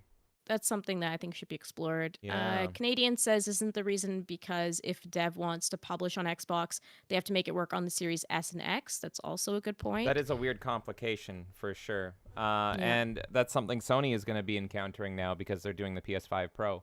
But from everything we heard on the PS5 Pro, it's like next to no improvement. It's pretty much the same fucking system. There's no point for it. Like there's been leaks from developers already saying like there's no point to this system. It's a complete fucking shit show. Whereas the Series S is actually intended to be a budget middle of the road between the 1X and the Series X. But I still hate that. I'm like just stick to one fucking system, the whole generation. I prefer that. Yeah, I agree. Neo says, while Metroid Prime 4 is my most anticipated game, Xbox had more games I want to play. And Prime has great music. Canadian says, James is losing it about Metroid's music. Lowest expectations I love Metroid. It's just like, and Prime has good music that enhances the alien experience of Metroid. Metroid is supposed to be like you're a stranger in a strange land. Everything is weird and strange, and it's all woo woo woo woo woo. And it's like there's no standout tracks. It's all tracks to enhance the environment and your mood, which is great on its own. But I prefer, because I've talked about this before, like I prefer the Danny Elfman approach of give me something bombastic and something that I'll remember. Think of Zelda. Zelda has memorable tracks. Mario has memorable tracks, right? Even Donkey Kong. I mean, Donkey Kong is one of my favorite soundtracks of all time. Memorable tracks. I just like there's no music in all the Metroid games I've played, and I've beaten a whole lot of them where I'm like, that's the song that stands out. It's all there to make you feel isolated and strange, and I think that's great in its own way. But it's like, I don't know if I'm making sense, but that's how I feel. couldn't like necessarily name the titles of the tracks, but I do think Metroid as a series has at least one or two iconic soundtracks that like people know. And again, I'm talking as a non-Metroid player. Like I think there's some music you could pick out and be like, oh, that's a Metroid song. That's cool. It doesn't mean that it dominates. Like I think Zelda and Mario and Kirby kind of dominate this, right? And Donkey Kong. Maybe Prime 4 will be the one to But do it. Maybe Metroid we'll get our has Metroid music soundtrack. that's good. It's just I don't think the trailer music for Prime 4 was very good. I ended up remixing a short on our channel, and I took the original Metroid Prime remastered music, at like the menu music, as what I put over the trailer, and I think it sounds way better personally. And that's one of the more iconic tracks for Metroid. Is that I think they're known for wibbly that. wobbly, timey wimey, all that. And sound effects. F-Zero has a great soundtrack too. There's so many things to compete with that like F-Zero's Mute it's City. just Star Fox. Like there's so Star Fox, many of course. good Nintendo soundtracks, and Metroid falls a little bit short of it. But I don't think it. I think it leads to a good atmosphere. For the game. I think it's intentional. It's not to say it's bad. It's just I like the more iconic feeling title soundtracks, and it doesn't. To me, in my opinion, it doesn't have that. Lowest Expectation says, phone gonna die. Have a good night. Thanks for hanging out with us this long. Holy moly. We're about to wrap up here ourselves. Nightmare says, I still say they should shift genre with F-Zero and go action-adventure, like how Metroid shifted with FPS. Yeah, I can see that. SD0 says, I can't. I'm supposed to be anonymous. Well, if it was you, thank you so much. If it was you, thank you so much, you. SD0. I'm assuming it was you. Angry Canadian says, I think they should put Windu in Outlaws. It will be the worst Star Wars game if they do that. Neo says, the whole Xbox Series S is holding back gaming argument is stupid. The Switch exists. If you want to have that conversation, like all of us on a stream, I'm totally open to that, Neo. It'd be an interesting conversation. I don't think hardware is the issue. I think having good games is the issue. Hi and bye, Boosh McFadden. But yeah, literally it's a fucking phone. There's phones more powerful than the Switch, and it keeps putting out the like we said in that V post. It's like they are making games on this fucking shit. Like the Switch is shitty hardware, but they keep making amazing games for it. That's why. Yeah, and like I said, I think it's a bigger conversation personally. I'd rather like have a full thing. Canadian says you're comparing apples to oranges, and I'm comparing apples to pears. Well, I'm gonna be over here and still mining my bananas. Perfect. SD0 says, I'll never tell. And Boosh just came over from another stream. So there you go. We are fully caught up on chat. So, James, I will leave the rest to you to say goodbye. Oh, my God. So that is it. That is the poll. Thank you guys for hanging out for so long. Nintendo has won, according to you guys, with 64%, but it was not unanimous. Xbox came in second with that 27%, and the Summers Games Fest got 9%, and Ubisoft got 0. I'm very interesting. We only have 4 slots. How you guys would have measured up, like maybe PlayStation and Devolver and all that stuff, but I think that's a pretty accurate summary of it. Have a good night, JB. 7 By the way, hours late. guys, I will say we have not gotten any dolphin porn in the chats today, but I am being DM'd dolphin porn. So this is all evolved again. So in the past few streams, when we're live, I'm getting DM'd dolphin porn now. They know we're live and they're DMing me during the streams. Oh my God. This is terrifying. Insane! Go fuck yourself if you're watching, by the way. Shut the fuck up. Oh my God. Like, actually, I'm like, what the fuck? Like, it's only when we're streaming I'm getting DMs from this person being like, I can get you 2,000 subscribers. You're doing great so far, but you could do better if you... I'm like, how did they figure out that we're, like, streaming and they're DMing me? They have moved specifically? on from me. And they've Hi, gone friend. Over, they've gone over to you. The Dolphins have gone... and they've like They sent me a video. They've said, this is my team of experts working with me. Well, my full service charge is $150. I also offer trials at a lower price of $50, which will guarantee you 1,000 investors in the server. And I guarantee you they will invest massively and participate in the activities of the server. Hi, friend. Let's have a trial run. Hi, mate. What do you say? Let's work together. No dolphin porn. That's my summary. It's so much, and it's only when we're streaming. They were worried. They stopped giving me the threats, and they moved over to you. I'm so sorry. I'm so SD0, sorry. dolphin porn is what we call people that come in and like kind of just spam with like, I will help you get new followers and blah, blah. Anyways, I will let you wrap up, James. All right, that was the Melee Madness podcast. Maybe, just maybe our biggest show ever. Thank you guys so much. Everyone that is still here, Nerdy Neo, SD0, Angry Canadian, Boosh McFadden, JB, everyone at Angry Canadian, Lowest Expectations, all of you people, Slosh, Boosh, all of you. Oh my God, you're the best. That was awesome. Thank you so much. That was a huge show. Tomorrow night, do not miss it. You can join us, and you can join us for... That is right, Nightmare. Have a good night, Nightmare. You can join us for Among Us. If you want to join Among Us, just follow our link tree and let us know in our Discord. You can come suffer. Come suffer with me, everybody. So let's go do that. So until tomorrow night when we play Among Us, have a good night, everybody. Have a good night, Kay. Sounds like Nintendo has won the day. Bing, bing, wahoo. Respecters get it once again. Goodbye. Oh, yeah. Well, thank you guys for hanging out for what could be the biggest episode ever. Lord Schloss says, fun stuff as usual, guys. Thank you. Nightmares bless the stream. SD says, greeting, friends. Do you want more followers? Oh! Lord Slosh says, take care. And Nerdy Neo says, good night. Thank you for letting me finally go to bed. Thank you for hanging out with us, bud. SD0 says, I'm African Prince. Oh, my God. Oh, my God. Thank you guys so much. We're going to thank all of our lovely supporters this evening, starting off with Irish Shaquille O'Neal. How's it going, you Irishman, you? And then after that, it was Viagra Emergency Urkel. Thank you, Viagra Emergency Urkel. Then after that, it was Gerard Khalil coming in, wanting to set up another charity with us. Thank you, Gerard Khalil. Then after that, we got a raid, Fuck the Alliance, from the RNG Gaming Podcast. Thank you so much, sir. And then Al Faevre gifted 5 memberships. Thank you so much, Al. After that, Nightmare gave us a $2 tip. Thank you, Nightmare. Angry Canadian left us a member message. Thank you for being a member. And I believe this was SD0. I think it was SD0. But on paper, we got a $10 tip to close out the night from Anonymous. Thank you guys so much. Have a good night, SD0. Nerdy Neo says, James, the Waspinator impression was spot on. I didn't even mean to do it. SD0 says, Scott McNeil would be proud. I'm happy to hear it. Folks, that was the Melee Madness podcast. We'll see you all tomorrow for Among Us. If you want to play Among Us, let us know. So until then, so long, goodbye, good night, farewell, and see ya.